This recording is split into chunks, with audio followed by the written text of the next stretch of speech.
This is the National Adventurer Awakening Academy.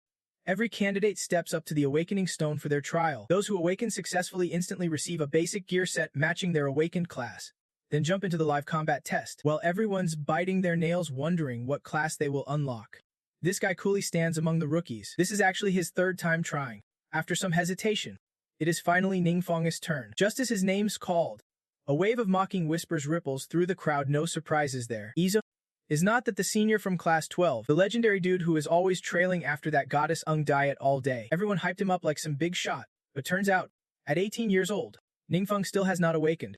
He brushes past the chatter and steps up to the awakening stone. The examiner is Qi, a beautiful and gentle teacher. Qi encourages Ningfang to stay calm, then generously gives him extra time to clear his mind before starting. Ningfang places his hand on the stone, trying his best to relax. This time, he is stunned unlike the previous 2 times.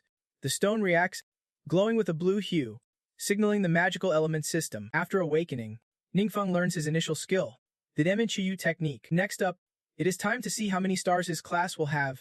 Qi holds her breath, watching closely. The result, Ningfang awakens as a 1-star class, a huge step down from Ung Diet's 5-star class on her first try. Qi sighs deeply. What a pity for this student. Down below, laughter and jeers break out again. Just a moment ago, they thought Ningfang might pull off some miracle this year. But in the end, he is just a low-tier 1-star adventurer. Qi frowns. Kids these days really have no filter at all. She steps closer, ready to ask what skill Ningfang wants to awaken. But seeing the dazed look on his face, she holds back. Maybe he has been hit hard emotionally. She hands him a basic gear set, tells him to suit up, and head to the next gate. Ningfang obediently accepts, but what really stunned him was not the class nor the 1-star rank. It was the strange voice he heard inside his head right after awakening. System check. Host has completed awakening and met the activation conditions for the Ningfang system. Before Ningfang could process that, the voice continued, and a virtual window appeared. It announced he would gain a passive ability called Shadow Song, plus a mysterious gift. Using Shadow Song drains power, but when activating a forbidden spell, all costs are waived, and the mysterious gift, 1 free forbidden spell release per week. Ningfang's growing more confused by the second Shadow Song is the darkest, most dangerous power in the world, and forbidden spells rank as the highest tier of magic, so he is now able to wield both Shadow Song and forbidden spells. Sounds like some next-level wizardry. What is going on here? And that is not even the craziest part. The system then alerts him that his initial active skill, the Demenchiyu technique, is evolving. Within seconds, it transforms into the Earth Elemental form skill. Ningfang feels like he is in some weird dream, but no time to dwell. There is still the live combat test ahead. He plans to use this chance to gauge his new powers. The test splits candidates into groups. Each group of 50 enters a secret realm to get familiar with their awakened skills by battling monsters. But candidates can help or attack each other. Throughout the test, drones keep watch from above. Qi tells the students to quickly confirm their skills. Ningfang's active skill is now the Earth Elemental form of Forbidden Shadow spell. When used, Ningfang can channel dark power from another world to form a protective shield that can pierce through all enemies at the Ligan Gate. The more Ningfang thinks about this Forbidden Shadow spell, the more dangerous it seems. If someone finds out he is using such dark magic, he would be toast for sure. Ningfang does not have time to dwell on the mystery system any longer, because Qi is already signaling the candidates to enter the secret realm. He rushed in with the other students, and the moment they stepped inside, chaos erupted. Everyone was locked in fierce combat. The first monsters they encountered were Goppen. Ningfang studied carefully and noticed surveillance drones everywhere. He dared not recklessly use that forbidden dark spell, but that was the only attack he had for now. All he could do was find a safe spot to hold up. Of course, every move the students made was being broadcast live outside. Ningfang's actions were driving Captain Chu of the judging panel absolutely insane. Everyone else was crazily slashing monsters to level up. But what the heck was that kid doing? Qi awkwardly tried to defend him. The kid had awakened late and was not in great shape. His activated skill was defensive, definitely not suited for solo fights. Captain Chu was ruthless. He would not cut anyone slack for excuses like that. He ordered Qi to call Ningfang out and told him he did not need to continue the test. After all, in Captain Chu's eyes, a 1-star rank was not even close to being a true adventurer. Before Qi could reply, one of Chu's subordinates suddenly let out a loud shout. The surveillance drone had just been attacked by something, causing the feed to cut out. Plus, the monitoring team was warning that the energy levels inside the secret realm had spiked way above normal. Captain Chu immediately ordered his team to investigate what the hell was going on. Meanwhile, inside the secret realm, the students were starting to get their butts handed to them, because, suddenly, a powerful monster appeared out of nowhere. It seemed like a mutated Goppen, The original Goppen interface showed it was rallying lower-level Goppen to rise up against the students. At my command, all intruders today must be crushed. Normally weak, the Goppen suddenly united under a leader, forming a surprisingly tough army. Another drone flew, and when the mutated Goppen raised its fist, that drone exploded instantly and crashed to the ground. It landed right on top of a hiding student nearby. Ningfeng let out a yelp, accidentally drawing in a swarm of Goppen, including the leader. Haha. Looks like we have got a little worm hiding here. Ningfeng had been hiding so well he had no clue what was going on. Why were all these Goppen suddenly gathering in a pack? And there was even an elite leader right in the middle. But he quickly realized all the drones in the area had been taken down, with no one watching from outside. This was the perfect chance to test if that forbidden spell was the real deal. Ningfeng pointed to the sky and began casting his forbidden dark earth skill. The elite Goppen's face twisted in fear immediately, because suddenly, dry bones started rising up from the ground all around. Outside, the monitoring team was in chaos like a swarm of locusts. Every drone had lost connection. And inside the secret realm, dark power suddenly surged. Suspected appearance of a high-level demon beast. Quick! Call for backup and evacuate all non-combat staff nearby. Kiva panicked. A demon beast of royal rank was a disaster capable of wiping out an entire city. Why was there something so terrifying inside the exam? Inside the realm, the elite Goppen and his gang were scared stiff. Everyone thought Ningfeng was a loser. Who knew he would summon an entire undead crew like that? Ningfeng was enjoying the rush of using the forbidden dark spell for the first time. Apart from the creepy sticky magic clinging to his hands, everything else felt great. The system kept sending notifications with the same message. Reminder, kill the Goppen grunt. Plus 10 experience points. And just like that, Ningfeng was wiping out the Goppen army, while the leader was still in shock. The overwhelming dark power made the leader suspect Ningfeng was not even human. But what good was suspicion in the end?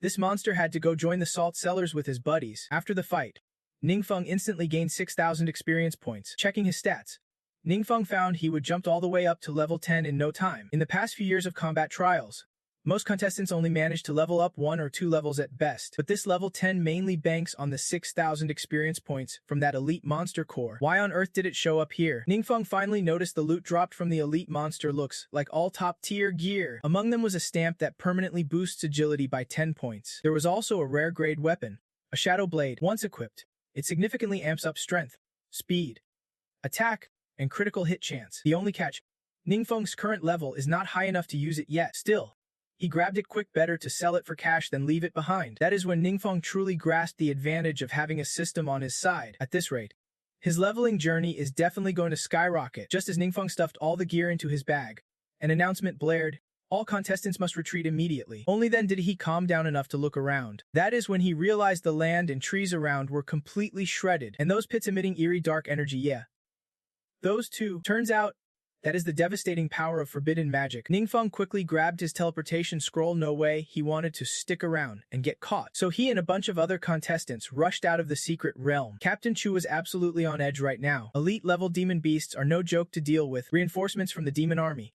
Nobody knew if they would arrive in time. But at that moment, Chu freaked out when the dark energy source suddenly vanished. A nightmare scenario flashed through Lu Chu's mind. Hey, that demon beast, did it just escape out of the secret realm? He immediately reported to the officials in charge of the exam. They had to reactivate the school's sealing formation. Only one exit would remain open for unrelated people to retreat. Ningfeng saw the grim faces around him and felt seriously unsettled. Kay, noticing Ningfeng had exited, hurried over with concern. Ningfeng, you okay? Yeah, right?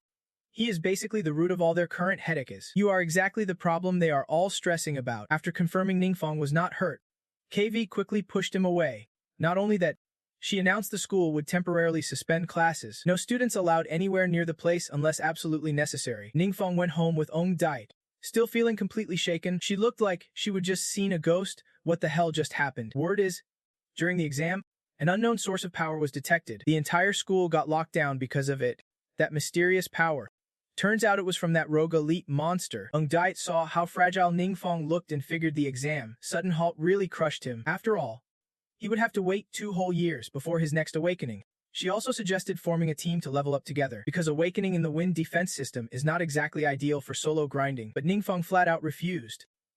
Honestly, he wanted to team up with the goddess, but right now all he could use was forbidden shadow magic, and you can just borrow someone else's shadow magic like that. If Ong Dait found out, she would probably be the first to twist his arm. No backing out. Aid him tomorrow at the West Gate. I will be waiting. Ningfeng did not expect the beauty to be even more stubborn than himself. This was not a casual invite, it was an order. After dropping the time and place, Dite flicked her hair and strutted away. Why won't you listen? Such a stubborn woman. Ningfeng was left standing there, dumbfounded. His mood bounced from high to low. He did not even know how to say no.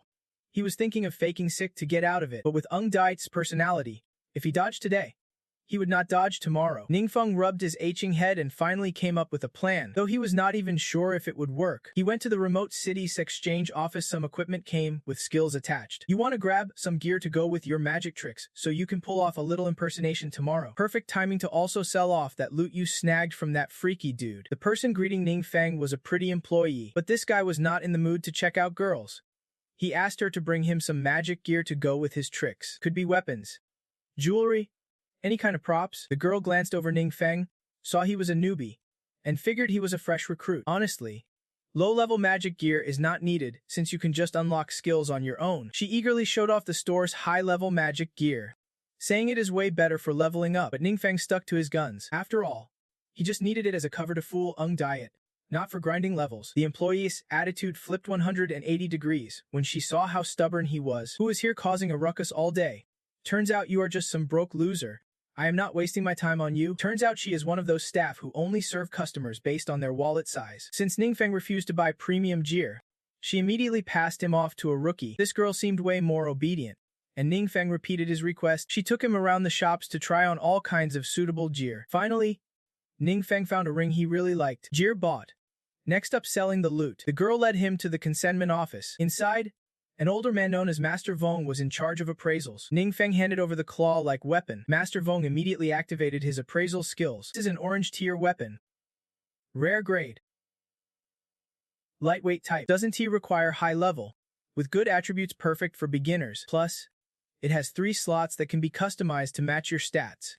This is a solid piece. I bet some of our clients will be very interested. Any price expectations? Sir, first time selling. So naturally Ningfeng hoped for the highest offer. Master Vong contacted buyers, while the employee, Xiao Yang, poured tea and hosted Ningfeng. The first buyer Master Vong called was Director Truong. He was always hunting for refined gear for his son. The 2 claws fit his needs perfectly, and negotiations moved fast. In the end, Director Truong sealed the deal at 50,000 spirit coins. After the transaction fee, Ningfeng would pocket 46,000 spirit coins. When Master Vong announced the price, both Ningfeng and Xiaoyang were stunned. He never expected to make that much. Outside, the pretty but mean employee was gossiping with her coworkers. Hey, did not you like that flashy guy? Why do you let that fresh meat slip through your fingers just now? I only like flashy guys with money and skills. Trash like that. Not worth even carrying my shoes. She snapped back loudly. The gossiping group suddenly spotted Ningfeng walking out with Master Vong from the consignment room. News travels fast around here. They quickly caught wind that Ningfeng just sold gear for 50,000 spirit coins, and now he was planning to shop for more stuff. 50,000 spirit coins is a huge sum for these employees, and the cut from the deal must be pretty juicy too. The mean girl looked like she got slapped across the face. If she would treated Ningfeng well earlier, that 50,000 coin commission would have been hers. Before Ningfeng left, Xiao Yang invited him to stick around. Ning, next time you want to buy or sell, just come straight to me. I am Yen. The next day, Ningfeng hit the streets, feeling on top of the world. Last night, he tested it out. Magic gear does not get affected by the system, so no worries about getting caught by Dite. That is why he showed up right on time today. The moment Dite appeared, out of nowhere, a flashy crowd showed up like they owned the place. They had shield warriors, veterans, regular fighters, and holy clerics. All of them were members of Dite's guild. Ningfeng eagerly asked questions, but the mage and shield warrior seemed to have zero patience for him. Meeting for the first time, they already acted like Ningfeng owed them 80,000 gold or something. Especially that pale-faced mage. He did not even glance at Ningfeng and went straight to chat with Dite. Dite Nai, I heard you are about to hit the 2nd rank promotion. Yeah? What is the deal? Ningfeng's jaw dropped. Dite really was a total badass. You can only complete a promotion every 30 levels. If she is about to hit the 2nd promotion, that means she is nearly level 60. No wonder she is a 16-year-old prodigy who awakened a year ago. It is nothing big. Just wanted to give you a little gift. The mage pulled out a flask of high-grade stamina potion that boosts stats permanently. Everyone gasped. It was an orange quality item, granting +3 permanent agility. Compared to the +10 agility mark Ningfeng had secretly snagged, it was weaker, but still impressive. Either way, it was enough to make everyone's eyes pop. Seeing his teammates' shocked faces, the mage kept up the act. Yeah, this thing's rare, But it is no big deal, only costs like 20 to 30,000 spirit coins. Neither did I nor I really care about that. The important part is that these high-grade stamina potions are insanely hard to find. Even if you have the money, my dad begged a ton of friends just to get one of these. It was not easy at all. See, he planned to use this potion to win over a pretty lady, but Dait only accepted his sincerity and flat out refused the gift. The pale-faced mage tried to pressure her to take it, but Dait, the beauty with a strong will, never bowed to anyone. No thanks. She firmly declined once more. We have got other business. We will be going ahead. The mage, embarrassed and frustrated, shouted back, Dait, you really want to waste your time with a loser like him? Ji-Trun, watch your mouth. That comment seriously pissed off Dait. But Chitrinus' rude mouth would not shut up. He openly insulted Ninefeng, calling him a one-star loser who'd never achieve anything in life. Ninefeng was itching to throw down. What is with targeting him after failing to charm the ladies? Is this Ji-Trun dude crazy? Or should Ninefeng just cast a kill spell on him right now? The others tried to pull Ji-Trun away as he went too far, but the pale-faced mage kept trashing Ninefeng, claiming he was not even worth a single flask of his precious stamina potion. Finally, Ninefeng snapped. People like that only understand one thing: talk dirtier than them. It is just a flask of +3 potion. And this guy's acting all tough like it is some legendary relic. Does he really think he is the center of the universe or what? Ji-Trun was fuming. What is a broke demon like you talking about? You want to die? The shield warrior backing him chimed in. With all that mouth, you must have something even crazier. Right? Why do not you show us what you got? Ji-Trun smirked, eager to see Ninefeng humiliated. Said if Ninefeng actually had something better, he would kneel and bow. But if it was all talk, Ninefeng had to kneel and apologize. Ninefeng had been waiting for this moment. He clasped his hands and pulled out his permanent stat boost mark to give to Dait. Even Dait herself was stunned, mouth wide open. She would never seen anything like this before, and neither had the guild members. They thought Ninefeng was bluffing, but you know, seeing is believing. Dait hesitated, not wanting to use something so precious, but Ninefeng was confident, and the others kept urging her to try it to see the effect. In the end, she decided to use it, and the guild held their breath watching. All I see is Dait beaming from ear to ear. Her stats have seriously shot up. Ji-Trun just could not accept this situation. It is the classic winner takes all, loser gets nothing deal. He firmly believed that a broke guy like Ninefeng could not possibly have that treasure. He was sure Ninefeng had pulled a fast one. Bow your head and speak up a bit. My hearing's not what it used to be. Knowing Ji-Trun's stubborn streak, he would never just bow down easily. But a promise is a promise. And facing the cold stares of his comrades, he had no choice. Hanquai dropped to his knees, bowing low. While Ninefeng could not hide his smug grin, after settling this score, he quickly pulled Dait away, breathing the same air as someone like Ji-Trun. Yeah, that is seriously uncomfortable. The two walked off, but Dait was still feeling guilty. But their relationship was not worth sweating over compared to that stat-boosting mark. Ninefeng genuinely hoped Dait would finish her second trial quickly. Then she could get into the best university, instead of sticking by his side all the time. Honestly, if she stayed close, there was no way he could level up. Dait just did not get how hard Ninefeng was struggling. She thought he was just acting like he did not want to be near her, like he was not lucky to have her. Ninefeng was speechless. She was overthinking so hard, it was almost terminal, and still acting all lovey-dovey on her own. Right? Here Dait pulled 2 items out of her inventory. Both were skill books, ready to be learned as soon as Ninefeng hit the required level. Both were purple grade. Clearly valuable, but compared to that stat-boosting mark, no contest. So Ninefeng took them, hoping it would ease Dait's guilt about owing him. They dove into leveling up by entering the mysterious tome called Graveyard of Pyrrole. True to its name, it was full of tombstones and restless, undead. Dait was blasting monsters with her crossbow. Meanwhile, Ninefeng was desperately proving he was alive by cheering her on with everything he had. Inside, he was totally frustrated. The experience points here were pitifully low, but he could not bring himself to tell Dait he was already level 10. Dait did not need him to lift a finger, just sitting there sharing experience. Ninefeng could not even take down a single monster. Then she got a call: the pink-haired cleric girl from the guild. Dait, we just got word the big boss Firestorm Sorcerer is about to spawn. This is a rare chance. You want it? Ji-Trun, overhearing, suddenly got all protective, finally caring about his sister. He ordered Dait to go immediately. That Firestorm Sorcerer boss was not an easy fight. Only the brave could bring it down. Most importantly, it could drop a rare mage item he desperately needed. Dait hesitated a bit, but Ninefeng totally understood. Go ahead. We are both in the same dungeon. After all, a little late leveling 1T hurt. Alright. Then I will head to the safe zone. Ninefeng gave an ok sign, grinning like he would won the lottery inside. After Ong Diet left, that grin on his face twisted into something more ruthless. Finally, it was just the big boss left, the one they would been talking about earlier. Ninefeng was itching to test himself. He would prepared last night and even learned 2 new skills. Thanks to the mysterious system's gift, he got to use a new skill free once a week, so of course, he was gonna spam the heck out of them. Too bad Ninfeng's level was still low, he only had 3 skill slots unlocked.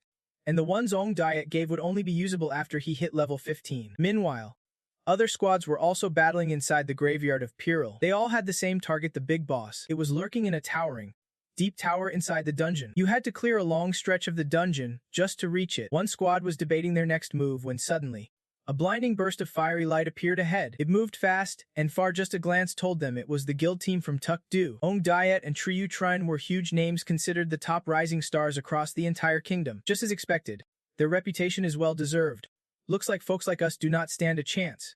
Ong Diet's squad moves like a well-oiled machine, tight and unstoppable. Tron had not even made it halfway before he was already cocky, convinced this big boss was his for the taking. He also looked down on the other squads like they were nothing but cannon fodder. Ong Diet did not have time to argue. She just focused on crushing the mission. The rookie mage girl, the ex-commander, and the other fighters all felt Ong Diet had seriously leveled up this time. That rare attribute boost Ninfeng gave her, totally legit. Just one hit, and her agility shot up by 10 points, huge impact. Meanwhile, deep inside that mysterious tower, something weird was brewing, and that weird was Ninfeng making an unexpected appearance. He would just activated the magical teleportation seal. This bad boy lets Ninfeng zip through space like a blink, no wasted time or fights on the way. The skill lasts for a whole hour. As soon as he arrived, Ninfeng ran straight into the void magic beast. But instead of freaking out, he waved like they were old friends. The void magic beast was stunned. Alarm bells ringing, some random stranger just crashed its turf. It unleashed a terror attack strong enough to wipe out a whole 5-man squad. Seriously, thrill seekers who overestimate themselves. No way they would dare show up solo here. Too bad for the beast. Ninfeng had already activated that teleportation seal again. Like a ghost, Ninfeng popped up behind the boss because sharing loot, not in his playbook. The void magic beast freaked out again. Ninfeng flashed a sly grin. Then he dropped a freshly learned active skill, Heavenly Firestorm. When triggered, a fierce firestorm rained down from the skies, dealing massive area damage. As the hail of fire struck, the entire tower was engulfed in smoke and flames, earth-shattering chaos. The magical minions and Ulinus guards did not even have time to yawn before they were wiped out, showering Ninfeng with experience points. Even better, after slaying the void magic beast, he scored a massive 50,000 XP bonus. Ninfeng jumped from level 10 straight up to level 30, officially becoming a first-tier professional. And the loot, absolutely fire. Besides 2 skill books useless for a mage, everything Ninfeng found was pure gold. Like this void beast's mark, once absorbed, it permanently boosts stamina by 3 points and spirit by 15 points. Using the void beast mark triggered a fresh notification on Ninfeng's system. When you advance your class, you can unlock a hidden profession, Soul Hunter, or activate secret prerequisite quests for the hidden all-magic profession. Ninfeng hit the jackpot. Hidden professions are insanely rare. Out of 1,000 players, maybe one gets lucky, and they are innate. No normal player can force it. But by using these marks, Ninfeng can finally unlock the hidden profession. This is literally a windfall from the heavens. Without hesitation, Ninfeng picked the all-magic profession. Overwhelmed with hype, his heavenly firestorm exploded even harder. Like a hailstorm unleashed, he accidentally stirred up a massive magical disturbance. Even the guild's adventurer group, way off in the distance, felt the tremor. Ong Diet ordered everyone to fall back, no more pushing forward. But Tridutron was stubborn, refusing to give up on this boss. With danger mounting, pushing forward was either stupid or suicidal. Seeing Ong Diet tense, Tridutron finally shut up. Ong Diet pulled out her phone, ready to tell Ninfeng to retreat from the tower. But she saw his message had already arrived. Sorry, got some urgent business. Gotta head out first. Ninfeng went solo to the Grand Class advancement. The place was dead silent, like a ghost town, with only one receptionist inside. Hello? Here to advance your class.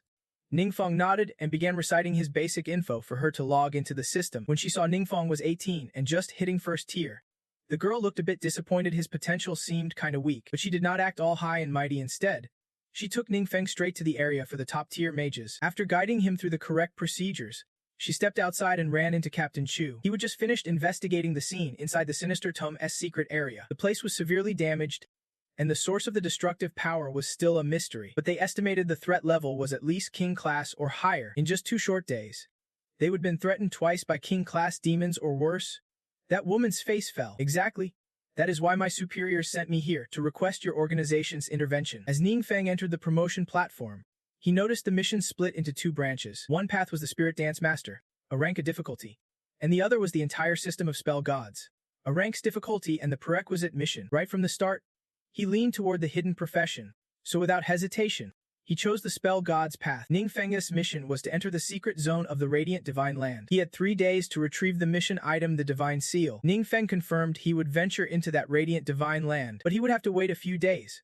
And when he left, the person seeing him off would not be that glasses-wearing sister. Although he noticed it, Ning Feng did not have time to dwell on it because that sister had already been pulled away by Captain Chu. She was a member of a secret organization called the Shadow Sect. They say all members of this group possess rare hidden professions, and they can wield shadow powers in battle, specializing in covert operations. That sister was cautiously assessing the situation inside the dangerous Tum-S secret area. The dark power there was so overwhelming that even after dissipating a lot of it, she was still heavily affected. With no clues left behind, they could not grasp the culprit's motive, leaving Captain Chu deeply unsettled. Lately, they would been getting reports of strange signs at various locations. It felt like some kind of ominous warning of an impending crisis. He wanted to ask that sister if all these incidents were connected somehow, but she only said she would report it to her superiors and request reinforcements for the investigation. Excuse me, can you confirm if the guardian beast is a monster, or could it possibly be a...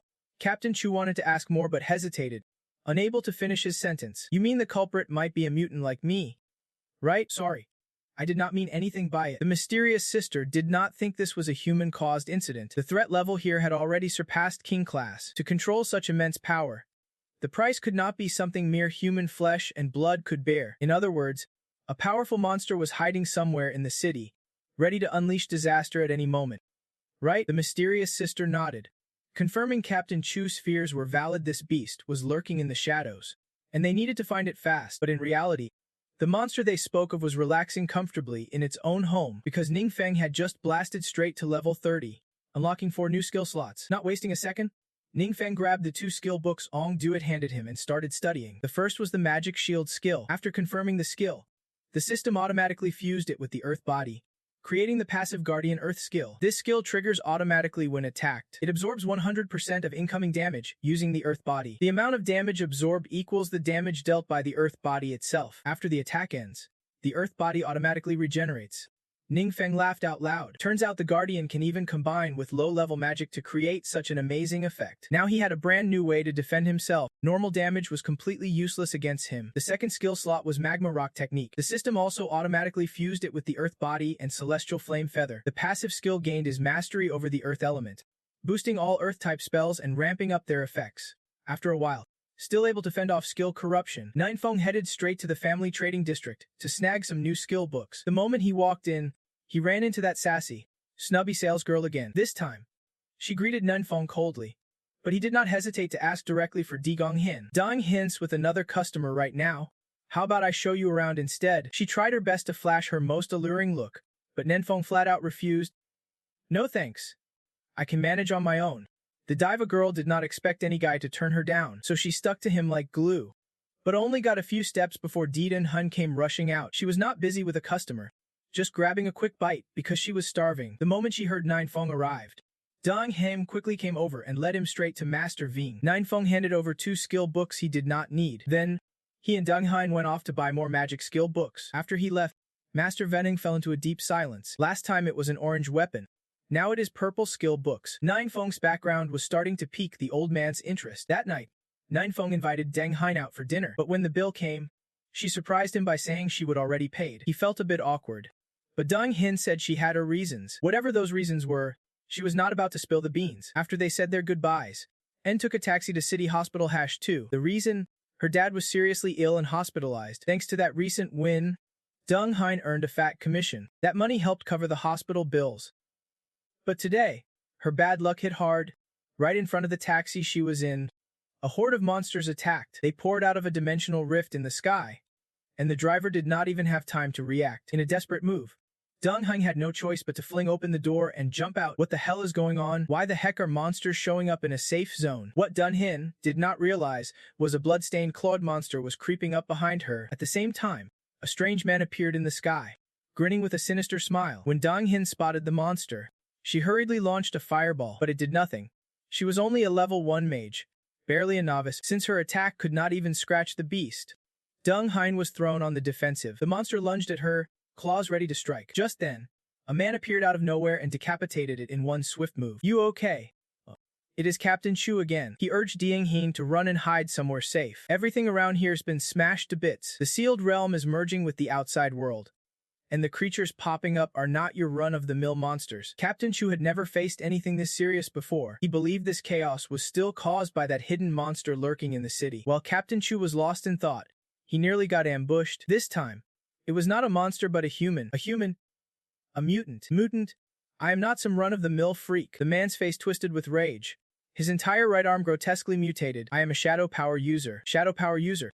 Captain Chu had never even heard of that before, but now was not the time to get hung up on what that meant. All he knew was this guy meant serious trouble. Captain Chu fought back with everything he had, but this guy was stronger than he expected. Strength was at least on par with mid-tier warriors. The man pressed a finger to the ground and chuckled darkly. This is my turf. A powerful energy surged from his fingertip, flooding the area with overwhelming force. A weakling like you can't stand a chance against me. That bastard charged straight at Captain Chu. Dark energy swirled thickly around him, converging into a drill that pierced straight into the old man's chest. Blood sprayed everywhere as Captain Chu was blasted dozens of meters away. The man with the smirk was utterly thrilled, feeling raw power surging through his chest. But just as he was basking in his pride, a voice suddenly cut through from the left side. Pathetic humans, stop acting like you are in control. Your power, I gave it to you. Without me, you would be nothing more than the same worthless insects as your kind. The man who was frenziedly attacking old Chu just moments ago knelt low in utter submission. A face appeared above him, constantly pushing him to sacrifice everyone in this city, paving the way for a king like him to enter this world. At that moment, Ninefeng stepped out of the public restroom. The devastated scene before him left him stunned. He would only been gone a few minutes, but outside was already a nightmare of death. The moment the monster noticed him, it whipped around and lunged to attack. But before it could reach Ninefeng, the ground beneath it cracked open, sending a spike straight through the beast's body. This was the magic Ninefeng had just learned, the Earth Piercer spell. Lucky for him, he would just dropped a ton of cash on this weapon today. It came with rare skills and boosted Ninefeng's earth magic. When he stepped outside the restaurant, he realized the chaos was even worse out here. No sooner had he stepped out than he ran into that mutated man. The man was on a murderous rampage, and the moment he saw Ninefeng, his eyes burned with bloodlust. You really think I am gonna let pests like you slip away? Damn spirits. What the hell is this now? Before Ninefeng could react, the man was already in his face, his right arm swelling huge as he grabbed for him. He tried to squeeze the life out of him, but no matter how hard he crushed, Ninefeng would not budge. The man was baffled. Ninefeng's just a regular human, yet he blocked that attack like it was nothing. On top of that, he could feel a massive dark energy radiating from him. It was even stronger than his own power. Damn it. Why do I sense from him a presence even more terrifying than death itself? Ninefeng was not about to underestimate him either. This guy looked seriously dangerous. If he unleashed a wide area curse over the city, things would be catastrophic. To win, he had to strike first.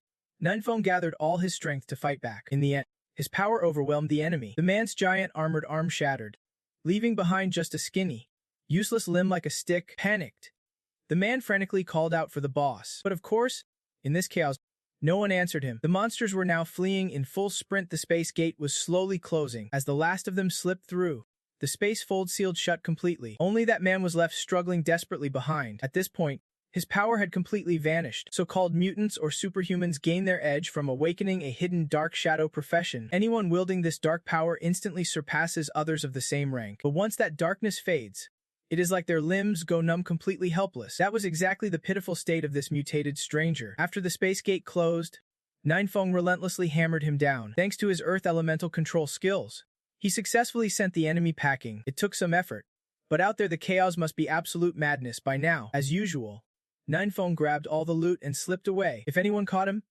explaining himself would be a nightmare. Meanwhile, the mysterious sister the captain called that shadow lady was busy assessing the situation. Her real name was Talam, and she was baffled by the retreat of the monsters and the invasion phenomenon. So what exactly was the enemy's true plan? Command reported heavy infrastructure damage from this attack, but basically, everyone's lives were spared. Only the squad in South City took heavy losses. They still have not been reached. When Talam heard this, his face instantly turned icy cold. South City is the captain's turf.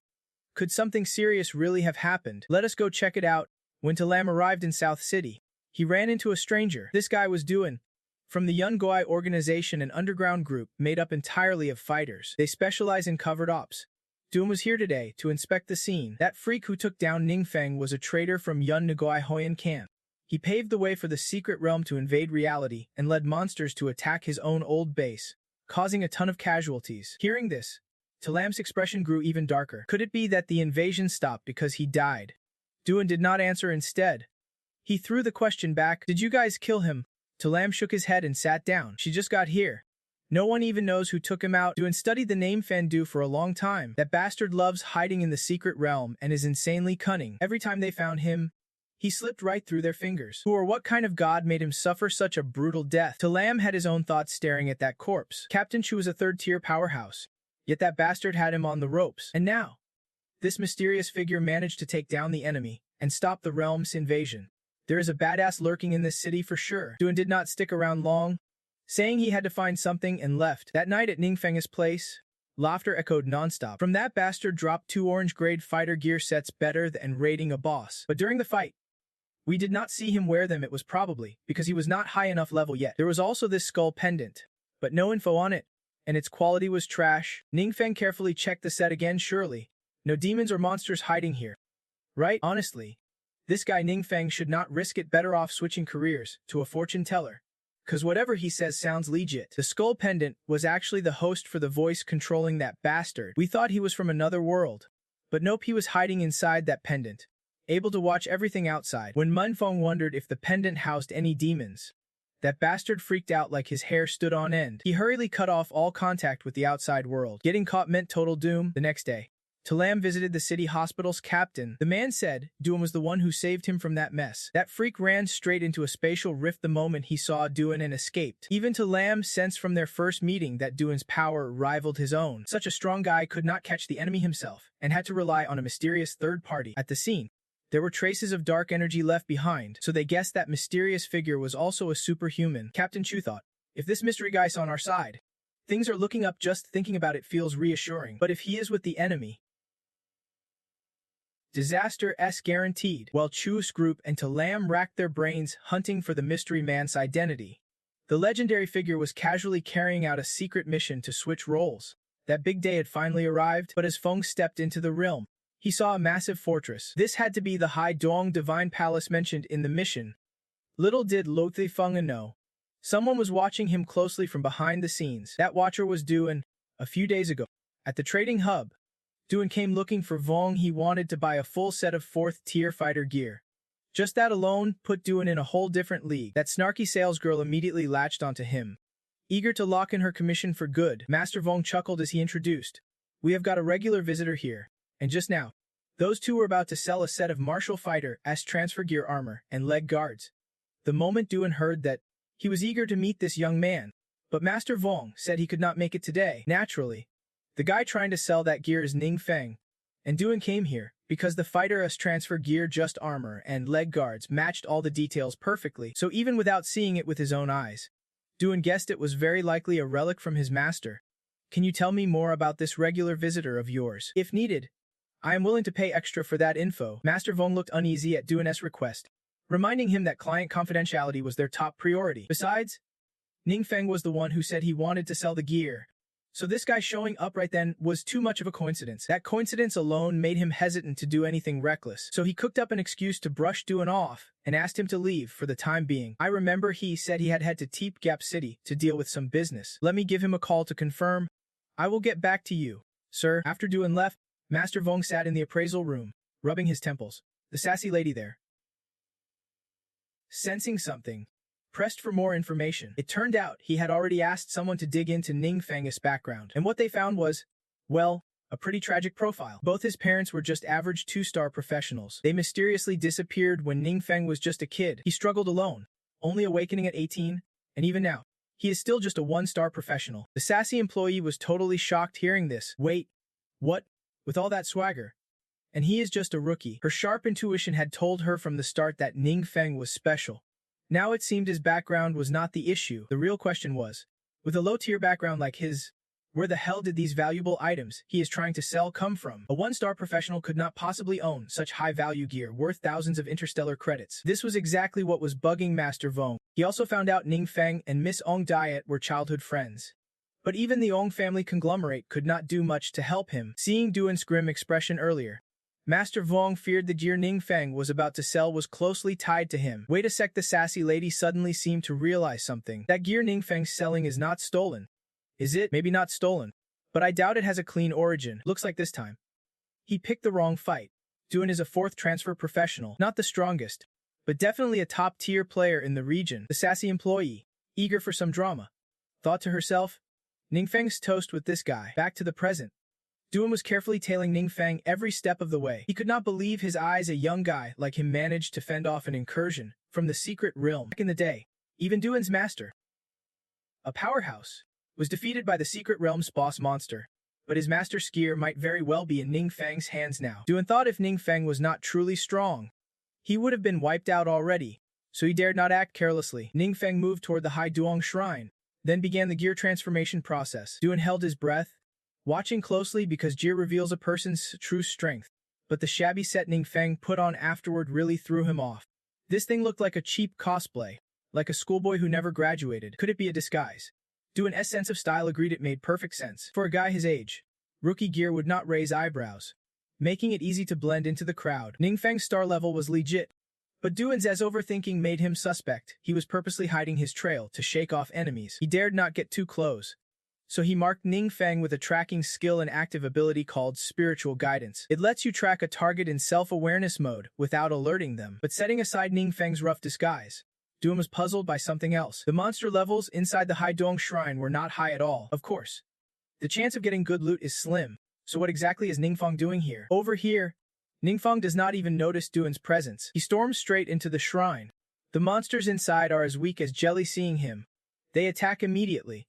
But thanks to his Guardian Earth skill, Ningfeng does not lose a single hair. The shield forms so fast that Duan is left wide-eyed in shock. Although the monsters in this secret realm are not that strong, Ningfeng's absolute defense skill is next level up. After their first attack fails, the monsters start dodging him. This just confirms to Duan that Ningfeng is not some ordinary guy. Ningfeng strides straight to the largest statue inside the shrine. This is the final boss. Duan thought Ningfeng was about to solo it. But strangely, the statue does not move at all, totally breaking the script. Clearly, Ningfeng's terrifying power scared it stiff. No fight, just instant surrender. He does not even bother with the giant statue and just walks around it. There is still a secret chamber behind the statue. Inside hangs a massive suit of armor with 2 pairs of wings on its back. This is the 6-winged archangel. This is the real boss the system warned about, not that statue.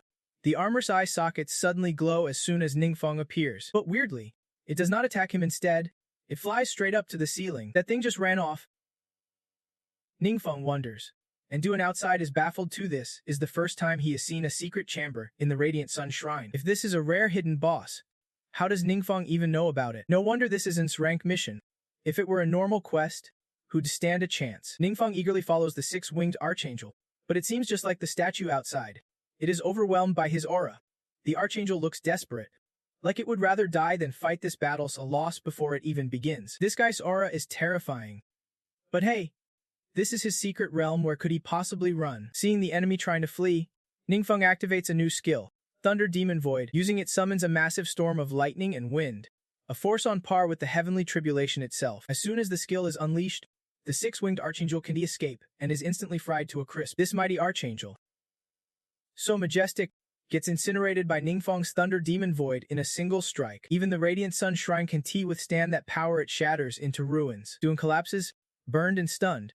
He has never seen such apocalyptic magic before. That weakling's power is terrifying indeed. Duan suspects Ningfeng's strength has surpassed even his master. Maybe he has reached legendary 8th-tier warrior status. Ningfeng looks at the ruined shrine and sighs deeply. If this were a normal mission, he would have gained tons of experience points after defeating the archangel. But this is an S-rank quest, and until it is complete, no level ups allowed. So this experience is completely wasted. With the mark in hand, Ningfeng pulls out the teleportation scroll to head home. But Duan suddenly stumbles out of the rubble. Boss, wait. Please wait. Ningfeng is so startled he almost bites his tongue. Who the heck is this guy? Where did he come from? Could it be he saw everything when Ningfeng used that forbidden shadow curse? Seeing Ningfeng's terrified face, Duan gets spooked too, nervously forcing a grin. Boss, do not be mad. Let me explain. Please. Why does this guy keep calling me boss? Before Duan can explain, a warning alarm blares. Let us get out of here first. We will talk later. Duan obediently agrees, and the two leave the secret realm together. They find a quiet spot to chill and spill their guts. Ningfeng finally understands why Duan's been tagging along. His master was one of the strongest in the region, but he died sealing the secret realm's entrance, and that traitor managed to escape. For years, the Hen faction has been using human sacrifices to try to break the seal. Duan kept chasing relentlessly but failed every time. Today, witnessing Ningfeng firsthand, he shifted from cautious to outright bowing down. Ningfeng glanced at him with disdain. This guy is a fourth-tier powerhouse. If he had not willingly stepped out here, you would not even realize you were being tailed. What Duan did not know was that the person he was bowing to was only a first-tier operative. Ningfeng was utterly frustrated after all. His level was still far too low. At this rate, it was only a matter of time before he got exposed. Ningfeng's dark expression looked way more dangerous through Duan's eyes. Duan grew tense. Why did the boss suddenly go silent like this? Could he be planning to kill me to silence me? That thought flashed through Duan's mind, and fear gripped him like never before. He forced himself to stay calm, first thanking Ningfeng for avenging his master. Then he promised that if Ningfeng ever needed anything in the future, he could have it without hesitation. Truth is, Ningfeng also wanted to build a good connection after all. His level was high, and he was a solo operator. This could come in handy down the road. So Ningfeng forced a cool, dangerous look as sharp as possible. What happened today, I do not want a single third party to ever find out. Don't worry. I swear I will keep my mouth shut. Those words came straight from Duan's heart. He saw Ningfeng's overwhelming dark power, yet he never harmed the innocent and even retreated from the secret realm to save the city. A strong but humble loner like that earned Duan's deep respect and admiration. Besides, he had nowhere else to go, so for now, he planned to stick around Qindu City with his new idol, Ningfeng. The misunderstanding between them cleared up, and just as they were about to head home, Ningfeng's phone rang. It was Kivi calling, saying there were some matters to discuss. Waiting for Ningfeng's return, Ningfeng was puzzled. Why was Kivi suddenly calling him? Something urgent. Of course, she had to have a reason to do this. The real reason.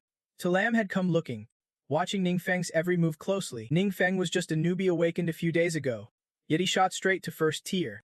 This made Talam suspicious, but Kivi fully trusted her student. Ningfeng was not naturally gifted, but his good character and dedication made him a fast learner. She did not believe he was bad. I am not saying he is evil either. Talam corrected herself, but admitted there were still things that needed clarification. A few days ago, Talam reported the situation in Qindu City, suspecting that the repeated appearance of destructive magic was caused by a mutant. As soon as Talam spoke, the entire hall fell silent. Finally, an older-looking man spoke up first. Talam, you are a psychic? How can you even ask that? He said this because psychics who use dark power have to pay a huge price. As already mentioned, the stronger the psychic, the greater the price they pay, from losing life force, losing sanity, to even becoming a monster. Even the smallest price can push a psychic into a point of no return if they are not careful. And recently, the threats have been at a king-level danger. The old man believed a psychic with king-level power was impossible. Hey, old friend, you are way off track now. How could anyone even imagine a king-level psychic? Huh? The man with Son Goku hair sitting nearby mocked. If you like military drama so much, why not star in one? Being a psychic is not for you. Talam did not expect her thoughts to be shot down like this. Still, she firmly believed it was entirely possible, just no proof yet. Son Goku dude from Shopee kept mocking Talam more nonsense than sense. He even boldly said that if a king-level psychic really existed, he would let Talam use his head as a soccer ball. The old man coughed loudly a few times, signaling the man to shut his mouth. They agreed to send more people to investigate Qindu City. If necessary, that investigative team would take over all operations. Also, Talam requested additional personnel from her department, but the higher-ups still have not approved it. Talam is so pissed, grinding his teeth. Do they really not trust us that much? That old man told Talam to be patient a little longer, but with the city in total chaos, how the hell can anyone be patient? Back in the present, Talam is still sitting with Kivi. Her subordinate just dropped a bombshell. The mysterious Haidong sacred site inside Longback City is under a shadowy attack. No casualties reported yet, but it is serious. K-Vi's face drained the moment she heard that, because when Ninfeng registered his transfer, the destination was exactly this Haidong sacred site. Talam knew that too after all, before Captain Chu called her away. She was the one handling Ninfeng's transfer registration. Talam let out a cold, dry laugh. Looks like things are about to get way more interesting. Right now, the entire Longback City is wrapped tight in a dense magical barrier. Ninfeng and Duan blend into the crowd. Everyone's on edge, nerves frayed to the max. Word on the street is the panic is tied to the Haidong sacred site, but no one realizes they themselves are the reason this mess started. The tension in Longback is so thick the city sys triggered the highest level alert. Looks like all they can do now is wait for the alert to be lifted before anyone can catch a ride home. But then, Out of nowhere, a crack appears in the sky above Longback. History repeats, the monsters start pouring out from that narrow rift. They laugh at the magical barrier, mocking it like it is a joke. Typical weak humans, hiding in their little turtle shells. From that watery crack, the monsters keep spilling out, growing bigger by the second. The leader looks the meanest, two huge horns sprouting from his head like some demon straight out of hell. He sneers at Longback's barrier, calling it as thin as paper, useless against them. Then he signals the others. Let us give these humans a real shock. The monsters obey instantly, surging toward the city center in a massive wave. They attack all at once, and holes start ripping through the barrier. Only when the breach becomes glaringly obvious do the people finally notice something's wrong. What the hell is that? They're caught totally off guard. The monsters have broken through the shield and launched a full-scale assault. Blood-curdling screams fill the air as innocent civilians trample each other in desperate flight. The city's protectors are finally freaking out now. They do not understand how the monsters busted through the barrier. It was supposed to be foolproof. In the chaos, many get accidentally injured by the warriors' blades.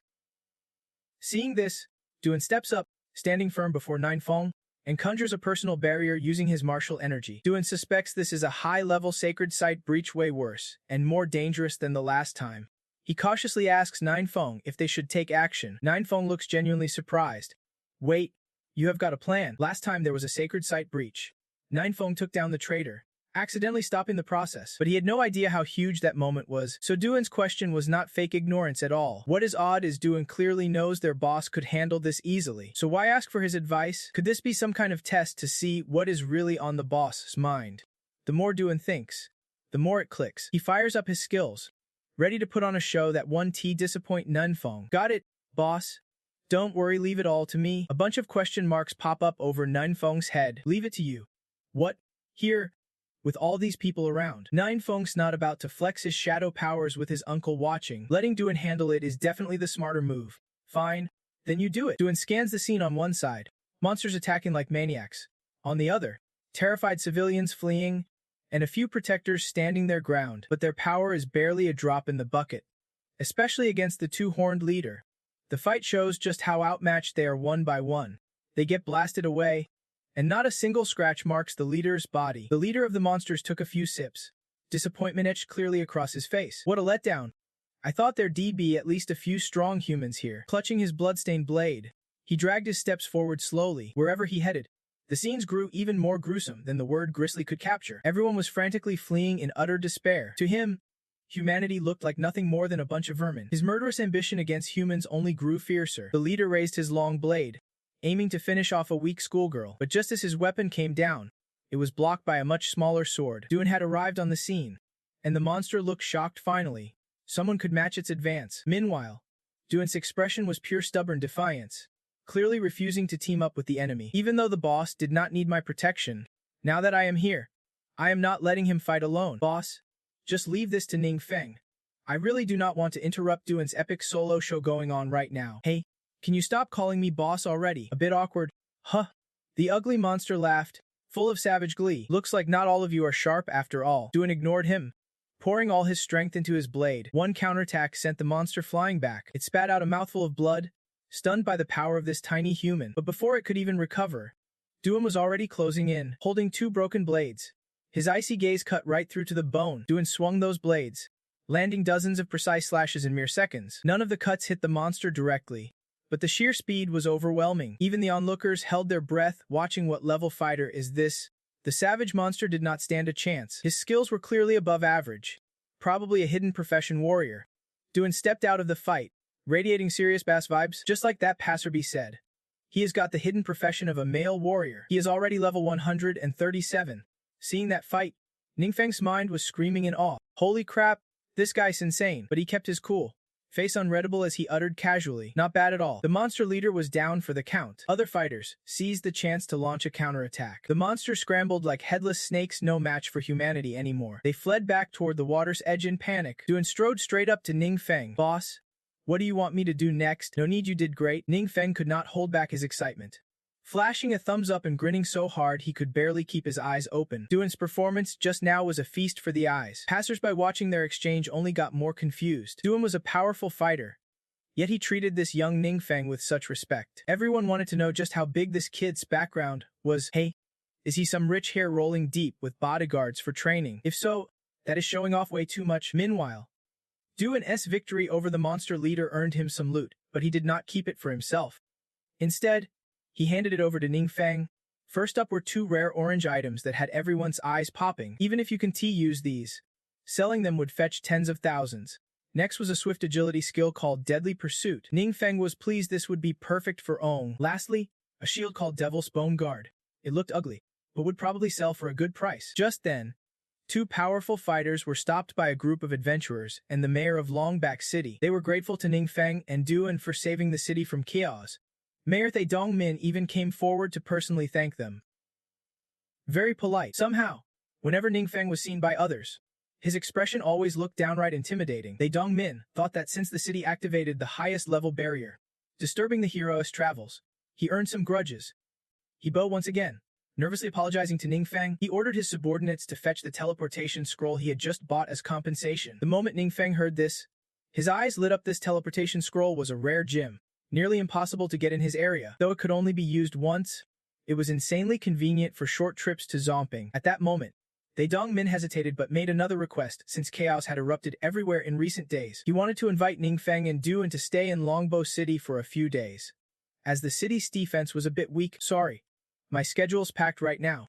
I probably can't accept your invitation. Ningfeng shyly declined, though reluctant, because his prior mission had a strict 3-day limit. If he did not head back soon, he would never reach first transfer in time. But They Dongmin took Ningfeng's refusal the wrong way and blew it way out of proportion. Thinking the chill guy, They Dongmin was sweating bullets and did not dare insist on keeping the hero. After all, he already had the teleportation scroll for his realm. They Dongmin then gifted Ningfeng a powerful black card from the distant city to exchange as a peace offering. Ningfeng was stunned. This card was only handed to a select few who succeeded and came with tons of perks. No wonder this market guy managed to snag an instant teleportation scroll. Turns out, this guy's identity was not simple at all. How could Ningfeng refuse such a gift? He laughed heartily and thanked him. They Dongmin finally exhaled in relief. If Longbow City ever faces danger, can we count on you, boss? Ningfeng had just accepted their black card. How could he say no? No problem. Just say the word. They Dongmin was happier than anyone else, and his realm's enforcers guarding the city went wild with excitement. The whole crew started hooting like a bunch of chimpanzees. The boss agreed. Longbow City is safe now. After wrapping up, Ningfeng and Duan used teleportation magic to head back home. In the Great Hall of Transfer Duties at Qiandu City, the Tuku Guild nervously awaited Wang Yu. Today she was here to take on the second transfer mission. Look, US coming out now. Wang Yu stepped out of the hall, followed closely just as she exited. Miss Wang spotted two figures darting in like birds, flying straight inside. She was stunned for a few seconds. It seemed one of those was Ningfeng. Hearing that, Xiao Cheng burst out laughing like it was the funniest thing ever. Are you kidding? A teleportation scroll worth thousands of gold. Someone broke as hell like Ningfeng? How could he afford that?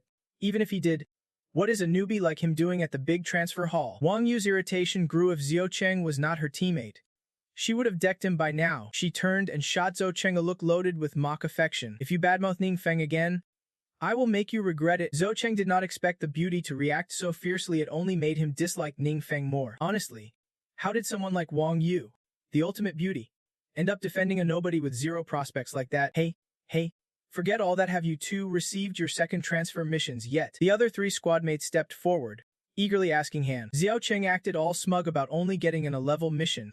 Nasla? His teammates sighed in relief. A level was already fantastic. This was a once-in-a-millennium chance. The pink-haired priestess in the group looked even more hopeful for Wang Yu. Who would have thought the genius maiden everyone praised would have a day like today? Low-level transfer missions directly impact attribute growth and unlocking new skills. Seeing this, Xiao Cheng puffed out his chest again. No worries.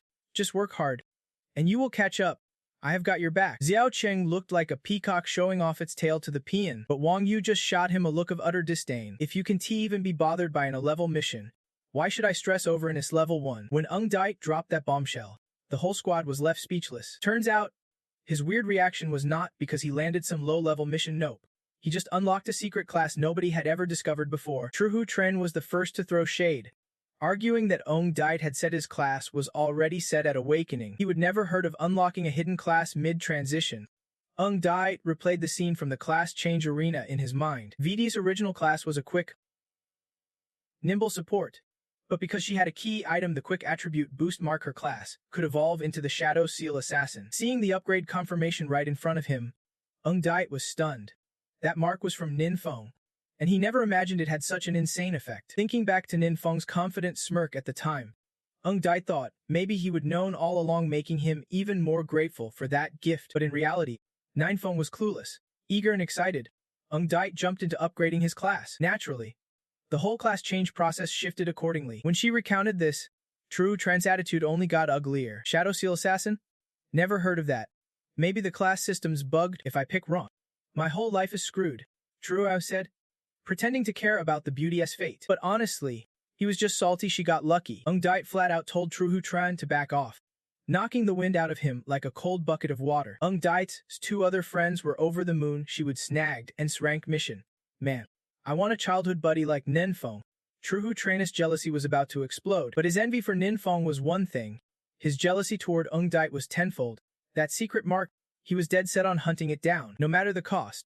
No matter the danger, he had to find it. Meanwhile, Ninfeng had already absorbed the divine mark. His stamina shot up by 5 points, and his mental attributes boosted by 5 as well. Mission complete. The system kicked off the class transfer process. After the transfer, Ninfeng unlocked a passive skill, enhanced control over his dark powers. Ninfeng was already pumped, eagerly looking forward to his next monster showdown. Throughout the transfer, Ayan stood silently with arms crossed outside the arena. Tuk Lam caught sight of this and was seriously puzzled by his presence here. It even looked like he was guarding the door for Ninfeng. Tu Lam had dug up some intel on and young but already a top-tier sage, one of the nation's elite Long Fi Yes Ningyilan. Yet according to the staff report, when those two entered, Zayan treated Ninfeng with deep respect. Her student was not just some nobody. The whole time, she would been in touch with K Vi over the phone. K, you are up next. Don't worry, I will verify everything, but I believe he is definitely not our enemy. At that moment, Ninfeng and Ian stepped outside. As they chatted happily, someone called out Ninfeng's name loudly. Ninfeng turned around and froze seeing K Vi there. He suddenly remembered she would called him earlier, saying it was urgent. Boss, I will be right by your side. Zayan knew his place and stepped aside, and that boss title Ian gave Ninfeng. It piqued K Vi's curiosity big time. Ninfeng was sweating bullets, clueless how to explain that he had to make up some excuse on the spot. Don't mind him. He is just messing around, Keve said bluntly. Cutting straight to the chase, she did not have time for small talk. She grilled Ninfeng about whether he would finish his first class change. Poor Ninfeng was drenched in cold sweat. How did she know? Well, he hoped to keep it under wraps. Getting caught this early was rough, but K-Vi was one of the few who always kept an eye on him. He trusted the teacher would not hurt him, so he came clean without hesitation. This whole thing sounds too crazy to believe. The more I try to explain, the messier it gets. So I do not want too many people knowing. Kivi nodded, but there is still one more thing she wants to confirm. Have you been corrupted by dark power? Why do you ask that? Ninfeng felt a cold sweat on his scalp from pure anxiety. Could it be someone else has caught wind that you possess a system? You know the world's been hit by bizarre anomalies lately, with breaches between dimensions and reality increasing nonstop. Tons of people exposed to dark power are slowly turning into fake superhumans. Ninfeng exhaled in relief, so that is what the teacher's worried about. He hurried to assure her he was not a fake superhuman. After all, those folks are always under tight government surveillance. Ninfeng did not want any ties to them either, but Kivi was not buying his story. She pulled out a small black stone, hoping Ninfeng would cooperate. According to Kivi, if Ninfeng channels his power into this crystal, it will reveal the dark energy inside him. Ninfeng hesitated, but refusing would only make things worse. So he touched the stone with his fingertips and started transferring energy. But before even a second passed, the stone exploded. Ninfeng panicked, shouting, "What the hell just happened?" The stone actually shattered. Kivi stood there, jaw dropped. Nobody saw this coming, not even close. Remembering back, when Tu Lam gave her this crystal, she warned her carefully. It is super sensitive to dark power, often used by the government to detect fake superhumans. When energy is transferred in, the stone vibrates. The stronger the vibration, the higher the dark power content. But Tu Lam never mentioned what it meant if the crystal outright exploded. Maybe she never imagined this scenario herself. Miss Key, I know it is weird to awaken and immediately get promoted, but you have known me a long time. At least, can you trust me as a person? Kevai's face softened. Growing up, Ninfeng lost his parents and awakened 2 years later than others. His situation was heartbreaking, and keeping such a positive spirit was no small feat. Kevai always believed in him, yet responsibility weighed heavily on her shoulders. She had to report today's events to the higher-ups. She hoped Ninfeng would understand that. Ninfeng sighed deeply, unsure how the government would react if things got too intense. Maybe he would just leave Tendu City altogether. With that business settled, Kevai pulled out a skill book. It was a gift. She would prepare to congratulate Ninfeng on his first successful promotion. Ninfeng accepted it, Deeply moved, Miss Key. Thank you for always taking care of me all these years. We have got a gift for you too. Ninfeng handed her a holy belt with winged motifs. A rare orange quality item. It adds 20 points of spirit. Boosts recovery and healing effects by 50%. When worn, it grants full resistance to dark attributes. And best of all, its radiant aura lets the wearer skip chanting during healing spells. KV could not believe her eyes. Its value was not just the orange rarity, but the life-saving ability to heal silently in critical moments. Seeing how priceless it was, Kvi hesitated to accept it, but Ninfeng kept pressing the belt into her hands, saying it was loot he earned from his promotion mission. Seeing how valuable this was, Kvi did not dare accept it, but Ningfeng kept shoving the belt into her hand, saying it was the spoils he earned from completing the promotion mission. Kvi had no choice but to take it. After that, he said his goodbyes and left with Duan immediately. Kvi stood there for a long time, her mind racing with thoughts. Meanwhile, Ningfeng casually gifted the rare gear to someone else without a second thought. This kid, is he really a god-tier beast, or just ridiculously lucky? Kvi returned to the adventurous office. She brought back the shattered martin gem to report to Ma Lam, who was seeing this for the first time too. Kvi was deeply worried. If the Superpower Association truly views Ningfeng as a threat, things just got seriously dangerous. Lam sighed, stood up, and said, "Forget it. Let us drop it here. Drop it here." What does that mean? Lam wanted to call off the investigation. Kvi's student might already be beyond their current understanding. Lam believed that if Ningfeng really was a powerhouse, they should not poke the hornet's nest any further. Otherwise, they would risk stirring his wrath. He ordered his subordinates to suspend all investigations on Ningfeng for now. All of his information must be strictly guarded by Ningfeng himself. Kvi wholeheartedly agreed with this decision. After all, Ningfeng just passed adolescence and lacked any standout background. Lam's pause on the investigation meant they would not be targeting him anymore, which let Kaiva breathe a bit easier. But not investigating Ningfeng anymore does not mean I am just gonna sit back and do nothing. She shifted her focus back, and the person beside Ningfeng now was Duan. That night at Ningfeng's house, he sprawled on the sofa, breathing heavily and feeling restless. Kaivi had just sent him a message saying the higher-ups had officially canceled the investigation on him. It should have been good news. But Ningfeng was still stressed out, worrying about his next level up. Every time he advanced, he smashed through some secret realm, making way too much noise. Now the government had their eyes on him. If this keeps up, it is only a matter of time before they catch on. Duan was worried for his boss too. He thought it through, and then suggested something. What if you skip leveling up in the secret realms the government's got lined up? Would that be safer? Duan said this because recently, quite a few new secret realms had popped up worldwide. Inside them, some government officials did not want to waste effort or resources dealing with them. Plus, some were even taken over by villains. Ningfeng perked up hearing this proposal. That sounds solid. He quickly asked for more details on these new secret realms. Duan answered he only knew of 2 so far. If Ningfeng wanted, he could go gather more intel. Alright, then I will be counting on you. Ningfeng was thrilled. Since Duan came along, more problems were getting solved. Now, he planned to rest up a bit and hit the trade district tomorrow to sell some loot. Then take a well-deserved breather for a while. After all, with his forbidden spell, leveling up was a breeze, now no fear of being left behind. After their chat, Duan headed back to the hotel. On the way, he ran into a stranger who introduced himself as Zhangji, the newly appointed mayor of Kundu City. Zhangji thanked Duan for saving someone during a secret realm incursion and asked if he planned to stay in Kundu City. Duan honestly replied that, yes, he did have that intention. Zhangji's face lit up with joy.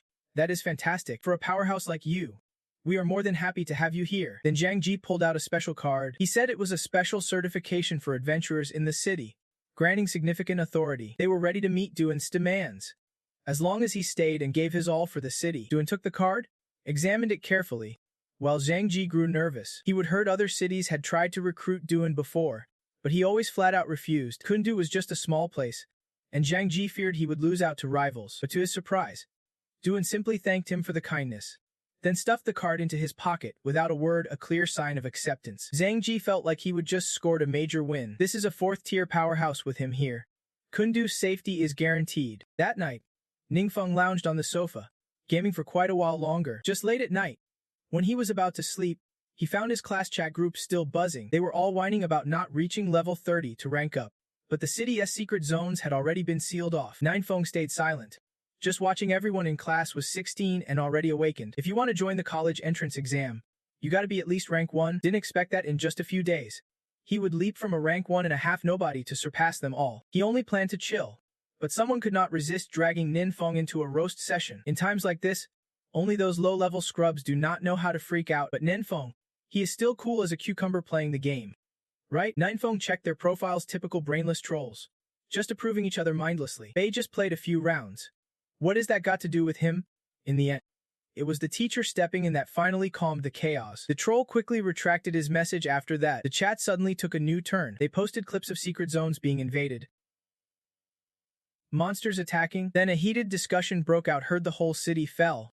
Nowhere safe anymore. Plus, there are those uncontrolled awakened powers again, just like last time. Then someone unknown supposedly defeated the monsters and stopped the invasion. Our city, Tandu, actually has a mysterious guardian like that. If I knew who it was, I would gladly call him Grandpa. If these guys found out that mysterious boss is Ninefeng, they would probably have heart attacks on the spot. Ninefeng got drawn into their story, starting to feel worried. A few days ago, he heard Duan and Kivi briefly mention awakened powers. Didn't expect things to get this serious in just a few days.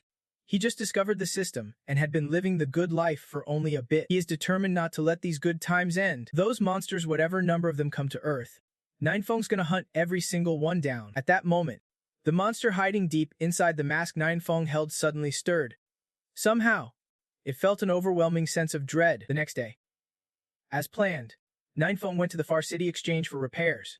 Donghan was already waiting, and because of that, he got taunted by that nasty employee. I still do not know her name. Women's petty grudges are seriously terrifying. That nasty girl accused Donghan of being blind, clinging to Ninefeng without knowing he was just a thief. Plus, stealing from a martial artist. He would probably be torn to shreds by now. She is talking nonsense. Nine is not that kind of guy. Donghen shouted. Master Vong already sent people to investigate. That Nine guy is just a useless 18-year-old newbie. Orphaned early, with no way to get high-level gear. The more she talked, the more venomous she sounded. She kept insisting Ninefeng was a thief while her mouth ran wild. The ground suddenly cracked open, shooting a sharp spike right next to where she stood. She almost became a human kebab. Terrified, she sank to the ground, tears streaming. Sorry, your filthy mouth almost made me lose control, Donghan said. Stunned, the nasty girl saw Ninefeng using offensive magic inside the exchange and screamed for security. Donghan warned Ninefeng to leave before the guards arrive. After all, the powers in the Far City Exchange are not few. If they caught him causing trouble here, it would be a huge headache. Soon after, Master Vong showed up with a few security guards. Since digging into Ninefeng's background, he would grown arrogant, no longer pretending to be respectful or flattering. Ninefeng, who gave you the guts to act so brazenly in our Far City Exchange? Master Vong, I heard you are investigating me behind my back and even accusing me of theft. Master Vong did not back down. In fact, he got even more arrogant. Whether he is a thief or not, he knows that better than anyone. If you want to question me, you are not nearly in a position to do that yet. No sooner had he spoken than two burly guards behind him sprang into action. Ningfeng was utterly disappointed with how the Vin Then Exchange treated its clients, and honestly, he was too lazy to fight. Holding up the powerful black badge gifted by Longback's mayor, Ningfeng stopped the guards dead in their tracks, right in front of Master Wang. He instantly cut them down without shedding a drop of blood.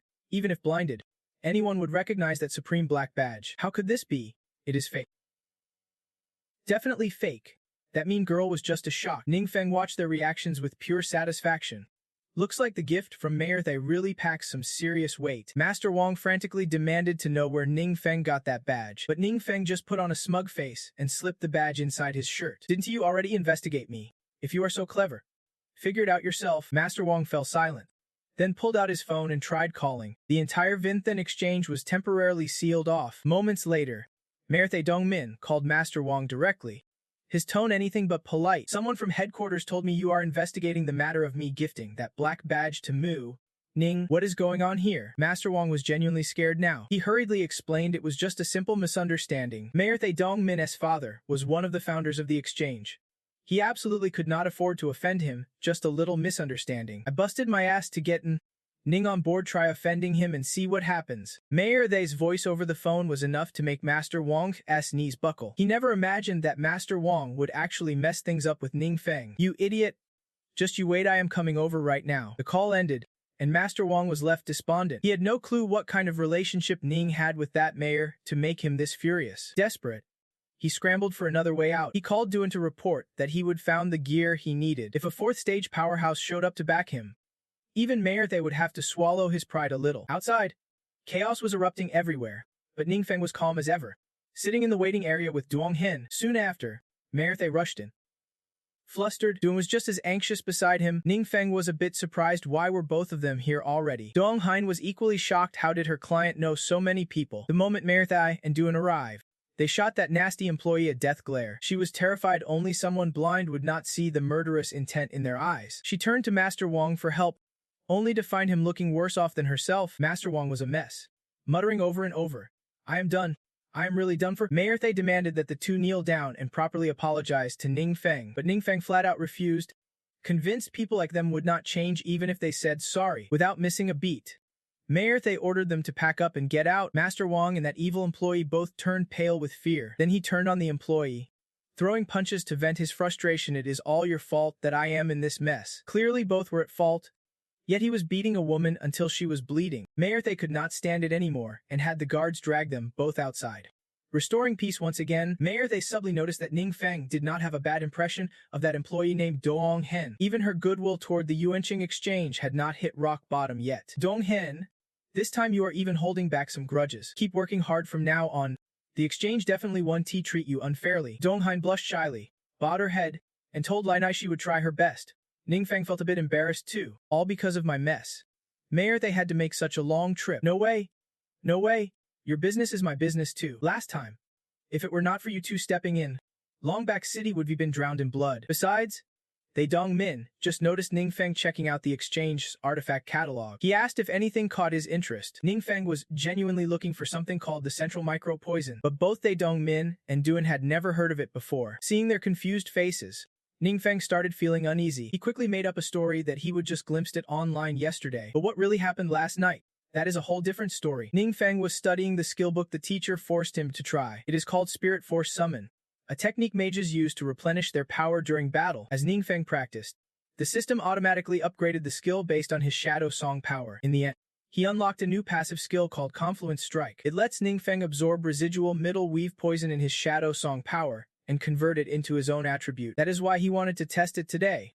But even Mayor Thai and Duan seemed clueless about it. After everything wrapped up, Mayor Thay said his goodbyes and left on a teleportation scroll. Ning Feng felt a bit hungry and wanted to invite Duan out for some food. Instead, Duan invited Ning Feng back to his place. To Ning Feng's surprise, Duan's place was actually a mansion. Mayor Senza of Kundu City really knows how to butter up talent. Ning Feng was dazzled by the whole scene. Duan even enthusiastically offered to give Ning Feng the house if he wanted it. But of course, Ning Feng is not the type to take advantage of others like that. Senza's ladies must be grinding hard once they make enough cash.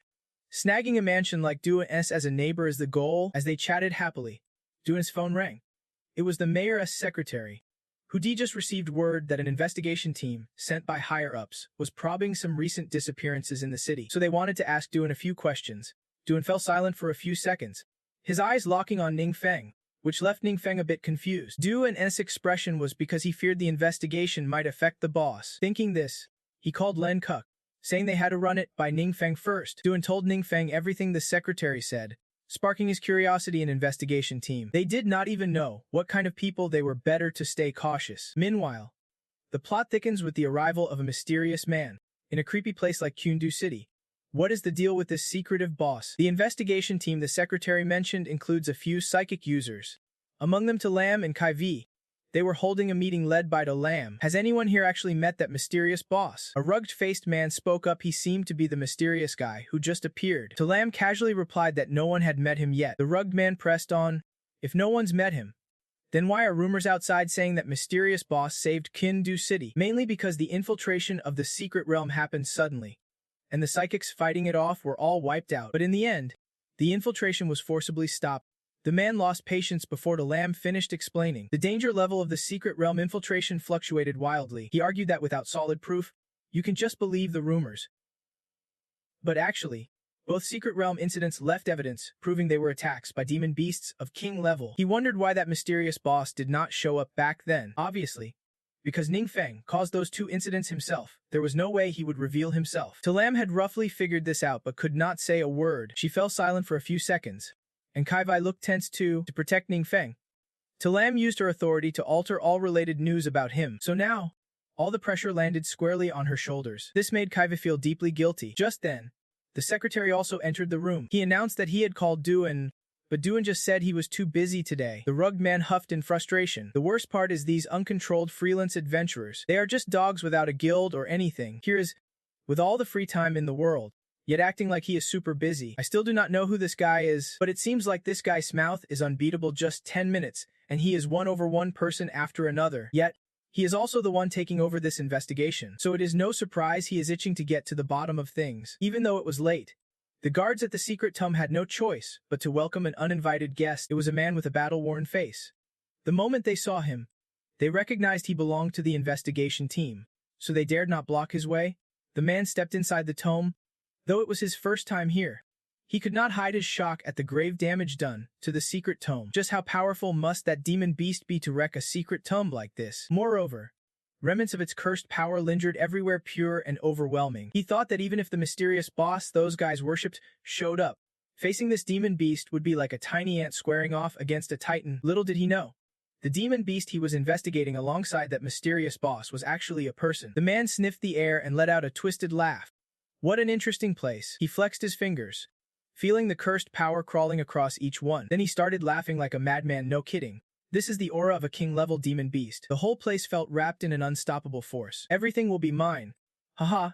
The guy's identity is still a mystery, but judging by his actions, he is definitely no hero. Meanwhile, at Duan's mansion, Ningfeng was still glued to his video game. Suddenly, the system flashed a warning. An apocalypse relic detected. Ningfeng's face immediately darkened. He vaguely sensed something linking to him through the energy. He sat up straight, focusing hard to pinpoint it. The connection grew clearer by the second. Ningfeng felt he was close to locking down its location. He stood up and threw on a jacket. Boss, where are you headed? Duan was curious, since it was late and Ningfeng was putting on a jacket. I'm stepping out for a bit. Cover me in the match. And do not go af. Ningfeng left the house, leaving Duan staring blankly at his phone. According to Ningfeng's senses, that thing was roughly near the secret tomb, but moments later, it seemed to start moving again. Meanwhile, outside the entrance of the secret tomb, the guards were in chaos because the monster had appeared. Both of them were shaking when they saw the scene. The man, the investigation team leader, was trapped inside the monster's body. His voice was barely there, just begging for help. I can't move. Somebody, please save me. Ningfeng grew more and more anxious, but on his way, his taxi was stopped by a group of adventurers. They warned that the area ahead was off limits, too dangerous to pass. Ningfeng got out and decided to walk. After all, that thing was momentarily still. Back at the secret tomb, the man kept screaming. From the scene, it was clear he was in terrible pain. Soon, Talam and Kaivi arrived. They were both freaked out by the grim scene. What the hell is going on here? The aftermath was horrifying to witness. Talam was defeated by the monster, battered and bruised all over. Kaivi rushed to treat her wounds. Luckily, she had the belt Ningfeng gave her. Kaivi could shorten the healing chant, helping her recover as fast as possible. But the situation was dire, because even a powerhouse like Talam could not hold back that monster. After some treatment, Talam barely managed to sit up. The monster had fled. Heading toward the city, they reported to the city mayor, asking him to call Duan for help, though it was uncertain if he would arrive in time. Hearing Duan's name, Talam just sighed. His strength rivaled hers, yet Talam was left beaten like this, so it was clear Duan alone would not be enough to handle this. Whoever's backing him now might be the city's last hope. This apocalypse relic monster leaves chaos and destruction wherever it roams. Even the head of the investigation team is dizzy and completely out of control. Because of it, it rampaged all the way until it finally came face to face with Ningfeng. Staring at the mess ahead, only one question popped up in his mind. Should I use another forbidden spell to take it down? The monster immediately recognized Ningfeng as an enemy and flew into a furious rage. Despite its bulky frame, it moved lightning fast, lunging straight at Ningfeng, claws ready to shred him to pieces. But somehow, it could not land a hit on him. Instead, Ningfeng's power and aura were so overwhelming, the beast trembled in terror. Right then, the system pinged a new notification. Apocalypse relic detected. Want to absorb it. Why am I only hearing this now? Does absorption require close contact or something? Without hesitation, Ningfeng clicked yes. The monster let out a guttural roar, painful and primal. Then its body shattered into countless shards.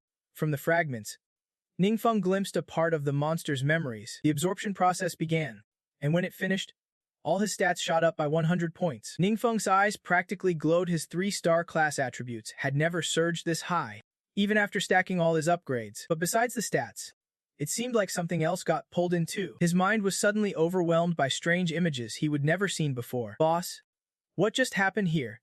Duan came rushing over, but everything was already settled. Yeah, there was a monster. But I killed it. Ningfeng casually pointed to the pile of wreckage behind him, replying as calmly as if it was nothing. Among the ruined apocalypse relics lay the unconscious head of the investigation team. Duan studied him carefully for a long moment. Just now, the system called you and said a monster had broken in. Looks like this was the creature. It is no surprise Ningfeng was able to take it down. But what puzzles me is that there is no trace of any powerful magic or dark energy used by Ningfeng at all. So what exactly did you do to kill that giant beast? You are just in time. I am handing the next task over to you. Ningfeng patted Duan on the shoulder, then vanished without a trace. After all, he did not want to stick around and get spotted by anyone else. But the way Ningfeng left Duan completely dumbfounded. His speed was insane. Wait. Is not the boss a mage? That speed blows past even the fastest agile classes. Duan was starting to realize just how mysterious Ningfeng really was, constantly throwing him from one shock to the next. And the investigation team leader, he ended up in jail. During interrogation, he confessed everything. He said that during one trip into a secret realm, he found a demon beast that could absorb dark powers as its own. So he took the chance to investigate, hoping to enter the cursed tome and absorb that dark power. But instead, the demon beast ended up controlling him. After that, he lost all consciousness. This whole mess was only resolved thanks to Duan and the mysterious boss backing him up. System rewards felt better than passing the college entrance exam. This is awesome. Seriously awesome. It is a real relief to have that mysterious boss protecting our entire city of Tandu. Talam and Vi are finally a bit more relaxed too. They still can dig deep into Ningfeng's background. But at least, given the current situation, it is clear he is not connected to those demon beasts. The system was so excited it got all flustered. Then turned to ask Duan if he would ever met this mysterious boss before. He replied that, actually, he would been lucky enough to meet him once. Hearing that, both Kai Vi and Talam looked pretty shocked. Wait, what did you say? Seeing this, the system cheered inside, eager to have Duan act as a recommender. He promised that if the mysterious boss agrees to help Tandu City, no matter the request, they would do everything possible to fulfill it. But Duan advised Mayor Chung to drop that idea, because the boss is humble and not after fame or fortune. Chan Kai was worried and disappointed. A powerhouse like Ningfeng must have countless suck-ups crawling at his feet. He really wanted to grab that tail. Seeing Chan Kai's grim expression, Duan reluctantly offered some comforting words. The boss has family in Tandu, so naturally, he will care about this city. You guys do not need to stress too much, but keep in mind, family does not want to be bothered either. Hearing the word family, both Talam and Kai Vi fell silent, especially Talam, who started suspecting that Ningfeng might be that mysterious boss. She even wondered if that mysterious boss could be Ningfeng's senior. Ningfeng was still chilling at home at this moment, reflecting on what just happened. He finally understood what the so-called apocalyptic relic was. It was the residual remains left behind after the demon kings perished in the secret realm. Before, countless scenes flashed through his mind. Actually, those were fragments of the demon king's memories absorbed after they died. Ningfeng had no intention of becoming a demon king. At first, he found these things useless, but after thinking it over, he realized they might be valuable. Specifically, some of these memories could help him conquer the secret realms more easily. The secret realms, when accumulating dark power, experience phases of power surges. Once they can resist the invasion of time-space, the apocalypse will unfold in the time-space Ningfeng inhabits.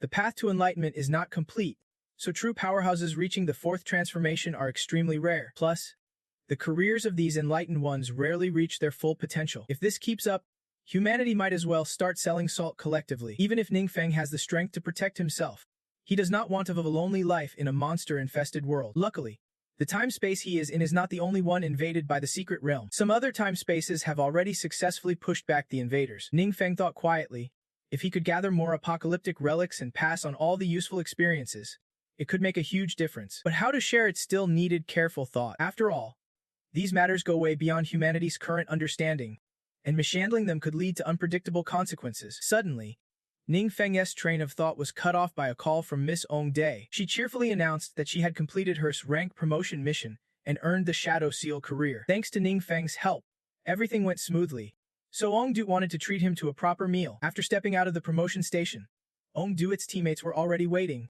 firing off congratulatory confetti. That guy, Triyu Trun, had also completed his promotion and was soaking up the praise with a big grin, and even smartly picked the best restaurant in town, ready to invite some beauties to celebrate. But of course, Miss Ong Dae flat out declined, saying she just finished a tough mission and needed some rest. Is it really that urgent? Can't it wait? Triyu Trun still tried to hold her back. Yeah, it is super important. Ong Du shot back a blunt no, then left, leaving Triyu Trun behind with 3 teammates, and clenched his teeth, thinking Ong Dut was already turning her back on him right after the promotion. Seeing the tension, the saintly career girl quickly waved her hand to calm things down. Don't jump to conclusions like that. Dut is not that kind of person. Maybe she really does have something important going on. But surprisingly, Triyu Trine was not willing to let it go. Realizing he could not win the goddess' heart, and decided if he could not have her, no one would. He started picking fights with the others. You guys must be exhausted chasing after her, right? She just completed her rank promotion with a hidden career status. The gap between her and everyone else is only growing. Triyu Trine's words were not wrong, but he went on to say that with the way things are, it is only a matter of time before Ong Diet leaves the squad. This clearly did not sit well with the rest of the team. That night, Ong Diet and Ningfeng hit up a BBQ joint, and the moment Ningfeng tasted the food, he was so happy he could not stop grinning. Tonight's meal was mainly to thank you for the mark you gave me. It honestly helped me out a lot, Ong Diet said. Genuinely grateful. You mean that mark triggered a new hidden class, right? Ningfeng tore off a chunk of lamb, chewing loudly as he asked. Now that you mention it, from the Demon King's memories, it really seems like Awakened One's classes do not reach perfection.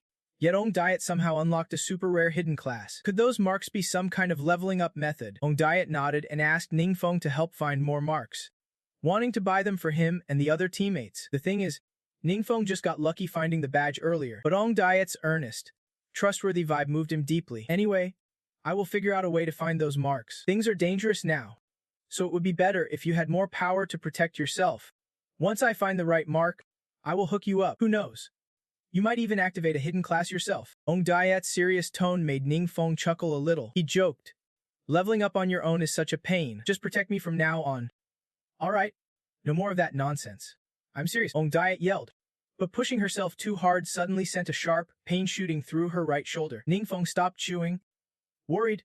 Hey, are you okay? Gritting through the pain, she grabbed her shoulder. It was from a careless injury during the mission, though she would already been hurt before. Still, this was an rank mission, and the boss dealt heavy damage. She definitely needed some rest. Just then, Ning's phone rang. He picked it up, and the voice on the other end was aggressive. Hello? Are you Ningfeng? Who is this? Ningfeng replied lazily. On the other side, the caller was downright rude. He told Ningfeng not to bother asking who he was, just spill where he got the mark. Ningfeng lost all patience with this psycho and hung up immediately. Then he told Ong Diet what happened, and worry flashed across her face.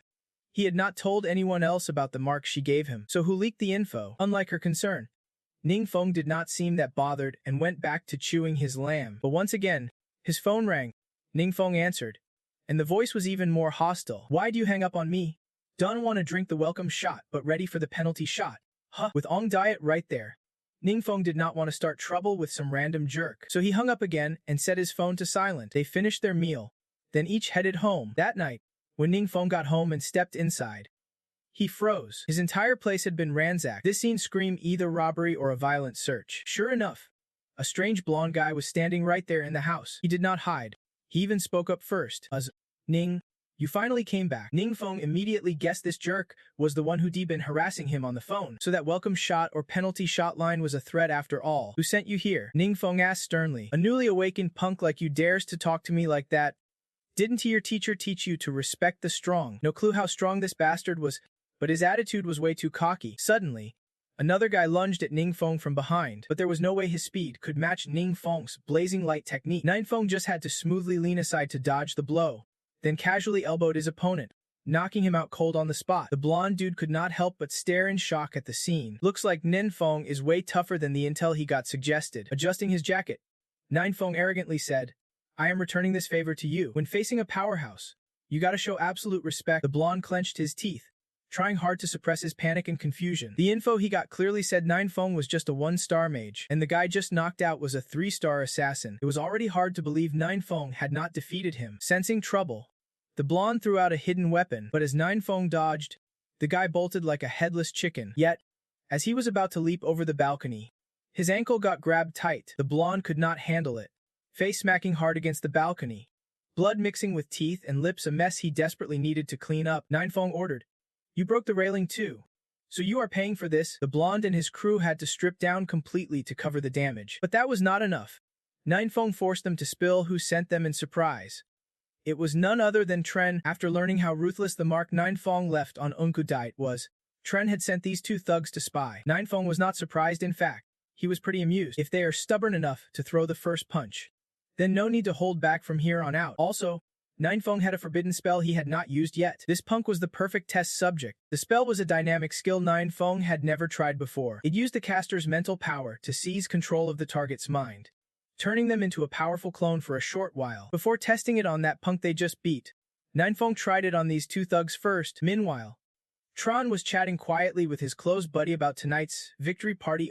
Diet refused to show, so he was not keen on socializing with the rest. From their talk, it turned out these two jerks had even interfered with Ong's transfer, trying to sneak a boss into her mission to stir some tension. The plan was for Tran to swoop in as the hero and win her favor, but Diet was way too badass for that. Even badly wounded, she wiped out the boss, completely ruining their scheme. As the two thugs chatted while walking, a towering figure suddenly blocked their path. After a moment of panic, Tron realized it was the blonde guy he would sent to sabotage Ninefeng's place. He let out a breath. Hey, you. That guy. Why do you show up like a ghost without saying a word? Got the info I asked for yet? The blonde did not answer. Instead, he flipped the question back at Tren. Was it you guys who hurt Diet? Both Tren and his buddy were caught off guard by the question. Then the blonde quickly recovered, stepping forward to slap Tren's face a few times with a look of disdain. Busybody boss. Are you out of your mind? Tron was way too arrogant, completely ignoring the murderous glare rising in the blonde's eyes. In a blink, he and his buddy found themselves choking as the blonde Ninefeng grabbed at their necks with both hands. Anyone who hurts Diet does not deserve to live in this world, Ninefeng growled, but he was not about to let these two punks off easy. Just moments ago, Boss Tren said he wished Ninefeng were dead, so now, Ninefeng wanted those words carved on the other guy's face. His power surging, Tron and his buddy felt like their souls were being ripped out by Ninefeng. About a minute later, their bodies completely disintegrated into dust. That was probably the shortest and longest minute of their pathetic lives. After finishing, Ninefeng turned the blonde guy's body to dust too. This is the best way to erase any trace on the body. That said, this situation is still dangerous. Ninefeng's place is just a regular neighborhood, so if high-level province-tier investigators come snooping, there is no way he can stop them. Sure, Ninefeng's strength right now means he is not scared of anyone, but he can't babysit the house 24/7 to keep out someone like that blonde guy. Originally, Ninefeng wanted to use the residual memories of the Demon King to arrange some important matters. Luckily, he copied them down. Otherwise, if intruders found out, they would definitely stir up a whole lot of trouble. Imagine Ninefeng rising up, cracking his knuckles. First, clean up the house, then temporarily move to Duan's place. After all, he is a fourth-tier powerhouse and has special perks from the city market. The luxury villa where Duan lives must have way better security. Ninefeng left right that night, and after arriving, he told Kong everything that happened. As expected, Kong went berserk the moment he heard it. How dare they mess with the boss? These fools are seriously asking for trouble. Boss, you rest easy. I will get to the bottom of this quickly. There has got to be someone pulling strings behind the scenes. What a fiery guy. Ninefeng flopped lazily onto the sofa, shaking his head repeatedly. No need to rush this. Actually, I have got another question. Do you know any trustworthy alchemists? Duan nodded and asked what Ninfeng's requirements were for that alchemist. Ninfeng thought for a moment and then laid out his demands. First, the skill level has to be pretty high, someone reliable. Second, ideally someone with a free status, with minimal connections around them. Duan silently ran a few names through his mind. I know an alchemist who is pretty skilled, but unfortunately, he has already joined a big guild. Then that one work, Ninfeng said with a dismissive grin. From the shattered memories Ninfeng absorbed, the Demon King had slaughtered some top-tier alchemists, and the medicines they made were incredibly potent, definitely comparable to modern world standards. But the details were unclear, so Ninfeng could only gather the remaining formulas, then find someone with expertise to research them. But alchemists tied to major guilds are really not suitable. With their restricted status, any leak of classified info would probably drag in a whole swarm of troublemakers like Triu Chine. If there is a chance later, you keep an eye out to help me. I will also look into other options. Ninfeng instructed Duan. Next day, he casually asked Diet. And surprisingly, he actually got some leads, and it turned out to be someone he already knew nearby. The young cleric named Tu Din in Diet's guild has an older brother who is an alchemist, not bad at all. Vu Di. The brother even planned to join their guild, but he and Chu Trun hated each other like cats and dogs, so no deal was made. If you are interested, I can set up a meeting for you too. Ninfeng sighed. Another Chu Trun. Diet's team sure has some bad luck with guys like him. Luckily, you helped her nip that disaster in the bud, or things would be gotten way messier down the line. By the way, What kind of alchemist are you looking for? Ong Diet asked curiously. I found some formulas at home and want someone to take a look. Wait, you found them at home? Ong Diet looked skeptical. Last time, Ningfeng said, he found the marks in his own house. He is practically hoarding treasures like Truong My Lan or something, though Ningfeng's been acting suspicious lately. Ong Diet never doubted her childhood friend Than Mei, so she eagerly introduced that alchemist to him. His name's Tong. From his looks, he seems calm and steady, a guy you could probably trust. Ningfeng handed over the formulas, and Tong I examined them carefully. As for the ingredients, nothing seemed out of the ordinary, but the method of crafting the medicine was unfamiliar to Tong I. Seemed pretty complex. Do you know what this medicine is supposed to do? Tong I said. He would heard that after taking it. Your gained experience could boost by 100%. Ningfeng pondered for a moment, then muttered his thoughts aloud. But that reckless remark of yours totally threw Tong Ningai off balance. Right now, the best experience boosting potion on the market only hits 40%. And even that is insanely expensive. If there really was a potion that could boost experience by 100%, it would let even the lowly 1-2-star jobs break through and level up fast. I am not totally sure about it myself, but I can just go asking people around either. That is why I came straight here to ask for your guidance. Tumai did not hesitate and immediately headed to her lab to start experimenting. Meanwhile, Tudin and Ong Diet took charge of chatting with Ningfeng to pass the time. After a while, the trio heard a loud crash from upstairs, and Tudin anxiously wanted to check it out. But as soon as he reached the second floor, he saw a slam darting out of his brother's lab. This was the specimen 2 guy had been experimenting on. It was fleeing in absolute panic, yet it had not gotten far before a bolt of electricity blasted straight at it. The tiny slam shattered into 100 pieces instantly. Ningfeng, Ong Diet, and Tudin were all left stunned. Struggling to process what had just happened, Tudin looked toward the source of the electric spark and saw his brother growing, his mouth wide open and a grin stretching to his ears. It worked. It really worked a full 100%. Above Ong Diet and Tudin's heads popped a bunch of question marks all at once. Tuningai brushed past the beauty and his little sister, sprinting straight to Ningfeng. Grabbing his shoulders, he shook him wildly back and forth. My bro Ningfeng, I took a little sip of the potion made with your formula. Then I tested it on the slam, and yep, experience shot up to 100% for real. Though Feng did not show much emotion, deep down he was actually pretty thrilled. If this potion really works, then maybe all the other formulas you have collected can work too. Tongai was even more excited, non-stop tossing fireballs at the test slam. Tuden was convinced his brother had totally lost his mind. Tumingai had always treated the lab like a sacred shrine, never even letting her step inside, and now he was just wrecking the place like it was a playground. To explain his bizarre behavior, Tong Ungai finally spilled the beans about the successful experiment to the 2 girls. Then, he turned and asked Ningfeng about the upcoming market. If you plan to sell, you could make a fortune nobody could even imagine. These days, danger's everywhere, no one's going to turn down an item that boosts their power. Ningfeng mulled it over. Sure, business could bring huge profits, but it would also open a can of worms. This needed serious thought. Just then, his phone buzzed with a message from teacher Kivi to the whole class. The school was planning a level-up training session in a secret zone in a neighboring city for all the senior students. Starting next week, since training grounds are crowded, they would have to split times and zones. Right after Kivi's announcement, the whole class erupted into chaos like a bustling market. The students started buzzing about the experience potions. Wang Yai and the gang wanted to grab some for protection too, but they soon found the potion stocks had long been wiped out, scarce as hen's teeth. Ningfeng read the messages and pondered even more deeply, then finally made a decision about that 100% experience potion. I will have the market boss let me test it out first. Then after some time, I will sell it. Boss, am I one of your crew or not? The market boss chuckled, looking at Ningfeng. Of course you are. Ningfeng responded generously. With those words from you, boss, Diet and I will be your bodyguards from now on, and you can use my brother however you want, no need to hold back. The market boss got so excited he could barely speak straight. Tumingai was at his wit's end with his greedy little sister. Ningfeng felt this was the best way to handle things right now. The bundles of goods he would secured would definitely cause a sensation once they hit the market, but the huge profits came with a double-edged sword. By then, there will be swarms of bugs like the million-episode arc, impossible to control. To keep things quiet, Ningfeng wants to lock down his inner circle first, building up his power base. Only when someone wants to join later will he consider it seriously. Suddenly, Ningfeng remembered there is another solid teammate in Ong Dui's crew who is not part of the main faction either. His profession's also a warrior. Goes by Chu Jiangdu. He could definitely get a slice of that experience potion. Ong Dui's eyes lit up with excitement and determination. Just a few days ago, Chu Jiangdu was stressing about not making it to the same university as his friends. Now with Ningfeng's 100% legit experience potion, those worries might just melt away. Of course, Ning Feng is not one to do charity work out of the kindness of his heart. Chu Jiangdo's got solid skills, a straightforward personality, and good ties with Ong Duet. This guy could be a big help to Ning Feng's little brother down the road. Actually, scratch that he is Nin Big Boss now.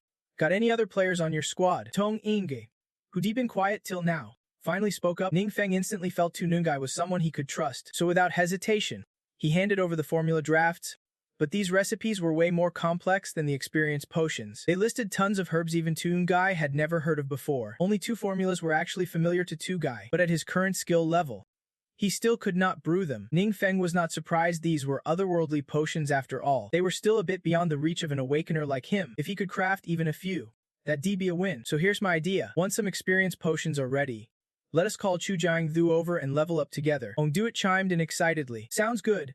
To dance all in too. Naturally, Miss Ong was not about to let Ning Feng off the hook. He had to go with her to level up. Tu Ngai did the math. There was enough potion for their group, and by Monday next week, they could brew a full batch. So Ong Du took the lead, setting the leveling schedule to start Monday next week. From a great achiever to a nobody with zero say, Ning Feng was totally overshadowed by Ong Duet. True to his word, Ning Feng showed up at the spot Ong Duet had arranged on Monday. While waiting for the others, a car rolled by. Inside were his classmates. On their school-scheduled trip to level up in the neighboring city, they spotted Ning Feng and, as usual, started mocking him. Leveling up today. That loser Ning Feng's not even joining.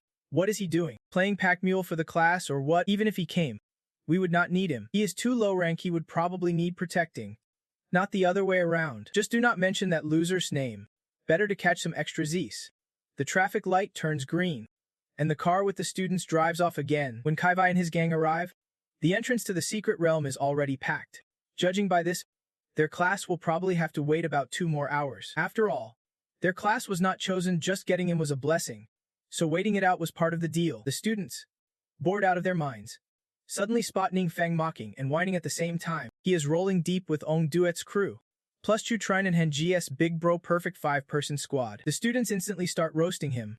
So he really did show up with the goddess Ong. Huh. It is maddening. Every guy in the class is green with envy. But their fury does not stop there, because right after, Ning Feng and the 4 others got respectfully ushered straight into the secret realm, no waiting in line like the rest. Kai Vai explained that Ning Feng was with the Guild of Footmasters, so they got VIP access inside. Ong Duet's Footmaster Guild is pretty famous but small, so this kind of privilege was normal. The jealous boys kept trash-talking Ning Feng, hoping he would get squashed by monsters inside the realm. What is so great about that loser Ning Feng anyway? I want to get into the guild with the mage, and the goddess leading the way too. One of them shouted wildly. That caught the attention of some unfamiliar awakened ones nearby. They approached the group of students with fierce expressions, then started grilling them. Quick question. Are you saying the goddess is actually Ong Duet, the 5th-ranked supernova nationwide? Ong Duet. Right? The students did not know if these strangers meant harm or good for the goddess, but seeing their intimidating looks, they had no choice but to say, yeah, that is right. After confirming, those guys did not even say thanks. They just marched straight to the secret realm's entrance. A sharp-eyed girl realized they, like Ong Duet, were all ranked supernovas in the nation's leaderboard. The only girl in that group was Thong Mok Thu. Ranked 4th, the big dude carrying the giant blade was Lei Kak. Ranked 3rd, and the proud leader.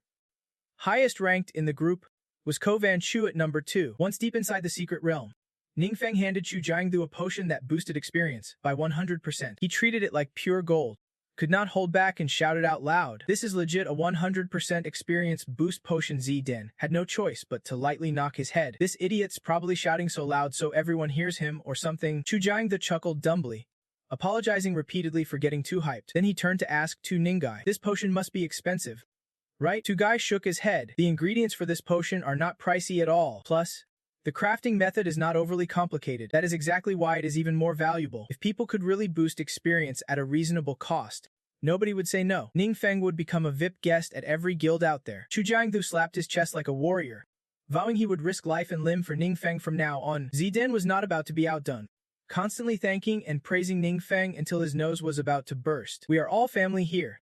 No need for formalities." Ning Feng scratched his head, feeling a bit embarrassed as he replied. Ong Duet stood off to the side, watching the scene with a pleased smile. Ning Feng's personality was never one to mingle much, so his circle of friends was always just a handful, especially after turning 16 and failing his first awakening.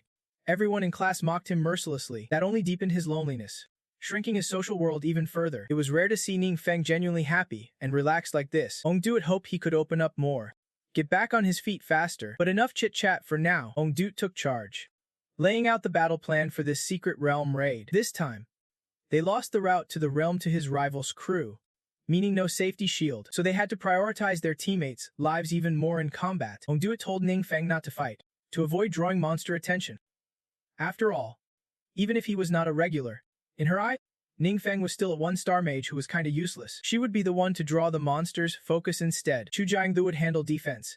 Du Din would focus on booking and protecting the team, and Tu Gai would adapt on the fly with medicinal herbs. Seeing how she divided the task so clearly, Ning Feng felt super annoyed. At this rate, there is no way I am leveling up much. But since everyone's trying to protect him like this, Ning Feng could not just ignore their teamwork. After all, his use of forbidden spells made his leveling faster than most. Being a day or two slower was not that big a deal. He needed to fully understand the strength of these 4 new teammates first. The plan was set, but unlucky for Ongdu.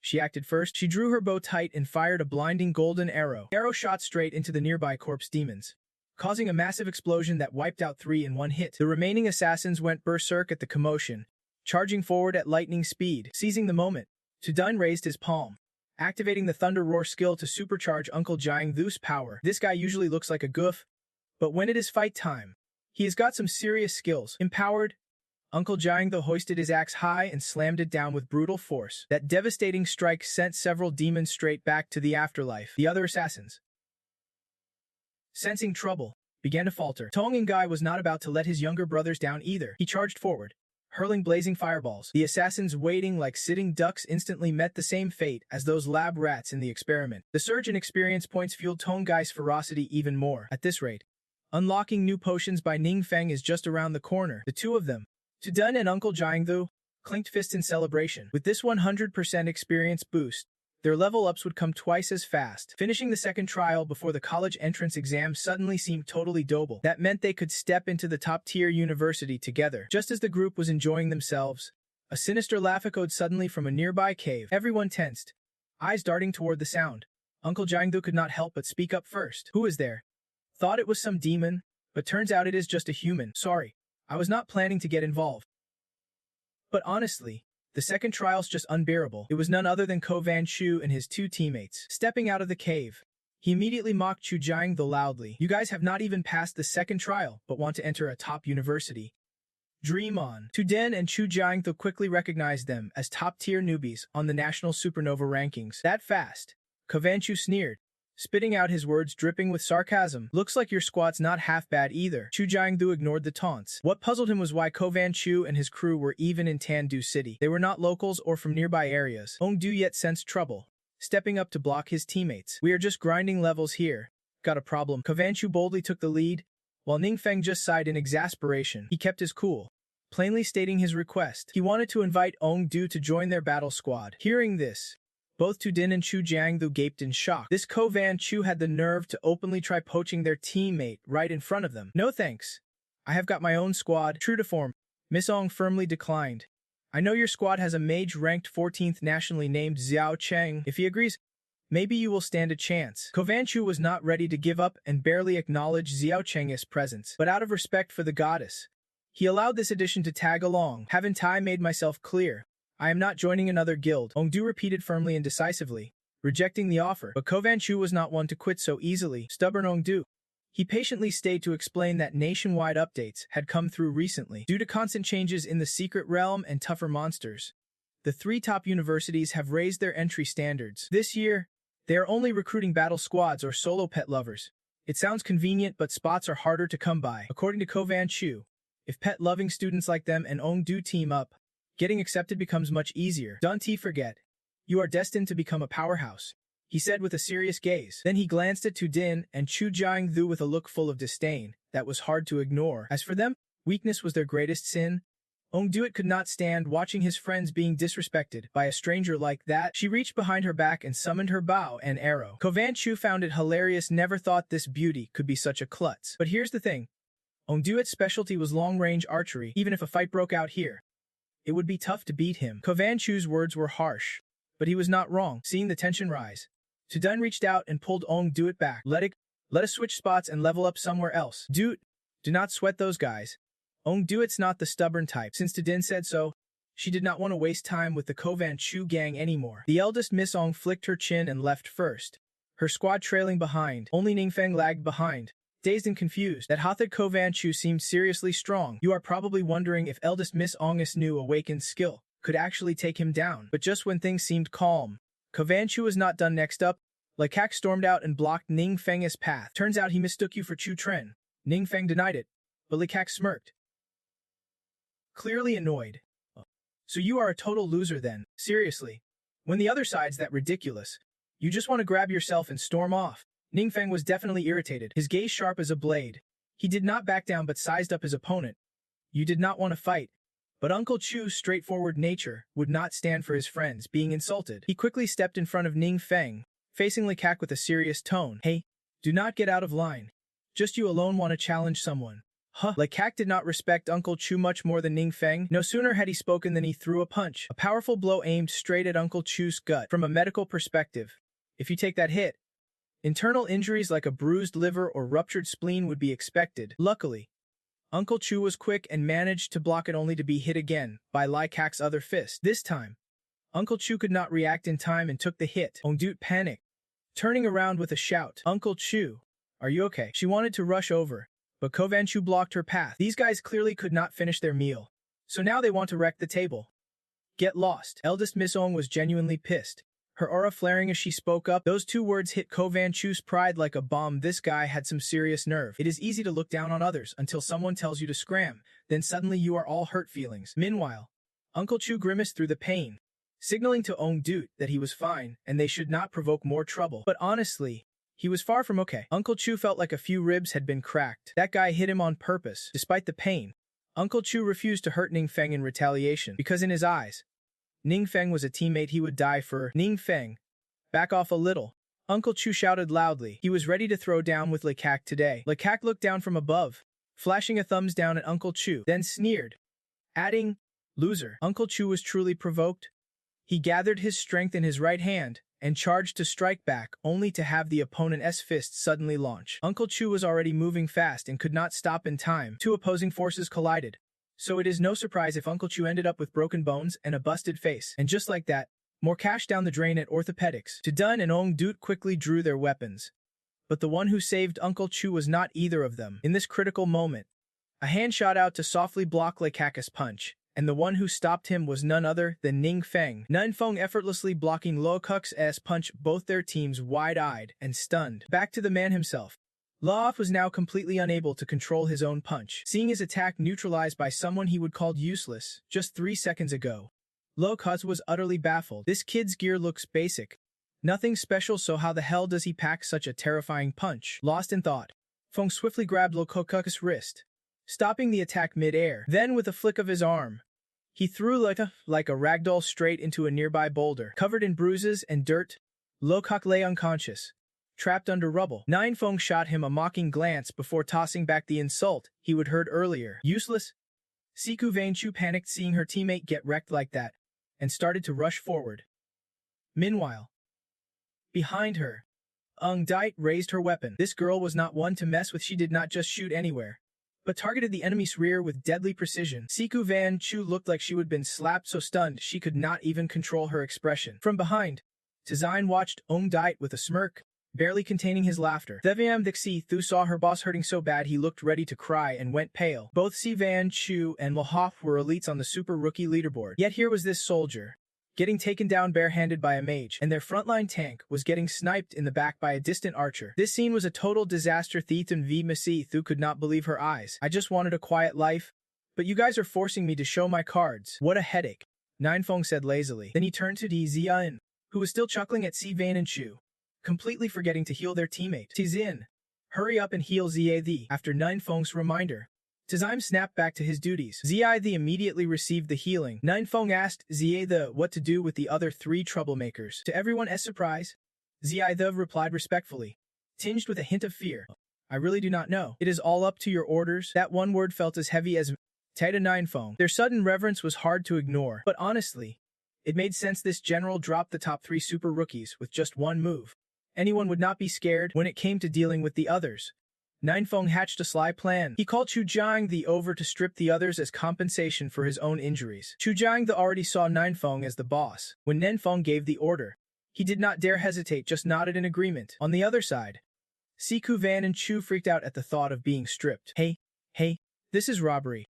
How dare you? No sooner said than done. A fist slammed into the ground right beside Siku Van Chu's glove. Of course, Ninfeng was the one behind that punch. He pulled his fist back, shot a glare at Si Van and Chu, and spread his hands in a threatening gesture. Whatever you said, that punch scared Si Van Chu straight out of her skin. Sometimes, you gotta play it safe to survive longer. He clearly treasured his own skin, so he quickly put on a pitiful, oh so innocent face. Actually, my gear is not that bad. If you like it, just take it. Being reasonable like that is always appreciated. But Ninfeng was not ready to let him off the hook yet. Grabbing Si Van Chu by the collar, he warned that he hated trouble if he ever found out they planned to sneak revenge.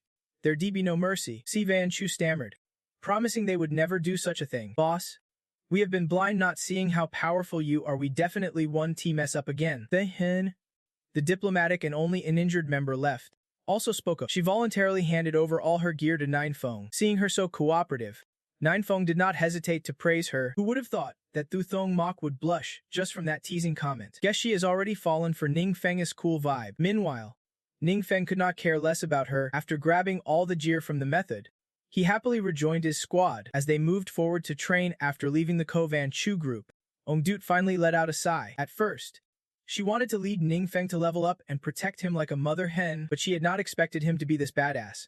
Ningfeng let out a long breath. I do not want to hide anything from you guys, but I just woke up recently. If I show off too much, it will be a huge headache. Since Ningfeng said that, Ongdut did not feel right scolding him anymore. After all, Ningfeng's always been mysterious and a bit odd. Ongdut had long gotten used to it. Taking a deep breath to steady her emotions, Ongdut placed a hand on Ningfeng's shoulder, wearing a proud smile.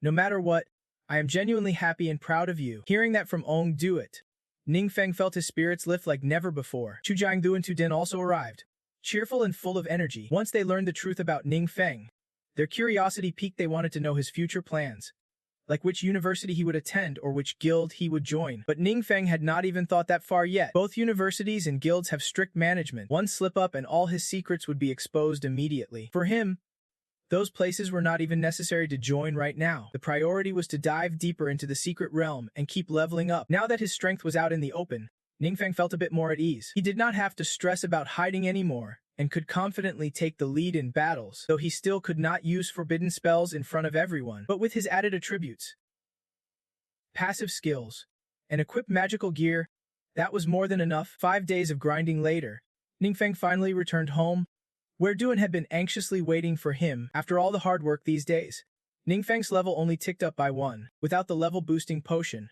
his progress would have been even slower. Still, this pace was not exactly snail slow. Usually, newbies ranking high on the Supernova leaderboard, like Ongdut, take about 2 years to hit level 20 and complete their quest line. For regular 1-2-star classes, instead of grinding endlessly on little monsters to rank up, going through university exams is definitely the easier route. Forget it. No point overthinking.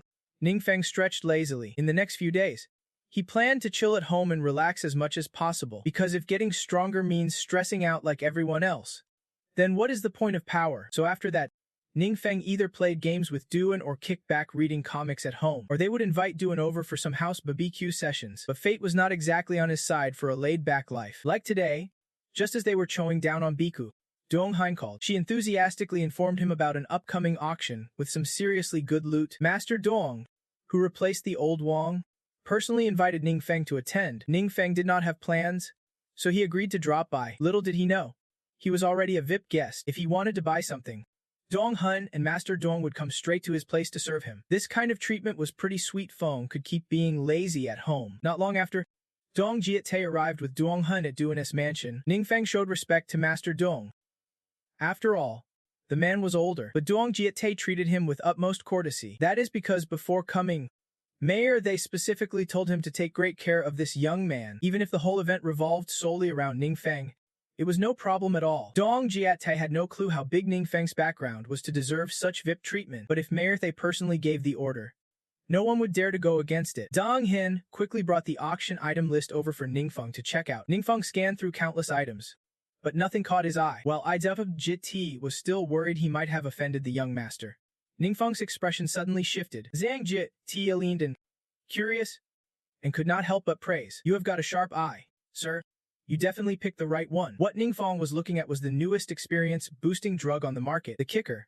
It could double your experience points 100% increase. Ningfeng stayed silent for a long while, his mind flashing back to the calm, trustworthy face of that monk from a few days ago. Unable to hold back, Ningfeng sternly demanded, Where did you get this? Intimidated by his sharp gaze. Confessed honestly. This experience booster is an item entrusted to us by the Commerce Guild. Ningfeng lowered his head, deep in thought again. The Commerce Guild is one of the top 7 guilds nationwide, with unfathomable strength and influence. Could it be that TP Inge secretly sold this potion?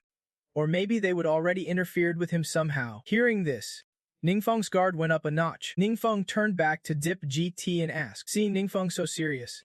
Assam Ji spilled everything he knew. Apparently, the Commerce Guild recently discovered a mysterious trial realm called the Divine Trial. The entrance is unique, only one person can enter at a time. This realm is divided into many levels, and every time you clear 10 floors, you get a corresponding reward. The experience booster is one of those rewards given by the guild after passing the trial. Zayan was skeptical.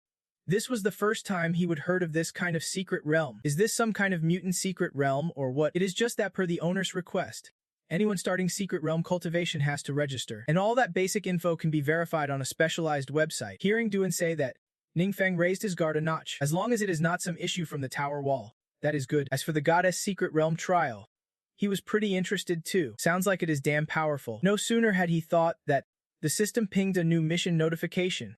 Your task is to clear the Divine Trial realm and harness its power. You have 60 days to complete this mission. Ningfeng grinned with satisfaction. This was the very first time the system assigned him a mission. Looks like the so-called Divine Trial realm is no joke. Thinking that Ningfeng lost all interest in the auction, he turned to Vifeng GT and said, Master Z Tuppen, I won't be participating in this auction anymore. Of course. Thank you both for your hard work bringing all this over. I really appreciate it. No trouble at all.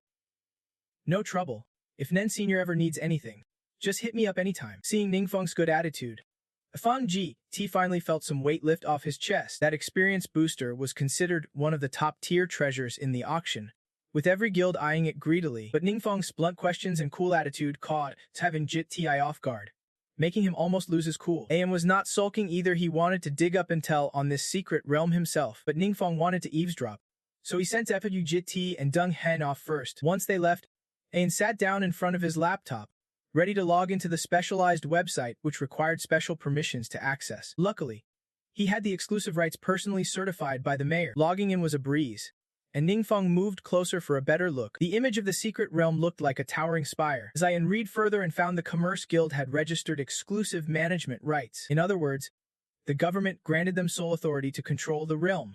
Without the Commerce Guild's permission, no other awakened candidates could enter. Ningfeng let out a weary sigh. The secret realms tied to the major guilds are always like this. Getting in now is no walk in the park. Once a mission is assigned, if you do not complete it, it gets wiped out. Looks like he has got to come up with another plan. That night, Ningfeng sneaked alone to the gate of the Divine Trial secret realm. The gate was even more intimidating than the pictures showed. Outside, 2 guards were posted. In the past few days, the Artisan Guild had dropped loads of info about the Divine Trial secret realm on their forum to lure powerful players in. Ironically, that just gave Ningfeng a bit more insight. If he used his skills to slip through directly, they definitely would not notice. Saying that, Ningfeng activated his space portal and effortlessly slipped past the 2 guards. Grinning cockily, he stuck out his tongue at them, then leapt through the gate. But out of nowhere, the gate exploded with a massive blast. Totally caught off guard, Ningfeng was thrown back by the shockwave. The deafening explosion echoed straight to the Artisan Guild headquarters. They quickly dispatched people to the secret realm to check things out. Meanwhile, Ningfeng had already crawled back home. Too bad he was injured, his whole body limp and drained of strength. What the hell just happened? Ningfeng shouted, frustration boiling over. Just now, when he touched the secret realm's entrance, a fierce surge of energy, like molten lava, blasted out from inside. It completely shattered his protective shield. But what the hell was that energy? And it did not stop there. The simulation window popped up. It warned his immune system was under attack, taking 3% damage. Every time that message popped up, the damage ticked up by 1%. Ningfeng was even more baffled. His system itself was taking damage. What kind of messed up skill is this immune system attack? A head of the Artisan Guild had also arrived at the scene. After his guild healers treated the 2 gate guards, He had them recount what happened, but those guards genuinely had no clue. They only knew the gate suddenly exploded. Then both fell into unconsciousness. Hasuvu's face darkened since the Artisan Guild took over this secret realm. Nothing like this had ever happened. He suspected some mutation had occurred inside. Guild leader. Maybe we should scan it with that device, the female mage trailing Asuvu suggested. I do not even know what it is. But since you mentioned it, Asuvu nodded.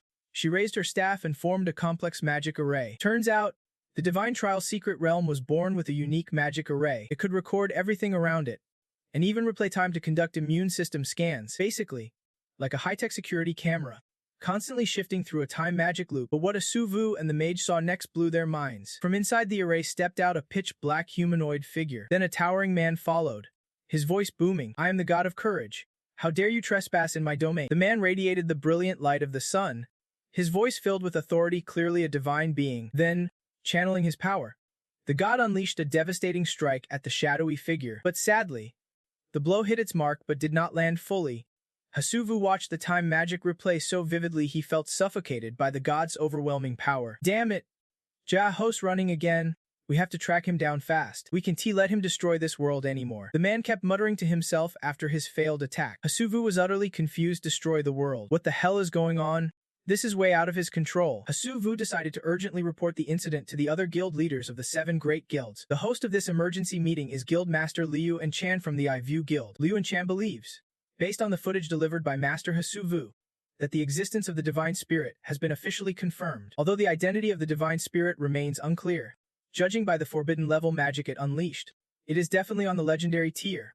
Guildmaster, if I recall correctly, you reported that passing the trial grants recognition and blessings from the Divine Spirit, right? A silver-haired man with a fierce gaze asked Hasuvu sharply. He is Guildmaster Fuongdan from the Kyengan Guild. There is indeed such information in the secret realm, but none of us expected the Divine Spirit to actually appear in literal form. Hasuvu replied cautiously. The key issue is that even forbidden magic can't destroy the Tathen. This is not good news. Another voice chimed in. This time it was Guildmaster Du Lun Ho of the Transmission Guild. Guildmaster Lakangayat Nin from the Vongthu Guild agreed with the statement. Based on recent events, if the Tathen truly intends to annihilate the world, I fear none of us have any way to respond. If the trial grants blessings from the Divine Spirit, does it also offer a way to fight back against the Tathen, like forbidden level magic or something? This question came from Guildmaster Vong Bak of the Teen Jiak Guild. Maybe there really is something.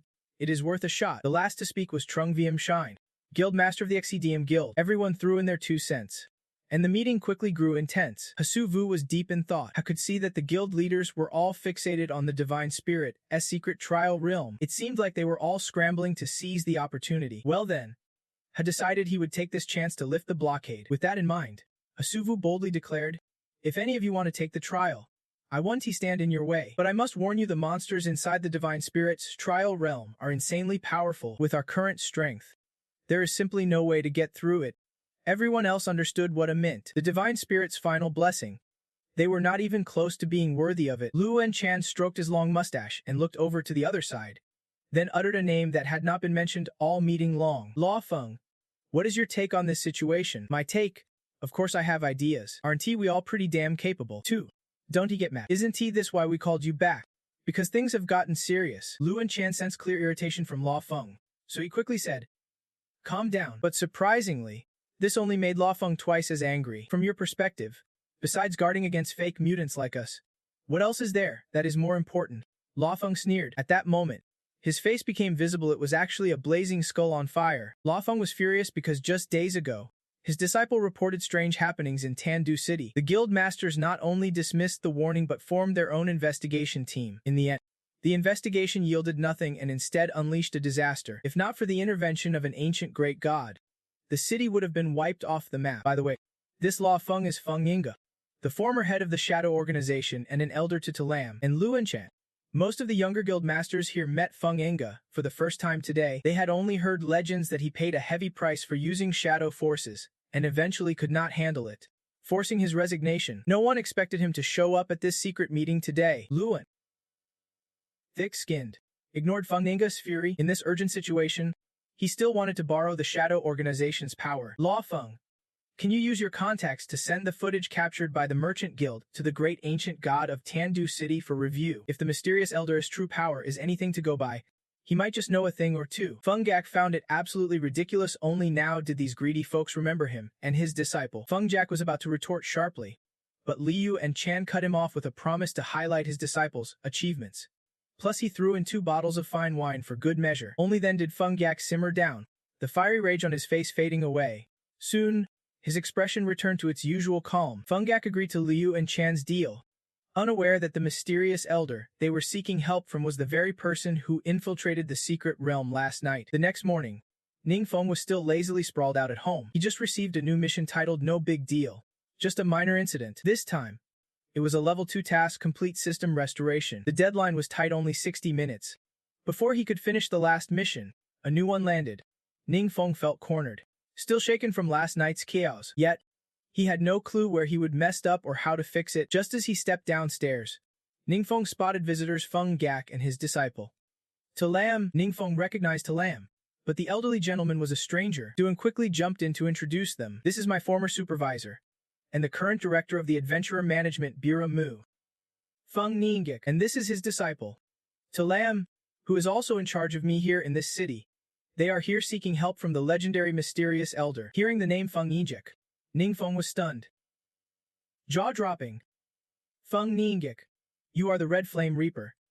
That is just a tiny bit of fame, nothing worth fussing over. Feng Gak smiled gently, humbly brushing it off, but Ningfeng knew just how much that tiny fame had once stirred up storms. This old master had countless achievements, breaking into major secret realms and dismantling numerous reckless adventurer groups. He was famously known as the strongest shapeshifter within the organization managing Duan.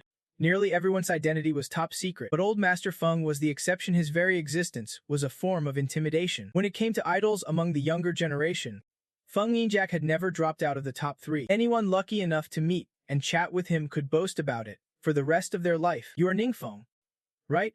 First time meeting you. No time to prepare. Heard you are about to take the college entrance exam. We have got some gifts here, commissioned by the government. Wishing you success in your studies. He teased. Not that you were ready for anything, but inside Feng Yijak's gift were a whopping 5 million spirit coins and 200 bottles of high-grade experience potions. The government sure knew how to make an impression. Ningfeng never dreamed he would wake up to such a windfall. Unable to hold back, he blurted out, "What brings you guys here?" Feng Gak was not one for beating around the bush either. He asked Lam to show Ningfeng the footage the guild's merchants had recorded yesterday. After watching, Ningfeng's mind was a tangled mess. No way, he was just a regular high school kid, a good kid at that. How on earth did he become a little god? Ningfeng recalled the mission titled No Big Deal. Just a minor incident, the flames blazing wildly. No big deal. Minor incident. That is a disaster. System, outside. Things had probably turned into a full-blown mess by now. He forced himself to stay calm. Panicking now would blow his cover. No one could know he was the god yet, so he had to keep his cool. Got it. I will send the video to the mysterious elder right away. If there is any news, I will report back immediately. Ningfeng spoke respectfully to Feng Gak. Thanks for your trouble. We will head back now and wait for good news. If you ever need help, just reach out to the Lam directly. Feng Gak replied politely. As he finished, Talam handed over her business card proactively. Ningfeng always felt this sister was strangely familiar. Only now did he remember she was the one who greeted him on that very first transfer day. No wonder you got pinned down so quickly. After the interrogation, Feng Ende and Talam left his mansion. On the way back, he kept praising Ningfeng, saying that kid is not just polite and humble, he has got a mature head on his shoulders. The government is even thinking about recruiting him into their ranks. Only then did Lam finally open up, sharing the doubts he would been holding in, and asked his master for advice. Do you think Ningfeng and that mysterious Grand Elder could actually be the same person? Does it even matter? Feng Yinjie's response was vague, leaving Lam a bit unsettled. If Ningfeng expects us to see him just as a student, then fine, he is a genuine student. That way, everyone wins. 5 million spirit coins for a student, no big deal. Don't sweat who he really is. From a formal standpoint, there is nothing suspicious. But if that student later turns out to be the mysterious Grand Elder, then how do we even deal with him? No one can say for sure. Feng Enjia knows the enemy's power keeps growing, and regular folks like them, just as he said, do not even have the right to accept the blessings of the spirit god. So even a respected Grand Elder like Feng just now can only hope that the mysterious Grand Elder becomes his strongest ally. Back to Ningfeng. Ever since Feng Nigu left, it is like he has fallen into a deep, endless contemplation. Last night, his system got seriously damaged because of that bizarre divine skill. Watching the recording, He guessed it was probably that spirit god trying to track him down. The fact that he could break through Ninfeng's absolute silence barrier with a single move means the spirit god's power rivals, maybe even surpasses, Ninfeng's forbidden spell level. This guy is hands down Ninfeng's deadliest enemy in this world. No worries about the mission itself, the small incident now is far more important. Once he succeeds, his system will be restored, so that has to be the priority. After all, he needs the system to escape the spirit god's pursuit. The remaining mission is the spirit goddess trial zone, which can be taken lightly either. If Ninfeng can master the opponent's power, one day it will turn against him. The more he thought, the more his head ached. He turned to Vo and beside him and asked, "Did old Master Feng provide any other materials?" "Yes, I will organize them for you right away." The documents Feng Yinjiva brought contained info about the structure and inner workings of the spirit god's trial zone. It is structured like a tower, divided into multiple floors. But since no one has completed the cultivation yet, the exact number of floors remains unknown. The monsters inside are insanely powerful, far beyond any other known trial zones. So far, the highest floor reached in records is the 42nd, set and maintained by HSV himself. Ninfeng tensed up. He still did not understand how the spirit god's trial really operates. If triggering the forbidden spell exposes him to the spirit god, then his identity as the dark god is blown for sure. Suddenly, a thought hit him. If the mission does not strictly say he has to go, could he delegate it to someone else? And the most suitable and trustworthy person sitting right across from him was Ziyu En, who had watched HSV's journey through all 42 floors.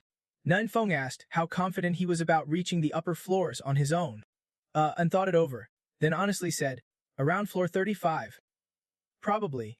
That made perfect sense. HSV is a powerhouse nearly at the 5th transformation. His strength even surpasses ZNS, but for Ninfeng, only by sending Yi and into the trial zone could he feel secure. With that in mind, Ninfeng suddenly wanted to have Vipefetra and join a special training session he would prepared. That way, he could relax a bit more. Then, Ninfeng sent word to Feng Yinkase that the mysterious Grand Elder wanted to dispatch someone to the Thangna Nu Guild to take part in the trial zone. At the same time, and applied to borrow a special training room, saying he wanted to undergo intensive training for a while. Feng Yinjek stroked his long beard thoughtfully. If I remember right, it has not reached the 5th transformation yet, right? Lam nodded. Feng Yinchi pondered a bit longer, then suddenly burst out laughing heartily. Before Tu Lam could even grasp what was happening, Feng Jack began to recount how yesterday, all the leaders of the 7 great squads had gone to challenge the secret realm trial. Even the infamous old devil, Lu En Chan, the top leader among them, had failed to succeed. Tu Lam was utterly stunned. Lu En Chan is currently the strongest family-level powerhouse in the entire country. If even he can make it, then who else stands a chance? She started to feel hopeless about Duan's upcoming power breakthrough, but her master felt the exact opposite. Feng Jack was so hyped he literally manifested a flaming skull head glowing red hot. He just could not wait to see Duan's trial results. He was burning with curiosity. How far could the mysterious Grandmaster's chosen disciple really go? Laughing all the while, Feng Jack suddenly realized his head was on fire again. Master Tong Hu turned around, and Tu Lam clearly saw the deep frustration etched on his face. Those flames were the price Feng Gak had to pay. They constantly burned away at his very life force. For a long time, she kept searching for ways to ease her master's pain, but it seemed there was no solution. In the end, both of them agreed to let Duan use the special training chamber. Duan's participation in this elite training to prepare for the secret realm trial attracted the attention of many other powerhouses. Rumor has it that many had tried to borrow the room, but all were coolly turned down by the ever-proud Elder Feng. The grand scene of countless 4th and 5th-tier powerhouses gathering set the whole stock market buzzing with excitement. Off to the side, Tu Lam was guiding Du in the training room was truly something special. Just feed it enough info, and it could simulate all kinds of real combat scenarios. Only powerhouses of 4th tier or above could operate it, so Duan quickly handed over detailed data for her. Meanwhile, Ningfeng was eagerly exploring the room, his excitement palpable. This is the first time I have seen anything this incredible. What is this thing? If you like, we have got even better stuff, Feng Jack said politely, always treating him with respect. Ningfeng was grateful and responded warmly. I will take the info file Duan brought and run some checks. The data inside was incredibly detailed and precise. Even the monster's weaknesses were clearly marked. What is even crazier is that Lu En Chan had just been inspecting the 20th level, and that info was all right here too. Of course, she had no idea how Duan got his hands on this data and did not dare ask. Ningfeng was not about to spill either, since the secret realm trial was the very place where the Demon King once infiltrated. He had acquired fragments of the Demon King's memories. After digging through those memories, he pieced together this info. Who in the world could know a monster's weak points better than the Demon King himself? Duan, would you mind if we watched your training? Feng Jack was curious and wanted a front row seat. Duan, smart as he was, certainly was not going to say no to such a legendary senior, of course. That D be perfect, you can also ask Elder Feng for pointers. Feng Jack waved his hand, signaling he was just there to observe and did not dare give any advice. Actually, he had one burning question on his mind, so he went straight for it with Du. And has the boss ever told you if the demon god would truly destroy the world? The moment he said that, even Tu Lam nearby whipped her head around in shock. This was a massive deal directly tied to the fate of the entire world. That is why, before Feng Gak could ask, a few days prior Duan had already posed the exact same question to Ning Feng. After hearing it, Ning Feng froze up stiff. You went right to the demon god with that question. Huh? You really know how to find the right people. After all, Duan was Ning Feng's trusted ally. Simply answering no would have been way too shallow, but Ning Feng could not reveal much. How could he claim to be the demon god himself? So all he said was a vague, short answer. As long as I am here, the world won't be destroyed. Duan repeated this exact phrase, word for word, back to Feng Gak and Tu Lam. Feng Gak smiled contentedly upon hearing it, then stroked his long mustache with satisfaction. It sounds so casual, yet it radiates pure power. This is truly Tu Lam style. I can't even begin to guess what kind of powerhouse that mysterious elder really is, especially since he does not even bother acknowledging the gods. Ninfeng was quietly chuckling to himself, feeling pretty clever. His answer both satisfied their curiosity and kept Feng Yinja's identity under wraps, easing his own mind. Then, he smoothly steered back to the main topic. And two, it looks like the next divine trial chamber requires some timing. Let us pick a good day for it. After uploading the data, her specialized training room transformed completely, mimicking that mysterious chamber with nearly perfect accuracy. And just like the data predicted, as soon as Yi-En stepped in, he got absolutely crushed by those terrifying monsters. Going through so many brutal challenges nonstop, watching Yi-En struggle, Ninefeng could not help but feel a bit sorry for him. He even wanted to let him take a breather midway through the first round, but this stubborn guy was not having any of it. No worries. I will just slow down and try a few more times. Zayan was gasping for air, utterly exhausted, yet he answered calmly. In his mind, he knew this was the golden chance Ninefeng was giving him, and he was not about to let him down. Tuk Lam watched him act so confident and could not help but be amazed and deeply impressed. The monsters and faced had already surpassed the limits of a fourth stage awakening. If it were her, she probably would not have even made it past the trial, let alone fight that fiercely. Meanwhile, Feng Yinjiki had thoughts that ran deeper than his students. He once heard Ti Lam say that Ningfeng only awakened at 18, 2 years slower than his peers, but it took him just days to complete his first transformation. This miracle happened to Ningfeng, so maybe it could happen to his closest relative too. Maybe the elder could break the current combat system, unlocking even greater power for Yin. If that is true, then dreaming about reaching god-level grace is not so far-fetched after all. He suddenly realized he would been way too naive about this whole thing. He would thought knowing the monster's weaknesses was enough to pass the trial. But now, he saw just how overconfident he would been. Human strength is limited, and so are our skills and gear. Even if you know a monster's weak points, if you lack the power to reach it, then all that knowledge is useless. Someone like Ian can't pass the trial. So ultimately, the mission still rests on his shoulders. When that time comes, you want to be able to stop the storm from crashing down on the battlefield. When all else fails, you can only rely on forbidden moves to survive, but that almost guarantees your identity will be exposed. Thinking this, Ningfeng quickly turned to Feng Nija. Senior Feng, I'm heading out now. School starts again next week, so I need to get ready. Sure, if you need anything, just let us know. Ningfeng left the inn to keep training and told Mine he was off to prepare for the new semester. But really, he wanted to level up a bit before classes started again, and hopefully snag some killer new skills to help Ian out. Ningfeng slipped into a hidden alley. Right now, the best way to sneak out unnoticed was using the Skywheel Pass. He would ask the remote operations room to buy one earlier, and now was the perfect time to use it. After activating the Skywheel Pass, Ningfeng arrived at the entrance of a secret chamber. According to Zian, this was one of the 2 wild chambers still outside government control. It was the perfect spot for leveling up, but there were fresh signs of battle right at the entrance. Ningfeng did not have time to overthink it. He charged straight in, ready to adapt to whatever came next.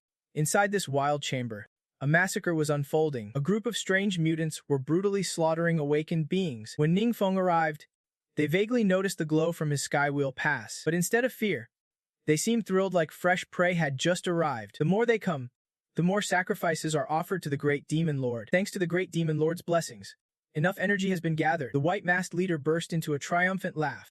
Even though I do not know who this Great Demon Lord is, according to them, today is the day he descends. The guys behind him, hearing their boss speak like that, got even more hyped. They were buzzing like a bunch of addicts hitting their fix. Every word from these fake mutants was recorded and transmitted through a bug hidden on a defeated awakened imposter. This intel was sent to their comrade waiting outside the secret realm, and the demon's descent means the secret realm's breach is opening again. The whole team froze once breached. The realm's monsters instantly flood the nearest city. The closest city is Misgrave. It is in serious danger. Captain, what do we do now? An awakened soldier voiced his worry, and the man called Captain looked just as grim. The 4 squads sent ahead were totally wiped out by those fake mutants. No matter how hard they push now, there is no stopping the secret realm breach from happening. The monsters inside are brutal, and the city's magic shields just can't hold up. Are basically defenseless. Listen, you all need to retreat. Alert the government right away so they can evacuate civilians. Take as many as you can. Captain's orders, but this calm demand only made the others more anxious. Captain, what about you? They already guessed the answer when they asked. They are in a tight spot without surveillance gear, so they do not even know exactly when the breach will occur. Someone has to stay behind to report the situation at any moment. The others hated leaving their captain all alone, but there was no time to waste. Under the captain's relentless urging, the whole team reluctantly pulled out. Once they were gone, the man finally lowered his head, a flicker of despair in his eyes. Why today? Of all? Then he pulled out his phone and dialed a number, calling his daughter. He forced his voice to sound normal, telling her he might have to join a drill soon. He did not forget to remind her to be good and listen to her mom. Then he hung up quickly. His little girl immediately called back. Dad, why do you hang up so fast? I still have one thing to say. She said. What is it? Sweetheart, Dad. Happy birthday. Her innocent, poetic voice broke the man. He could not hold back tears any longer. Meanwhile, his squad was already loading into the vehicles and leaving. The secret realm breach and Shadow Forces invasion had officially begun. Their hearts were heavy, everyone worried about their captain. And the captain, tears streamed down his face uncontrollably. Deep down, he knew he would not be coming home today. In stark contrast to the captain's heavy heart, the fake mutants were ecstatic, witnessing the overwhelming power of the Shadow Forces. Haha! The great demon lord will definitely shower us with even more favors. Their boss threw his head back and let out a booming laugh. Meanwhile, Ningfeng strolled carefree inside the secret realm, completely unaware of the chaos outside. He just picked up a new active skill called Dark Demon Claw. When activated, it unleashes a deadly frost storm. Any place it sweeps freezes opponents solid. Thanks to this skill, Ningfeng had drawn in tons of monsters. The experience points from these beasts were not too shabby either. Note, Ningfeng leveled up to 37. Outside the realm, the sky was swallowed by thick black clouds. The gloom was even darker than the night of the first immortal's arrival. The secret realm's gate began to tremble violently, slowly creaking open. The fake mutants scrambled to their knees, desperate as the situation unfolded. Their leader stepped forward to speak on behalf of the group. With the great demon lord's descent imminent, slow footsteps echoed closer. The gaze of those fake freaks landed on a worn-out pair of shoes. When they looked up, they realized the person who just walked out was not their noble demon lord. It was Ningfeng. Ningfeng was just as confused, scratching his nose with a cloud of question marks hovering above his head. They stared at each other, the air between them freezing solid. A few seconds later, Ningfeng suddenly panicked and broke the tense silence. What kind of ghostly situation is this? The leader on the other side was just as clueless about what was going on. Ningfeng did not know who they were talking about, but the truth was, their demon lord had been trapped in a block of ice by Ningfeng's demon binding song. Right now, he could only weep silently, bitterly lamenting, I am freezing my royal butt off. The leader facing Ningfeng had a whirlwind of thoughts, and Ningfeng could tell they definitely did not believe he was Demon Lord's incarnation. Just looking at Ningfeng's shabby clothes, it was clear he was a newbie. There was no way he would have the power to sneak gold into this secret realm. Plus, the teleportation scroll he used was worth a fortune. The leader started piecing these clues together and concluded Ningfeng was just some opportunist trying to cozy up to the Demon Lord. But he chickened out because of the overwhelming power of the demon binding song and ran off in a hurry. Thinking that, he rudely pointed at Ningfeng and shouted again, Kid, you came here begging to hitch a ride with our Demon Lord, did not you? Ningfeng was even more baffled, replying with a casual nope. Then what the heck are you doing here? Does it even concern you? Ningfeng shot back sarcastically. His cocky attitude pissed off the leader like crazy. This was the first time he would met a newbie with such a big mouth. He narrowed his eyes and threatened, do you even know who you are messing with? But Ningfeng obviously had no clue, so he pointed to himself and proudly introduced, name's Kovan, top-tier thug with over 200 lives on my hands. What a lunatic, proud as hell about being a convict and a thug like he is some college valedictorian. Ningfeng rolled his eyes. Deadpan? You are a pain in the ass. Kovan did not expect this kid to be even more arrogant than himself. Ningfeng dropped his casual act, flicked a finger, and beckoned Kovan like calling a dog. Come at me if you want, or get lost. That was a challenge no one could ignore. Blood boiling. Kovan swore he would teach this disrespectful punk a lesson he would never forget. His henchmen started cheering, hyping up their boss. But before their fierce hunger to tear Ningfeng apart could even show, the sky above suddenly darkened mysteriously. They all looked up in shock and horror at a massive shadow looming overhead with a twisted grin. The once cocky fake freaks who wanted to shred Ningfeng were now shaking in their boots. Every single one of them was so scared they were drenched in sweat, screaming for their lives nonstop. But Ningfeng had just switched to bloodthirsty mode. This was his brand new forbidden spell, perfect for using these clueless fools as his guinea pigs. The spell was called Vision Insult. When activated, Ningfeng trapped enemies in an illusion, letting him see all their weak points and torment them with relentless, magical attacks. Each enemy's weakness flashed before his eyes, starting with their leader. He had a crack on his shoulder, a long-term injury from botched skill use, and countless other weaknesses were all laid out in detail. Ningfeng could now read his enemies like an open book. Plus, inside the illusion, he could exploit their flaws repeatedly with precise strikes, like a demon toying with its prey. No wonder it is called Vision Insult. That is some seriously nasty business. Though the torture was brutal and inhuman, having a clear view of his enemy's weak spots was absolutely priceless. Back to that team captain, he broke down crying, realizing today was probably the end of the line for him. But he waited, and long after, no sign of any secret realm infiltration appeared. He made a bold decision. He decided to head straight up the mountain to check things out himself. After all, if the secret realm infiltration was real, running away would not help. Logging out at the top or bottom of the mountain was just a few steps difference anyway. The man thought this as he steadily climbed the mountain. The higher he went, the colder and eerier the air became. But when he reached the summit, the sight before him left him utterly shocked. Gu Van, the infamous criminal known for his blue-bladed dagger, and all his henchmen, had been completely wiped out, and the method was ruthless beyond belief. Who knows which divine force had intervened? They would sacrifice 4 entire squads of adventurers chasing Go Van with 0 results. Yet here he was, just casually wiped out. So what the hell happened in the Secret Realm squad? The team member on the other end of the line asked anxiously. Apparently, the Secret Realm was locked down by an enormous ice block, and not a single monster had survived. The man, still scanning the Secret Realm, was stunned. Even the big boss of the realm was shattered by him, seeing it frozen. He wanted to test if it was dead, only to find that one hit knocked it down with no loot or experience gained. It was clear someone else had already sent it off to the afterlife. Now that the big boss and the Secret Realm were wiped clean, Govan's squad had been sent packing. The teammate on the other side kept pestering with one question about today's Secret Realm infiltration. Did it really happen at all? His team captain on the other end was at a loss for words in this situation. Meanwhile, Ningfeng had returned after clearing out that wild Secret Realm. Duan was still locked away, going nuts in the training room. Ningfeng did not expect him to be pushing himself this hard. He hurriedly dragged him outside. Duan had only just broken through the 45th level and was deeply ashamed of himself. But Ningfeng casually patted him on the shoulder to encourage him. No need to rush, take a few days to rest first. I mainly wanted to get a good grasp of the Secret Realm. Next week, I will personally set up a special, hellish Russian-style training just for you. Duan, always ready to grind, heard this and finally felt some relief. He had been worried Ningfeng might give up on him out of disappointment. Now feeling reassured, Duan enthusiastically turned away to order some takeout, making up for the tough days behind him. Ningfeng wanted to unwind too. Just as he sat down to game, he got a new message from Feng. He suddenly remembered they would added each other as friends last time, and Feng actually invited Ningfeng to play. At first, he thought the guy's account was hacked, but nope, it was the real Mir.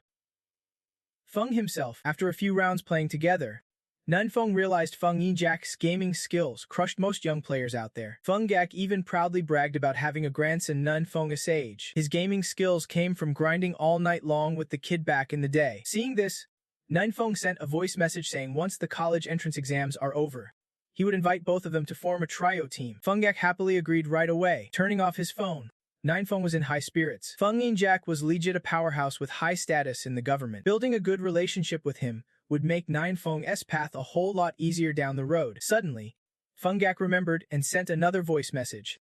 3 top universities were planning a super rookie boot camp, only selecting beast-loving students.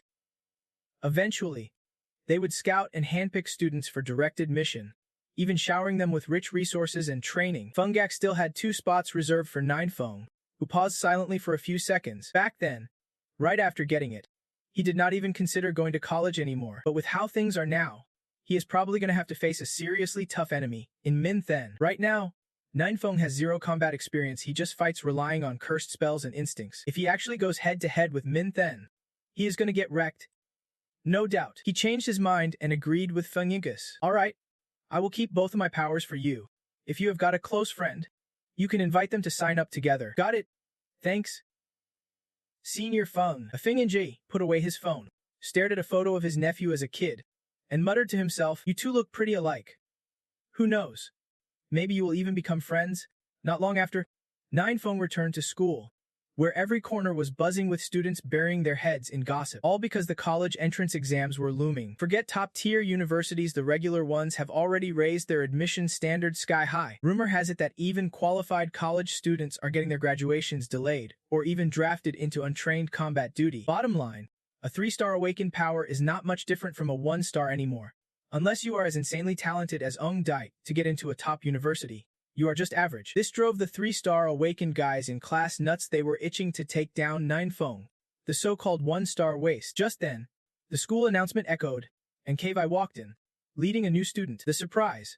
The new student was none other than Thenthefem Moxie Thu. Her stunning beauty instantly made the boys swoon. Ninefeng immediately recognized her as the girl who was with Co Vane Chu Umlakoche in that secret trial before. That is right, Thethe Moxie Thu, ranked 4th nationally among the super rookies. Why on earth would someone from a prestigious city high school transfer all the way to a small local school like ours? The students started buzzing like a broken marketplace. But things got even crazier when Themetza C. Thu demanded Kavai arrange for her to sit right at the back next to Ninefeng. The moment she took her seat, Ninefeng felt a barrage of death stares zeroing in on him. The guys could not wrap their heads around it. First it was the goddess, Ung Dai, and now Thum Him Z Thu.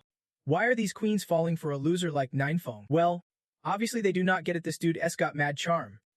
Alright, Ninefeng just could not be bothered with their glares. He only felt that the Thank God Thu was acting a bit off. Then Mixi Thu's transfer to Ninefeng's school enraged her old principal, Trun.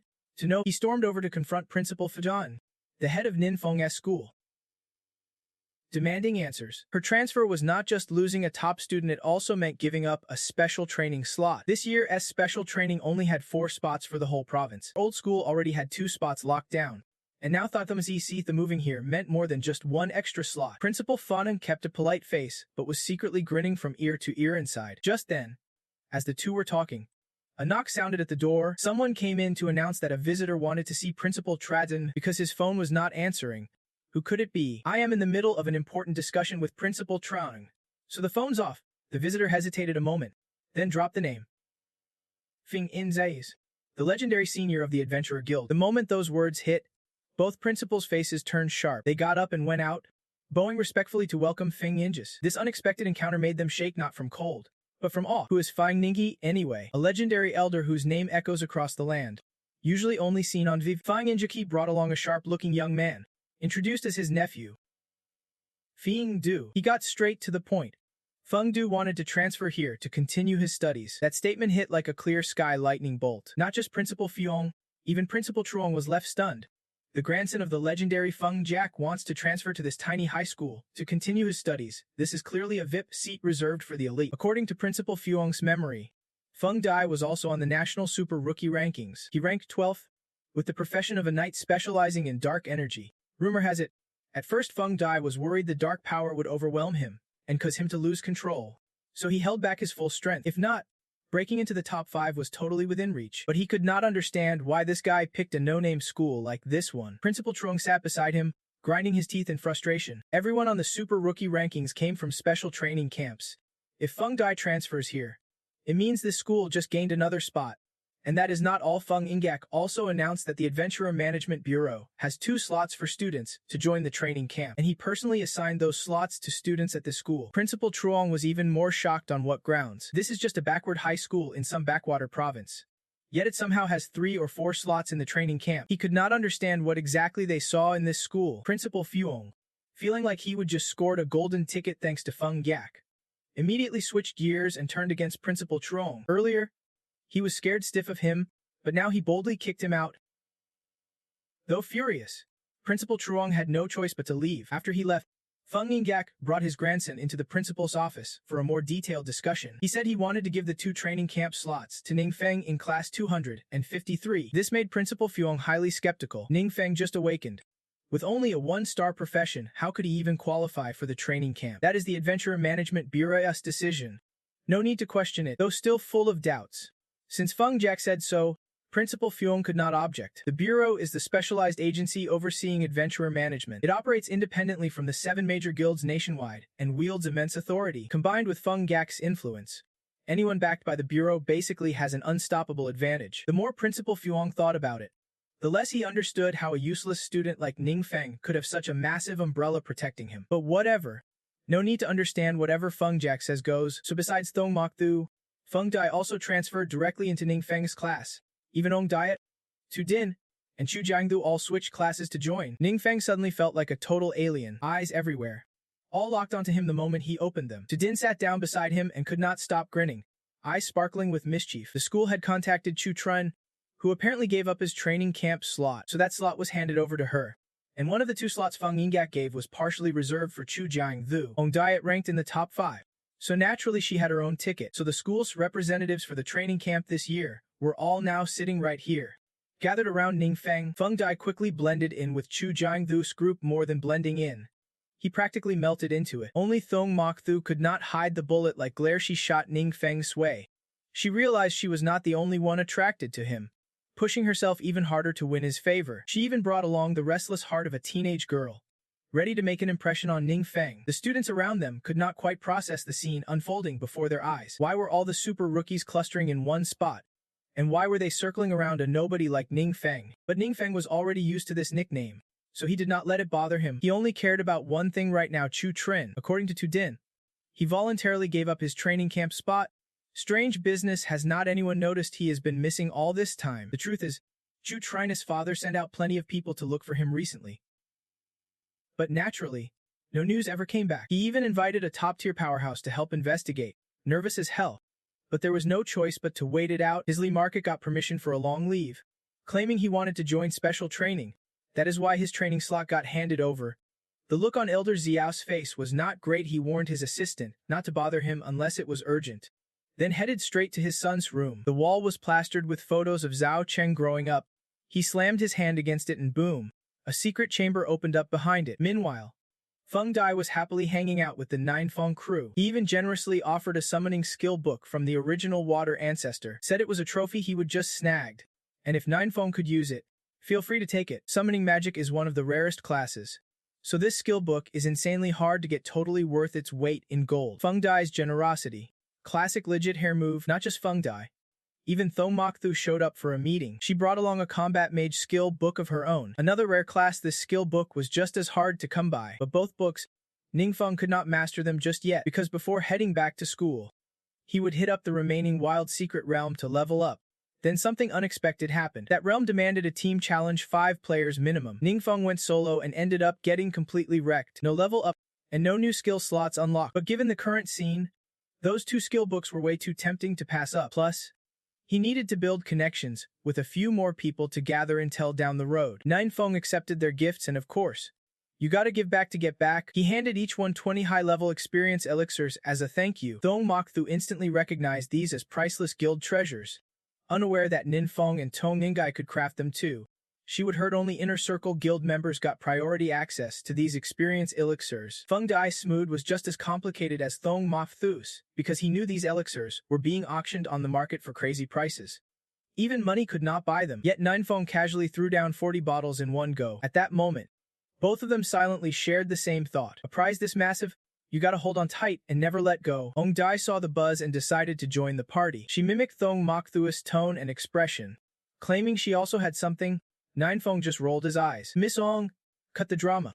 If you have got something, just say it. Ong Dai chuckled and pulled out a vial, saying it was a potion newly brewed by Tong Ningai, meant to be delivered to Ninefeng. Seeing the vial glowing with a mysterious light, he could not help but be a little impressed. After receiving the potion, Ninefeng dashed straight back to Duan's mansion. After all, the school does not really care about how long students train. If he wanted to quit, he could. Duan's heart was heavy, though, because Ninfeng said he would rest a week before joining the demon training, but over a week had passed with no sign of him starting. Just when Duan thought he would been cast aside, Ninfeng excitedly pulled out the potion, saying it was for him to use. This was a tonic potion brewed and refined by Tong Ingai himself. It healed internal injuries that had lingered for a long time. Try this first, then we will kick off the demon training. Duan's eyes lit up as he grabbed the vial eagerly. His spirits instantly lifted. He thought to himself, the big boss really has not abandoned me. Then Duan popped the cap and downed the whole potion like he had not had a drink in forever. After finishing it, he felt his whole body rejuvenate, like being bathed in warm water, every part feeling lighter and more comfortable. Ningfeng nodded.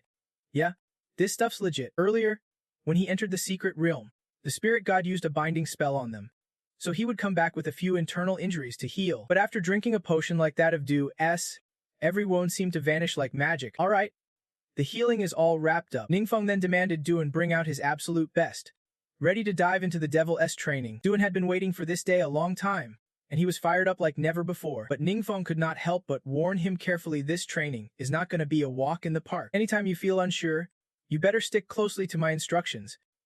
No excuses. Seeing the old master so serious, Duan felt a knot of tension tighten inside him. Right after, Ningfeng tested his vision insult skill on Duan once. Earlier, Duan had 7 weak spots easy to exploit, but now, only one remained, deep in his right lung, damaged from overusing his supercharged energy skills. Thankfully, it was already on the mend, which gave Ningfeng a rare sense of relief. Duan, first I will lay out all your weak points. Then I will tailor your training to target those exact spots. Duan listened intently, dead serious.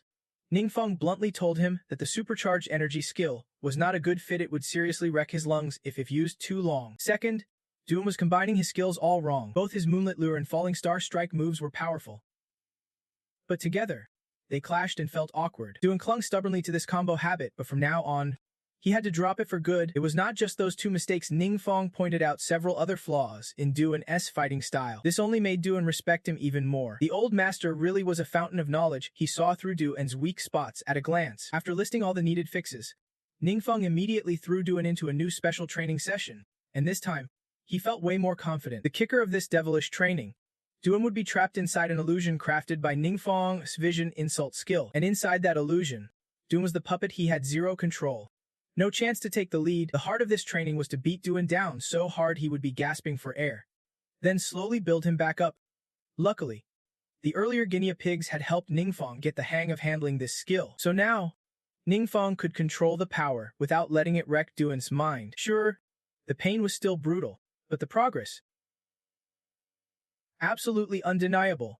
As for Duan, he knew Ningfeng was the only one who could make him stronger in this world. So even as his body screamed in agony, Duan pushed himself up, swearing he would not let the old master down. They fought like that. Duan would fall, then rise again, launching attack after attack. This went on for a long time, and once Ningfeng sensed Duan's growth, he finally let him back into the training chamber. This time, Duan faced off against simulated monsters from the godly trial realm. After enduring the Devil S training with Ningfeng, Duan's speed, instincts, and fighting style skyrocketed. He fought like a relentless machine, slicing through one stage after another until there were no stages left, because that was all the monster data Ningfeng had to offer. Both Talam and Feng Jack were stunned by Duan's insane progress in such a short time. After hearing Talam say he would cleared all the simulation levels, Duan collapsed to the ground, utterly spent. Tears of pure joy streamed down his face. He wiped them away, laughing and crying at the same time, and asked, "Old master, did I really make it?" Feng Gak still could not believe his eyes. Ningfeng had taken just 1 month to transform a 4th-tier adventurer into this powerhouse. It was nothing short of a miracle. After this, he was more convinced than ever he had to build a strong bond with that mysterious old master overseeing adventurers. Feng Gak got so hyped, his skull started to literally catch fire, but Talam just rolled his eyes. But for Feng Gak, the burning pain was nothing compared to the thrill of watching Duan fight like that. Don't worry, being a pseudo-mutant, I have lived this long already. That is a blessing, Feng Gak calmly reassured Talam. After that, Talam suddenly realized something. Feng Lao did not just bring his grandson, Feng Dai, to Ningfeng's high school to make connections with talents. He clearly wanted to find a safe place to entrust his grandson after he passes away. Thinking this, Talam felt her heart shatter. She wanted to ask the great mystery elder for help so Feng and Jack could brew fire flame wine from the power of the dark waterfall. But Feng Gak was not rushing into it. For now, He wanted to take Duan to break through the gods' secret realm trial. That was the most important thing at the moment. The next day, after resting and regaining strength, Duan followed Feng Yak to the Commerce and Benefit Association. The president of the 7 great guilds had been waiting for them for a long time. Lu Yin, representing the 7 guild leaders, warmly welcomed Duan like an honored guest. Duan watched each of them carefully. These guild leaders were all powerhouse 5th tier, or on the verge of 5th tier. Extremely arrogant. Back then, even Duan's master could not get them to come together to greet anyone like this. Yet now, a 4th tier powerhouse like Duan made them gather in full force to welcome him. Add to that his godly aura clearly had them all on edge. Right now, facing a godly presence and still staying composed, probably only Ningfeng could pull that off. Meanwhile, Hasuvu was feeling seriously pissed off. The old man just broke through to 5th tier. Why the hell should he run around like a drumbeat to welcome some 4th tier punk? Hennemai? Compared to Duan's eyes, Hasuvu's gaze on Feng Jack was even colder. To Hasuvu, Feng Jack was just an old geezer babbling nonsense, hiding everything from the 7 great guilds, and to the other guild leaders, he was just a bunch of pretenders, giving away the guild's secret realm to outsiders to curry favor. What a shameless move. But even so, Hasuvu had zero say in this situation. Of options, he led his crew to the secret realm gate, but he was not about to go easy on Du. And I heard you just finished training.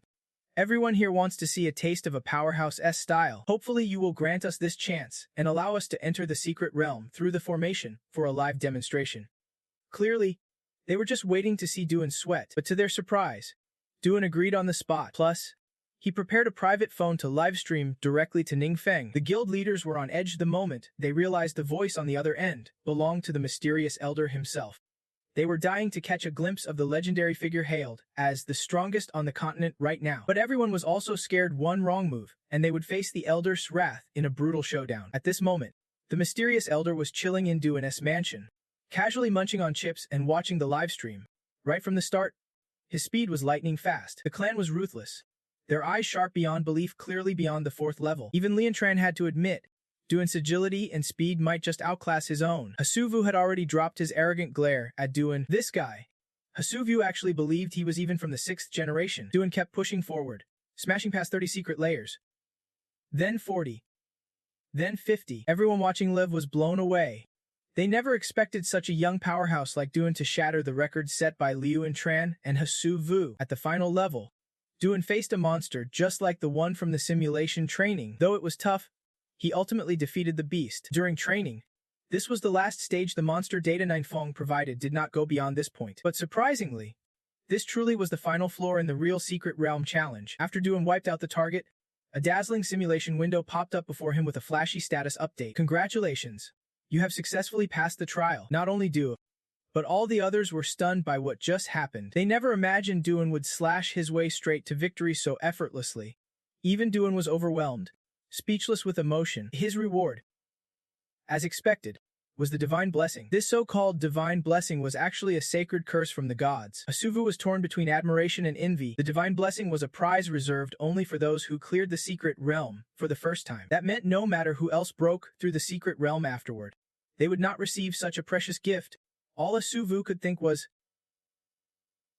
unbelievably annoying. This was clearly his secret realm. Yet the first clear reward went to some rookie at the 4th level. The more Hasuvu thought about it, the angrier he got, unconsciously grinding his teeth. But everyone's attention was glued to Duan, so no one paid him any mind. Duan was bombarded with a flood of virtual windows. The system was running a thorough check on his talents. Unfortunately, after all the scanning, the system reported his talent info was incomplete. There was no way to learn the divine curse. This baffled not only Duan but every guild leader watching as well. Only Ningfeng had anticipated this outcome. The Demon King's memories mentioned that adventurers' careers in this timeline had not yet reached full maturity. Duan was no exception, so sadly, he could not learn the divine curse. Just as Ningfeng was thinking the reward had been wasted, the system automatically adjusted it to suit Duan, transforming the divine curse into a divine mark. Duan's career path belongs to the power system. Protected by the gods, he was the true spirit, pure origin among the 12 chief gods. The system offered Duan 3 distinct career paths, and it was up to him to pick one in advance. The first path was the martial spirit sword sovereign, a sword wielder who channels energy into the blade for swift, decisive strikes against tough opponents. He would unleash a burst of strength far beyond the ordinary. The second path was the ultimate combat saint, relying on external aids to amplify his power, constantly pushing to unlock his combat limits. Every punch and kick packed explosive force. The final path was the martial way vanguard, specializing in weapon mastery to outsmart foes and even analyze enemy power skills during battle. Duan's weapon was a short sword, so he immediately chose the martial spirit sword sovereign path. Instantly, a divine mark appeared before him, an emblem forged from condensed divine power, embedding the fundamental laws of strength in the universe. Facing this, Duan felt no fear. Instead, he focused his mind and absorbed it. While Ian was absorbing the divine mark, everyone else was focused on something else entirely. The entire city sky suddenly lit up, shimmering like it was gilded in gold. The godly trial realm was completed, and with it, the level of this world just jumped up a notch. This announcement was broadcast through a massive holographic window, and every single person on the planet saw it. Seeing the sky blaze like that, along with those strange characters, tons of people pulled out their phones to capture the moment out of sheer curiosity. Ninefeng stood by his window, looking down, soaking in the pure satisfaction of having completed the divine trial his system assigned him. Now, he could finally wield its power. Shortly after, Zayn emerged from the secret realm, but now, he was on a whole new level. The powers of the guild masters around here could no longer compare to his. Even Liuan noticed this. From now on, Zayn's strength could not be measured by the old standards anymore. You could even say the world's power limits would be shaken to their core by his existence. A powerhouse like that, naturally, everyone wanted to be on his good side, so the guild master started throwing offers at and trying to recruit him, but Zayn had only wanted to be a free-spirited adventurer. Now, he just wanted to follow his own path, and never even considered joining a guild. He went straight home, and the moment he saw Ninefeng, tears streamed down his face uncontrollably. Boss, Zayn here. I have been trying to say this forever, but got choked up. I really did it. I did not let you down. Woohoo! Ninefeng gave him a thumbs up. Man, this guy's got the warrior look but is as soft-hearted as they come. Your effort matters too. I am not taking all the credit. Then the two sat down to talk about that divine mark. Earlier, Ninefeng could not see it clearly over the phone. Relying on memory, he redrew the mark, and it matched perfectly with the 1E and got, you know this symbol too? Zayn was stunned. Yeah? I accidentally got one while raiding a dungeon once and gave it to Dite. The atmosphere suddenly went silent, and Zayn felt a bit hurt. That divine mark, he had to risk life and death, break through secret realms to earn it. Meanwhile, Ninefeng just casually handed his away like it was nothing. Zayn suddenly grew serious, feeling like his efforts had never truly been recognized. And over here, Ninefeng was suspicious too. Ayan said the divine mark was condensed from godly power. Could it be that because he also has godly power, he managed to create a similar mark in just a regular secret realm? Though Ninefeng hated to admit it. Yeah, a god's a god. Also, there was something else that caught his attention. The 12 main gods mentioned when Zayn chose his career path. Could it be that Ningfeng's strongest enemy is not just one, but all 12 of them? Ayan said 7 major guilds had already started hunting down more trial realms to find divine marks. He was certain that soon, not just the big guilds, but every guild would be racing to claim these powers. Ninefeng stayed silent and had completed the trial. The system confirmed the mission was done. That means as long as he controls those who pass the trial, he can tap into their power. But here's the problem: what if the people who pass the trial are his enemies? The divine marks might sound huge, but compared to this, it is a small fry problem. The real headache for Ninefeng is that those who pass the trial can learn forbidden spells. Once those spells fall into enemy hands, they become a massive threat to him. Plus, if his identity leaks to the 12 main gods because of this, Ninefeng's got even bigger trouble coming. The only way to fix this: turn everyone who passes the trial into his own allies. But how the heck do you pull that off? Just thinking about it sounds like a nightmare. Boss, there is actually one more thing. I am not sure if I handled it the right way. What is it? Do tell. And spill the tea on what went down back then. After you passed the trial, SSS-Class was the first to come forward demanding his cut. According to their contract, the Than Nuhu Guild had the right to reclaim every reward you earned from that secret trial realm. Someone as powerful as he and obviously did not crave those gear pieces that much. Aside from the divine mark he absorbed, Zayn quickly handed back all the loot he had grabbed to SSS. But man, the look on his face, definitely not a happy camper. No way. You gotta leave that divine mark with me, or you are not leaving. He did not say it out loud, but that is exactly what his face screamed, and Hesvi let out a heavy sigh. Zayn already absorbed the divine mark.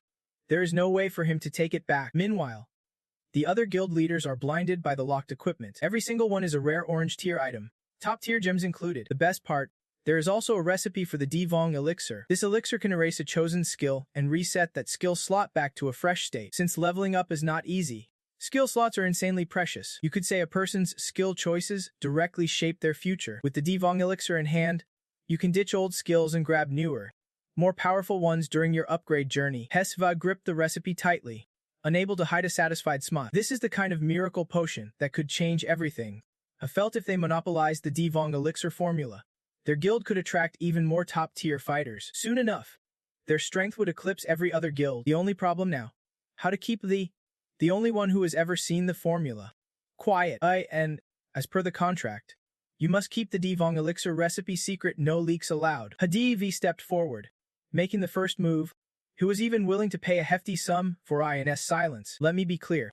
Ayan replied slowly, I have actually seen this formula before.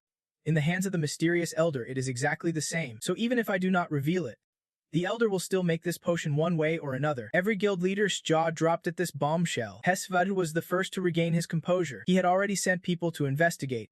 The reward for the first breakthrough in the trial realm was unprecedented. There was no prior record of it anywhere. That is why he thought Ines' claim about the mysterious elder owning the Devong elixir formula was nonsense. Z, do you have any proof for that? Dan paused for a few seconds, and Hesv assumed he had nothing left to say. Confidence surged back. Anything that is his, he won't let anyone snatch away. But just when things seemed settled, and spoke again. I am not here to prove anything, but if you want proof, fine. Actually, the elder knows about your high-level experience potion formula, and he has been brewing it for quite some time. Zayan's words were light as a feather, but hit Hesv like a stone. He froze on the spot. He kept mumbling, how is that possible? The other guild leaders could not hide their shock, either upon hearing this. Damn, the mysterious elder even knows about stuff inside the trial realm. Zayan is that powerful. Maybe it is because he has been using that potion all along close to the king, getting all the perks. Watching them freak out, Feng Enjiv just stood aside, stroking his beard with a smirk. He recalled that Feng Ruai once said Ninfeng casually handed over 40 bottles of experience potions during their first meeting. Now Feng Ninji finally understood it is because Ninfeng never took this stuff seriously, and he was even more certain that sending his grandson to a new school was the right move. I was not in the mood to join their noisy excitement, so he and Fningji left early. On their way back, Feng could not help but ask, Z, does the mysterious elder still have other potions? Because my body's been worn down by dark power, it is getting weaker day by day. Feng Yinais is not the type to beg easily, but he truly wanted a few more years with Feng Du. That is why he asked. Am was not sure either, but promised to ask on his behalf once they got back. That is what has been weighing on his mind lately. Honestly, Ninfeng did not hold anything back for Feng Yinji. You still have that nourishing elixir, but who knows if it really works on him. Here's the plan. Find a moment to bring a few bottles of that elixir to Senior Feng and tell him to use it. Listening to Ninfeng, Ayan quickly brought the medicine to Feng Enji's workplace. But Tuk Lam said he had gone to attend some important conference, so Vayan could only leave the medicine with Tiko Lam. After work, she took it to Feng Yinji's private residence. But no matter how long she rang the bell, no one came to open the door. She figured Feng Du was not home and reluctantly gave up and left. What she did not know was that Feng Du was at that moment being consumed by the power of the dark song. Didn't you want to save your grandfather desperately? I can help you, just agree to serve me. That wicked power wrapped tightly around Feng Du. The demonic voice echoed relentlessly, shredding through his sanity. A Feng Du struggled to resist. You are Feng Injichi's grandson. How could you betray humanity and make a deal with a demon? The dark power mocked his weak resistance, laughing coldly as if savoring the moment. Haha, weak creatures like humans always cling to weird rules to fool themselves. Let us see how long you can keep your mouth shut when your grandpa's spirit is staring you down. Hope you can still say that, though Feng Du barely managed to hold it off this time, not letting that devouring power consume him completely. There is no denying it hit his weakest psychological spot hard. The next morning, Feng Du sat dazed alone in the stadium, when Ningfeng showed up just in time. Just a quick glance was enough for Ningfeng to know Feng Du's mood was far from good. To lift his spirits, Ningfeng went for the simplest guy move, challenging him to a quick game. But to his surprise, Feng Du refused. Sorry, Grandpa won't let me play games, and Ningfeng did not push it. Fine, then let us wait till Senior Feng gets back and form a three-man team. Senior Feng's skills are no joke. Playing with him opened my eyes. Seriously. Speaking of Feng Jik, Feng Du's even more protective of him. Grandpa only learned gaming to get closer to his grandson. When Feng Du was young, his parents sacrificed their lives on a mission. He suffered a massive trauma, withdrew into himself, stopped talking, and locked himself away every day. Feng Injikshi did not know how to comfort his grieving grandson. He just remembered Feng loved gaming, so he secretly taught himself the popular games to keep him company. At Feng Du's weakest moments, Feng Yinji patiently stayed by his side, pulling him out of darkness. That is why Feng Du loves his grandpa so much. Throughout Feng Du's story, Ning Feng listened carefully, judging by his expression. It was clear what was weighing on Feng Du's heart. Meanwhile, Feng Du was attending a crucial meeting. This meeting involved two adventurers. Bang Ade and Bang He was a 4-star, third-tier adventurer. 8 years ago, he was arrested for intentionally seriously injuring someone inside a secret realm and sentenced to 15 years in prison. But during his sentence, he mysteriously vanished 6 years ago. The other guy was also a 4-star, third-tier adventurer and once a monitored mutant. 5 years ago, he too disappeared mysteriously from prison. A few days ago, both were reported spotted at Bang A's old home in Hedringian City. Then they brutally slaughtered 2 other adventurers and their families. No survivors. Those fallen adventurers had once been part of the team hunting Bang 8. Their motive was crystal clear revenge. But what baffled everyone was that the victims were second-tier warriors.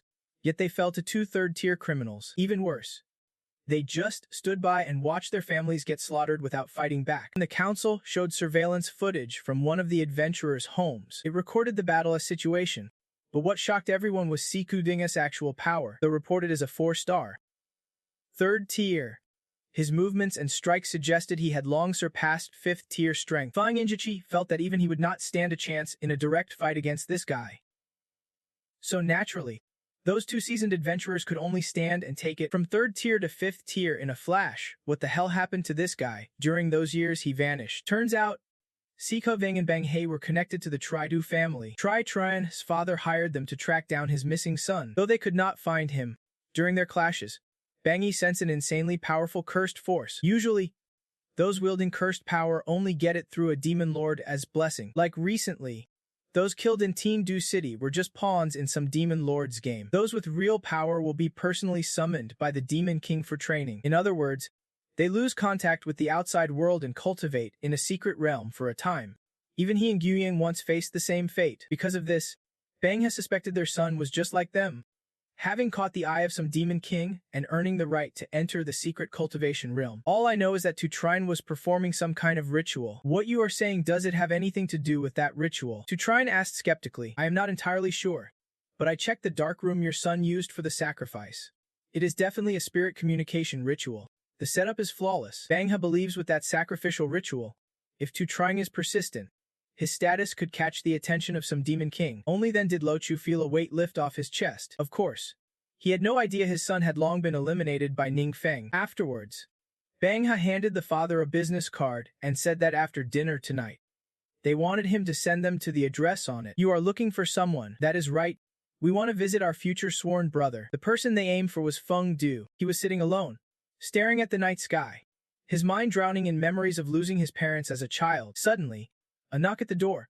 Feng Du did not think twice and opened it only to find Bang He and Guiyang standing there. Since Feng Gak had not brought news from the meeting, Feng Du had no clue who the guy in front of him was. Bang He spoke first. That is right. All right then, let us go inside and talk. Bang He casually pointed toward Feng Du's living room. But at that moment, Feng Du sensed something was seriously off. Exactly, he could feel a dangerous aura radiating from those two. Who the hell are you guys? Feng Du asked, his face dead serious. I am here visiting you on behalf of Master. From now on, you gotta call us your senior brothers. Feng Du froze. Master? You do not even have a master. Do you? Didn't you meet Master yesterday? Bang He's words threw Feng Du off balance. Turns out these guys were connected to the dark power that tried to consume him last night. Looking closer, the terrifying power was looming right behind them. Feng Du immediately switched into battle mode, but no matter how quick or strong he was, he could not match these two demons. Bang He caught Feng Du with one hand and slammed him against the wall, and yet he dared to throw hands with his senior brother. What a rude kid. Gritting his teeth, Feng Du fought back, but the power difference was brutal. Never in his life had he been beaten so badly as in that moment. Bang He was here on orders from the Han envoy. That guy said Feng Du was stubborn and needed Han's persuasion, but before 3 words were out, Feng Du lunged, making Bang He furious. Han's power was not enough to kill Feng Du, but still left him writhing in pain. According to Bang He, the Han envoy truly valued Feng Du, not only ready to grant him great power, but also willing to save Feng Injak from being corrupted by the dark force. All Feng Du had to do was say yes, and he could become a top-tier powerhouse basking in glory. But you can never trust what crooks say. Besides, Feng Gak was born into a proud family, not some pushover for dark forces to mess with. While Bang He restrained Feng Du, Guiyang went inside to look around. They found Feng Jack was not home and seemed genuinely disappointed. Bang He said he still wanted to personally question old man Feng, but Feng Du knew exactly what questioning meant here. No way he would let them hurt his grandpa, even drained of strength. Hearing them mention his grandfather, Du kept struggling fiercely. Bang He let go, and he immediately toppled over. Feng Dai's injuries were severe. From high above, Bang He looked down on him like he was just an ant. They say sacrificing a loved one can unleash even stronger dark power. Feng Sr.'s life is in my hands now. I am giving you 3 days to think it over carefully. They threatened that if Feng agrees to become their master's disciple, they will let everything slide. But if he keeps refusing, they won't hesitate to harm Feng Gak on his way out. This left Feng Gak feeling utterly hopeless. Meanwhile, Ningfeng remained clueless, casually grinding through dungeons. This time, he hit up the Wild Tribe dungeon copy to farm XP, steadily boosting his combat power and battle experience. The boss was downed quickly by him. No sweat, but even after clearing the dungeon, Ningfeng felt no real sense of accomplishment. He had not found a good spot to level up these past few days, so he had to gather fight experience in these average secret zones. The mission itself was no problem, but that minor incident had just 43 days left before deadline. If Ningfeng failed to reach the second transmission, it would be game over for him. He was seriously worried about whether to tackle these new secret zones that popped up recently. Still lost in thought, Ningfeng got a call from Duan. From his hesitant tone, it sounded like something heavy and hard to talk about. Boss, Senior Feng wants to become a disciple of the mysterious Grand Elder. After hearing the full story, Ningfeng rushed straight to City Hospital No. 2. Feng Di was now carefully treated, recovering well, but he still could not control his dark power, so he had to stay under observation at the hospital for a few days, while Feng Di and Ningfeng talked inside the room. Outside, Duan and Feng Gak were hashing out plans. Feng Gak was no spring chicken. Talking about apprenticeship might seem ridiculous, but Bang Hai and Koang were seriously dangerous elements, causing major social chaos. The government took this seriously, but had no reliable solution. Out of options, Feng Yinjak pinned his hopes on the mysterious Grand Elder's help. What shocked him was that after Duan's introduction, the Grand Elder agreed immediately. Before arriving, Ningfeng had thoroughly briefed Duan to relay his message to Feng Gak. This is not about taking on a disciple, but about finding a chance to specially train Feng Nija. Even if his identity was secret, how could Ningfeng face the Grand Elder and accept someone Feng Yijak's age and prestige as a disciple? Did the Grand Elder have any special requests? Duan quickly laid out Ningfeng's basic requirements. A private training space, not but most importantly, discreet so Ningfeng could use it freely and also give Feng Nijak special training. No problem at all, he agreed on the spot. Suddenly, a piercing scream echoed from the hospital room. Hey, what are you guys doing here? Both of them dashed toward Feng's room.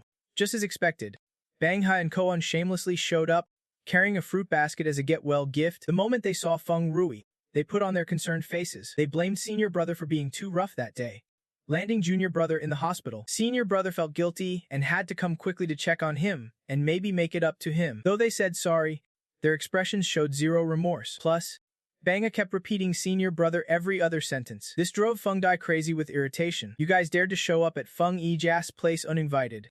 He immediately shifted into his beast form, signaling he was ready to throw down with these two jerks. But to his surprise, Bang He was not scared at all.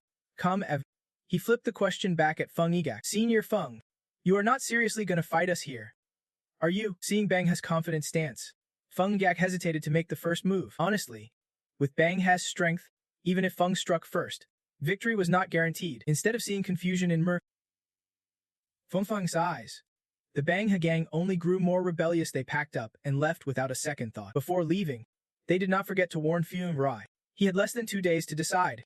As they stepped out of the hospital room, they ran into Z, waiting outside. Si Uning had the nerve to spit right on his shirt. If VM was not usually so chill, that disrespect would be sparked a brawl for sure. Z, I sincerely apologize.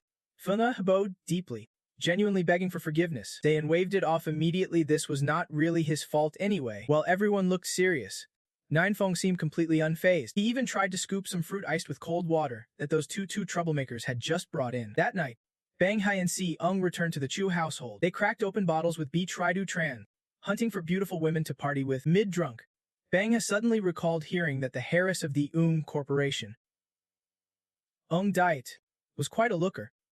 They planned to turn her into their plaything. Che of Trotron was all in for this twisted scheme. You are talking about Ung Diet. Why not leave her as an offering instead? Vu Tiutron suggested. If you want her now, she is all yours. Bang Hai, he said, throwing back his head and laughing loud. Just as he was basking in his smugness, a sharp noise cut through the main door of the Chuhu house was kicked open. The ones who entered were none other than Ninefeng and Zian, both wearing masks to hide their identities, and signaled the uninvolved to leave, insisting only Bang Ha and Siang stay behind. Those two thugs were not even scared when these strangers named them outright. In fact, they seemed oddly flattered. Bang Ha glanced at Sian, then casually took another swig of his drink. Si Undrung quickly caught the hint from his senior brother and lunged at Duh, and with a fierce strike. Hun Si thought it would be an easy win like last time, but Zian blocked his full-powered attack effortlessly. Even after just one move, Zian had already sized up his opponent's strength. This punk had clearly surpassed the 5th level long ago. If it were not for the special training Ningfang gave him, and the divine mark he would absorb, and would have been killed with that one hit. Meanwhile, Si Onion looked stunned seeing Yi and block his attack. In his mind, a nightmare scenario was already unfolding. He imagined Yi and holding the line while Ninefeng, the mage, would swoop in for the kill, but the plot did not play out the way he feared. Instead, Ninefeng just casually found a seat, peeled open some chips, and started snacking while watching the chaos unfold. That carefree attitude crushed Si Ung's spirit more than any blow could. Losing focus, Si Ung got smacked hard by Ai in a brutal reminder that he was facing a serious opponent. Siang staggered back several feet, immediately bracing himself with full-body armor. Furious and fueled by strength, he charged in again with a fierce assault. The punch Zi Wen threw could shatter the bones of a healthy person into dust. Luckily, Zian was no slouch himself. The fight was brutally even, both sides locked in a tense, relentless battle. Che of Triidu Tren and his henchwomen could only cower on the sidelines. Even though In told bystanders to leave, no one dared move a muscle given how intense things had become. Chu noticed Bang Ha's mood was off. To be precise, he was pissed, and even pulled out his weapon. Yet Ninefeng just sat there, focused on munching his chips. It was not until Bang Ha's blade came crashing down that Ninefeng finally drew his sword. The clashing weapons sparked blinding flashes and a ringing clash. Bang Ha was now fully armored and battle-ready. He looked even more dangerous like this. Meanwhile, Ninefeng held a sword in one hand and a staff in the other, with no other gear. Dual-wielding like this was not just reckless, it was a calculated strategy. He had a passive skill called Sixth Seal, a powerful dark curse. Its effect is that when you use magical and melee weapons simultaneously, all attributes can boost by 100%. When Ninefeng's fury changed rapidly, even Bang Ha grew cautious. This was the first time he would face a battle mage this powerful. Ninefeng struck first, forcing his opponent to step back several paces. Though his attacks were fierce, Bang Ha felt they were not all that sharp, like facing a rookie with zero combat experience. On the flip side, he sensed Ninefeng was purposely playing weak, like he was hiding some secret move. That only made Bang Ha more cautious. Though dodging forever would not get him anywhere, he kept evading Ninfeng's strikes, waiting for the perfect moment to counterattack. They closed in again. Ninefeng's slender sword held its own against Bang Ha's heavy blade, while his opponent gritted his teeth fiercely. Ninefeng's movements looked almost effortless. After a long melee, it was clear Bang Ha was the weaker one. He knew the other was hiding something, but never expected Ninefeng to grow stronger as the fight dragged on. Seeing the tide turning against him, Bang Ha reluctantly called for a truce. "I do not know who you are, but can we sit down and talk this through? We are both strong fighters, no need for a fight to the death." Ninefeng replied coldly, "Because my goal is to kill you." Bang Ha had just tried to make peace but was met with a cold splash, igniting his fury instantly. "Don't get cocky. In my master's eyes, you are nothing but a bug. Your master's that demon lord from the secret realm, right?" Ninefeng smirked and asked back. Bang Ha nodded eagerly. He boasted that his master possessed unstoppable power, unlike anyone else in the world. Not just human adventurers, even other demon lords in the secret realm have fallen to him countless times. Plus, his master loved turning the bones of powerful foes into exquisite jewelry. Bang exaggerated the story with flair, just to rile up Ninefeng. "Your master actually defeated a demon lord and collects their bones as trophies." "Exactly." Bang Ha thought Ninefeng was scared and laughed triumphantly. But then Ninefeng suddenly wore a look filled with eager anticipation. "Where's your master now?" At the same time, Feng Yanch arrived with Ticho Lam and two others, having received reports about Bang Ha and the ancient eagle's presence. Reaching the tower, they used detection magic to scout the situation in the top-floor apartment. Feng Yinjak could clearly see Bang Ha locked in battle with a stranger, and the look on his face showed he was not backing down one bit. Meanwhile, Ningfeng was chilling hard, his stats steadily climbing with every passing second. This guy was downright dangerous at first glance. He seemed simple, but his stats crushed the opponent from start to finish. When Ningfeng's stats shot up by 80%, Bang Ha swallowed him whole. A massive mouth with razor-sharp teeth sprouted from Bang Ha's belly, gulping Ningfeng down in one terrifying bite. Forcing me to pull out this move. Huh, what a pain. Using this move means I am paying a steep price." The battlefield shifted in the blink of an eye, leaving Feng Yinjak stunned. Meanwhile, Koang was still locked in combat with Duan. With Ningfang swallowed, Bang He taunted loudly, trying to throw Duan off his game. But no luck, this guy was unwavering in his faith in Ningfang. Plus, Duan was more than familiar with Ningfang's abilities by now. Ironically, it was Koang who lost focus, and just like that, he took a brutal, unexpected hit. "I am not qualified to worry about the boss, and you are even less so," Duan responded with a scream that pierced the sky, shaking Koang to his core. Over here, Old Man Hochio finally came out of hiding after seeing Bang He swallow Ningfang. "Bang, you are unstoppable.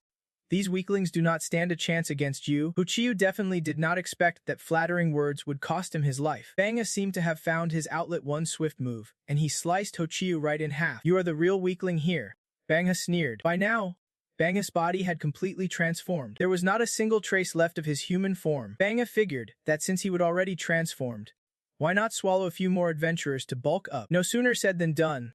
He turned toward Fungjaka's scouting orb. Fungjak knew he would been spotted the second Bang He's gaze locked onto his orb. Even before his transformation, they barely had a chance to win. Now in this monstrous form, if they did not run fast, the whole crew was doomed. But fate had other plans. Bang He's dream of swallowing Old Man Feng was shattered when his own stomach suddenly exploded. Ningfang burst out like a god, tearing through Bang He's body and escaping. Ningfang came out unscathed, while Bang He's shredded remains lay in a heap on the ground. Seeing their boss in such a state, Koang could not focus at all.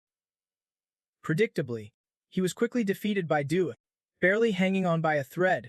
But Ningfang was not ready to let him off that easy. He still had some questions for this jerk. Soon after, a problem erupted in the Blood Mist Valley's secret realm.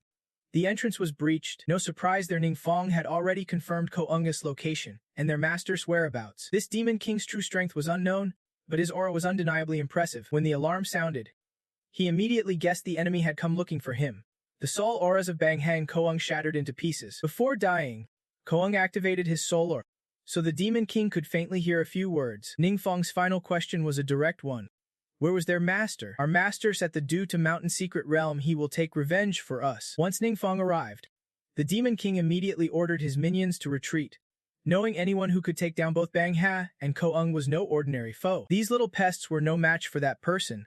Only after his minions retreated did the Demon King let out a heavy sigh. Though loyal, his minions could not help. This time he had to rely on his own strength. The skulls adorning his armor suddenly glowed all at once. Then a new skull, blood red and fierce, appeared right at the center of his back. The Demon King grasped it tightly, stroking it like a treasured relic. Years ago, he was just an ordinary Demon King, but by luck, he stumbled upon the secret tomes of a high-level Demon King. Not only did they grant him immense power, but they also taught him how to manipulate others like a master puppeteer. Thanks to its help, this guy could defeat his old enemies and turn them into sacrifices. He had no idea who was coming this time, but he felt that whoever it was, they were just adding more trophies to his legendary Frost collection. Meanwhile, Ningfang was feeling lost and confused because the mist was so thick in this secret realm. He could not see Ningfang using the forbidden spell Thunder Demon to summon a massive thunderstorm, hoping to clear the way, but it only made things murkier. The worst part, after all that walking, he had not caught sight of a single little monster, let alone practiced any real combat. After moving a bit further, the system notified him that it had detected a mid-level poison. Ningfang instantly perked up.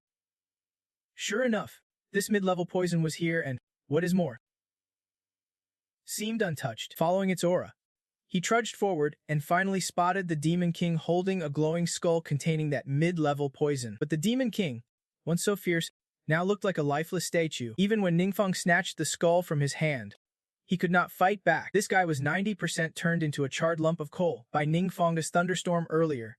Who'd have thought the masters of those two demons, the underlings and Ancient Eagle, would be crushed so easily? Meanwhile, after absorbing the poison, Ningfang's entire stats jumped by 100 points. Now, even without using any skills, Ningfang could crush most adventurers with ease. Plus, his rank skyrocketed to 43, unlocking the ability to learn new skills. Ningfang pulled out the water element healing skill book he had. Honestly, he was a bit worried this healing forbidden spell might summon some kind of demon lord or worse. But overthinking 1T fix anything. Ningfang just went ahead and hit learn skill. As usual, his skill automatically transformed into a dark forbidden technique. This water element healing ability became the Dark Chaman's skill, which, when activated, opens a gate to darkness and continuously heals dark-type hosts for 12 hours straight. Ningfang could use it to indefinitely heal a high-level demon army unit. Ningfang held his head, laughing bitterly. He would guessed it all wrong. This skill was way too obvious, trying to hide his identity but opening a dark gate and healing dark-type hosts. Might as well wear a neon sign saying I am the big bad guy. Still, that second ability to heal a high-level demon army indefinitely was not too shabby. Ningfeng thought this one was less obvious and planned to try it out when he got the chance. Back to those underlings in Ancient Eagle, after they were wiped out, Old Feng Ku kept thanking Duan non-stop. He knew that this battle was personally handled by Ningfeng and that mysterious elder. Their taking down of those two scoundrels saved the whole country, and Old Feng Ku was endlessly grateful. To Lam, standing nearby, was also happy. Things had luckily gone smoothly. Previously, officials and high-level experts had been skeptical about that mysterious elder's identity, but after Feng Gak risked his life to vouch for him, they were willing to trust his judgment. After this battle, all doubts about the mysterious elder were put to rest. Most importantly, the threat of the Ancient Eagle underlings had been eliminated. Following this battle, Ningfeng's reputation soared to new heights. As for his desire to find a secluded place for training, the officials did not hesitate. They surveyed the area and selected several suitable locations. They searched among national training facilities, carefully built with great environments and infrastructure, ensuring full privacy and zero interference from outsiders. Although Feng Gak gave detailed introductions to each site, Duan did not dare decide for Ningfeng. The info on these specialized training spots was brought back for Ningfeng to choose personally. The next day, they visited the most up-to-standard training facility. Ningfeng was overwhelmed the moment he arrived, stunned by the massive scale. According to Duan, this was the nation's newly built expedition base, boasting a prestigious rank 051. It has never been used before, but if Ningfeng needs it, the country can hand it over to you directly. This whole place. Ningfeng was stunned and had to double-check. That is right. Duan confirmed without a doubt this training base is a massive 10-story building. Inside, there is training zones, offices, entertainment areas, living quarters, enough space for up to 2,000 people. The infrastructure here is sleek, like something out of a Sony catalog. Everything is fully built and managed by a smart control system. If Ningfeng wants, he could practically live here for a year or two with zero issues. They toured the base room by room. Ningfeng was beyond impressed. This place is perfect for him to lock himself away and power up. Forget how to use it for now. Just looking at all this top-tier infrastructure is enough to get anyone hyped. Tour done. The two headed back to meet Feng Yiga. Old man Feng had already guessed that the mysterious big boss would be thrilled with base 051 because Ningfeng and Duan saved Tandu City twice, rescued Longback City once, and wiped out two major threats. The government is keeping a close eye on them. Even that huge base is ready to support them fully. On the way back, Duan did not forget to remind Feng Gak that the training camp was scheduled for next week. Just then, Feng Yingjak's phone rang. It was his superior calling to report some mysterious disappearances eerily similar to what happened with Bang Ha and Co. a few years ago. This sent chills down their spines. Fearing those kinds of threats might resurface, Old Man Feng felt a deep coldness settle inside after hearing this. Even with special training from the mysterious big boss, one person alone can handle all these enemies. Feng Yinjak was desperate. If only there was a way to quickly train more powerhouses like Duan, that'd be perfect. That night, when Feng Gak got home, Feng Dai was already waiting. There was an open suitcase with stuff packed neatly. Where are you heading off to? Feng Dai nodded excitedly. Since the training camp was about to start, Ningfeng arranged a special session for 5 people, including Feng Dai, set to leave the day after tomorrow. Feng Gak never expected the big boss to be generous enough to train a bunch of kids like this. In his excitement, he suddenly turned as furious as a blazing skull. Hey, you are on fire again, Feng Dai said anxiously. Though it is not super secure, everything shared is also accessible to the government, Feng Gak replied. And Ningfeng's ears perked up at the phrase national powerhouse. Looks like his status in the country just climbed all the way to the top tier. Besides, compared to the grind of gathering intel solo, government channels are way more efficient. Of course, Ningfeng does not plan to rely on just these official sources. He intends to build some other channels in the future. As for starting a guild, Ningfeng really did consider it, but managing all that is a whole other beast. Still, there is no shortage of rejuvenation elixirs. Maybe someday we can build the base into a whole new model. After signing the confirmation, Zayen and Nenfeng headed out. On the way back, Zayen did not forget to remind Ingasi that the next training session was scheduled for next week. Just then, Feng Yinjihei's phone rang. It was his superior, calling to report a string of mysterious disappearances eerily similar to what happened to Bang Etch and Seize Ing years ago. This news hit them hard. Fears that those kinds of threats might be creeping back again. Feng Yinji felt a deep chill settle in his heart. Even with special training from the Grand Elder Divine, one person alone can handle every enemy out there. Feng Yinji was desperate. If only there was a way to quickly train up a whole squad of powerhouses. And that night, when Feng Nancy got home, Feng Du was already waiting for him. Next to him was an open suitcase packed with gear. Where you headed off to? Feng Du nodded excitedly, since the training camp was about to kick off. Ninefeng had specially arranged an elite training course for 5 of them, including Feng Du, set to depart the day after tomorrow. Fang Injichi never imagined the Grand Elder Divine would be generous enough to sponsor this whole crew of kids, but in his excitement, the old man turned into a fire-breathing skull head again. Hey, you are on fire again, Grandpa, Feng Du said anxiously. Feng NJ waved it off, signaling not to worry about it. These past few days, he has been on the med Z and bra, and his body is clearly improving, but his shadow power still can't be fully controlled. What Feng Gak cared more about now was who Ning Feng had invited to the special training. Probably only a handful of people with strong systems. Besides my nephew, they were all people who had known Brother Feng for a long time. Feng Dai's answer made Feng Yigak even happier. This showed that the big boss was really making an effort to take care of the new recruits. Feng's earlier worries had eased a bit at least. As for the mysterious big boss boy Dong, he believed these kids would soon achieve enough to challenge the shadow forces. After letting go of that knot in his heart, Feng Jack was even more excited than his own nephew. The whole evening, he was busy packing gear for Feng Du to take to the special training, not forgetting to remind him to listen to Ning Feng no matter what. 2 days later, Feng Dai was first dropped off by his grandfather at base 051. Ong Duet's group arrived later, cautiously looking around before finally letting out a relieved breath.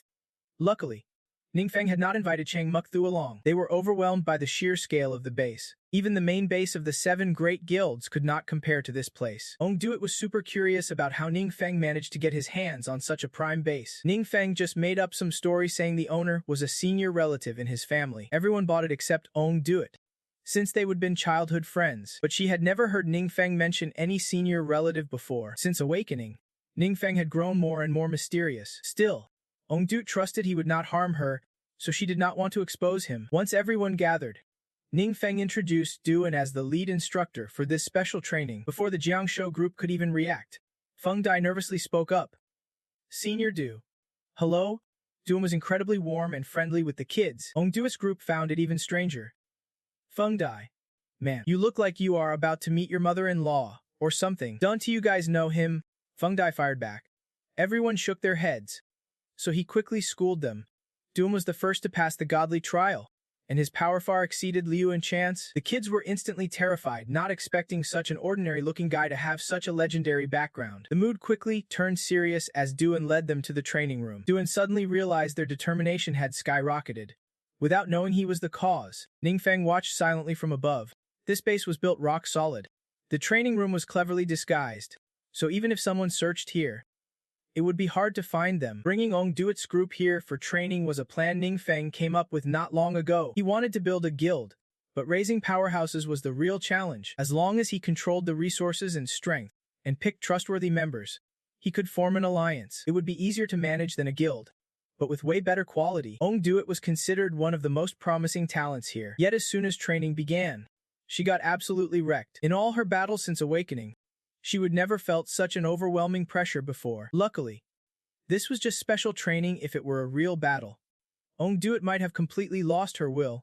She believed Ning Feng's rapid progress was thanks to surviving these brutal tests. As for Chu Jiangshao and Tu Din, neither were rising stars.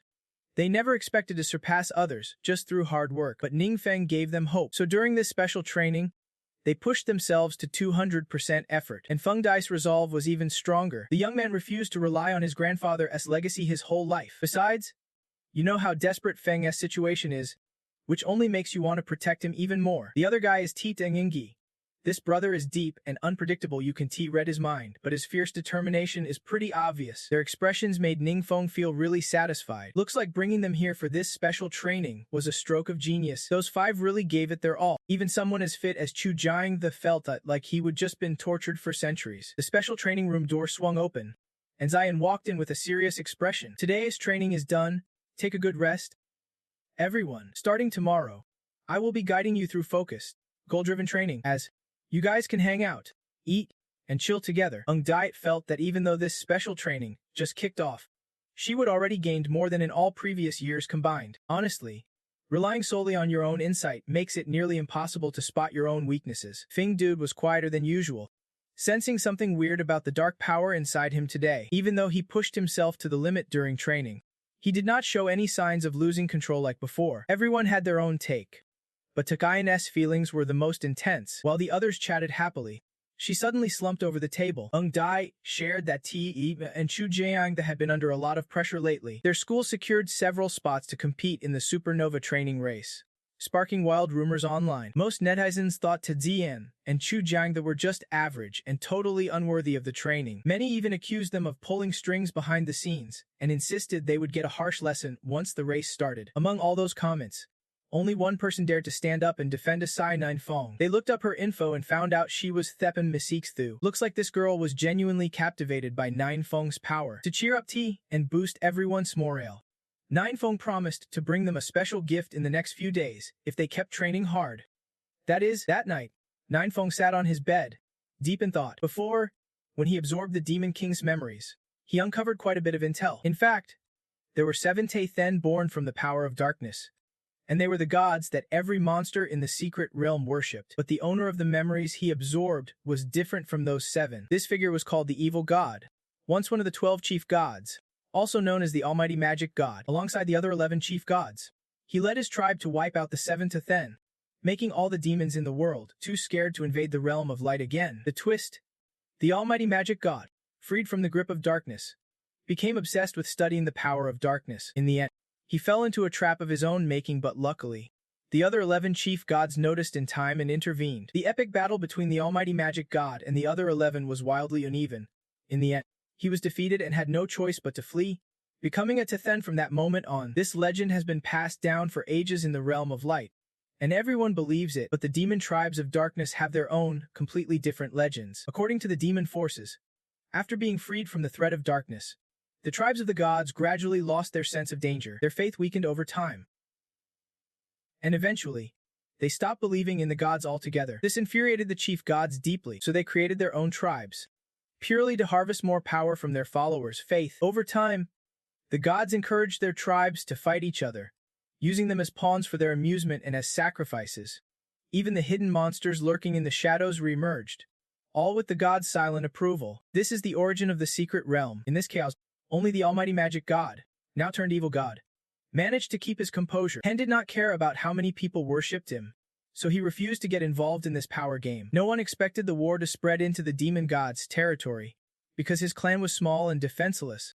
They were nearly wiped out. The demon god was furious, but all he could do was swallow his pride and beg the other gods to stop this pointless drama. Sadly, his plea was ignored and he was mocked instead. Tensions escalated, and yet another battle broke out. The omnipotent magic god, usually calm and reserved, suddenly unleashed an overwhelming surge of power. He took down 2 of the 11 chief gods and seriously wounded 6 more. In the end, the omnipotent god was pushed back, but the losses on both sides were heavy. No one knows where that demon god disappeared to. Rumor has it he slipped into a void space neither ally nor enemy and vanished without a trace. Fearing revenge, the chief gods did everything they could to tarnish the demon god's name. Meanwhile, they kept hunting for any sign of him to wipe out the threat completely.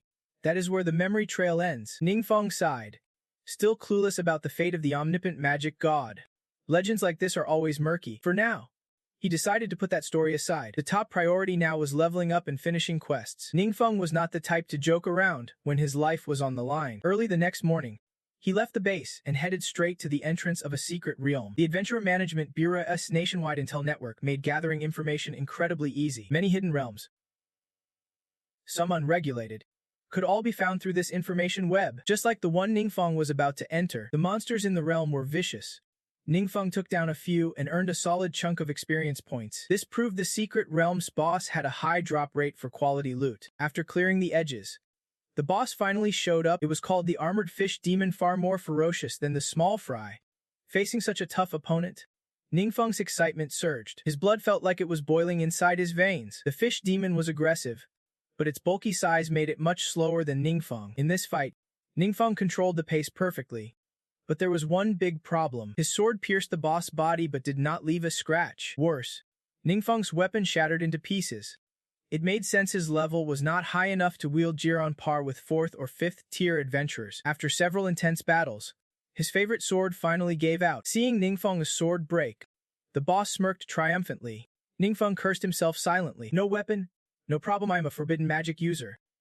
After all, sure enough, His curse magic power was not to be underestimated, and the crazy fish demon was defeated in the blink of an eye. With the experience gained, Ningfeng leveled up from 43 to 47, but he still was not satisfied.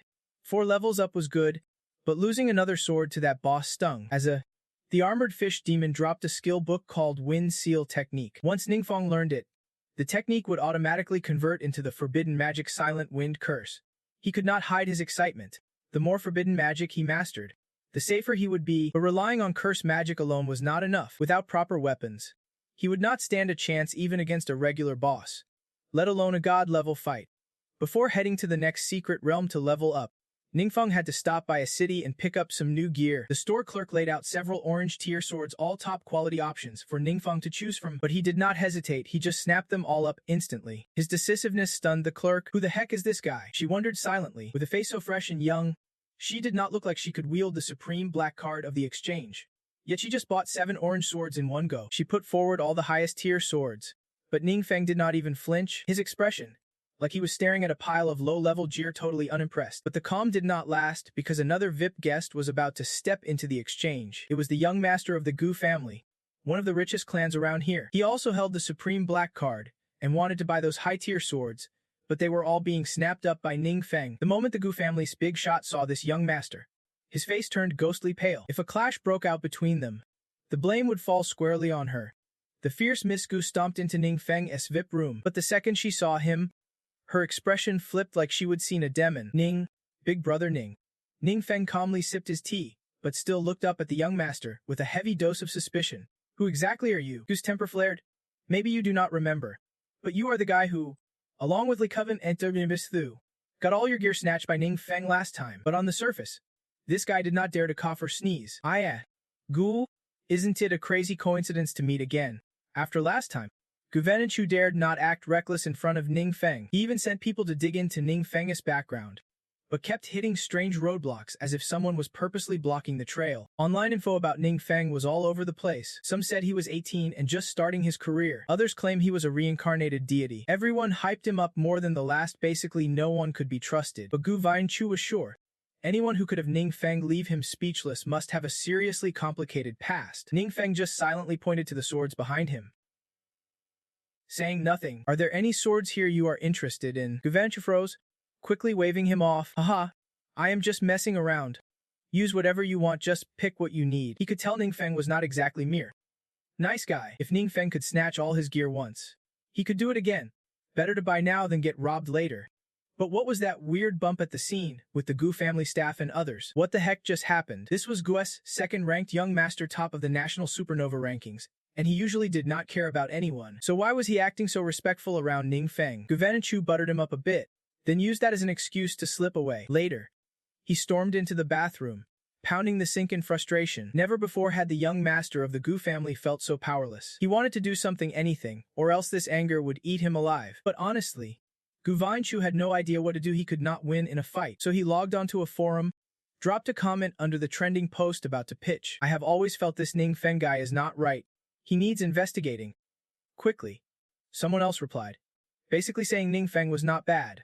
And if you do not know him, keep your mouth shut. Gu Venanchu went ballistic when he realized the reply came from Thaphamxcc Thu. He was even more pissed off that his old teammate was now siding with the enemy. Gu Venanchu swore he would train hard in the trial realm to get stronger, then come back to get revenge on Ningfeng. Elsewhere, after a successful shopping spree, Ningfeng headed home satisfied. With new weapons in hand, he tirelessly cleared one secret realm after another. Experience points crept up bit by bit. Ningfeng finally hit level 60. Though not using forbidden spells cost a little extra time, he was now ready to advance to the second phase. Suddenly, Ningfeng spotted something in the secret realm, a sacrificial altar. These demonic creatures had once terrorized various gods until all were wiped out by the 12 supreme deities. Now, the demons not only invaded the human world, but also aimed to resurrect those 7 gods. Of course, among them were plenty of powerful demons harboring ambitions to become true dark gods themselves. The world had descended into chaos, yet those so-called lord gods had no intention of protecting humanity. Instead, they saw dark gods like Ningfeng as their mortal enemies. That is why the legend of the omnipotent dark god among these demons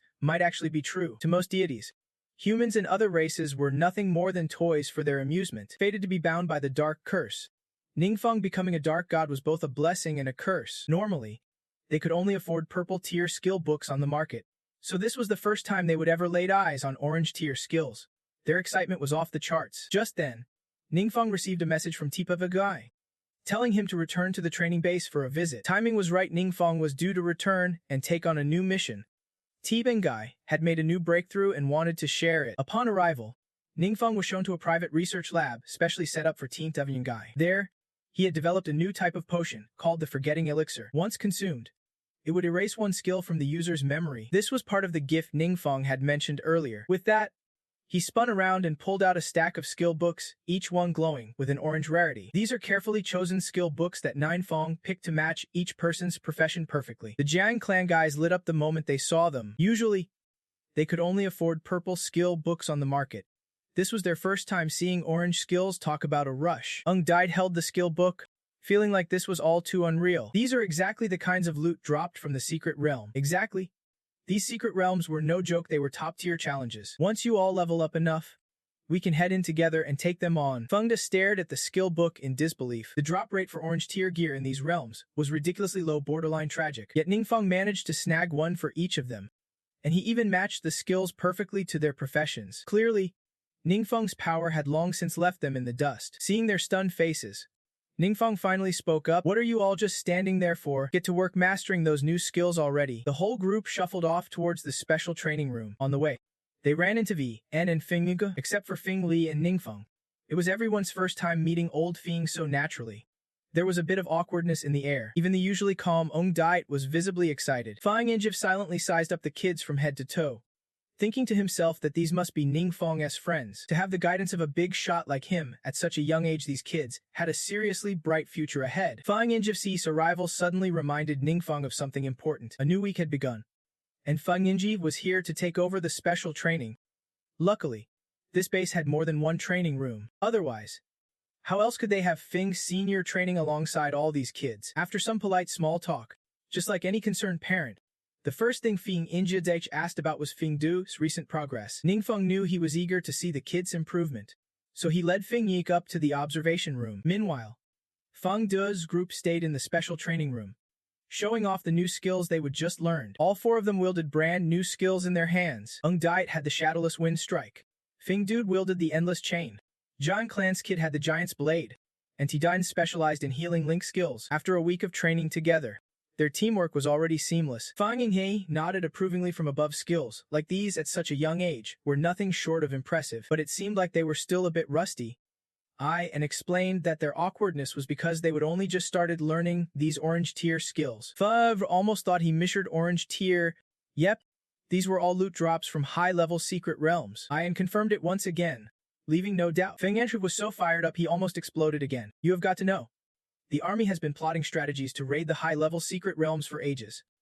But sadly, they have never scored a win. Everyone's been buzzing with guesses about the loot hidden inside those secret realms, and this was the very first time Feng Yanviv laid eyes on those orange tier skills. Afini turned to Liko, wanting to report this to the military, and gave the security team's nod. After all, it was not exactly top secret. In this world, secrets do not stay hidden for long. Feng Yanjite's heart leapt with pure joy, practically dancing in his chest. His eyes stayed glued to the kids in the special training room. Their level might not be there yet, but levels can be made up over time, especially with the mysterious Grandmaster backing them. He was certain they would soon surpass his old generation of elite warriors. The future of the nation rested on the shoulders of these clumsy kids. While Dai's crew trained their new skills, Ninefeng had his own hustle going on. When he hit the promotion hall, Tu Lam could not hide his shock. Other seasoned adventurers grind 2 years just to climb from first to second tier, but for him, it only took 2 months, and he landed an S-rank promotion mission called All Element Spell God. The task: enter the Frost Flower Ruins and snag the Elemental Emblem mission item. Then, collect 20 Transmutation Stones and 100 Spirit Blossom Orbs within 7 days. Ninefeng could hardly hide his surprise. 20 stones. That is wild. Usually, second-tier missions only ask for 1 stone. Plus, these do not drop from monsters. They are mined from rare spirit or veins, and the chances of finding them are super slim. To be safe, Ninefeng decided to check with the trade guild if he could buy them. That'd be ideal. He headed back to the Vin Then Trade Guild. The clerk's face lit up and tensed the moment he heard Fong wanted to buy 20 stones. Sorry. Lately there has been a huge surge in promotions, and demand for transmutation stones has already outpaced supply. Give us 3 days, and we will definitely have enough ready for you. Ninefeng did the math. The guild would not dare cross him. 3 days was not too long. In the meantime, he could tackle the emblem mission first. Also, to save time, Ninefeng planned to buy the Spirit Blossom Orbs from the guild too. Speaking of which, something just clicked in his mind. Oh right. He still had some random loot from secret realms that had not been sorted yet. Might as well get some help with that while he was at it. No problem, Ninefeng said, pulling out a massive pile of items from his inventory. Yep, a massive pile enough to make the guild master's eyes pop. This heap could easily be called a collection of miscellaneous loot. Just a glance showed over 10 purple skill books for various classes, plus a stack of orange gear. With everyone leveling up like crazy these days, good loot like this never sits on the shelves. The guild master was thrilled. Looks like no one's topping his performance report this year. No wonder the Thai CE market is all about catering to Ninefeng. He is basically a money tree. Ninefeng returned to the Frost Flower Ruins. At the same time, another team was running a mission there. Ninefeng's solo arrival made the realm's management uneasy. Not long, the Adventurer Management Bureau had rolled out a new rule. To enter a secret realm, you need to be led by a registered guild and have at least 5 people acting together. Solo runs were a no-go. Normally, they would enforce this strictly, but Ninefeng flashed a special permit issued by the Bureau, granting him free access. The team leader, who was stone-faced a moment ago, immediately let him pass after checking the permit. But he kept watching Ninefeng walk away, silently wondering where this guy's true background came from. The timing of that ticket's issue was so close to the new regulations being announced. It was like it was made just for him. Surely they are not sending a special agent to inspect our dispatched items, right? The guy next to him said something that made the team captain nearly lose his mind. He immediately ordered his whole squad to get their spirits up, just in case Ninefeng really did send an inspector.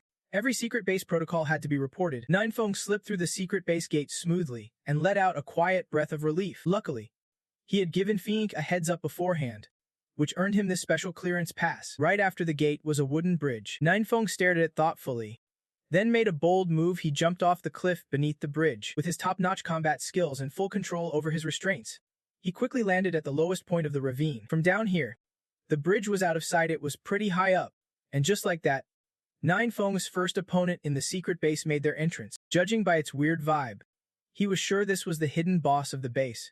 The thrill surged inside him as he eagerly said, "Come on, let us."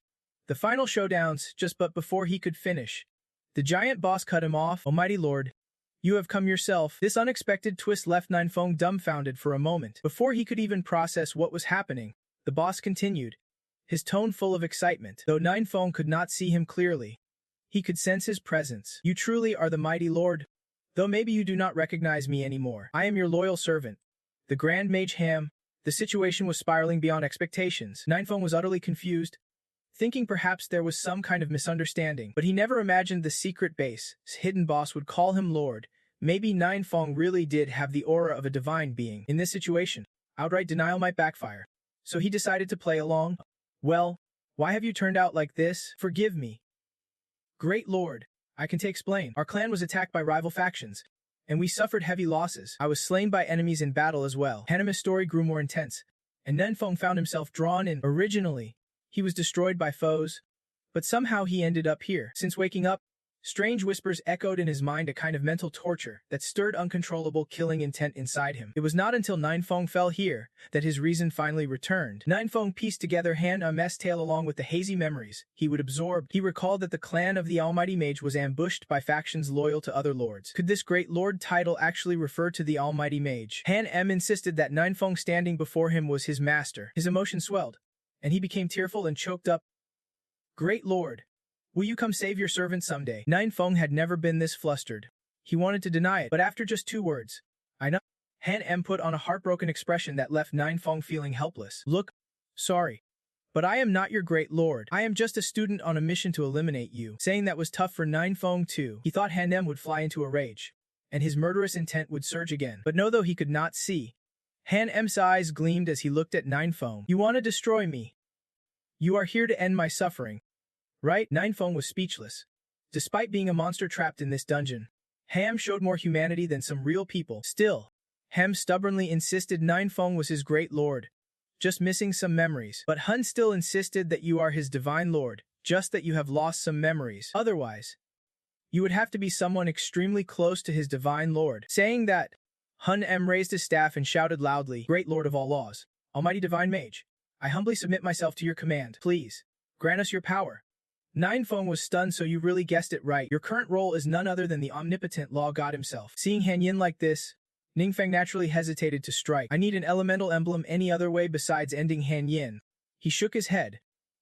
Honestly, even he was not quite sure, but he knew Feng was feeling sorry for him, which is why he tried to comfort him. He said that to him, death was nothing more than a release. Feng grew even more somber, asking Han Yin if he had any last wishes he wanted fulfilled. Unexpectedly, this guy just wanted to stir up some trouble with his lord, the great god. Feng could not refuse, so he reluctantly put his weapon away for now. All right then, tell me what happened back then.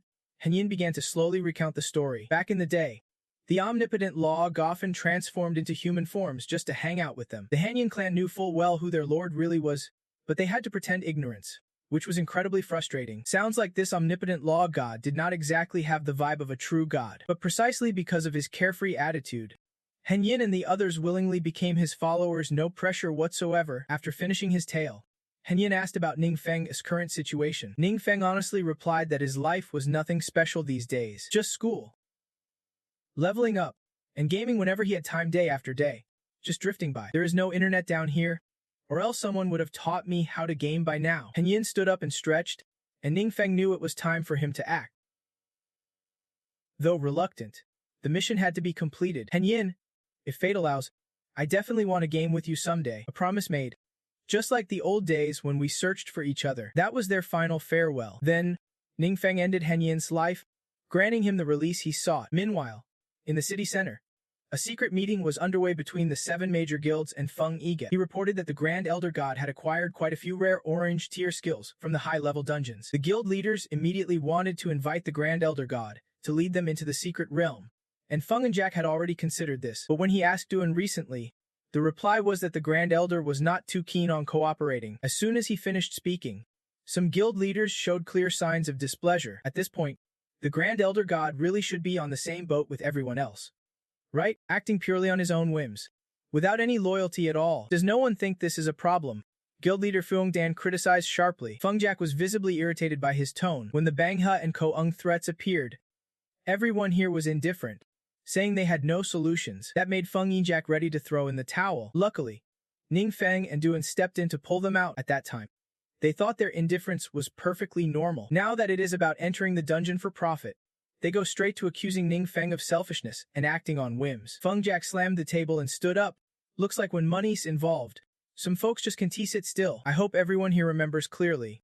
The Grand Elder owes nothing to any of us. Feng Jack was known for fairness and integrity, never a shred of selfishness. So when he said that, no one dared to argue anymore. Liu and Chan saw the tension rising and quickly switched to another topic. Feng, I heard you are gearing up for the high-level secret realm in a few days. That is right. Save me a spot on the team. Liu and Chan spoke up, and guild leaders Dulin Ho and Truong VM Swan also wanted in. Feng Jack had no reason to refuse them. Besides, that special training Feng designed for him was pure magic. Feng Yinjak's fake frost had to lie still for 2 whole days before he could recover. But through that intense training, his progress was clear. Feng Yigak now was a whole different beast compared to before. Like night and day. Feng had just completed his rank transfer and gained a new passive skill, the Demon Seal, which lets him counter any skill thrown his way. Stepping out from the Grand Hall after the transfer, Feng's emotions were a tangled mess. It turned out the memories he absorbed from the ancient relics were all spot on. That so-called Almighty Law God, he was not a real god at all, just slandered by the other 11 prime gods. And if Hanem's words were true, Feng and the Almighty Law God were basically the same. The only way to explain this was some kind of system glitch. Or maybe there was a deeper connection between the system and that Law God. Plus, Hanem had already gone off to arrange something, so why was he suddenly an invisible boss in the secret realm? Could this be a clue meant for Feng? There were still so many mysteries Feng had not unraveled yet. This time, besides the new skill, Feng also scored a piece of equipment, a necklace from Hanem during the rank transfer dungeon suite. Its soul was protected by divine power, preventing it from dissipating. That was all thanks to the jewel on this pendant. Soon after, the Supernova training camp was officially launched. The camp was split into 2 groups, high school and university. Gathering almost every top-tier adventurer in the country, there were 180 students in the high school camp alone, with 32 making the Supernova rankings this round, and 148 others from various professions.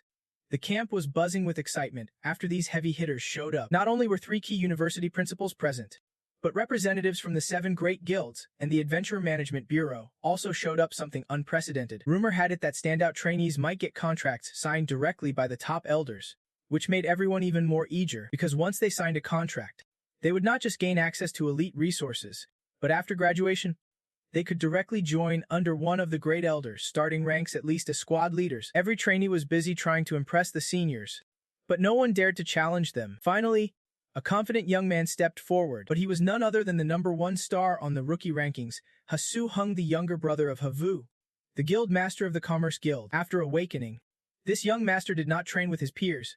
Instead, he always teamed up with his brothers in the guild to clear dungeons, a force not to be underestimated. Plus, the Commerce Guild had exclusive rights to high-grade potion recipes, making his strength even deeper and more unpredictable compared to other trainees his age. Soon after, another bus pulled up in front of the training camp. The trainees buzzed excitedly. It was the bus from Kundu City. The people inside were the very group that had been stealing the spotlight on social media for days.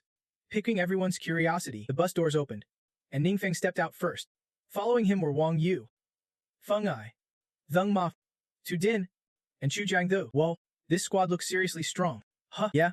They look like a well-trained battle team. Yeah?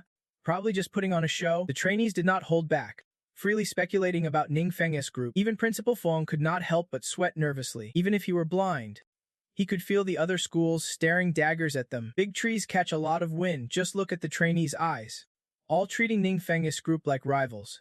Ningfeng was flooded with notifications, probably dozens, all skill scans. But every single one was blocked by his mysterious nullification skill. Luckily, he had just learned that passive skill after his class change. Looks like Ningfeng is definitely the most watched guy in the group. Meanwhile, the trainees were stunned that no scan could get a result on Ningfeng. His level, we could not even detect it. Could his strength already be beyond the 2nd tier? He is just a high schooler like us, right? If I remember right, he was not even on the rookie list. But the trainees were not the only ones failing to scan Ningfeng. Even the guild masters of the 7 great guilds could not do it. Old men Feng Dan and Hasuvu took a huge hit to their pride because of this. He is just a high school kid. How could his level be above theirs? Hasuvu suspected Ningfeng was close to a mysterious elder and must have been given some tools to shield himself from scans. Fyongdan hurriedly agreed with this theory. He did not agree now. It would be like admitting he was weaker than Ningfeng. Hasu Hung was annoyed that Ningfeng stole all the spotlight as soon as he appeared. He wondered just how strong this guy really was before coming here.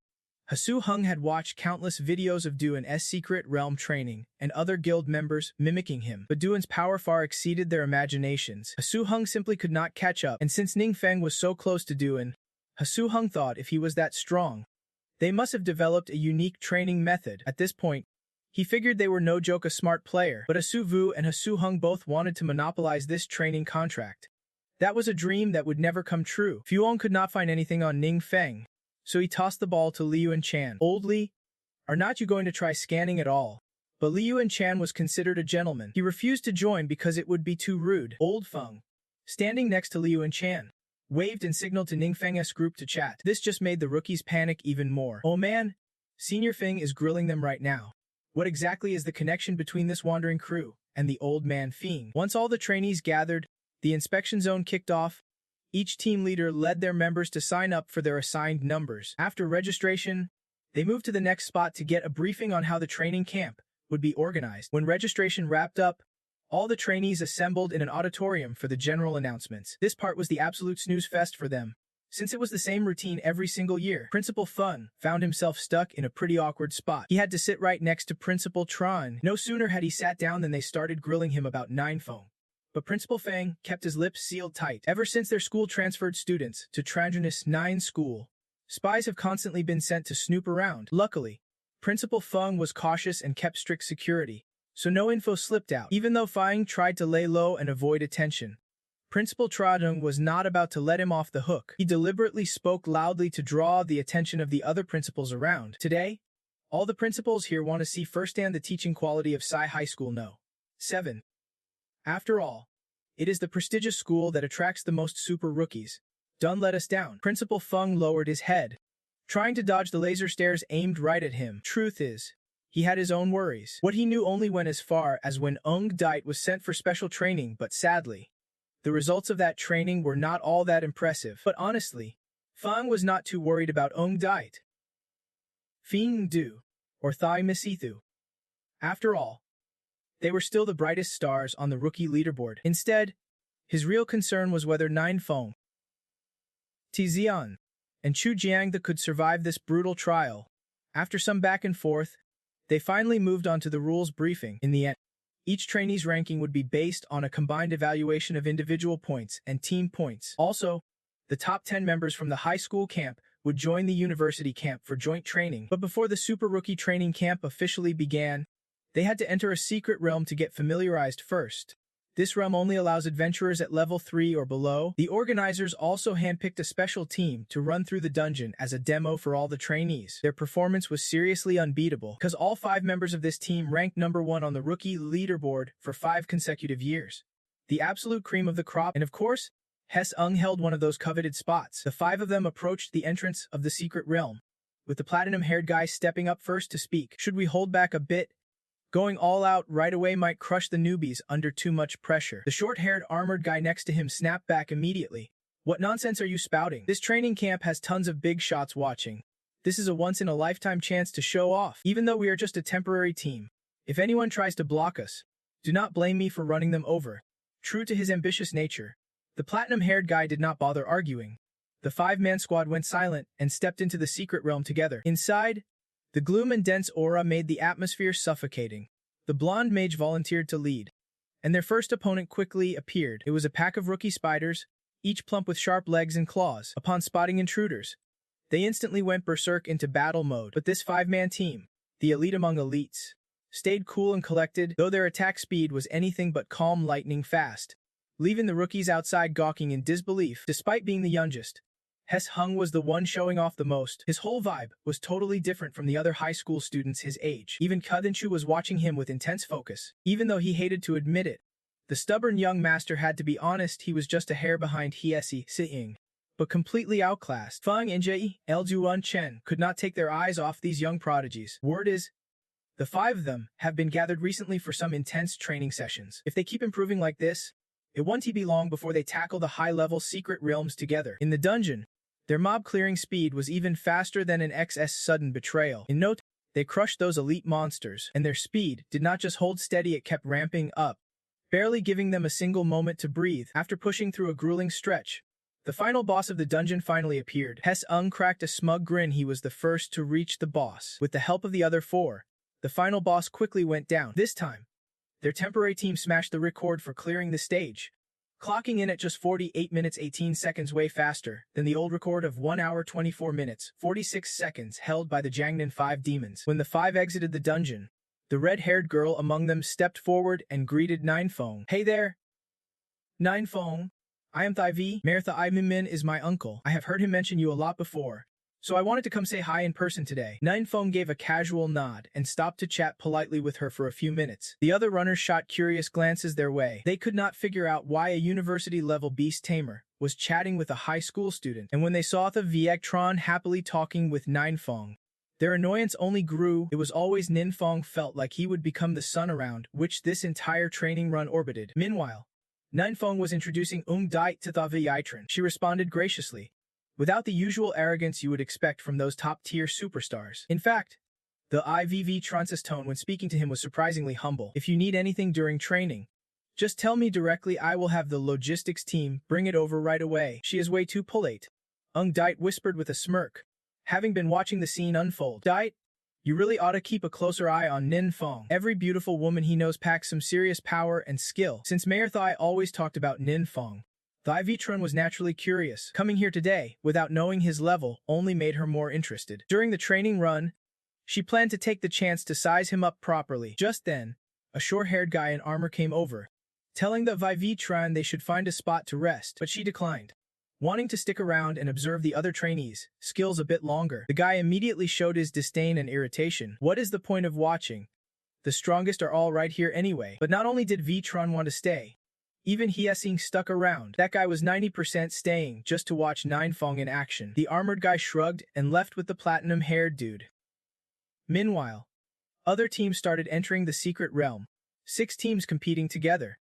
They would receive corresponding assassination missions. At the realm's end, the organizers would score teams based on mission completion. Most of the trainees here were rookies with little combat experience, especially for high school students. These dungeons were brutally tough.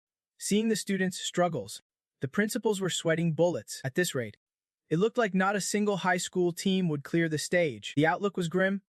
Other teams were struggling hard just to survive the secret realm. They could barely handle the low-level mobs, let alone the bosses. This crushed the students' morale even further. Some usually fiery competitors were already backing down before the fight even started. Finally, it was Ninfeng's team's turn to step up. Their mission was the Iron Swamp. Once inside, they got serious, carefully analyzing the situation to chart the right path forward. A pro squad never throws a fight. Usually, based on each member's strengths, the team breaks down into 4 roles: offense, research, support, and defense. The offense squad packs the raw combat power, tasked with conquering the entire secret realm or leading the charge against powerful enemies. The research team dives into studying the secret realm, uncovering hidden techniques as valuable intel for humanity. The defense team guards secured realms or protects non-combatants in case of sudden attacks. Lastly, the support squad boosts battlefield strength, enhances combat abilities, and cuts casualties by applying emergency treatment and other tactics. Ningfeng scanned the mission board in front of him. Each squad type comes with 10 missions, each worth 10 points. Plus, there is a single core mission: defeat the final boss to earn 50 points and clear the secret realm. Ningfeng's the team leader, so everyone respected his call. Diet let Ningfeng pick whichever squad he wanted. Then let us roll with research. Ningfeng said, no surprise. Top brain picks the theory-heavy path. Huh? Ningfeng chuckled. Truth is, it was not about being the genius. Ningfeng just had not cracked half the mysteries yet. Stuff like deities, clans, world levels, the Titan, Fing Dai, and the true gene. The no clue. Dai skimmed the research mission board and spotted a big snag. They had to capture living monsters for study, but lugging around live specimens while hunting bosses, that sounded like a major hassle. Easy fix, let us just boss rush first. Ningfeng replied coolly. Gotta say, no high school squad had ever cleared this level before. And here's Ningfeng, talking about boss fights like it is a walk in the park, making the principal outside do a double take. But talk is cheap. After finalizing their plan, Ningfeng's crew blitzed through the dungeon like a storm. Their pace matched outpaced TC's makeshift team by miles. All eyes from trainees to big shots were glued to Ningfeng's team now. Even Master V Tren finally understood why his third brother rated Ningfeng so highly. Luan Chan quickly noticed how hungry Ningfeng's team was compared to the others. All 5 were unique skill sets, and just that alone overshadowed the other trainees. Plus, their combined power was no joke. The mix of sharp skills, perfect timing, and smooth teamwork forged an unstoppable force. Luan Chun could not take his eyes off them. Just 5 high school kids. Yet their strategy looked more professional than some old pros like him, especially Ningfeng at first glance. It seemed like he was not even using any advanced skills, but a single ordinary move from Ningfeng could completely drain an enemy's fighting spirit. Ningfeng's strength, deep and unfathomable. Some wanted to speak up, but the principal had zero energy left to care. All his focus was locked on his school's 5 prodigies. Ningfeng's team, eyes burning with determination, hands steady as steel, their coordination was nothing short of perfection. The final boss quickly appeared before them, laid out like a challenge. Without a word, died and Chu Jiang the split up to launch the first assault. Ningfeng, Fing Guorai, and Tian hung back to support, barely lifting a finger. Once the boss fell, they rapidly wrapped up the remaining missions and headed back to the hall to submit their results. The leaderboard saw a massive shakeup. Ningfeng's team had toppled Trang's squad to snag the top spot with an insane time of 8 minutes and 14 seconds. They strode out of the secret realm's gate with their heads held high. Every eye in the place was locked on them. The first to react was Miss Thu, who started clapping enthusiastically. Then, Venichu's group joined in with applause. Although she used to really dislike Ningfeng, after watching him fight, even the eldest miss seemed genuinely impressed. The rest of the trainees erupted into applause, creating a wave of cheers like welcoming a king home. The trainees then started approaching Cheng Mokyu and Van Chu, asking about Ningfeng and his teammates. Of course, Cheng Mokyu, who had stood by Ningfeng through thick and thin, naturally spoke highly of them. But what she said next shocked everyone. The very person who had just roasted Ningfeng a few days ago was now warning everyone not to insult him. The tension among the students escalated, and the principals were thrilled finally witnessing the true charisma of real power. They felt like they were seeing Liu Yangchen and Feng Nijak back in their prime. Before long, the Iron Crane competition for the high school trainees wrapped up, and the top 10 were about to be announced. Everyone assumed Ningfeng's team had snagged at least 5 spots. But strangely, none of their names appeared in the top 10. The top 4 were Hasu Hung, Kavan, Laikak, and Thong Ma. The trainee exchanged confused glances, And finally, the eldest master spoke up, "Excuse me, did Ning Feng's team not make the top 10? They do not compete for regular trainee spots." The organizers decided to give them a special grand reception. Surprises just kept coming. Ning Feng's team went from being the online scapegoats to winning everyone's hearts after one epic battle. Now, they are about to hit the jackpot with a VIP welcome at the grand reception. The organizers escorted them to a sleek, modern high-rise building. This place is a guest house reserved for teachers, with top-notch amenities. From now until the training camp ends, they won't have to stay in the student dorms anymore. Just as they wheeled their luggage into their new rooms, someone knocked. When they saw old Feng arrive, they could not hide their nervousness. And it was not just Feng Yege. Even Li Yangchen, head of the 7 major guilds, showed up here, plus many other top-tier powerhouses. Looks like these 5 kids truly have extraordinary backgrounds. The person in charge hurried off to get drinks and welcome the distinguished guests. He was still stunned seeing all the country's top powerhouses gathered here. Ning Feng's originally spacious room was now jam-packed with people. One by they started introducing themselves. 3 of them were principals from the top universities of Peking, Zillion, and Swan. They were not here just to make small talk. After Ning Feng's team's match, every school wanted to snatch them up as their own secret weapons. Suddenly, Ning Feng felt the pressure mounting. He would always had to handle all his external affairs. But now with training underway and no doing around, he was clueless on how to deal with this kind of situation. Feng Niangik, sharp as ever, noticed Ning Feng's confusion and quickly jumped in to back him up. 3 principals. Do not be too harsh on them. Let us just get the training done first. We will talk about the rest later. Besides, these kids have had a long day. All 3 principals said in unison. But inside, they were already scheming how to claim these gems for themselves, determined not to let the others snatch them up. With Feng Gek stepping up to defend him, Ning Feng felt way more at ease. The conversation in the room became much livelier after that. The room buzzed with noise until late at night, when everyone slowly started to leave. The next morning, Ning Feng got up pretty early. As soon as he stepped into the living room, he was greeted by Uncle Jiang Thu and Feng Daihao, both looking like zombies, apparently, since before dawn. Daitho had been receiving non-stop calls asking which university he wanted to attend. It is said the principals from all 3 top universities had contacted him, and even Feng Dai, who shared a room with Daitho, was kept awake by the calls. The 2 girls' room was not any better. Hong Diet was still glued to the phone, but T Dun was actually in high spirits. Word is, her dad was over the moon and even threw a wild 3-day party. According to legend, friends and family just kept streaming into their place non-stop, while everyone was thrilled for them. Hearing those big shots constantly bringing up Nenfeng's parents made him a bit uneasy. Right then, he got a call from teacher Kivi. Luckily, Kivi's constant care gave Nenfeng a warm feeling. She called first just to check if he was settling all right at the training camp. Then she dropped the bomb that 3 top universities had reached out to ask which one he wanted to attend. Knowing that besides his late parents, only teacher Kivi truly understood him, Nenfeng wanted to hear her advice. After an hour-long call, the trainees entered day 2 of the camp. As promised, today the top 10 students would train alongside the university camp, but 5 high schoolers jumping straight to assistant instructor level. That was unheard of. Even weirder, among them were Ninfeng, Tizin, and Chu Jiang, the none of whom even made the rookie rankings. Today, they officially dove into the first phase of intense secret training power mastery.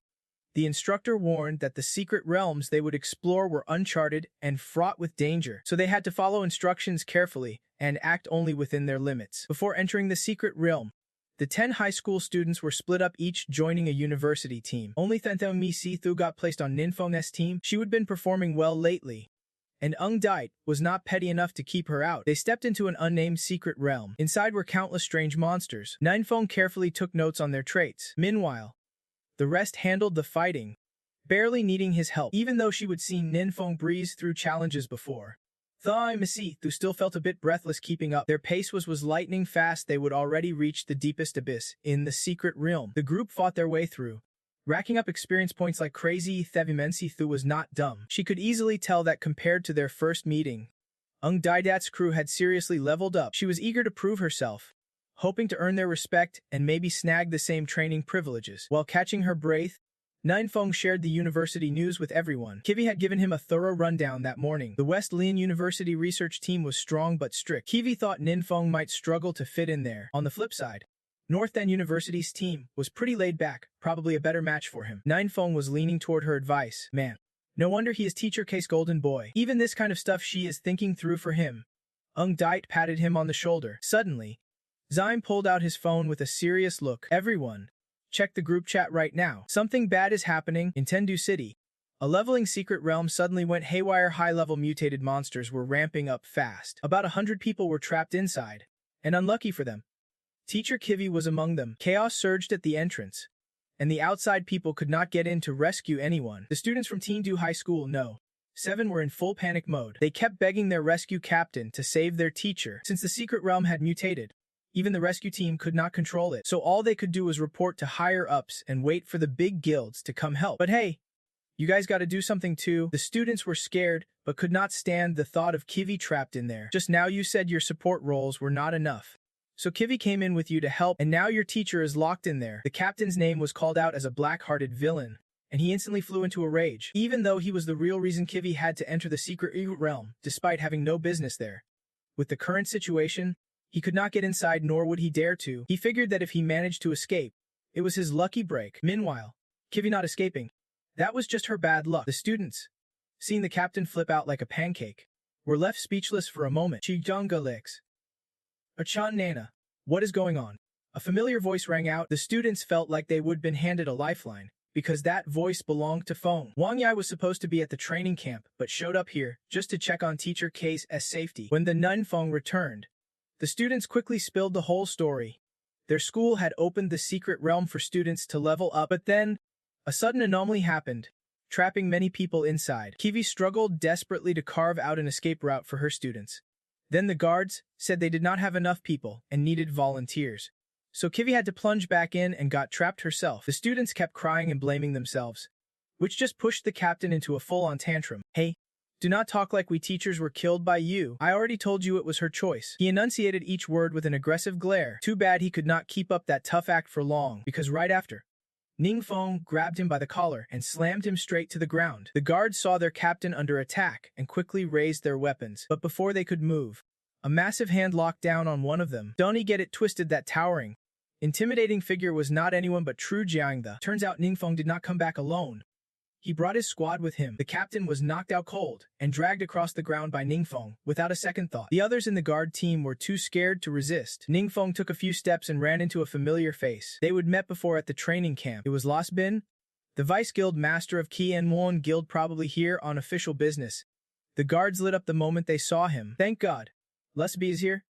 Finally, someone who can put those show-off guards in their place. But shockingly, Las Bin did not back them up, nor did he scold Ning Feng's team. Instead, he helped Ning Feng drag the captain's legs straight toward the dungeon gate, leaving the rest of the guards stunned. What the hell is up with this guy? Las Bin asked.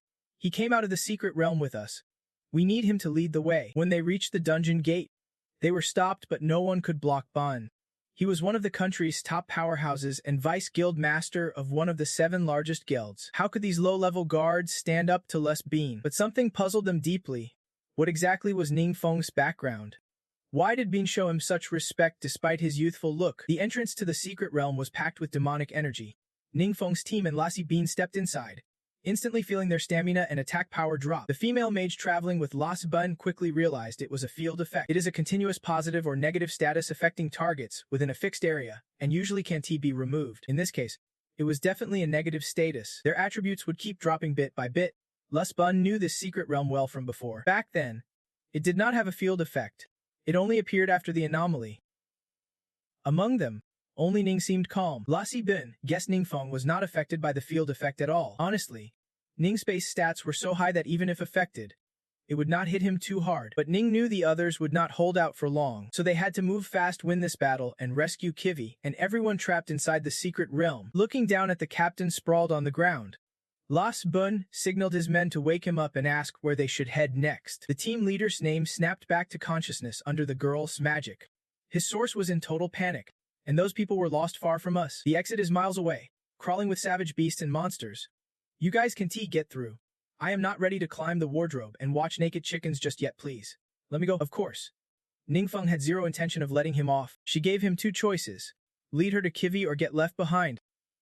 Meanwhile, deeper in the cave, trapped survivors faced off against vicious monsters, and most of them were badly wounded. Kivi was the only one who truly knew how to handle this mess. She had been tirelessly treating everyone non-stop. Even though her face was pale and lips blue, she refused to stop. Some were deeply grateful for Kivi's relentless efforts, but others thought it was pointless. These were all low-level adventurers, under 3 stars, and even fully healed.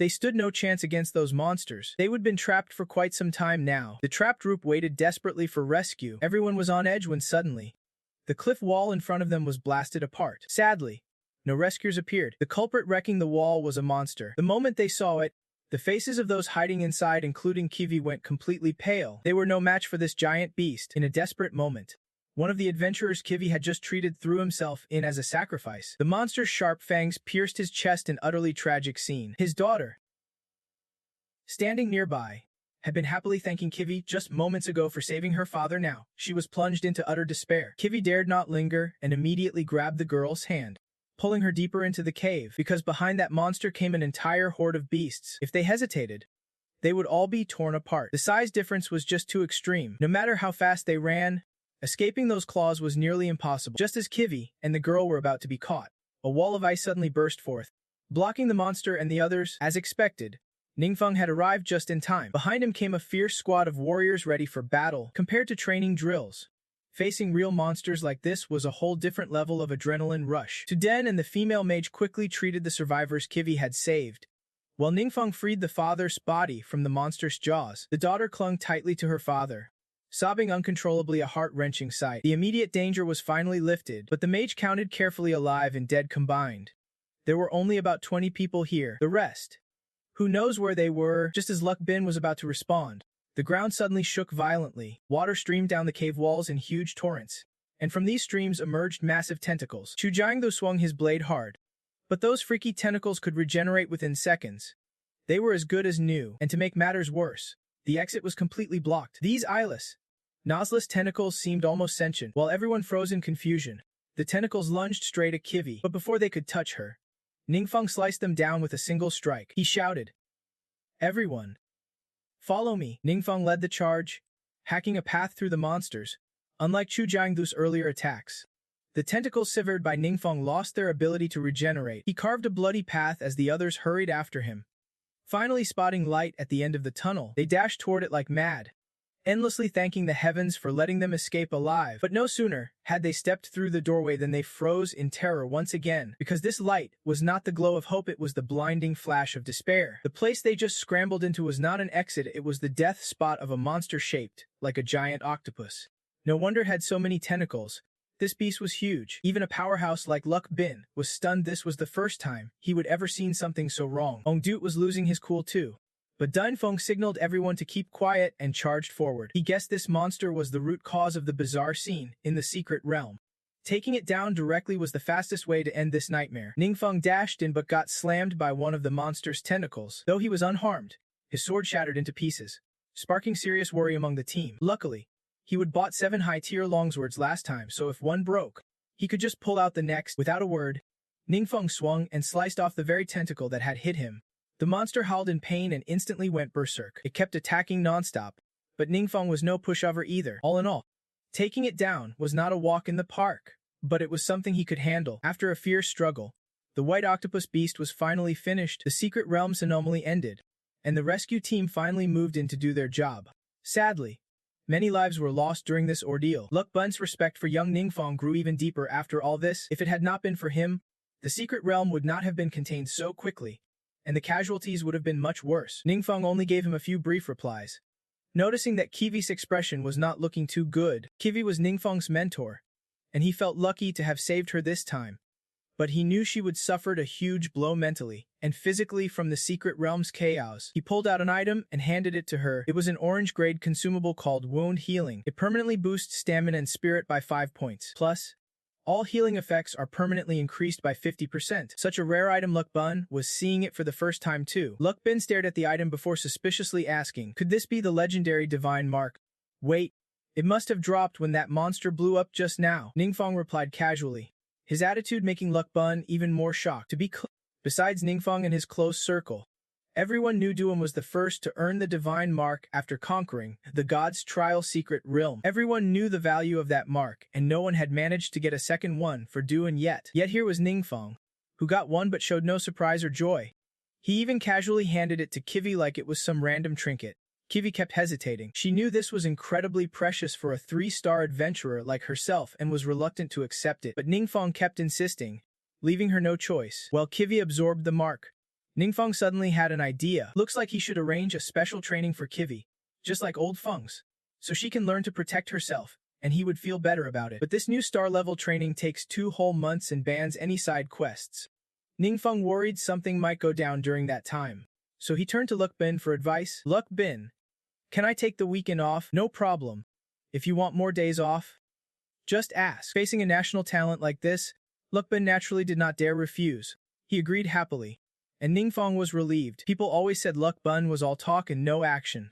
Hard to approach, but after today, turns out he is not so bad after all. The rest of the work here basically falls to the rescue team. As Luck Bin was about to lead Ningfeng back to training camp, a group of reporters swarmed them. They eagerly asked which of the two was the hero who defeated the monster. Luck Bin immediately pointed behind him, this young man right here. Ningfeng instantly froze in shock. What Tran fears most in life is social interactions, and even more so dealing with annoying people like these reporters. Luck Bin really is an honest guy, but his honesty just dragged a whole mess of trouble onto him, facing dozens of reporters. Countless microphones, cameras, and endless questions. Ningfeng felt his head spinning, almost burning out from the stress. Even when fighting the fiercest monsters, he would never felt this kind of fear before. Looks like Feng's really stressed out, Feng Dai murmured from the side. Curious, this was the first time he would ever seen Ningfeng so visibly flustered. He has never been great at talking, especially in intense situations like interviews. Back in school, he would always duck out of even the simplest interviews. Ongduat tried to explain but was not about to step in and save Feng.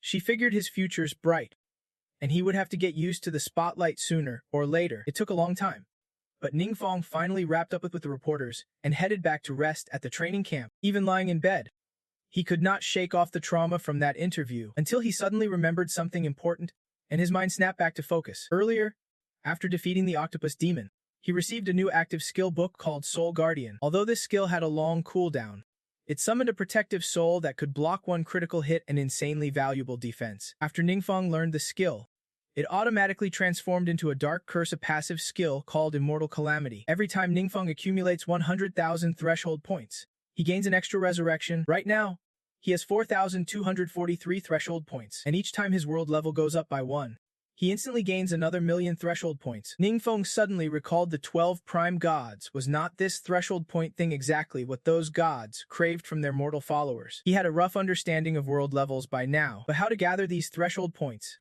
that was still a complete mystery.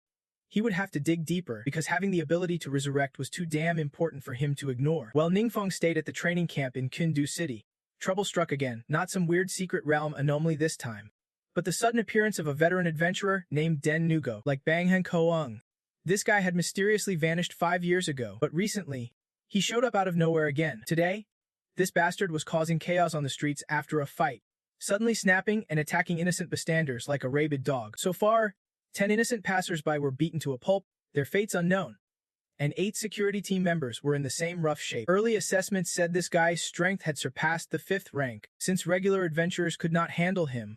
In the end, Feng Gok had to step in. Man, getting old means never a moment's peace. As soon as Dengok spotted old Feng, his eyes lit up. Well, is not this Senior Feng himself? Back when I was still a student, you were my idol. If I can make Senior Feng personally come out to fight this time, that is a real honor for me. Just then, Feng Ngok's phone rang, and he hurriedly answered. This move infuriated Den Ngok, who felt completely disrespected by old Feng's disregard. Feng Ngok answered, Elder, you need me. Got it. I will wrap up here fast and head to the base to find you. The Demon King's disciple sneered slyly, acting like he owned the place, daring to disrespect him. Then he roared and unleashed his power toward Feng, thinking he was the toughest around. A massive blue hand with razor-sharp claws lunged at Feng, but he calmly raised his hand to hang up the phone. Then, channeling his inner power, he unleashed a fierce flame slash, striking back at the attacker. His power cut right through that monstrous hand. The Demon King's disciple stared wide-eyed at the scene, utterly stunned. What the hell? He studied his opponent carefully. This guy's power rivals that ancient master. But now, after undergoing the Grand Elder's special training, I have surpassed the old ways. Can it keep? Duwaiting gotta strike fast and hard. That guy's face darkened as he glared fiercely at Feng Ngek, eyes burning with unwillingness. Then he unleashed his inner energy, his whole body enveloped in a shadowy blue aura. But on the other side, Chief Feng refused to back down. He powered up too, his body blazing with a fierce red flame. The two launched their forces at each other in a breathtaking clash. The onlookers outside gasped in shock. No way.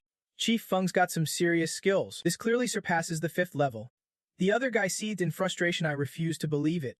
I am a disciple of the Demon King himself. How could I lose to some old geezer? No sooner had he spoken than a colossal force surged to swallow him whole. Caught off guard, he could not react in time. In an instant, a massive explosion ripped through the spot where he stood. No need to say more, we all know what happened to him. With the fight settled, Feng Gak strode forward coldly. I have got other matters to attend to. I will go ahead. The other man stood aside, glaring venomously at him. Yes, sir. Inside the guild's lounge, Feng Gak and Duan sat across from each other, the tension thick like a storm about to break. Feng Gak broke the silence. Is the Grand Elder ready to reveal all the high-tier elixir formulas to the nation? Duan responded swiftly. Exactly. The Grand Elder's exact words were, I want to make all elite elixirs public for the country. If possible, it is best to hand this over to the Adventurers Management Bureau for coordination. Feng Gak pondered. Our world's balance is crumbling. The danger level of the secret realms keeps rising, but the adventurers' strength is not keeping pace. At the same time, adventurers want to grow stronger, so they push deeper into the increasingly perilous secret realms. It is a vicious cycle, like a spiral into a death trap. These high-grade elixirs are crucial. They could completely transform the power system we have now. Right now, they are a strategic resource we can't afford to lose. The Grand Elder must have conducted a thorough survey before agreeing to entrust this to our bureau. After a pause, Feng Gak spoke again. We sincerely thank the Grand Elder for his trust. This is a huge vote of confidence in our Adventurers Management Bureau. Does the Grand Elder have any further requests? Duan reflected quietly. The Grand Elder only told me one thing. Seems he has no other demands. Feng Gak raised an eyebrow. He spoke of dedication, but never mentioned personal gain. That is the mark of a true giant, according to the Grand Elder. Helping as many people grow stronger is more important than anything else. Duan smiled, thinking of his friend. That is exactly why I respect the Grand Elder so much. In the Grand Elder's eyes, even the smallest matter can become a grand act that saves countless lives. Feng Gak raised his brows. The Grand Elder may have impeccable morals, but we can take advantage and get too comfortable. I will report this and draft a suitable plan to make sure the Grand Elder's efforts do not go to waste. Night fell quickly. At the Trade Guild, a loud voice demanded, What did you say? The other person stammered nervously. We discovered high-tier experience potions and forgetfulness elixirs being sold on the black market. Though the packaging differs from ours, the effects are identical. The man questioned. Our guild's high-grade elixirs are all handcrafted by me personally, under the direct supervision of the guild master. Usage is strictly limited within the guild. There is almost no way they could leak outside. So where is this stuff coming from? Master has face darkened.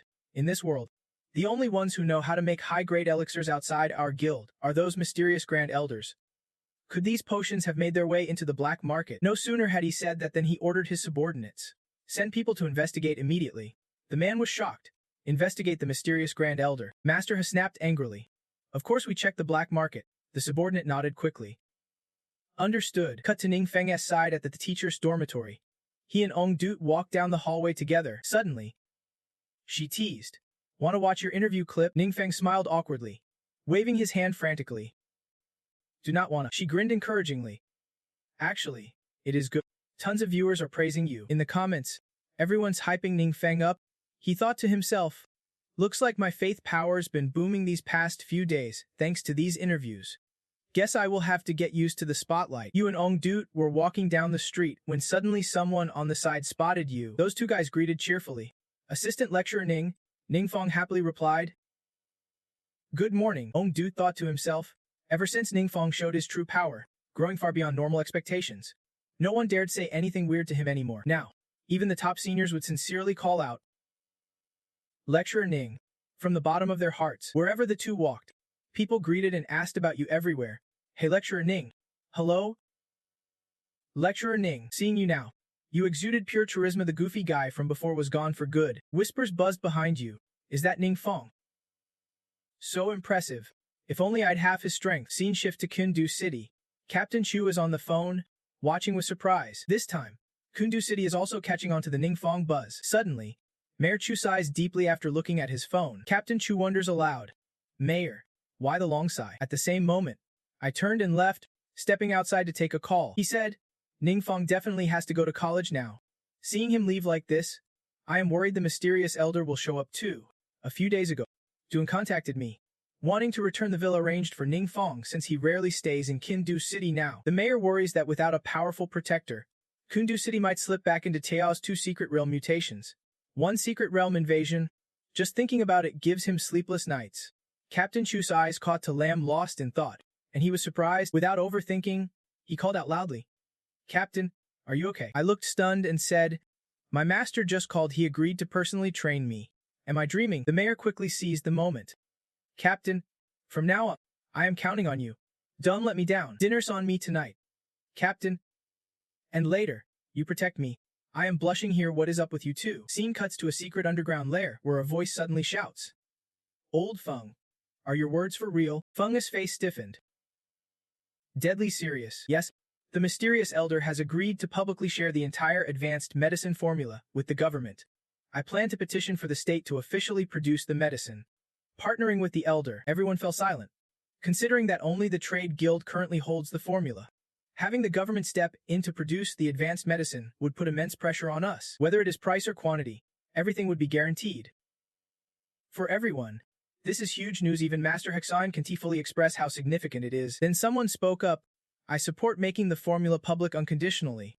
But what if the elder's intentions are not as noble as we think?" Lian Tran asked. "Guildmaster Ha, what do you mean?" He continued, "This advanced medicine was discovered on the black market. It works exactly like the medicine our guild produces, just in different packaging. I have counted everything. None of our guild's medicine is missing. As for the medicine consigned for auction, the quantity is small, and we tracked sales with magic, but found no sign of it being resold on the black market.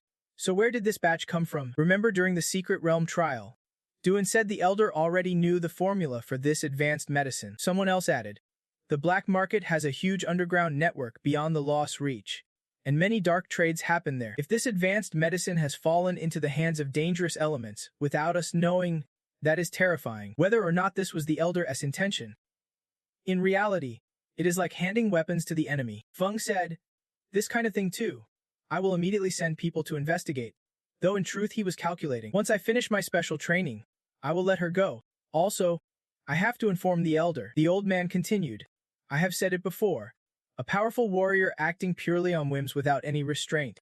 That is just fantasy. No matter how Director Feng handles this, our guild will cooperate fully with the Craft Guild's investigation. If it turns out this high-grade drug is linked to the mysterious elder, I hope Director Feng handles it professionally. No playing games or passing the buck. Rest assured, if it is connected, I will take full responsibility." Cut to some secret realm. The sky above was pitch black and oppressive. Management is strict on the drugs. Every entry and exit is logged. "Nothing suspicious or leaked," came a voice from the pavilion. Feng Dun reported, "The drugs are managed by me and the boss. We cross-check daily, counting drugs twice a day, morning and night." Ning Feng mused, "I never cared about the drug count, but now I see why it is so important. It is how we track the druggist movement." Ning Feng said, "If the guild denies involvement and the drugs did not come from us, then how did they end up on the black market? Could it be someone else knows the drug's formula?" The black market was grim and shadowy. Every vendor's face was hidden beneath masks. A man with a sly grin was watching someone intently. Suddenly, a voice rang out. "Who'd have thought a simple vial of medicine would send all 7 great guilds sending agents?" The masked man replied, "Don't worry. The surface world does not know we exist. Besides, I already scoped out the area in front of them." Then he laughed. "Oh look, a customer's here for medicine.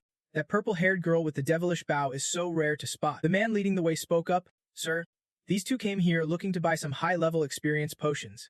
She quickly interrupted, "We are not here to buy potions. We are looking for someone. A young swordsman in white came asking you for potions. But he has not returned since. Do you know where he is?" The man behind the guy in robes stepped forward, his face grim. "Master, they have come looking for trouble." No sooner had he said that, the robed man looked up and horrifying tentacles burst out from beneath his cloak. It turns out he was not human at all, but a monster. The tentacles quickly wrapped around the two newcomers, growing more aggressive. The creature tightened its grip. The two barely had time to react before they were under attack. Suddenly, 2 sharp, needle-tipped tentacles stabbed deep into their necks. Both felt their strength drain away, a searing pain spreading through their bodies. They quickly lost consciousness, their breaths fading out moments later. The dark subordinate, witnessing this, broke out in a cold sweat, stammering, "Master, sorry. Outside, they tricked me into buying potions." He said, "It is all right. I chose this place exactly because if people go missing in the black market, it won't raise too much suspicion." He then dropped the 2 bodies roughly and ordered, "Take them down." The subordinate nodded quickly. "Yes, sir." In a secret room, The bodies were dumped into a pit coated with a bizarre, purple slime that looked utterly grotesque. A voice rang out. This is enough for now. Everyone, rest for a while until the next warrior awakens. Then we will launch the next phase of the plan. At that moment, we will become the new rulers of this world. I can't be gone for too long. With that, the purple light shot out quickly from the abandoned building. It headed towards a grand-looking house, which seemed to be some kind of mysterious entity. The purple light entered a man who was reading a book. His face suddenly twisted, breaking into a sinister grin that sent chills down the spine. A few days later, Ning Feng was on the phone. Still no leads, Duan reported back. Some people from the black market were advertising high-grade potions, but after that, the advertisers vanished. Maybe they got wind of our investigation and went into hiding. Ning Feng, still thinking while on the call, replied, Got it. No worries. Let me know if you hear anything new. After hanging up, Duan thought to himself, if I can't even handle this little task, I will lose all credibility with the big boss. Just as he was lost in thought, his phone rang again. Captain 2, any updates on your end? To Lam's team, also investigating the black market. Reported back. Nothing so far. Cut to the abandoned villa. The air thick with an eerie gloom. Inside, something strange happened. The corpses in the pit had completely vanished without a trace. The dead suddenly came back to life, all with fierce, glowing purple eyes filled with rage. Meanwhile, the office crew sat down to eat together, sharing a rare moment of joy. Captain Chu observed quietly. Ning, the assistant instructor, was down to earth and approachable, without the usual arrogance of powerful veterans. After spending time together, everyone was starting to feel comfortable around him. The office had its own plans. This place was full of young, animal-loving folks from across the country.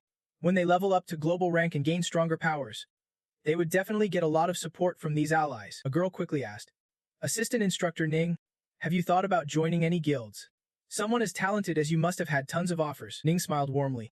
I am not planning to join any guilds for now. Another chimed in. Are you planning to start your own guild? Or is your class team officially part of a guild already? Ning Feng replied. The SSS-Class guild is just a name we use. It does not really exist, Ninfeng explained.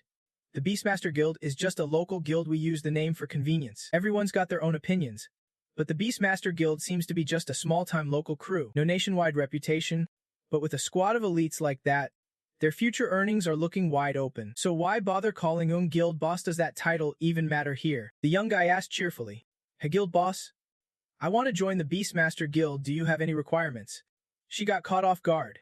Huh? Another college student spoke up, and others chimed in. I am graduating this year too, and I want to join the Beastmaster Guild as well. After the meal ended, you felt exhausted? It was no ordinary meal. It had turned into a full-on recruitment event. Feeling upbeat, you watched everyone's strength grow more impressive by the minute. Suddenly, an illusion flickered, transforming into the legendary 7 great skills. Hearing this, everyone burst out laughing, and the tense atmosphere quickly dissolved. Ning Feng thought to himself, I just wanted to scout some talent at the training camp, but this turned out way better than expected. Besides, without that brat Cheng, Yu's guild was really hers to command. She could easily use them as her reserve forces. As for Cheng's disappearance, it was a streak of bad luck. First, his father colluded with the old bear to stir trouble. Then, while the government was investigating, they found a sinister formation in Cheng's home. Along with his servant, the government immediately issued arrest warrants for the 2 Chengs. Yu also wiped them from the guild's roster, saving herself a ton of headaches. Suddenly, Yu's phone rang, snapping him out of his thoughts. Ning Feng opened the phone and saw a picture Duan had sent. Finally, he would found those strange holes everyone was talking about. The message came through fast. Elder, Talam discovered this place inside a building in the black market. There is equipment for refining potions and several high-grade experimental vials. The packaging matched what the Artisans Guild found. We suspect the drugs originated here. Ning Feng frowned as he looked at the image. Cut to the abandoned house. Talam reported detecting residual dark energy carving. Could this be some kind of mutated ghost phenomenon? Before she could finish, Duan walked in.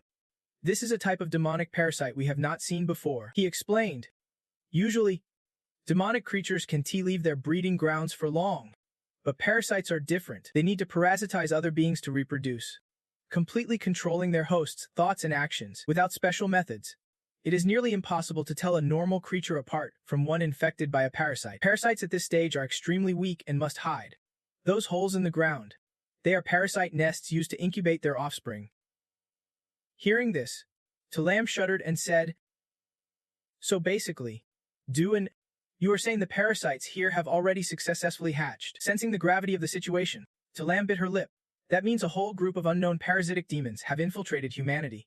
Doing focused thinking hard, but that is not even the worst part. Later that night at the Artisans Guild, Hasuvu was frustrated. Days had passed, and they would uncovered absolutely nothing. Suddenly, the door creaked open, and a man with a fierce expression stepped inside. Seeing him, Hasuvu asked, "Old Huang, what is going on?" Before Suvu could finish, the man cracked a cruel smile, and tentacles suddenly shot straight toward them. Just like at the black market, Suvu and Feng were quickly ensnared by those wraithing tentacles. Suvu immediately realized this was not the friendly old Huang. What was it? Before he could react, a venomous needle plunged into his neck. His eyes glazed over. Lifeless, purple veins bulged all over his body, creating a terrifying sight. Once finished, the man straightened up, and both victims knelt like obedient puppets. The man laughed heartily. Satisfied with his work, he looked at the two, initially expecting only Hasuvu, but to his surprise, the Fuong Guild Sarah was also here. An unexpected bonus to 5th rank powerhouse is enough to greatly boost his strength. Being born into the parasite clan is the greatest honor among lowly creatures like you. Cut back to the explanation. Elder says a few parasitic demons alone are not strong, but they possess a unique ability called clan aggregation. As their numbers grow, they gain overall strength, and individual power increases too. At the same time, the Parasite King overseeing them gains an even greater boost than ordinary individuals. Talam quickly pieced it together. So that is why they hid in the black market from the start to silently build their forces. Duan quickly added on, that is right. After all, the medicinal water has no effect on them, it is probably just bait to lure in hosts. Hearing that, she felt a flicker of worry. So how exactly do we deal with these parasitic demons? You tell me, the elder said. Once a parasitic demon's power reaches a certain level, it can be detected by special tools or dark energy detection talismans. To get rid of them, we need the divine four-limbed artifact. Talam was surprised. Divine four-limbed artifact. What is that? Duan explained. It is a sacred relic granted or blessed by the gods. Just from hearing that, she quickly caught on. I will tell Master right away, he will figure out a way to find it. She calculated silently, although no one knew exactly where to find the divine four-limbed artifact. If the elder mentioned it, then the guild must have a lead. But there was one thing neither of them knew. And not even Ningfeng himself understood what exactly the divine four-limbed artifact was. He thought carefully. His memories of the Demon King hinted at something about parasitic demons, which gave him a rough idea. Parasitic demons coexist with their hosts. When the host takes major damage, the parasite shifts a huge chunk of the harm onto the host's body to share the burden. Their slow movement speed is actually an advantage for survival. Only the divine four-limbed artifact can block this trait and create a clean separation, but he mulled it over carefully. It seemed like nothing in this world matched the stealthy nature of parasitic demons. Left unchecked, they would become a massive threat. How do we eliminate them? While he pondered, his phone suddenly rang. It was Duan calling. He quickly answered. Duan, what is going on? On the other end, Duan's voice was panicked. Elder, the Merchant Guild is showing intense dark energy activity. This situation matches exactly what you warned about. Duan sounded frantic. Everyone in the guild has lost contact, including guild leader Hasuvu. Plus, some rogue adventurers with weird behavior are gathering at the Merchant Guild. Hearing this, Ningfeng jumped to his feet. Don't let anyone get close, they could be in danger. I am going to check it out myself. That night at the guild, Nin's fake Elder King stood tall. Satisfied. No need to hide in the shadows anymore. Below him, many were already controlled and parasitized, waiting for orders. Fuong Dan and Suvu reported in unison. My lord, all clan members have gathered. He nodded with satisfaction. Very good. Suddenly, someone approached from behind, catching the fake Elder King off guard. He spun around to face the newcomer. It was Ningfeng, standing alone, frozen amid a crowd of monsters disguised as humans. Yet he showed no fear. Ningfeng's fierce gaze locked on them all. The leader, the young man from the video, wondered. What is this kid doing here? Ningfeng quietly analyzed the scene before him. The controlled people were being used as human shields against damaging spells to protect the parasitic demons. He wondered if the weapon he wielded counted as a divine four-limbed artifact. The fake Elder King sneered. Little brat, why are you alone? Because no one else dares come, so you are here to play hero. Ningfeng ignored the insult and fired back. Are you the king here? The man smirked. Secretly pleased. You even call me king, so you have come seeking refuge with me. Too bad. I want to let the lowly humans of the mortal realm follow me. But your power is strong, there is definitely potential in you to hatch a stronger warrior. Without another word, Ningfeng lunged straight at him. The Elder King's long tendrils shot out, but Ningfeng swiftly hacked them off. The fake Elder King panicked. Furious, he shouted, I admit you are strong, but you can kill me. The gap between us is like a mortal facing a god. Ningfeng studied him and thought, As expected, normal weapon attacks 1T work. The smirking leader thought to himself, I have confirmed it, this guy does not have the divine four-limbed artifact. His weapon is just a regular one. The Elder King laughed loud and clear. No wonder your strength surpasses a normal person, you are just a lackey of the Demon King. What? Feeling overwhelmed and ready to give up your master's identity? Didn't he warn you? When a high-level being is forced into a lower world, their power severely weakens. If the Dark God did not fight in the lower realm, I would be unbeatable. He thought about it. These so-called high-ranking demon troops are the trusted lieutenants of the Dark God, usually gifted with treasures bestowed by him, perfect for dealing with parasitic demons. No matter what, these cursed transformation seals want to weaken them too much. The question is, what kind of monster will show up? Best not to get cocky. Suddenly, from the shadows, a pair of glowing red eyes appeared hidden behind a shrouded face. From the thunderclouds, something leapt out. It looked like a pig but had arrow-shaped markings more accurately. It resembled a capybara with a bizarre twist. Both he and La Hong stared in disbelief, thinking, is this really a high-ranking demon soldier? The creature slowly approached him, its tiny legs making everyone stare in surprise. The funniest part, it tried to stand up straight but tumbled over because of its short stature. Fake La Hong could not hold back and burst out laughing. This thing was nothing but a toy. Not even a hint of its aura could be felt. And you are seriously counting on it. No sooner had he spoken than a fierce wave of power swept through. Lao Hong did not even have time to react before he collapsed to the ground. But he was not the only one. Every subordinate under control also lost themselves. Sprawling helplessly on the ground, La Hong wondered what was going on. Why suddenly feel so drained? So unwilling to do anything? Then the Demon King opened his mouth and gently bit the air. From the shadows, dark figures began to emerge. One after another, the Demon King snapped several bites into the core seal. Ningfeng observed from the side. That guy was literally feeding on the parasitic demons lurking in the dark. It seemed even easier than handling divine creatures. La Hong gaped in disbelief. No way. I thought at worst, it was just a Demon King. What terrifying form it transformed into. Yet it was completely suppressed. Ningfeng stepped toward the monster. Hey. Low-life world. A champion should know. Scratch that. Do not believe a word of what I say. Take out your phone and help me record this for research. On screen, the creature's true form was revealed. Sorry, I was wrong. Please spare me. Then Ningfeng pressed on. First, tell me how you slipped into our world. The monster began to explain. Before, I sneaked into your realm with my squad. Taking advantage of their distraction, I parasitized onto one of them and came here. Ningfeng asked again. So what are you in the sealed realm? A hidden boss? The monster quickly confirmed. Yes, exactly as you said. It went on. At first, I was weak. So I hid in the black market. Even if someone disappeared, no one would notice. Until recently, my power, I skipped the incubation phase and controlled humans directly, which is why I dared to challenge the demon troops. As it finished, the Demon King advanced, opening its huge maw. Seeing this, the monster panicked and shouted, Don't eat me. Of course. All this was caught on camera and sent to the guild. Ash spoke up. Because we lack necessary safeguards, we can detain or preserve parasitic demons. So Ningfeng will handle it. Reluctantly admitted, but as a low-tier world, facing these relentless demons is a constant struggle. Wamba cut it.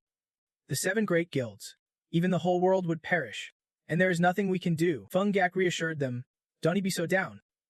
After all, the mysterious Grand Elder and Ningfeng are still on our side. If the high-grade elixir issue's been clarified and has nothing to do with the Grand Elder, then cooperation between the two sides is possible. By now, everything was crystal clear. Everyone quickly raised their hands to vote. I agree. No objections. Feng Gak reported. The National Guild is setting up a company to produce and distribute high-grade spirit elixirs, with 80% of the profits going to the Grand Elder. Ningfeng thought to himself, I get 80% without having to sweat the details. That is some serious goodwill. He continued. Also, the country will publicly honor young Feng's 2 recent heroic deeds.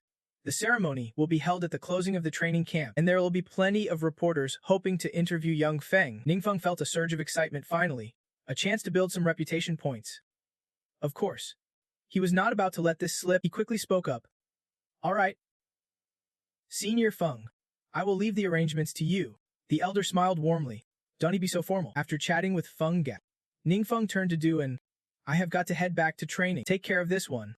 He said, it seems to only feed on demons. Duan bowed respectfully. Don't worry. I will take it to the secret realm to find food. Ningfeng thought quietly.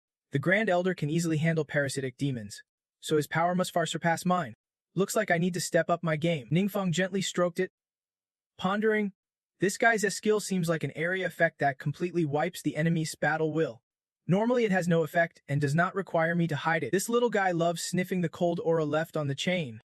Could it have some connection to the cold energy? Just then, Ningfeng said to it, if you are always this patient, then your name will be Manmen. Scene shift to the training camp teacher's quarters. Ningfeng is present. Suddenly, a voice called out, "Where's the great hero? Where's the great hero?" Ningfeng thought to himself, "Kids." A little girl stepped forward cheerfully.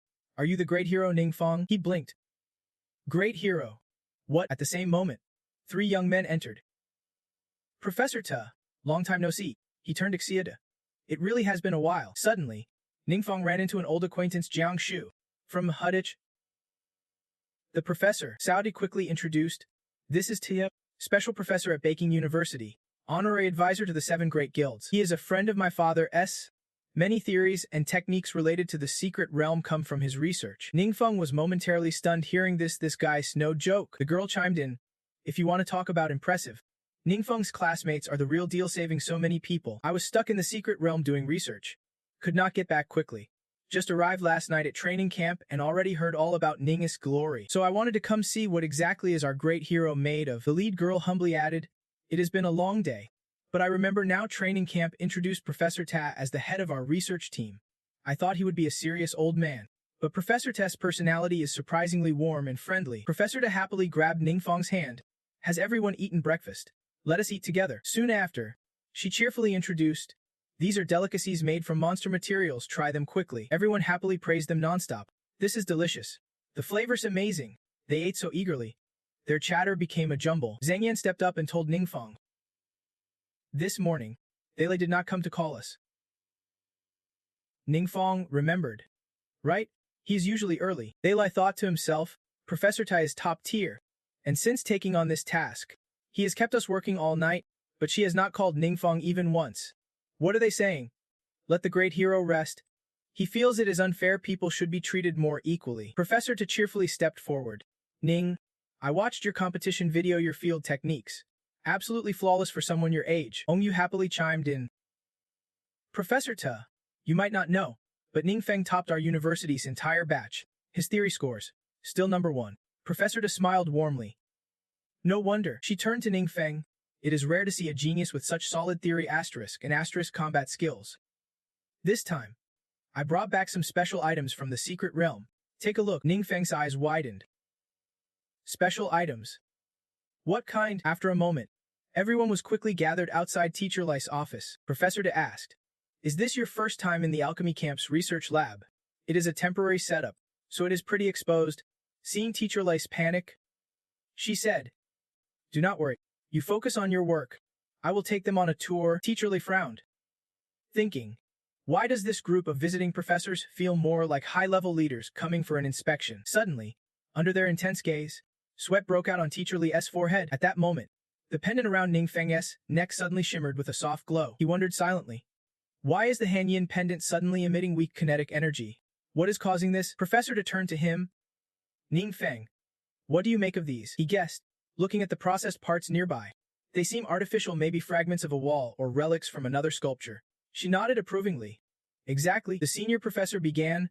"From what we discovered inside the secret realm, only monster civilizations or ecosystems existed. But here, it seems we have uncovered traces of a lost civilization." Hearing this, Ningfeng was intrigued. "A lost civilization?" Professor Ta continued. "These items were found in the Mist Valley inside the realm. Because the monsters are so fierce, we could not venture deep. So we only brought back these few things. But I suspect there is a hidden city somewhere in that Mist Valley." Ningfeng thought to himself, could Professor Ta have found the world where Hanyin once lived? It can be just a coincidence. Suddenly, he spoke up. "Professor Ta, may I take a closer look?" She did not stop him. "Sure." Ningfeng studied carefully. The kinetic energy was coming from the crystal inside the fragment.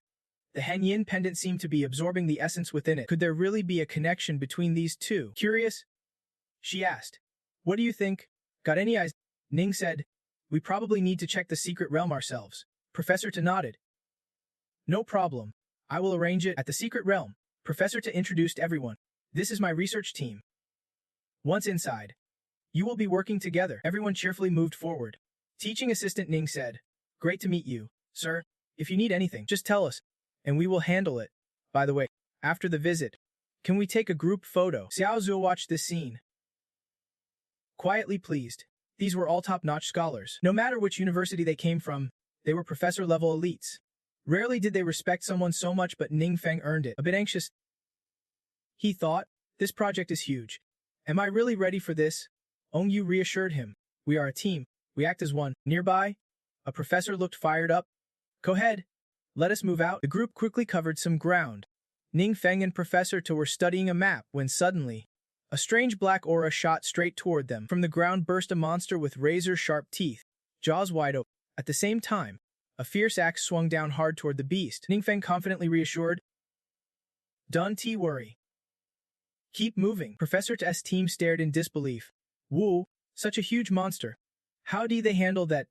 These young guys really are something. After wiping out the creature, Tao Nian quickly reported to Professor Tu about what he found. Beneath the monster's corpse was a large hole, seemingly concealing something. Everyone descended together. Professor Tu observed. Sure enough, these are traces left by some ancient civilization. Could the residents have been wiped out by monsters taking over? If our world got overrun by monsters, would it also become part of the secret realm? Ning Feng stood aside, pondering. Professor Tu's guess sounds right. I remember the trial secret realm from the Shangru Guild. It once had a civilization too. Just as he finished thinking, the pendant around his neck suddenly reacted, glowing brightly and grabbing Ning Feng's full attention. Ning Feng immediately stepped forward to survey the surroundings. Something on the rock was also emitting a faint light. He silently calculated, another shard of the refined crystal, reacting to the cold pendant likely forged from the steel cave. Could there be more hidden deeper inside the ruins? One of Miss Tint's researchers stepped up to report. Professor T, we have detected the presence of dark energy power ahead. Professor T's eyes widened in surprise. The dark power was emanating from the top of that towering platform. Ning Feng glanced over and instantly recognized it. That feeling, it was eerily similar to a summoning formation for a war deity, but with an oppressive force even stronger than before. Inside, a monstrous figure stood staring straight at them, flanked below by a horde of ferocious goblins ready to charge. The monstrous leader snarled a fierce command, and its minions surged forward at a terrifying speed toward their group. Zhang Mian sensed the danger immediately. Little brother, there are way too many monsters, and they are lightning fast. You have got to be careful. But Ning Feng was completely unfazed. Relax. No sweat. After all, we have got Fingke backing us up. This is just another test for us. With that, Zhang Yan shouted fiercely. Don't even think about breaking through our defense line. Seeing his troops faltering against the monsters, the leader's fury flared as his cold gaze locked onto Ning Feng's group. Professor T's team huddled, debating. These monsters seem endless. Should we go out and help? But if we leave, we will become sitting ducks. Professor T worried aloud. Those kids must be under a ton of pressure right now. Ung Didet's curiosity got the better of her. I want to see if I can take down the boss up there. Ning Feng smiled confidently. No problem. You guys can tag along, just stay close. In the blink of an eye, the monsters were wiped out by Ning Feng's swift attack. Their bodies sprawled lifeless across the ground. Professor T's team was dumbfounded. What? Assistant Ning can single-handedly stop wave after wave of those beasts. Ning Feng whispered confidently. Let Diet take charge of the front line. Just right, miss? They Cake and Chef Lamb have all undergone special training together. Now, they are just as strong as I am, even without me. Our squad 1T collapsed all of a sudden. Standing tall and unmoving, Ning Feng seemed to intimidate the monsters. They trembled and dared not advance. Everyone watched in disbelief. Are those monsters actually scared of Ning Feng? Are today's youngsters really that tough? Or maybe I should consider retiring early. Kata Ung Dai, shouting out loud. Boss incoming. Watch your health and power up. Little Dai quickly replied. Got it. The boss wasted no time unleashing a devastating ranged attack. The boss's figure blurred in the dust and smoke. Any regular person would struggle to pinpoint its exact location for a counterattack. But to everyone's surprise, suddenly a fierce golden beam shot out like a razor-sharp blade, stabbing straight at the monster. Cut back to the distance minutes earlier. The monster's corpse lay slashed apart by Zhang Nian, writhing on the ground. Is there anyone else inside the secret chamber? They have already found the entrance. Someone else is coming. Move quickly, seize it before they do, shouted a voice from the group. The strangers continued. Life signs detected near the exit. It could be enemies. Be ready to fight. But contrary to their expectations, the exit quickly faded away. One of them gasped. Oh no? The secret chamber's been destroyed. It has started targeting us now. Damn it! As the words left their mouths, only streams of light remained on the ground, no sign of the people. Ung Diet sensed something strange and asked Ning Feng. Did you hear that? Like someone was talking, But Ningfeng was lost in thought and did not respond. I did not notice. I was busy thinking about the cold pendant absorbing the crystal's energy. My mind was completely focused on that. Professor T stepped forward. I think I heard it too, coming from the direction we just came from. But someone's guarding the secret chamber, no outsiders allowed. Little Dai asked Ningfeng, want to check it out? Ningfeng, curious, nodded, let us. Together, Professor T took the lead to inspect, carefully scanning the ground. Then she extended her hand. Using some kind of magic, numerous footprints quickly appeared on the ground. Professor T concluded, these footprints are not ours. Someone definitely broke in, but why do the prints just vanish near the exit? One of them stepped forward. I asked the guard team, but they found no sign of any intruder. The professor studied and pondered, then asked, if that is true, where did the intruder go in and how did they get out? Everyone split up to inspect the surroundings and took notes on what they found inside the secret realm. Professor Tess still digging.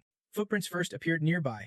The intruder must have entered through the secret realm's entrance, or some other traditional method. Those monster corpses, definitely left behind by the intruders. Liu Yingjin quickly spoke up, her hands precise and clean, no bite marks proving the intruder was powerful. They did not even steal the dropped loot. Just then, Feng Gak interrupted. Tok Thong, he said. Explain. Tok Thong is a quick breakthrough method to conquer secret realms through swift entry. It is about efficient combat to wipe out monsters, only taking the most valuable loot and abandoning the rest. This demands serious strength and tight team coordination. Wang Bi chimed in. If someone can pull off a Tok Thong on a tough secret realm like this, besides the Ningfeng group, I do not think anyone else could. Professor Tu raised an eyebrow. Could it be an explorer from another world? She added. Though that is just my guess, it is not impossible. We have uncovered relics from other worlds inside this secret realm. So maybe there are many worlds like ours or even worlds above us. Can they communicate with each other? Ningfeng agreed. What Professor Tu said makes sense. I have seen memories of a different world through the Demon King's memories. I just never considered that different worlds could cross paths like this. Professor Tu calculated, if they are friendly or just making brief contact, it will be easier to communicate. But if they are hostile, that means besides monsters, our enemies just multiplied and their disappearance is downright weird. We do not know their motives, nor if they will show up again. Wang Bei sighed deeply. Troubles just keep piling up. Feng Gak and Yingzhen exchanged meaningful glances. Then Yingzhen spoke up. Classmate Wang Yu, we have something we want to ask you. Is the Guild of Experts interested in replacing the Guild of Merchants and joining the 7 Great Guilds? The question caught her off guard, confusion flashing across Wang Yu's face. Brother Tran continued. I am not afraid of young folks' ridicule. After the recent parasitic demon incident, both the Guild of Merchants and the Guild of Origins are in deep trouble. The Guild of Origins chairman, Fuang Chu, stepped down voluntarily, and the new leader is still unknown. As for the Guild of Merchants, a huge number of members left and are applying for demotion. She stammered. But I am just a high school student, and the Experts Guild is just a small guild. He said, don't worry about that. We have already discussed this. All the chairpersons welcome your participation. Wang Bei added. Exactly. She turned to Ningfeng, hoping he would bail her out. Instead, he gave a warm, encouraging smile and finally said, make your own decision. Whatever you choose. I have got your back. Wang Bei thought. Ningfeng's promise will definitely help Wang secure a solid spot among the 7 great guilds. Based on their relationship, whether a high schooler or a small guild does not matter. Wang Yu nodded. I am willing to take on the challenge. If I mess up, please give me advice. The 3 elders smiled approvingly. That is great. Zhang Yan spoke up. I am curious, when you go out and enter a secret realm, why suddenly aim to join the 7 great guilds? Their eyes accidentally met, making Wang Yu blush and stumble over her words. Meanwhile, Ningfeng smiled to himself. If joining the 7 great guilds is this easy, it is a huge step forward in boosting my influence. Thinking about that, I feel pretty satisfied. Suddenly, a warm voice whispered in Ningfeng's ear. Great Divine Lord. Surprised, he looked around. Everyone else stayed silent. Could it be that I'm the only one who can hear it? Ningfeng glanced down at the pendant he was wearing. It sounded like Han Yin's voice. Right? Cut to the desert outskirts. A voice boomed. Everyone, speed up your work and never act alone. No one knows if the intruder will strike again, so stay alert. At the first sign of anything suspicious, report immediately to Professor Te or Guildmaster Jiang Ning. The crowd buzzed after hearing this. Guildmaster Jiang Ning was the hero recently interviewed. Was not he? Someone replied. Yeah, having a powerhouse like him around definitely puts us more at ease. Everyone was shocked. Jiang Ning looked so young. Who would be guessed he was actually top-tier strong? Meanwhile, Ningfeng and Professor Te stood off to the side. Deep in conversation, Ningfeng's mind racing nonstop. The pendant had stopped absorbing the energy from the spirit stone inside, for reasons unknown. Luckily, the stone's surface showed no change otherwise. This would be raised red flags. And that voice from earlier. Did I really hear it right? Ningfeng was lost in thought when a voice echoed again. Lord Divine Master. He wondered quietly. Was that Han Yin? The voice replied. Lord Divine Master. It is your humble servant. It is an honor to speak with you once more. His heart swelled with excitement hearing that. Han Yin cheerfully continued. But Ningfeng interrupted. Han Yin. Stay calm. Don't get ahead of yourself. What is really going on? Han Yin responded. I am not sure either. Seems like my consciousness suddenly came back. Ningfeng wondered if the pendant and the spirit stone's energy absorption were linked somehow. After some back and forth, he finally got it. This place is the core world, Han Yin explained. The core world is the heart of a universe, formed by the fusion of cosmic laws. If a world faces catastrophe, as long as the core world remains intact, it can slowly heal itself. But if the core world is destroyed, that universe is doomed to total annihilation. The cosmic laws within the core world are actually the source of the gods' powers. In the past, gods used the core world to resurrect their favorite royal clans. But then, Han Yin suddenly paused, withholding the words he was about to say. Finally, Han Yin stammered. I am really sorry. It seems part of my memory is missing. Ningfeng smiled. No rush. Take your time to remember. But Han Yin felt guilty. I am useless. I have let you down, Lord Divine Master. I am a total failure. On the outside, Ningfeng acted calm. But inside he was worried. Han Yin's but really set off alarm bells. Could this resurrection method have serious side effects? Over at Professor Ta's place, the team was reporting in. Professor Ta, the excavation is basically done, except for some ruined structures. Nothing valuable was found, Brother Tran advised. Since unknown intruders might show up in this secret realm, I recommend we do not linger here. Wang Bi agreed. Right? Let us disperse everyone a sep. Then seal off this secret realm. Fengak smiled and asked, Guildmaster Wang, what do you think? I am still getting used to this whole guild leader thing, so I am a bit nervous. What about you? He replied, you are already one of the 7 great guilds now. Closing a secret realm requires approval from at least 3 guild masters. Wang Yu stumbled. Yes. I agree with Guild Master Liu's opinion. Together, they joined forces. Feng Gak then announced, the secret realm's been successfully sealed. Thanks for all your hard work. The next morning, at the training camp dorms, Ningfeng was happily taking a shower. Suddenly, Han Yin's voice startled him. Lord Divine Master. I remember now. His hand slipped, accidentally turning on cold water. Ningfeng yelled. The water's freezing. Han Yin panicked. I am so, Lord Divine Master. I deserve 1,000 deaths. Ningfeng, drying off, replied, it is but what did you remember just now? Hanem suddenly remembers. Oh right, it is about that. Please. Lord God, I beg, execute your subordinate immediately. He is at a loss for words with his own subordinate, just from a cold splash. I told you it is nothing serious. Hanem cuts him off. It is not that. It is about the subordinate's resurrection. Hanem recounts that in the past, gods would use the world's core to resurrect their clans, but since the core harbors dark energy, gods would suffer severe backlash, sometimes turning into evil deities themselves. In the end, the gods had no choice but to personally execute their resurrected clans. At this, Hanem's tears flow freely.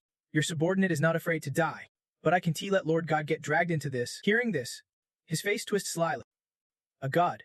I am exactly that kind of guy, but he fears that if he tells the truth, Hanem's heart will shatter even more. Seeing him deep in thought, Hanem worries.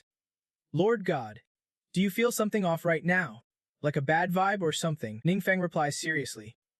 Honestly, suddenly, he recalls his passive skill's dark origin means he is immune to dark energy backlash.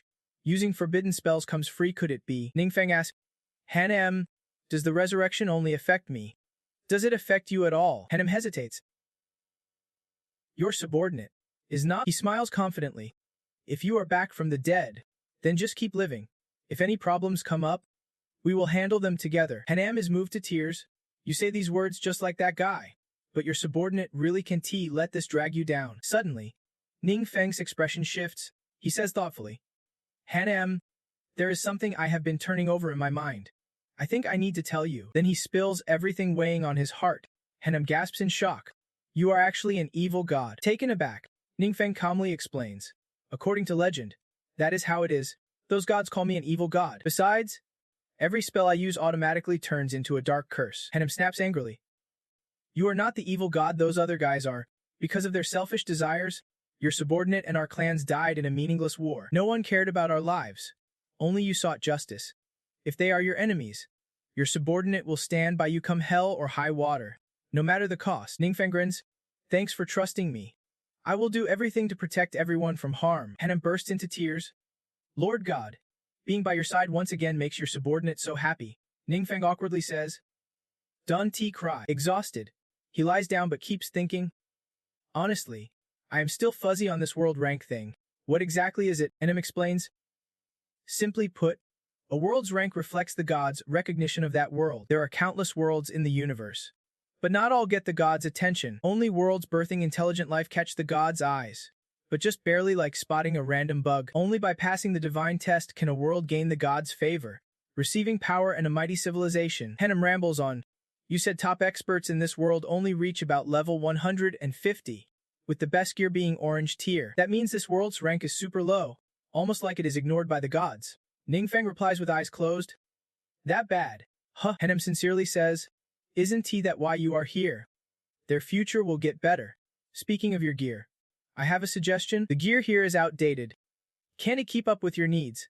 You need to switch to God tier equipment ASAP. Hearing this, Ningfeng bolts upright. God tier. Hannem continues. God tier gear is typically forged or crafted by our clan. Then, you infuse it with divine power, allowing endless upgrades. Ningfeng recalls. Noticing a symbol on Hannem's face that looks like it can upgrade. Hannem replies. Exactly. This pendant was once a God tier core. As soon as you reactivate the divine power inside, it officially upgrades. Ningfeng freezes. What do I do now? Hannem began guiding, placing his hand on the pendant, drawing a mystic rune that represents the divine power of conscious awakening. Ningfeng quickly followed, and a radiant glow instantly flared up around his neck. Mysterious blue patterns swiftly appeared across the surface of the stone. Ningfeng was so surprised he almost smiled. It really works, Hannem said. Of course it is the Divine Lord himself. Only genuine divine beings can activate and wield runes transformed from the original source. Even chosen human representatives can. Hannem suddenly felt a lightness, as if the Divine Lord had always worried about his own status. Now, at last, he could breathe easy. Suddenly, the system popped up a notification that left Ningfeng completely stunned. He muttered to himself, 1,200 spirit points. My total attributes barely hit that before. And now, some seriously powerful stats were added on top. Hannem was not satisfied yet, though the quality was only orange. He said his subordinates would find better materials to upgrade it all day long. As for the rest of the gear, he told Ningfeng he would need to find other materials to complete it. Ningfeng was intrigued. Chatting with Hannem made him realize how much he still did not know. Hannem smiled happily, saying, It is my honor to clear up your questions. My lord. Morning came quickly. Hannem cheerfully greeted him. Good morning, Divine Lord. Ningfeng glanced over. Noticing how well he looked, Hannem said sincerely, As long as you follow me, your future is bright. Ningfeng thought to himself about last night's long chat with Hannem. Turns out his old world was very different from his own. He had tons of experience he could not use, like running his own market, which was not a problem for him at all. In an unknown secret realm, the atmosphere was dark and oppressive as a ferocious monster burst up from underground. Charging relentlessly forward, Hannem's figure appeared swiftly. Icy shards from his body shot toward the beast. The monster went berserk, lunging wildly at Hannem, sending rocks flying everywhere. Both Professor Das men watched in stunned silence at the intense scene. Ningfeng grinned with satisfaction. 1,200 spirit points gained. No wonder it feels awesome, Teacher Lu said from the side. Impressed, Teacher Lu joked. Ningfeng's a total beast. He used to want to fight the boss. Now he kills it in one strike. As Teacher Lu spoke, Professor Ta nodded along. That is right, Teacher Lu added. Professor Ta, please do not try to copy me. Ningfeng stepped forward to ask. Teacher Lu, are there any other secret realms today? That is all, the teacher replied. We are ahead of schedule compared to other groups, faster than usual today. The committee's been stressing over this. Our progress outpaces other teams. So today's faster than normal. Because of this, the committee's been having a headache. Hearing this, Ningfeng was curious and asked, Wait. Why's that? Teacher Lu explained. You know, everyone training here is super motivated. Since we finish early, members from other teams rush to our secret realms to train. Right now, our team's ranks and strength surpass the others. Other teams, students have petitioned to switch turns starting next month. Professor Ta wondered aloud. Don't the other teachers have any objections? Teacher Lu chuckled wryly. If the committee did not hold us back, Those teachers would be lining up to join our team. Some teachers even sneaked their names onto the students' joint petitions and got caught. Professor T laughed smugly. Nice move. Nobody's stealing our star trainee. Ning Henem suddenly hesitated.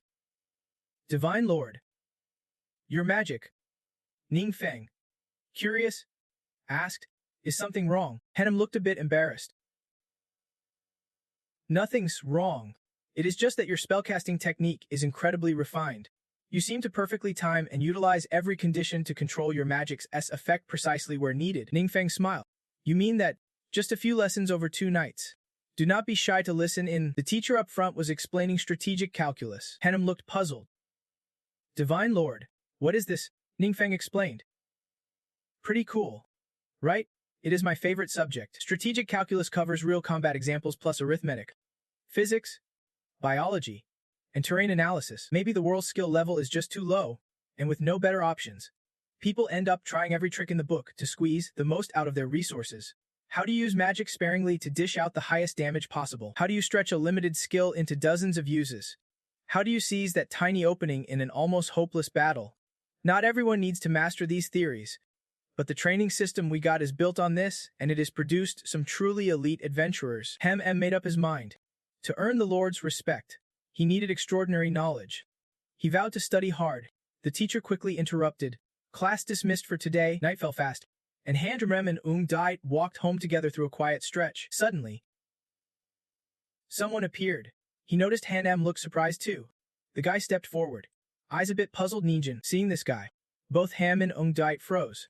Classmate He Ninfeng looked like he came searching for him. Normally at the training camp, He Ninfeng hardly ever spoke to him, so Ham barely paid attention. But now, something felt urgent. Suddenly, Hung bowed. I came to thank you.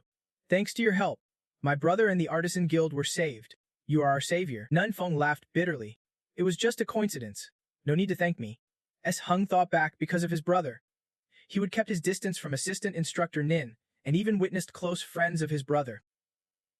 Looking back, he realized the biggest fool was himself. If only he had built a good relationship with Instructor 9 earlier, the Artisan Guild might not have met such a grim fate. Ninfeng looked a bit annoyed. Did this guy have another agenda?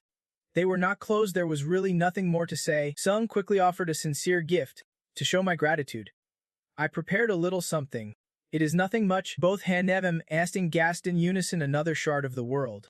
Han Em remembered the time he said that after a world falls apart, fragments of it might float around. Finding those shards could open portals to that world. Suddenly it all made sense. His professor had accidentally used this method to unlock a secret realm. But back then, the details were unclear, which is why those intruders vanished without a trace. Hem cut in. Exactly. World shards are precious resources in the upper worlds, so they actively hunt for these fragments. But the Godlord led the way into the secret realm, so those intruders were rejected by the universe rules and sent back to their original worlds. Ung interrupted the train of thought. This is a treasure my brother got from inside that secret realm. He has never used it recklessly. Professor T said. You guys just conquered a secret realm like that. I think this item suits you perfectly. Ninfeng did not hesitate to accept it. Thank you so much for the gift. I really appreciate it. Cut to another secret realm. A voice echoed. The shard signal, it is right here. Professor T was surprised. Assistant Instructor 9 caught on that fast. If we find anything else, I will contact you ASAP. Ninfeng smiled with satisfaction, thinking, this is exactly what I needed to hear. The energy from the world shard. As long as the Godlord stays free from dark power's influence, there is nothing to worry about. He muttered to himself, quickly helping Han Em recover his strength. Could use all the backup I can get. They dove deeper inside, and everyone's jaws dropped at what they saw. Ninfeng shouted, this is a secret realm. Ung Dai added, it is insanely beautiful here. Han was amazed. What is going on? This does not look like the ruins we faced before. He asked, is this your first time encountering this kind of situation too? Han Em was seeing it for the first time as well. Professor T took the lead. Let us go inside and check it out. Before them stood an incredibly fortified city. Ninfeng guessed it was a human settlement. Tavine stopped singing. No mistake, that is normal humans. Ung Dai asked. Did we just cross into another world? Hem speculated. Not necessarily. A world shard does not always lead to its original world, even if it is an illusion. This place is way too real. As they stepped forward, a soldier suddenly blocked their path, shouting, halt! Where are you guys from? Ninfeng's crew looked uneasy. The girl stammered nervously. We are, the guard barked. You guys are adventurers from another world, right? Ninefeng wondered. How do you know? He said, just by your clothes and that awkward vibe. It is a dead giveaway. Curious? The girl asked if adventurers from other worlds often show up. The guard nodded. Every now and then, but not many little demons like you. He sneered. The professor snapped. I am not a little demon, the guard warned. You can roam the city, but do not cause any trouble. Otherwise, I can guarantee you will make it out alive. Before they left, the guard reminded them, and keep an eye on her, do not let her run wild. The professor shot back fiercely. I told you, I am not a child. Ninefeng observed as they walked. Realizing that adventurers really do exist in this world, no wonder they were not shocked to see them. They quickly entered deeper, and everyone gasped at a statue. Look, what does it say? The statue honored the hero Alita, the divine protector of the empire. Ninefeng was puzzled. Strange, I have never seen this script before, but I can read it. Hun M's ears are sharp. It is the World Heart's connection stone, proving we did not just teleport to some random place. The professor stepped forward, pointing at the inscriptions.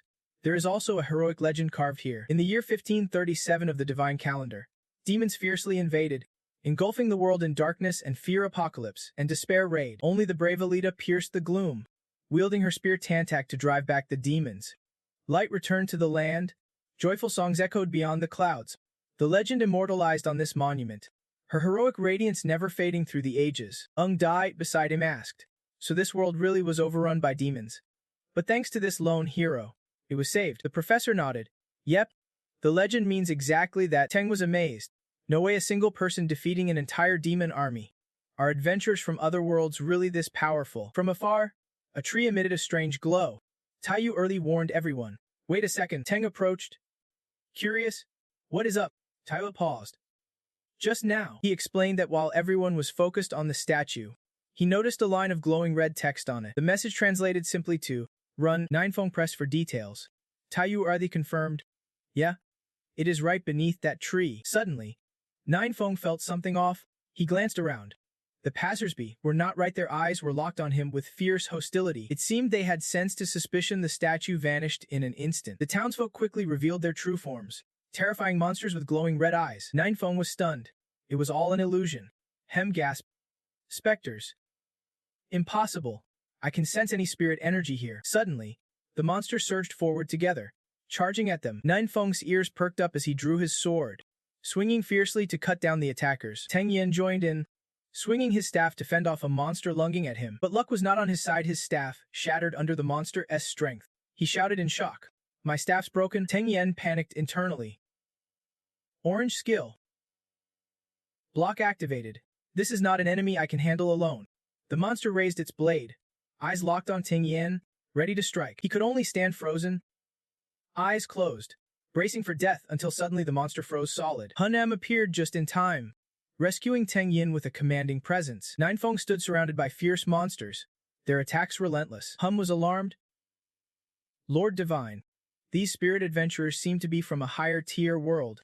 Our humans might not stand a chance. Growing wary, Ninefeng asked, so what now? Hum suggested, I can use my remaining energy to materialize briefly and help take down these enemies. Ninefeng smirked. All right, I will count on you. Seeing Hanam and Ong Diet and Tanian so shocked they stammered. This is, Ningfeng introduced himself calmly. No need to be scared. This is the market where we trade weapons from different worlds. Hanam waved cheerfully. Nice to meet you all. Please take care of me. Quickly, Hanam stood before the monsters, his presence fierce, raising his weapon high. He commanded, move. Calm down. Everyone. Thousands of ice arrows shot out, piercing the monsters' bodies, terrifying them to no end. Ong Diet and Tanian were stunned. Magic this powerful, this strength was way beyond orange tier skills. Suddenly, a brutal hand crushed Hanam's ice arrows with fierce force. From the chaos emerged a woman, her figure slightly twisted and broken. Her eyes, bloodshot and wild, locked on Ningfeng's group. The professor immediately recognized her. Was not she the statue from earlier? She shouted angrily. Stranger mage, you think you are the strongest here? Too bad against my sword wind. Your power is not worth a dime. Hanam refused to back down. Don't he talk nonsense. I am not the strongest, but I am more than enough to handle you alone. The woman bellowed, a mage warrior dueling solo. Who gave that fool the guts? Some god. Hanam grinned foolishly. Yeah, that is right. Her anger flared even more hearing his confident reply. Just another blind, idiotic believer in gods. You really think those so-called gods care enough to watch over people? Hearing her, he turned to his master. Ningfeng's eyes followed him closely, then broke into a gentle smile. The woman shouted, "Foolish! How dare you look away?" Ningfeng's gaze fueled Han Hema with renewed strength, and he unleashed a chilling burst of energy. The woman panicked, slowing down some kind of water element slow effect. She clenched her fist tightly, then lunged fiercely at Han Emma, but that was all she managed. Alita revealed a weakness.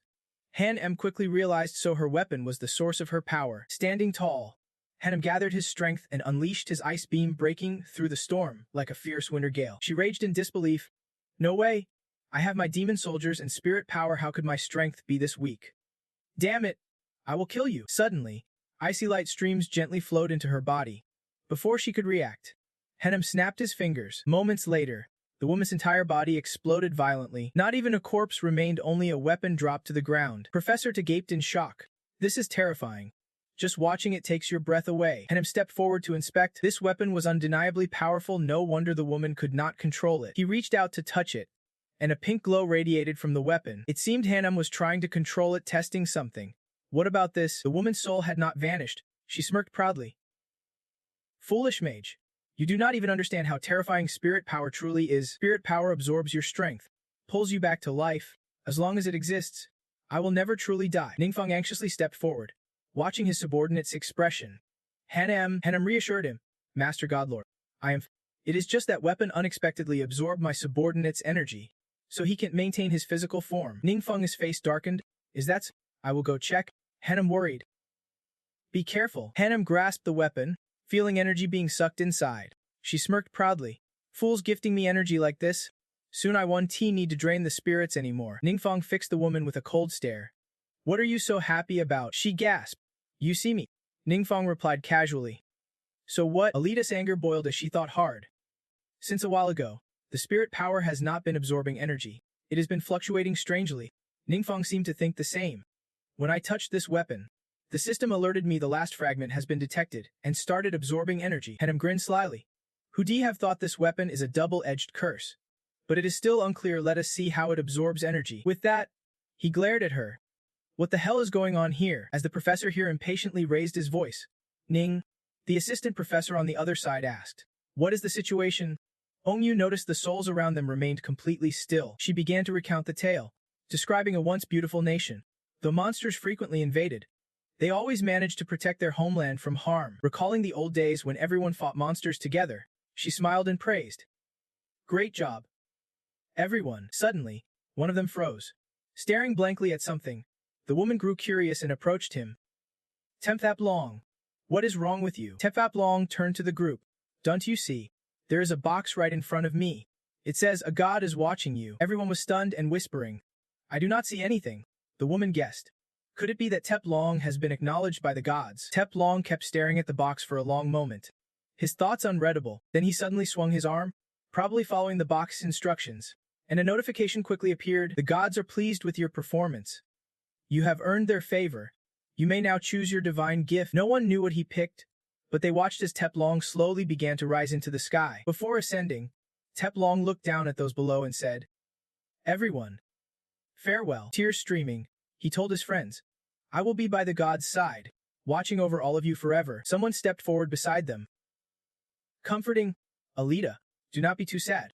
Tep Oblong has joined the gods because he caught their attention. Surely he will watch over our nation, and if we keep pushing forward, maybe we can catch the gods' gaze too." Encouraged, Alita smiled brightly and replied, "Yeah, you are right." Time passed, but their land was still overrun by monsters, and the death toll only grew worse. The beasts attacked viciously, slaughtering many.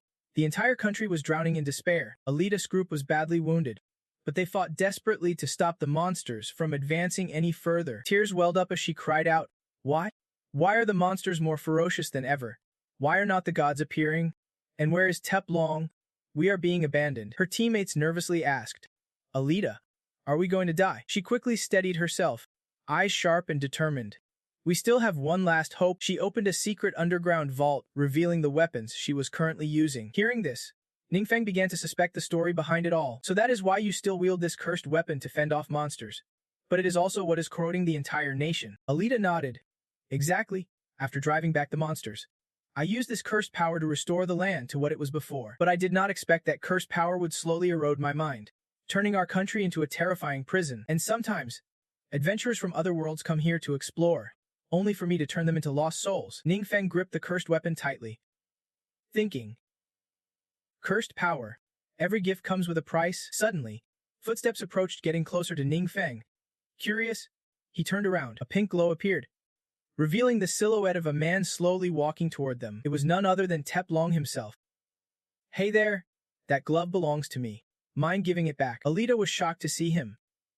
Tep Long, how is that possible? And Ningfeng, how could you treat him like just another tool? Ningfeng chuckled. Sorry, but this is my trophy now. Tep Long frowned but stayed calm. There is clearly some misunderstanding. That weapon was deliberately kept here for my weapon refinement. Alita looked alarmed. Refinement? What does that mean? Losing his patience, Tep Long's face darkened. What is your problem? I told you, that weapon is mine.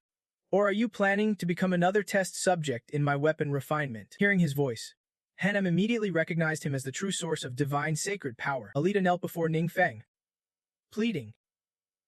Great warrior, please forgive my disrespect. I want to know the truth. Can you help me? Ningfeng smiled and asked her back. Why do not you ask Hanam yourself? His question left Alita momentarily stunned. Dotting her own hands, Ningfeng glared at him, confused. That guy, why did he send it? Alita asked again. So what you are saying, Sir Ningfeng, is that you have a skill that can temporarily grant someone a body, but in the end, it will completely vanish, nothing will remain. Alita declared firmly. I am not asking, just give me the body. I will carry the weight of it all. Ningfeng, hearing her resolve, said nothing more and simply gave the order. Raising his head, Alita quickly obeyed. Yes, sir, the active skill. Soulsea's Shadow. Forbidden to the unworthy. Uses one's own spiritual power to control the target's mind, briefly transforming into a powerful clone. In no time, Alita fully restored her former human form. Tep Long's eyes went wide with shock when he saw the familiar face. He could not believe what he was seeing.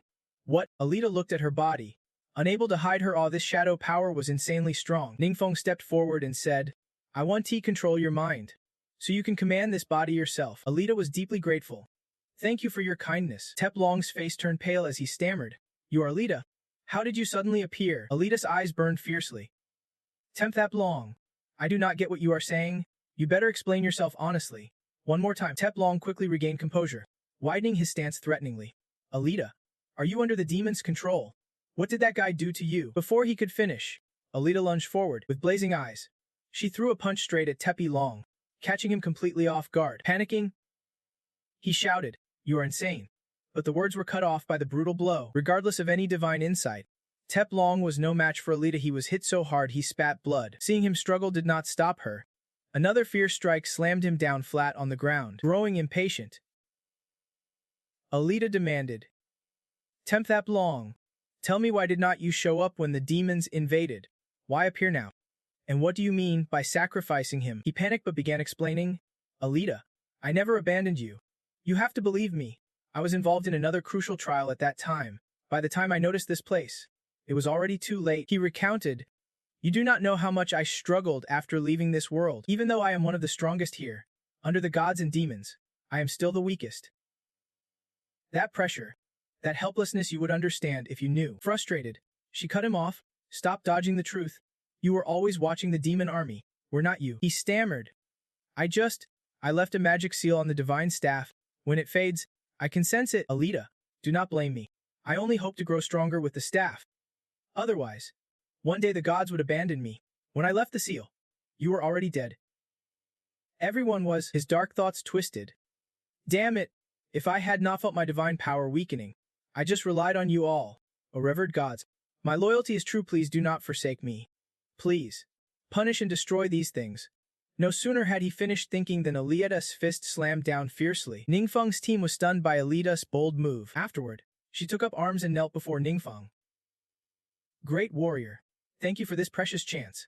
Together with my people, we will help the realm escape this endless nightmare. He asked, I want to know where the heart of this world lies. Also, my companions must have many questions.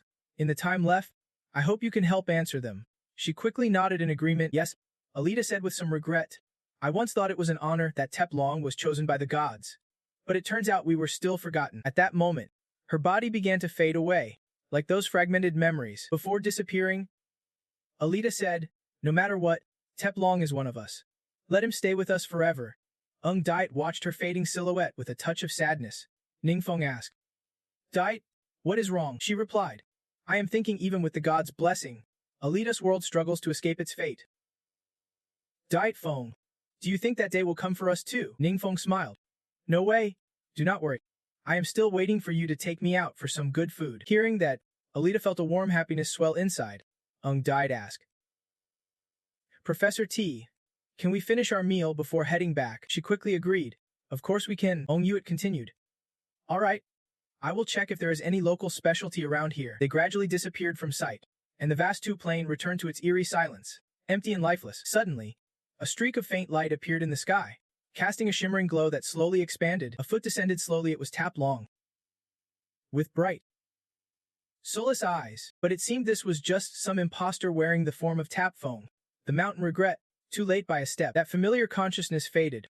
Yet within this body's memories, the image of the enemy still lingered. He recalled Ningfeng's face and wondered, is the almighty mage really him? Either way, in this world, he can't escape. Time to investigate a little. Cut to Fengengak aside. He and the others gathered for a tense meeting. Thick with unease, Yut and Master Luck sat upright, barely daring to breathe. Linho spoke up. According to Professor Test's report, gods can choose a handful of lucky people they favor from different worlds, granting them blessings, even allowing them to ascend to higher realms. But these blessings only serve to make more people believe in them. In the eyes of these gods, the lucky ones are nothing more than tools, pawns. Ngayatning added, so even with divine favor, there is always the risk of annihilation. In the end, you can only rely on yourself. This time in the secret realm, the enemy's strength far surpassed ours. Linho said, thanks to Ningfeng, we managed to beat the enemy. But soon enough, these unbeatable foes will only multiply. Her face fell with sorrow. Although Ningfeng stands with us, if people like us just cling to one hope like parasites, I can't help but feel heartbroken. At that, the entire room fell dead silent. Yut spoke up. Can I say a few words? Recently, Ningfeng was healed by a powerful warrior from another world. I am sure everyone knows. That warrior studied combat strategies and compared our strength against the monsters, then came to a conclusion. By normal logic, our world should have been wiped out 30 years ago. The word sent a shock through everyone present. Ngayatning promptly asked, Chairman Ong, what do you mean by that? She explained, over 80 years ago, the secret realm suddenly merged with reality, and humanity suffered unprecedented losses. At that time, adventurers appeared among mankind for the first time. Still, humanity was at a grave disadvantage facing the demons. Thanks to a succeeding generation, including those sitting here, through countless sacrifices and efforts, humanity managed to fend off the powerful demons and survive until now. The warrior from another world said the demons we face now have long surpassed what this world can handle. Yet we have not perished. We keep fighting. That is a miracle. I believe if we are given the chance, we can keep this miracle alive. This world has been protected by our predecessors for 80 years. And now, it is our turn to defend everyone together. After she finished, all the elders fell silent and glared at Yut. She looked a bit flustered, forcing a smile. Did I say something wrong? Then suddenly, everyone burst into applause, clearly pleased with her speech. Linho smiled brightly. President Liu, inviting Chairman Ong here was definitely the right call. I feel like I have regained my fighting spirit, just like when I was young. Wangbo added thoughtfully. The monsters are getting tougher because they have long outpaced our limits. Yanxuan said happily. Saying it like that, I kind of feel proud at this moment. And Tran also spoke up. I am sure everyone agrees with Chairman Ong's perspective. All right. The next topic, how do we prepare for encounters with the gods in the future? This incident has taught us a harsh lesson. The entity possessing Tap Long was now roaming everywhere searching for Ningfeng. Thinking, the almighty mage always hides in places like this. A low-tier world 1T draw much attention, and the gods can T descend directly. What a crafty bastard. And closed his eyes and thought deeply. I could feel that this world holds my secret challenge. Just when I needed a place to hide. This is the spot at the Martial Arts Guild. Suhung looked around at everything. His brother had worked so hard to build this guild. Yet it crumbled overnight. I have to become stronger and reclaim the guild's lost glory. Suddenly, something strange appeared right before him, catching Suhung completely off guard. From it, Tap Long emerged swiftly. Surprised himself, so someone's actually here. Suhung raised his guard to the max. Who are you? How did you get in here? Tap Long smirked slyly. Don't be scared. I am the master of this secret realm. The very one you all speak of, Shen Ming. Hearing the name Shen Ming, Suhung broke out in a cold sweat, staring intently at him. He thought, The secret realm does not allow two people inside at once. The form of this god. I have seen it in statues before, and he can even command the power inside this realm. Without hesitation, he knelt quickly. Great Lord Ming, did you hear my prayers? Is that why you appeared? Tap Long grinned craftily. Prayers are for the weak. You need to prove your strength and faith to deserve my blessing. Su Heng was quickly won over. Great Lord Shen Ming, rest assured, I will give everything I have. Tap Long thought to himself. That almighty magic god is cunning as hell. Until I figure out who he truly is, I should not act recklessly. After all, his avatar's power is not equal to his true form. I definitely need some backup. Seeing Su Heng submit so easily pleased him. Good. Your first mission is to help me find someone. When the image of Ningfeng appeared, Su Heng's jaw dropped. How could it be him? Noticing Su Heng's reaction, Tap Long quickly caught onto a weakness. He did not expect Su Heng to know him. Lucky. This saves a lot of trouble, but Su Heng said, sorry. I do not know him personally. I can't give you much info. The dark Tap Long, now as Shen Ming, spoke up. No problem. From now on, you will keep tabs on him. If anything suspicious happens, report to me immediately. Remember, do not leave any traces. This guy's true identity might be a god who has destroyed countless worlds. Hearing this, Su Heng froze cold. Could it be that time was? Shen Ming thought back. At that moment, he discovered the secret realm was breached and began searching the divine realm. But a powerful force interfered. It must have been the almighty magic god causing trouble and hiding his actions. Then he remembered. Who are the ones completing the challenges here? Su Heng hesitated. They are friends of the evil god. The image of Dua quickly flashed before him and began to manipulate the situation. It is a shame. This glory should have been yours, but it was stolen by the minions of the evil god. Don't worry.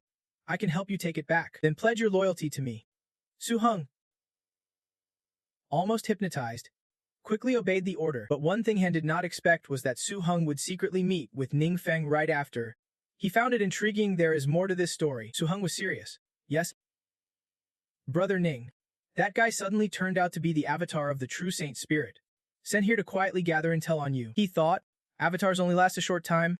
Gods usually borrow their followers as avatars. Because their minds are connected, no rejection occurs, allowing the avatar to last longer. He forgot that not all gods are like him who just pick someone convenient to be their avatar. Ningfeng asked curiously, isn't he that risky? What if he finds out? Su Heng said, I have tested it a few times. That guy does not seem all-powerful. He is pretending. So you still need to stay on guard. He thought, their new followers have weak faith. They have not known each other long. While it is not trust, it is hard to detect him easily. Ningfeng smiled brightly. Thanks for telling me this important info.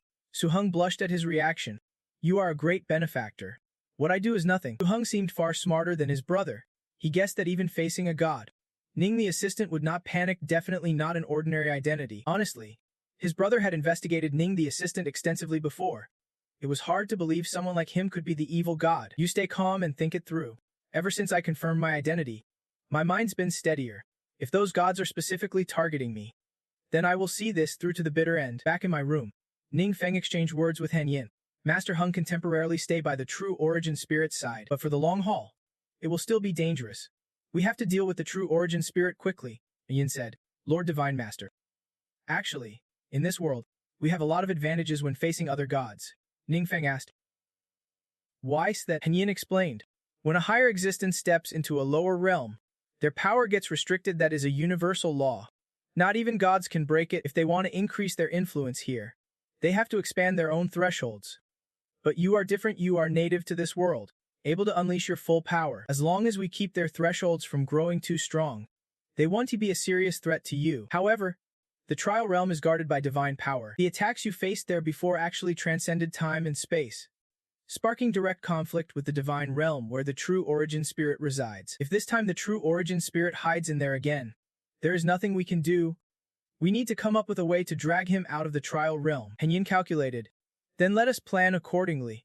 I will report all the intel I have immediately. You think to yourself, in this world that feels like home turf, I have mastered dozens of forbidden techniques. I can handle a battle at this scale no problem. But the enemy's abilities do worry me. An active skill, a powerful aura that unleashes intense mental pressure, temporarily paralyzing targets ranked below the user. The bigger the rank gap, the longer the target is incapacitated. From the description, it is a rank-suppressing control skill with low raw power.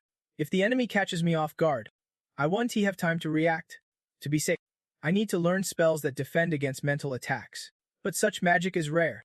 So hunting it down is going to be a pain. Just as the thought finishes, you jump up. Henyin, I want to head back to base. You are sure it is still a secret, right? He replies confidently. Of course. It always has been. Cut to the place Ning Feng mentioned. Everyone arrives quickly. Just in time to see Meng Meng stretching out in the sun. Henyin strokes its head. This little fire spirit is truly a monster from the shadow world. Its real name is the Chaos Horror Beast. It can generate a strong chaotic force field around itself, blocking all effects from outside interference. Doing gas. Sounds terrifying. Henyin quickly answers. That is right. It is a high-level demon army. Its power surpasses most bosses in hidden realms. It could easily wipe out an entire world. Hearing that, Duan's face twists in shock, mouth wide open. Totally stunned, but Henyin calmly reassures him. Don't worry. Since being tamed by Lord Divine Master, this little fire spirit's mood has stabilized. Even the dark energy aura is not as obvious anymore. Back in our tribe, there were many hot springs, so it likes having me help it bathe. We are very close. I bet someday you will be like this, too. Duan is momentarily overwhelmed, thinking, I might be able to do that too. Although this little creature is obviously powerful, I did not expect it to be this strong, and Henyin clearly is not an opponent to take lightly. Ning Feng suddenly remembers and cheerfully tells Duan, oh yeah, these are loot I just got from the hidden realm. They will definitely come in handy for you. 2 pieces of gear. The Shadow Wind Fury and the Unyielding Battle Soul items, not just anyone can claim. Duan Bean, thanks for your kindness, Lord. I will work hard to become strong, your ultimate weapon. If that god dares to challenge you, I am ready to lay down my life to protect you. Ning Feng thinks. Luckily, we learned from Arista's hidden realm fiasco. Everyone's attitude toward the gods has shifted, just like Duan. When I told him about the true origin spirit descending to the mortal world, he did not flinch at all. It won't be as easy for the gods to slander me anymore. Feeling a bit pleased. You note that the security measures on the base dedicated network are top-notch. I will check if I can find any defensive spells against mental attacks or related info. Returning to the secret training realm. That voice belongs to the low-level dragons of this world. Wait, I think I recognize it. Shinming spoke up. Here, humans are fragile. During the previous monster invasion, they barely stood a chance to fight back. The gods were all disappointed, so they stopped paying attention to this place altogether. Who would be thought that after such a catastrophe, humans here actually survived? Tefeng reported. After observing for a while, I confirm no gods have helped humans here, not even the almighty mage god. That means humans in this world possess some unique trait that enables them to resist monsters. Shenming grinned slyly hearing this. Interesting. Maybe even the almighty mage god saw potential here and planned to claim this place as his domain. I clenched my fists. Furious I can just let him have his way. At the same time, Master Hung returned, his whole body twitching as if injured. Shenming asked, what is wrong? Master Hung said, sorry, I got stuck on floor 15. No matter what, I just can't get past it. Shenming's eyes lit up. Everyone on floor 15 has died 100 times already. Master Hung stammered with a hint of fear. Sorry. Suddenly, a surge of power shot straight at him. Catching Master Hung off guard, it was the 100 deaths unyielding. Shinming said, don't be afraid. I won't blame you. Actually, this is my challenge for you. Its effect. When the wearer's health drops below 15%, they become immune to all negative effects from wounds or diseases for 10 seconds, while gaining 30% increased damage and 30% defense. Shenming dangled a carrot. Those who catch the gods' attention can take on challenges assigned by them, complete the tasks, and you earn permanent achievements that boost your power. Some rare achievements can even trigger game-changing effects. And this is just the beginning. I can grant you things beyond your wildest dreams. These words left Master Hung wide-eyed, unsure whether he was more scared or excited. In the spiritual secret realm, according to the documents I found, there are 2-3 places known for dropping spells that counter mental attacks. This is one of them. If you farm enough times, you are bound to get one. The little monsters grumbled. Here comes the boss again, attacking that solo battle mage. Big boss thinks he is hot stuff. Huh, seriously underestimating us demons? Damn it. If I do not do something, that guy's gonna think I am an easy catch. No sooner were the words out than Ning Feng quickly launched an attack this way. The big boss growled furiously. Bring it on. But in an instant, they were all knocked aside. The big boss panicked. Elder, please have mercy on me just this once. His face darkened as he asked, is this some new type of mental attack? The big monster hurried to explain. Please do not jump to conclusions. Let me finish. Your spirit is so strong. I am just a low-level demon lord. My attacks do not affect you at all. It is the others who keep hitting me. At least we have to team up. It takes 2 whole hours to finish. But there is no team. Every time they come, they only target me. He looked guilty. Sorry. I only meant to drop one skill check. Big boss, Do not be so upset it made you cry. Blue drops are not something I control. What if I get depressed? How can I guarantee drop rates then? He blinked, wondering if he would just become a boss suffering mental attacks because of loot drama. Scene shifts back to Ningfeng's home. He is frustrated. Digging for a needle in a haystack like this is just not working in the end. He only got a skill meant for mages. It is an active skill that regenerates mana within a certain radius, granting allies a magical aura buff. Each time the skill is used, there is a chance to restore a portion of mana. Now's the perfect time to level up fast. Anyway, might as well learn it first. Active skill, Fist of Revelation. A sacred chant that grants the chosen one a blessing from the gods, enhancing their strength significantly. With this skill, you can not only see all your chosen allies, but also decide who to bless and preview the blessing S effects. Immediately, an image appeared in front of fierce warrior wielding divine power. The aura unleashed by the Kizi quickly transformed Han Yin's appearance into something far more ferocious. Ningfeng froze at the sight. Han Yin definitely would not want to end up like this. Thinking quickly, he reached out and tapped to activate the Obsession Shield and the Grace Covenant. One feature on the screen caught Ningfeng completely off guard. Trial achievement, Han Yin explained. Awakening the pure energy. These things do not have much effect for now. Trial achievement is a power every god possesses, used to unlock hidden potential within a target's body. He once said that personal achievements are part of the universe rules, and gods act as guides in this process. That is why gods often grant achievements to those they take notice of, even if they are not their own followers. Ningfeng quickly caught on. Achievements do not just hand over my divine power to others directly. The system displayed detailed stats about luck and magical energy, which Ningfeng skimmed through. Han Yin then asked, "Is that right? Do you have any plans?" Ningfeng replied, "Earlier, when I previewed the trial achievement, I noticed something in Chang Muthu's info." Han Yin was shocked and stammered, You can see achievements from other classes." Ningfeng was curious. "Yeah? What is wrong with that?" Yin said. "Normally, gods can only see achievements tied to their own career path." Ningfeng smirked. "Is it because of your connection with the system?" Han Yin guessed. "That is definitely possible. After all, you still do not fully understand what this system really is." Scene shifts to the Crimson Moon Demon Tomb, an atmosphere thick with darkness and dread. Chang Muthu gasped as the system announced luck and magic power bonuses. Overcome with emotion, she burst into song.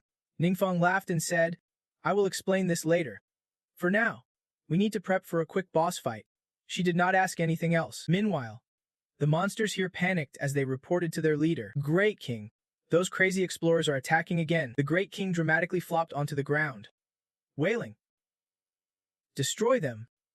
Hurry up, I'm exhausted." After a fierce battle, Ningfeng finally revealed a satisfied grin. Finally, the moment had come. The glowing book before him was the spiritual guardian he would been searching for all along.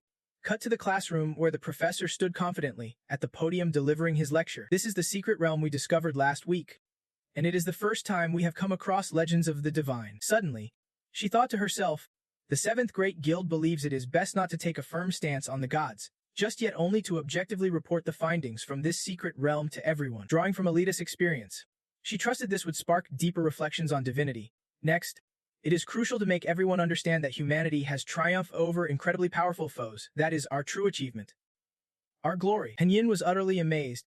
To inspire progress not just through gods but by believing in one's own strength.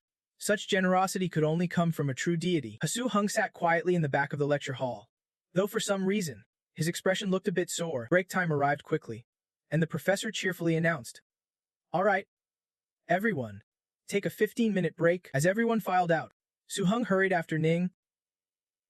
"Assistant Ning, there is something I want to ask you privately." They slipped down a quiet corridor, and Su Hung cut straight to the chase. "Do you know about trial achievements?" Calm despite Su Hung's anxious tone, Ningfeng replied, "Yeah, I know." Su Hung paled. Sure enough, Assistant Ning knew about it. That meant the people around him might be already earned achievements long ago. Suddenly, Su Hung's achievement board appeared above his head, making him flustered. Ningfeng quickly asked, "Your achievement is pretty unique, right? Though everyone can earn it. The purple rarity means it is pretty impressive." He thought for a moment before saying softly, "Assistant Ning, you do not seem to care much about the holy essence the gods granted you." Maybe in his eyes, it is nothing special, a mere drop of grace not worth mentioning. Those following Assistant Ning have already gained so many benefits. It is honestly enviable. Su Hung tried to regain his composure. "Honestly, I am a bit worried it might be a way to control me, so I wanted to ask you to be sure." Ningfeng reassured him. "Don't worry. It has no side effects. Just wear it and you are good to go. Hanem was on guard. It seemed this kid was a bit shaken. He initially planned to test you but ended up being subdued by you instead. Ningfeng stayed calm. Just a normal human reaction. I was not surprised. Honestly, I never trusted him in the first place. The things he uncovers are only what I am not afraid to have others know. If he is still willing to lend me a hand, then I guess I have got myself an ally. At the Shangrui Guild, Ningfeng's image kept popping up, like this guy had cameras planted all over him. Shenming's calculations were strange. Really strange. From these two encounters, I sensed the almighty spell god's power was not what it used to be. After all, back in the day, he got seriously wounded in battle. If it were not for his relentless pursuit, I might be never detected his unique spiritual energy. Yet, the almighty spell god suddenly launched a challenge against my secret realm. Revealing his moves, it honestly left me puzzled. Ningfeng's actions are becoming more and more baffling. Master Hung said Ningfeng's power is strong, but he never uses skills beyond our perception. Sometimes, it is just plain attacks. The improvements he brings to those around him, in your eyes, they are just petty tricks not worth noting. Sorry to be blunt, but after feeling your divine healing, I find it hard to imagine how Ningfeng could ever compare to you. What baffles me even more is if he wanted to hide his identity. Why would he so stubbornly join our training runs and pull off all these attention-grabbing stunts? Isn't he scared you would catch on? Shenming paused, then said, I have thought of a possibility. Maybe this guy only got 1 or 2 treasures from the almighty spell god, which would explain everything. He asked himself and then answered, why use only basic attacks despite strong power? Because his divine weapon boosts his core attributes so well. It is more than enough in this inferior world. Why does he keep others away from the parasite? Because killing the parasite requires using the divine gift, and he does not want anyone to know what kind of divine weapon it is. Why does he join the alchemy? Because away from his divine weapon, Ningfeng is not that strong. He needs alchemy to gain extra advantages. Master Hung once said, a mysterious elder stands behind Ningfeng. Even if he is not the almighty spell god himself, he can be separated from him. This guy hides in the shadows, letting Ningfeng take the spotlight. Cut to Ningfeng's room. Sunlight streaming through the window. You and Hanem stand outside admiring the view. Hanem speaks. Divine Lord, do you think the sacred spirit core might have been baited? You say, the lucky one who got the divine weapon is probably just a cover, although I acted unintentionally in many ways. A little nudge can make others feel like they have uncovered the real secret. When things are unclear, the sacred spirit core might not act hastily, but if Hen uses his analysis to make a logical conclusion, it could break the deadlock. If we want to lure Hen out, it is worth a shot. Suddenly, a voice cuts through your thoughts. Brother Feng, time to eat. Ningfeng flashes a bright smile. Coming right up, cut to the dining hall. Ningfeng is grabbing his meal. Then you and Master Hung pass each other silently, exchanging a subtle glance without a word. As Master Hung passes by, a quiet voice says, the bait's been set. Master Hung recalls Shen Ming's words. I remember you said Ningfeng sometimes acts solo, right? Hearing this, Ningfeng guesses. So he is planning to strike when I act alone. Huh. Master Hung's expression turns serious. Next up, the duel between two divine beings. Deep within a dense forest where silence reigns, Ning says, to make things easier, I purposely chose a remote secret realm. That sacred spirit core guy surely could not find a better spot. Hanem guesses he is hiding in the shadows, waiting for the right moment. I have done my best to set things up, no room for mistakes. Imagine the bait's been cast. Now we just wait for the big fish to bite. Shen Ming is deep in thought.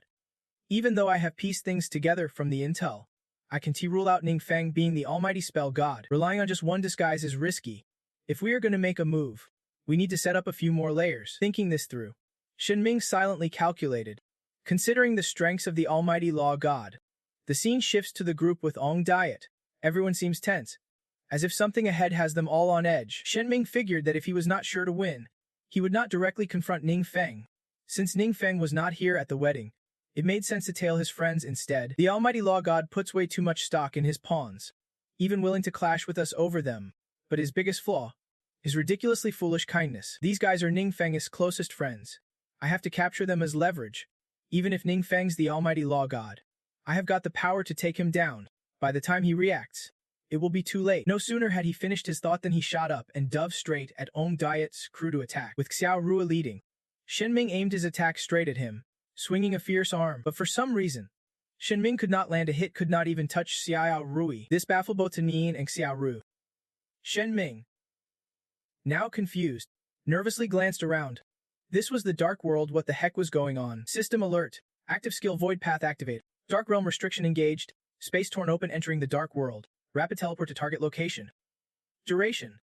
1 hour. Suddenly, a cold voice echoed right behind him. Ming. So you only know how to attack innocent people. Ning Feng's tone was icy.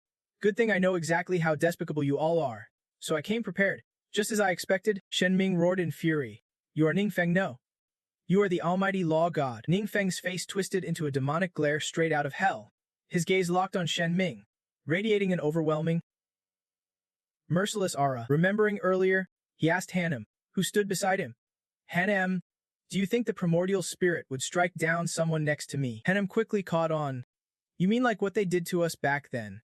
I can say for sure. But those Shen Ming guys definitely tried once. System alert.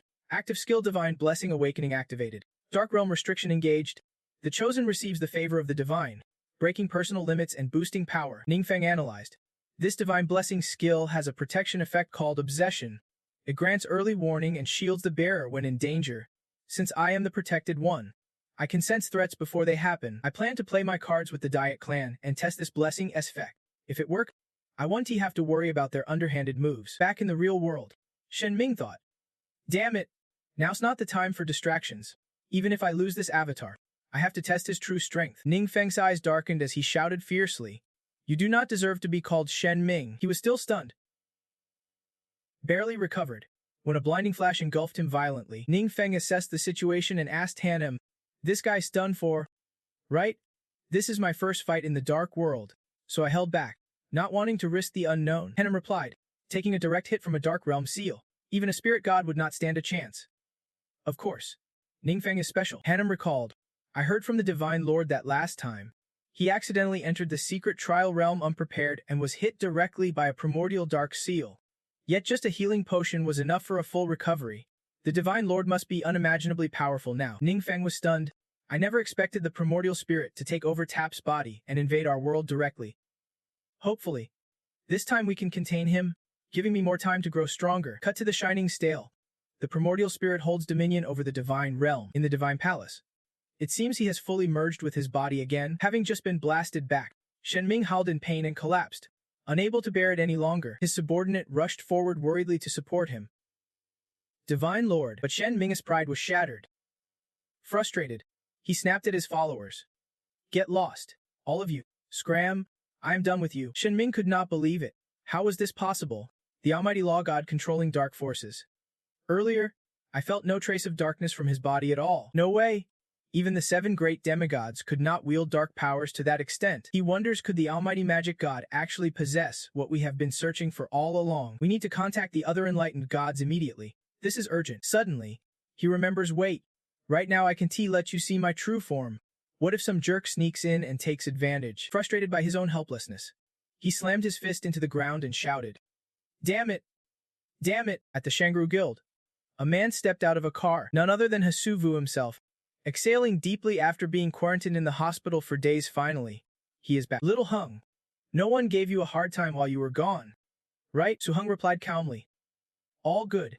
Some people backed off, but everyone kept their cool. Suvu advised, if they want to leave, let them. We still have that secret realm trial to train in. Keep pushing yourself. We can rebuild stronger. Su Hung hesitated. Should he tell his brother about the pure origin Holy Spirit? He is definitely hoping I gain the god's protection and become his most trusted fighter. Suddenly, Suvu asked, what is up with the secret realm trial suddenly closing? Meanwhile, Ning Feng quickly received Su Hung's call. Anki, the secret realm trial has shut down. Worried for his brother, Ning Feng explained the major shock Su Hung just faced. The secret realm trial is the gods' way of expanding their influence and spreading faith across worlds. To voluntarily shut it down, there is only one reason. The pure origin Holy Spirit severed all ties with this world after meeting him, meaning he has admitted defeat. Su Hung was stunned. The showdown between him and the pure origin Holy Spirit. Ning Feng cut in. Yeah, you could say I came out on top. Su Hung's face went pale, sweat pouring, but relief and joy shone through. Good thing I did not betray Master Ning. He will owe me big time now. On the other end, Ning Feng continued. You really pulled me through this time. If you ever need anything, come find me. Su Hung jumped for joy, while Su Vu's face darkened in a serene secret realm. Ning Feng gazed thoughtfully at everyone. Though they would escape the pure origin Holy Spirit's harassment for now, a clear plan was still desperately needed. After all, aside from the pure origin Holy Spirit, Other gods would sooner or later come here. Then he raised his voice. First, I want to thank everyone for trusting me. A familiar figure stood behind, quietly smiling and thinking, bro, if I told you this, you would not believe it. This little brother, chosen by the gods, only Su-hung truly knows how proud and happy he is. Cut to Ning Feng's classroom. Silence hung thick, as everyone wrestled with their own thoughts. Ongdu silently recalled past events. No wonder all those unexplained things were Ning Feng, as doing the mysterious elder god himself. Feng Gak pondered. Ning Feng never harmed the innocent. On the contrary, many survived thanks to his aid. Compared to unpredictable, reckless gods, Ning Feng was the one truly worthy of respect and trust. He glanced at everyone's expressions, quietly satisfied. Looks like I had got everyone on board. Some reactions even blew past my expectations. Looking at Hexua Hung, his eyes fixated on Ning Feng like a starstruck fan. He smiled helplessly. Has had that look since day one, eyes burning with passion ready to spill over. Ning Feng continued. I believe no one wants to see our world turned into a hellscape for gods to trample at will. So our urgent task is to quickly boost our strength. We have to protect this land ourselves. Since our world's level is so low, and so many areas are outdated, we have to find ways to improve by learning from other worlds. I have found some medicine formulas from other worlds before, but it is still not nearly enough. Ongdu chimed in. Medicine. Faint memories. Advanced skills. Is there anything else? Ning Feng thought back. A few days ago, I absorbed Alita's demon weapon spirit and gained some new memories. In those memories, I actually found some useful items. Suddenly, little half cut through Ning Feng's thoughts. Enhancement and enchantment. Ning Feng replied. Right? Both are ways to upgrade gear. Enhancement boosts the basic stats, while enchantment adds special attributes and effects to the equipment. Feng Gak pondered. Our gear always just drops whatever it drops. We lack the flexibility to choose. Some specialized classes struggle to find suitable equipment. If we could swap gear and combine it with tactical planning, I am sure stronger combat methods would emerge. Ning Feng continued. But here's the catch. Both enhancement and enchantment need rare materials, like bronze ore, secret silver, and refined crystals. Hearing this, Su-hung and Little Ru exchanged glances, thinking, we have never even heard of these materials before. Ning Feng said, that is the core issue. These materials are totally foreign to us. The only way to get them is venturing into hidden realms. And time's running out. Suddenly, Feng Gak stood up and interrupted. Sorry, I have got a call. Ong Tayat took over the conversation. Are these materials some kind of metal ore? What do they even look like? Feng Gak did not know the call's details, but his face turned serious. Then he said, all right, I am heading over right now. Feng Gak reported back. Little Feng, a freak showed up in West River City. I need to deal with it. Ning Feng replied. Got it. Don't hesitate. Go handle it. Scene shifts to West River City, where skyscrapers are being mercilessly smashed. Thick smoke billowing everywhere. A strange guy appeared, laughing arrogantly. Not even one of you can put up a fight. The young man saw Feng Gak and panicked. Feng boss. This guy mysteriously disappeared years ago. Now he is back out of nowhere, and our attacks do not even faze him. After hearing this, Feng Gak stepped forward to test him. At the same time, a shadowy figure emerged from the smoke. As soon as Feng Gak spotted him, he unleashed a powerful internal strike, but it seemed like his attack did not even scratch the guy. His eyes glowed red as he stared fiercely at Feng Gak. Facing such a tough opponent, even Feng Gak was shocked. He yelled, what the heck? The guy smirked arrogantly. Your magic does not seem to work on me. Old man, Feng Gak refused to give up, channeling more internal power to deliver a stronger blow. But it just felt like a breeze to the guy. Like I said, useless, save your energy. The guy explained smugly. My armor's been enchanted with secret silver. Ever heard of it? It is a special metal that is highly resistant to magic. Feng Gak shouted in panic. You say what? Then he bolted like a frightened animal. The guy wondered aloud.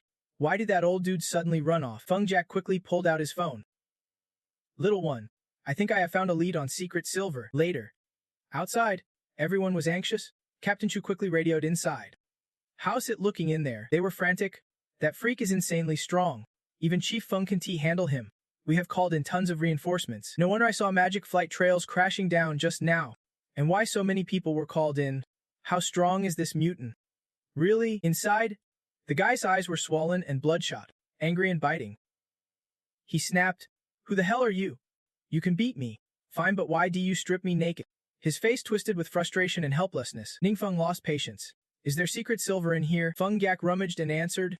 Can T tell anything yet? Meanwhile, the guy thought, even if you steal my gear, It is pointless. All enhanced equipment bonds with its user's soul. No one else can wear it. Ningfeng scowled and stepped forward, bluntly asking where he got the secret silver. The guy explained. A great demon king noticed me and took me to a secret realm he controls, where I trained for years. In that realm, there are mines that yield rare minerals perfect for upgrading gear. Mo pointed out the location to me. The guy looked at Ningfeng's crew like they were demon lords themselves. Cut to a mysterious dungeon. The system flashes a message. This dungeon requires a team challenge. 30 players needed. And the count is full. Ningfeng is stunned. Turns out it is a massive dungeon designed for 30 people. Feng Yef explains. Dungeons like this are insanely tough. The number and strength of the enemies here can't be underestimated. Everyone should stick together and focus their efforts. He recalls what that old warrior said. The monsters in this dungeon are mostly beast men, divided into 5 tribes. Their leader lives in the largest tribe, and only by defeating him can you claim the entire dungeon. Without hesitation, he strides through the gate into the dungeon and tells the group, let us move out. Back in Sijian City, a police car speeds down the street with the captured warrior inside. Suddenly, he cracks a sinister grin. The cop snaps. Hey, what were you grinning about? He casually replies. Nothing. Just thinking about some funny stuff. The officer shouts. I am warning you, do not get any ideas. That villain thinks to himself, I wonder how those fools are doing inside the dungeon, if they even make it in. Will any of them come out alive? Inside the dungeon, the atmosphere is pitch dark and bathed in fiery red light, filling the space with hellish flames. Twisted, grotesque monsters roar fiercely all around. Ningfeng's group rushes in, and one of them guesses. Looks like we are at some kind of arena. The system announces. Bloodthirsty arena. The strongest fighters must face a caged beast alone at the end. From Zion's confused voice. Wait, what? We are supposed to slaughter each other. Diet immediately shatters the barrier trapping them inside. Fang Injik steps up to reinforce her with his inner energy. But they quickly realize that glowing shield is unbreakable. The lead monster laughs loudly. Those bugs want to run. Save your strength for the boss. Minions, attack, kill, kill, kill. In the distance, red-eyed, monstrous figures stand, their eerie gazes fixed on Ningfeng's group. One of them, silent and fierce, has been motionless since they arrived, never uttering a word. Feng Injit instantly recognizes these 5 as the leaders of the beast tribes. The system flashes. No allies here.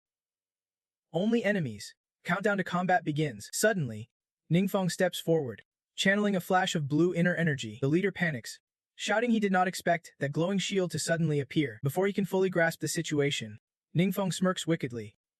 Everyone, we can get out now. Now inside the beast tribe's territory, Ningfeng somehow is touring their home base. Though no one knows how he managed it, the leader introduces the place as their gear upgrade center, with a warehouse full of resources like copper ore, stibnite, and refined ore. Just like Ningfeng mentioned, the curious monster eyes the stranger, but the leader barks. Useless fool. Get to work.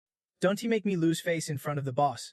The subordinate nods obediently. Yes, sir. Ningfeng observes closely. So this is how they upgrade their gear. The beast leader explains. This is our tribe's ancient technique. The leader chuckles dryly. I wonder if you are satisfied with the results. His subordinate contemplates quietly. The chieftain is the strongest warrior of the tribe. Yet here he bows like this.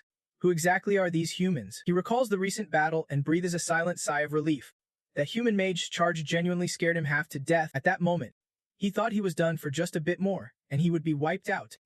Luckily, his quick decision saved his life. Ningfeng calculates that their world lacks this technique, due to differences in strength rankings and species.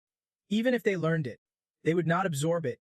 The only way is direct communication and collaboration with these beast men. The leader, sensing Ningfeng's intent to get them to supply weapons, happily says, it is an honor. From now on, leave the protection to us. Ningfeng is dumbfounded. He accepted immediately without haggling.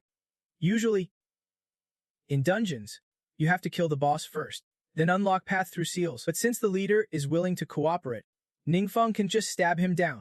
Still, monsters are monsters. He can trust them fully. The beast leader says they can sign a blood oath contract, the highest pact of their tribe. Powered by coercive magic, anyone who breaks it faces devastating consequences. This deal is pure profit. Ningfeng quickly reached out his hand to the beastman to seal the pact. 2 hands touched a silent vow made. From this moment on, both sides are bound in business, and betrayal is off the table. Suddenly, the beastman looked startled. What just happened? Ningfeng was just as shocked. How did this skill activate on its own? An active skill. Divine Authority's Revelation. Shadow Binding Control. The chosen recipient gains divine favor, surpassing their limits and boosting their strength significantly. The beastman read the system's message. Having pledged loyalty to the deity, he received the covenant's grace. The divine demanded an offering weapon enhancement. He was stunned, stammering, "My lord, you are," in the beastman's mind. Whoever grants such a covenant favor must be one of the 7 demon gods. From then on, he bowed deeply, unaware which demon god had descended. "Forgive Ningfeng's disrespect. I just casually signed a pact. How did I suddenly become a demon god?" "Wait, are not demon gods just what those dark creatures call the 7 evil gods?" The beastman pondered. "Got it. We have always followed tradition, offering lives, chaos, and destruction to the gods, yet never received anything in return. Who would have thought the demon gods now demand offerings that enhance equipment? If we want to grow stronger, we must present the right offerings to the demon gods, altar to keep receiving the dark power. Never expected to receive divine favor. Hockey, becoming a beastman leader, surely this is thanks to the silent protection of the gods." Feeling overwhelmed, the leader bowed again to Ningfeng like a disciple. "Dude, what is with all the bowing? You trying to marry Licia or what? Lucky this is another dimension, no one outside can see this." He stepped forward. "Warning, hey, keep my business to yourself when you are out there." "All right," the other replied respectfully. "Understood, sir." Over the next 2 days, the ritual was swiftly completed. "We need some time to strengthen the gear," said the subordinate. "Since this is everyone's first time here, how about we throw a welcome party?" The subordinates whispered among themselves. Does it seem like the leader is suddenly going soft on the beasts? Could the humans be driving him crazy? Scene shifts tonight at the Beastman tribe. Everyone gathered around a campfire. Tazayam happily watched a ham leg roasting over the glowing embers. Finung was deeply engrossed, sipping barley smoothie with a member of the beast tribe. He silently thought, who would have guessed humans and demons could coexist like this? Is this some miracle brought by the gods? Sesung and Hockey matched that vibe, making Ningfeng helplessly think, these two really do have the same expression. Hockey had his own thoughts. At first, I thought it was strange these folks were clearly weak, so how did they earn the right to stand beside the strong? Now I get it. The gods must have some deep, grand plan. I want to hesitate to become the gods' most loyal beastman enforcer. After the party, the tribe's weaponsmith rushed in to report. My lord, the first set of gear is complete. The system popped up a prompt. Do you accept binding the soul? Warning. Once bound, the item becomes the user's property and cannot be transferred. Ung Dait was amazed. After enhancement, all attributes increased tenfold. This level of upgrade is something most people can't achieve in a lifetime. Hapka suddenly looked panicked. He seemed to sense something. His excitement surged. Power. I can feel strength like never before. The gods have acknowledged my offering. Suddenly, Ningfeng felt a strange shift within his body. A voice echoed deep inside his mind. Who dares awaken me? Reveal your true intent. Mortal. But before he could react, the voice erupted fiercely. That ominous voice startled Ningfeng. Who has roused me? His features sharpened as he wondered. Why is there someone speaking inside my mind? The voice kept jumping around his head, declaring its purpose. Reveal your intentions to me. Before finishing, it screamed wildly again, frustrated. Ningfeng thought, this noise is unbearable. Yet he still could not grasp what was happening. Focusing his inner power, he asked, who the hell is summoning demons inside my own mind? That thing inside your mind just shouted out loud. How did I end up like this? Where even am I? Suddenly, it popped up. Ningfeng stood there, watching it carefully. Let us call it the red flame spot. It asked him. Little demon, who are you? Ningfeng was stunned by the question. I want to ask you the same. What are you? That bold little red spot daring to insult a god. I am the Grand Left Minister of one of the 7 demon gods. With power so immense you could not even imagine. Ningfeng thought for a moment. Left Minister. Sounds familiar. I think I have heard Hannah mention that before. Sneaky him. He sneered, judging by your face. This must be your first time meeting a god. Don't be scared. You lowly humans rarely see gods like me. Just believe in me, and I will grant you divine protection. Ningfeng quickly recalled when the 12 divine lords fought the 7 demon gods. This guy was the one he took down. You are so full of yourself. Who even are you? Spill it. Ningfeng got annoyed. This dude is so damn annoying. There is no way to shut him up for a sec. Suddenly, the system popped up again. Looks like another notification. Ningfeng was caught off guard by the system's appearance. Another mission alert. Hey, you. Tell me now. Look me straight in the eye. Kid. Ningfeng grew irritated, glaring with a dark tone. Shut up for a sec. Suddenly, he felt tiny and scared. Sorry. Okay, your mission. Break the rebirth cocoon. Deadline. 20 days. Fail, and your host will be erased. After reading the mission, Ningfeng fell deep into thought about divine integration. Trangai Lin was annoyed. Didn't I tell you not to bother me? You pesky subordinate. But this is important, you might need to know. The spirits of Kwai Tuk and Vin Hu Than Tin, two divine lords, came to visit. Seems like they have found a way to merge divine paths. Soon after, the three divine beings sat down together quickly. Kwai Tuk's spirit asked, Tran Gai Nan Lin, why do you look so pale? The beautiful girl beside him was Vin Hu Than Ning. Tran and Nguyen Than Lin did not want to talk and waved it off. Don't worry. Just a little spiritual disturbance to handle. I heard your research has made progress. Vin Hu Than Ning stayed silent, raising her hand. A red aura suddenly surrounded her. This made Tran Nguyen Than Lin extremely excited. Just a glance told him this was the aura of a dark god. Vin Hu explained, this power comes from one of the 7 demon gods' divine paths. Although I have only merged less than 10% of its power, I can feel my understanding of the universe's laws deepening, and I can even manipulate some of the dark energy. Kwai Tuk added, based on what we see, this merger is stable for now. Complete absorption of another divine path takes a long time, but at least it proves we are on the right track. Tran Gayan was worried. It is, even the omnipotent magic god has realized this. He seized the divine path of the demon god Titan. I do not know how he managed to merge it. This frustrated him. Looks like we have fallen behind again. That guy's always one step ahead. If he won TBR Alley, then we have no choice but to use every method to eliminate him. Scene change. A girl with an eye-catching chest gently poured tea. Then she said shyly, Ning, please have some tea. Without hesitation, he picked up the cup and said, All right. Ningfeng's internal monologue was intense. I am Ningfeng, just hit level 90 a day ago, ready to finish the 3rd mission. But unexpectedly, something went wrong. The system popped up. Complete all divine path task. 3rd mission priority and secret realm. Tihong Pine Forest. Task items. 50 transformation stones. 150 pure moon nectar drops. 150 new priest spirit stones. Deadline. 15 days. Difficulty. Surank. Secret realm. Tihong Pine Forest. A voice exclaimed in shock. What? The young man spoke. Classmate, I totally get how you feel.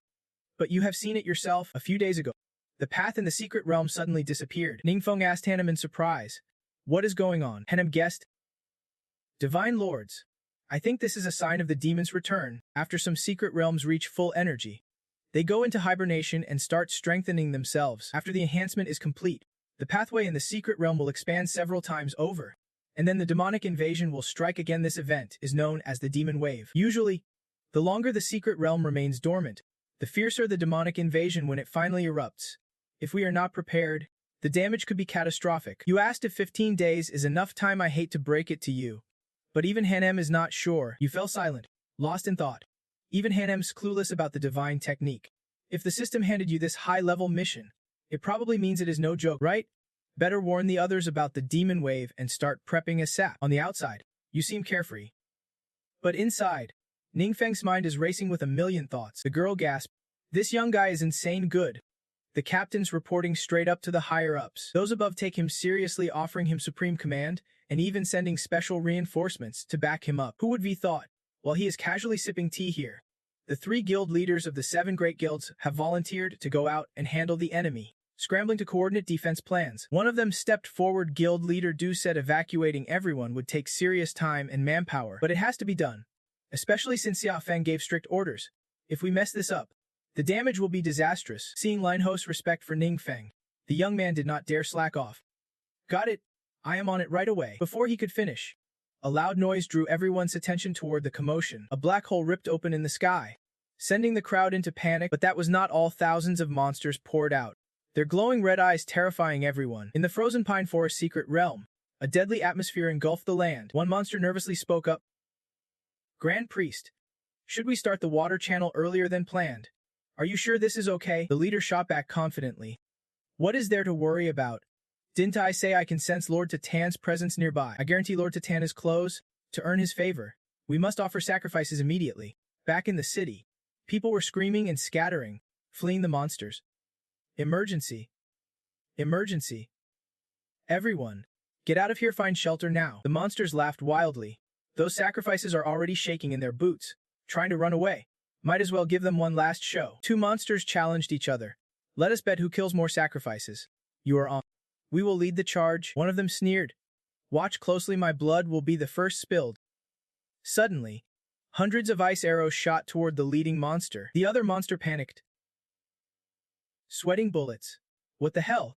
Where did that come from? Ningfeng arrived quickly at the altar, calmly telling Han, doesn't he feel too dangerous? Han explained, actually, demon hunting is not necessarily bad. If you can dominate the demons, you gain experience and rich rewards. Hearing this, Ningfeng's motivation soared. Rich rewards. I am all. Amid the battle, a young man thought, we are all elite from the 7 great guilds, armed with the best strategies among adventurers. Yet against these demons, we are just lambs to the slaughter, risking everything against these monsters, watching comrades fall one by one, never rising again. We once believed such brutal war was an endless curse until he met Ningfeng's crew, their bravery making these monsters look like mere playthings. Meanwhile, Yan Xuan was pumped up, shouting, it has been ages since I had a fight this thrilling. I feel like a whole new person. Ningfeng thought, our first batch of high-grade potion enchanted gear is limited. Prioritize the top strategies from the 7 great guilds. Looks like that was the right call. Plus, a massive battlefield like this is perfect for one thing. Turning his gaze to the monster that led the charge earlier, it was circling menacingly overhead. Suddenly, a sharp beam of golden light shot straight at it, throwing the monster into a panic. Everyone gasped. No way! That blazing dragon was blocking the shot, and it still hit the target. Wang Yu smiled with satisfaction. That attack just boosted her skills even more. Ningfeng nodded. Pleased? A battlefield this big is perfect for making a name for our clan. Everyone was fiercely battling, not just Ong Diet, but Tu Dai and Taminian were also racking up kills and gaining tons of experience. Tuden was not far behind. She seized the strategy, boosting her team's power, helping them slaughter enemies relentlessly for a set time. The buff stacked up. Morale +8, skill casting speed +15%, duration +15%, effect potency +15%. The monstrous beast could not believe its eyes. No way. No freaking way. Big Brother Deity said we were the heroes favored by the great Lord Tan. But why the hell are we getting chewed up by the enemy? Just as it thought this, another alley fell. Suddenly, a voice boomed. Heroes? What is standing in your way? The monster realized it was Deity's magical voice transmission. The reply came. I am just the monster's mouthpiece. I do not get it either. Ningfeng was stunned. Weird. Somehow. I can understand this. The voice continued. That is Lord Tan waiting for your sacrifices. Let the enemy taste the fear of death. Hearing this, he wondered. Ooh. Ningfeng quickly transmitted back. Lord Tan, these guys are your people, right? Tan panicked, denying it frantically. Not me. No way. Don't he listen to their lies. Then he yelled. You fools. Haven't you died fast enough yet? Kill them all for me. The 2 monsters at the base cheered wildly. They suddenly heard a voice. Deity was so thrilled he was practically bouncing. The gods have answered. Fired up, he shouted. Heroes, let us listen to the divine enlightenment. The leader tried to focus. I hear it, bit fuzzy. But it is getting clearer, the divine voice warned. Then came to Tan's voice. You idiots. Run headfirst into death, but do not drag me down with you. I do not care if you die or not. All the monsters heard this loud and clear, stunned and confused. The one next to Deity panicked. Have we been abandoned by Lord Tan? Deity was flustered.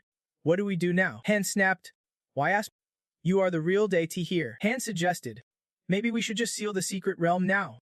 The strategist yelled nearby. It is all because that idiot opened the realm too early. Now the energy's drained bad, we can't close it. Cut to Ningfeng. System notification successfully resisted the demonic dimension. Starting reward settlement. Everyone was pumped, so much experience. I leveled up 4 times. Got some high-grade attribute gems.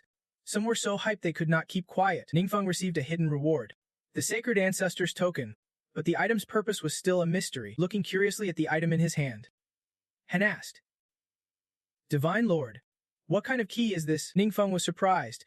You have never seen one either. He looked a bit down. Sorry, I have honestly never seen this kind of key before. Sacred Ancestors token, it sounds like something only the gods can wield. Ningfeng thought it over. If that is the case, I will just focus on finishing my 3rd rotation mission first. At the secret realm, to Home Pine Forest. A lone figure stood at the entrance. The familiar silhouette was lonely but proud. It was Ningfeng, who swiftly advanced toward their lair. The monsters scattered, but there seemed to be only one enemy left. Maybe there was still a chance. Just wait until he is distracted. I will use magic to confuse him. The guard should seize the moment and take him down with an arrow. Deity kept wondering why Lord Tan had abandoned them. What had they done wrong? But he did not give up. Touching the divine altar, he still felt the whispered guidance from the gods. I want to hear it again.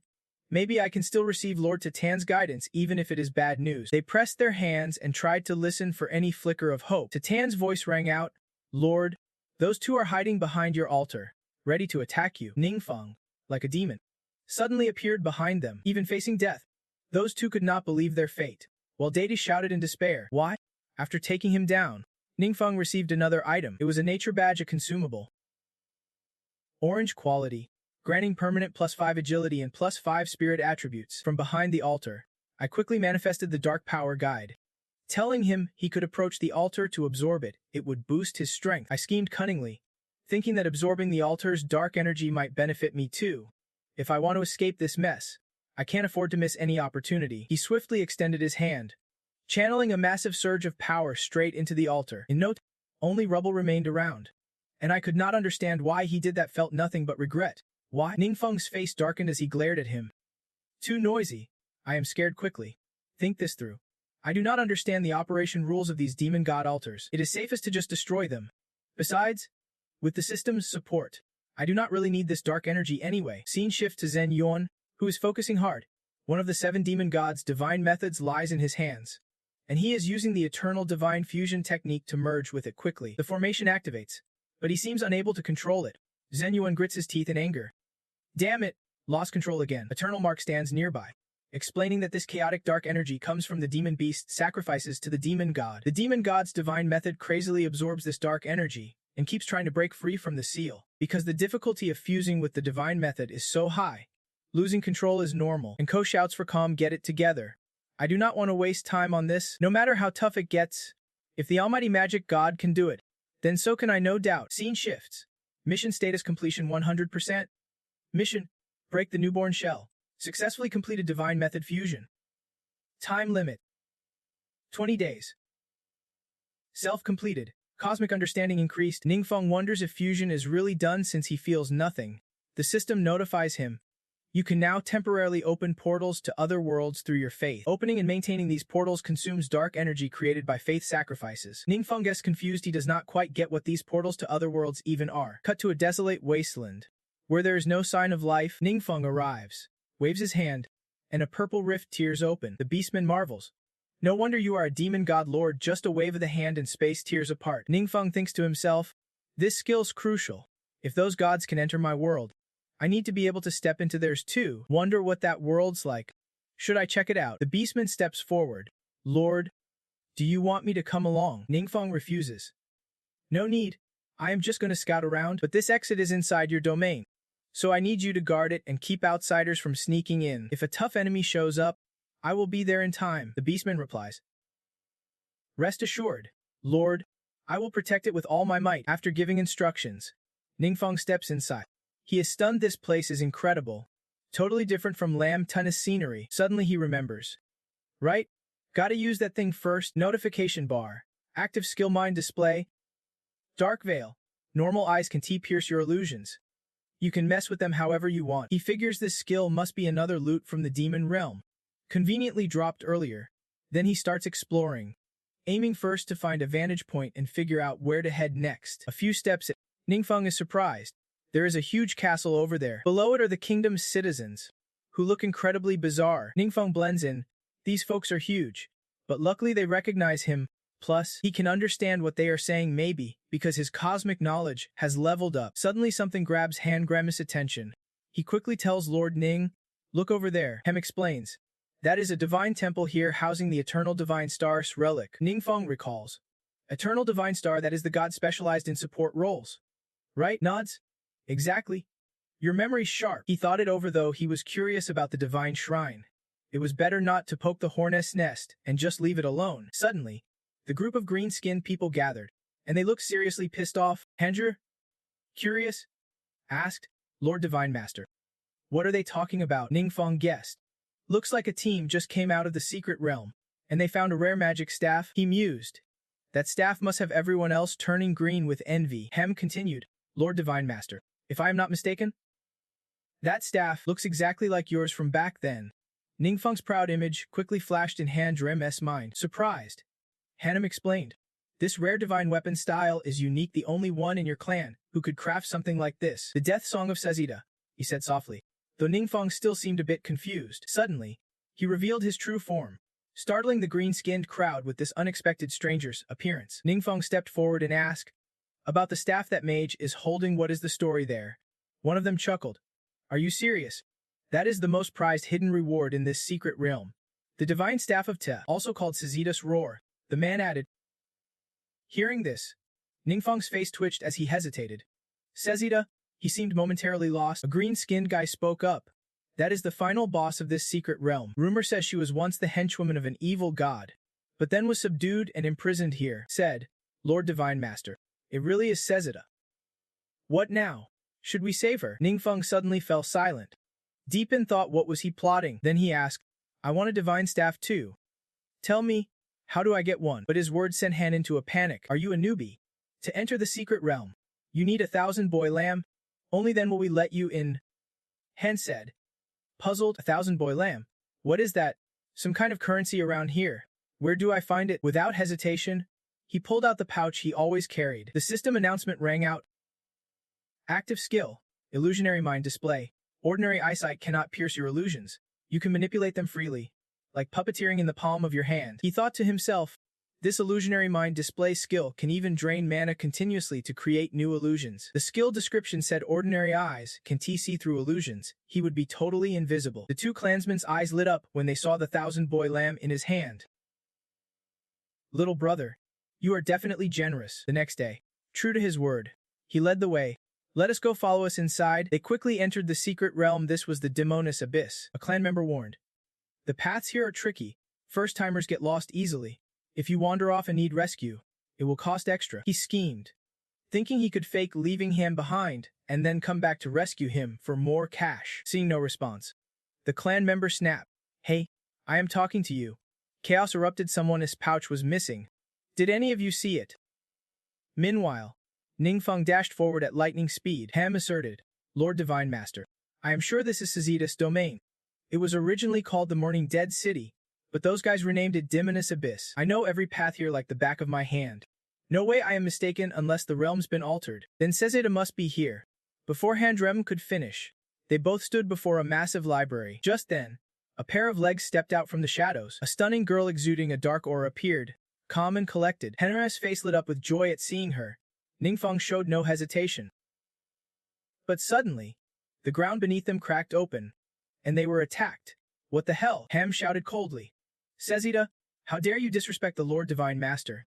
Are you out of your mind? She seemed oblivious to them and shouted, You miserable greenskins, do not you dare insult me. If not for the seal, I would make you wish you were dead. Hanger, seeing her expression, wondered. When I saw the Divine Lord, I regained my senses. Wise Exexita. Then Handremem remembered her words and sensed something was off. Wait, you miserable greenskins. He quickly shared his theory with Ningfeng. The Divine Lord, could this be some kind of illusion magic? Right then, he vanished in a flash and asked Hanem, does this work? Sizita's fierce glare suddenly softened, her expression returning to normal. She was so shocked she stammered. Divine Lord, I really can't believe it. Ningfeng's dark thoughts. It really was caused by a forbidden spell. Sizita lit up with joy. So it really is you.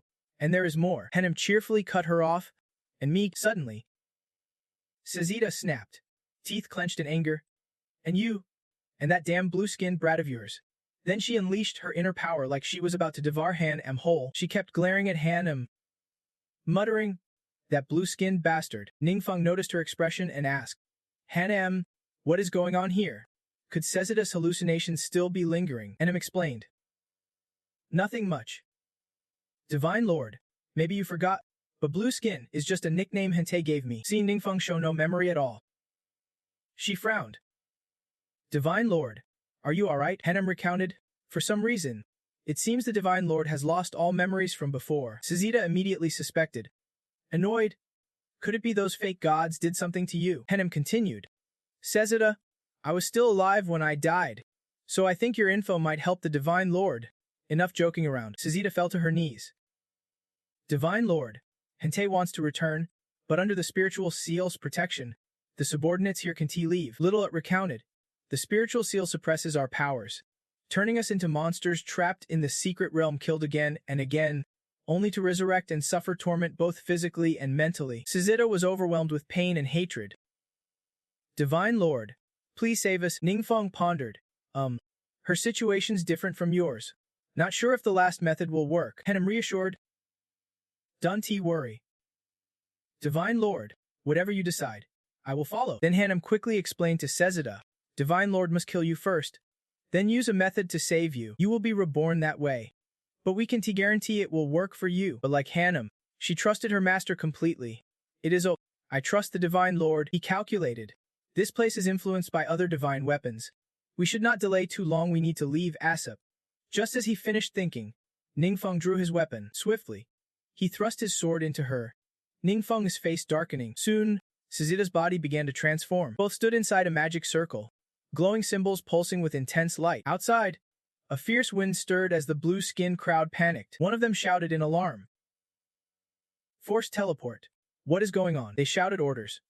The secret realm's seal has been triggered. Gather the guards. Let us see what happened. Whoever this is must be captured alive and face the judgment of the goddess. The entire city of that tribe was soon encased in a powerful circle, chains invisible but ominously binding. Inside, Sezida panicked. It is no good. The magic formation's activated. You must leave, do not worry about me. Ningfeng thought. Sezida has not summoned any tools at all, this probably means I can save her. At the same time, the blue-skinned soldiers swarmed in. Seeing Ningfeng, they whispered among themselves. That guy trapped in the goddess' seal, he is biting off more than he can chew. He is as good as dead. Sezida was heartbroken, filled with regret. I dragged you into this. Forgive me. Suddenly, her grief-shrouded eyes shifted to shock. Ningfeng stood before her, his body radiating a terrifying aura. He said, I have one last option, but no guarantees. You might vanish forever with this secret realm. Sezida fiercely replied, Divine Lord, please do not worry. If I can serve you anymore, I willingly accept my fate. The moment she finished speaking, Ningfeng unleashed his inner energy, activating his move Dark Essence Strike. The system flashed an alert. Active skill, Dark Essence Strike. Forbidden to touch shadows. This storm of dark energy swallows all light itself. Those green-skinned guys had been watching, but this sudden blast from Ningfeng threw them into full-blown panic. A raging storm stirred. And suddenly, a mighty staff materialized out of thin air. This was the Staff of the Departed, a rare orange quality weapon. Level graded, with plus 12 spirit attribute, plus 15% magic damage, and plus 15% spell range. The magic was infused with a dry soul, a ghostly remnant of the abyss, protected by divine power. The soul had not vanished but remained bound within the staff. Ningfeng smiled with satisfaction as he gripped the staff tightly. Looks like we nailed it. Scene shifts back to the Wild Rain area, where the beast man still waits patiently for him. Suddenly, a ripple of time water appears, slowly growing bigger right behind him. Ningfeng's face blazed with fierce determination, his spirit burning from deep within his core. He stepped forward. Boss, the time to return has come. Ningfeng orders. No need to guard this place anymore. I will seal you off and get back to work. He swiftly issued the command. He looked toward the exit, pondering. Maintaining this gateway costs a fortune. The dark energy harvested from sacrifices has nearly run dry. Too bad. High-tier world items can't cross into lower realms.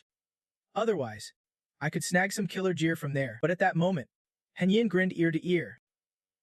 Thankfully, divine relics bend these rules a bit. Sezida's finally back with us. Ningfeng swiftly raised the staff into the air and tested its newfound power. System alert.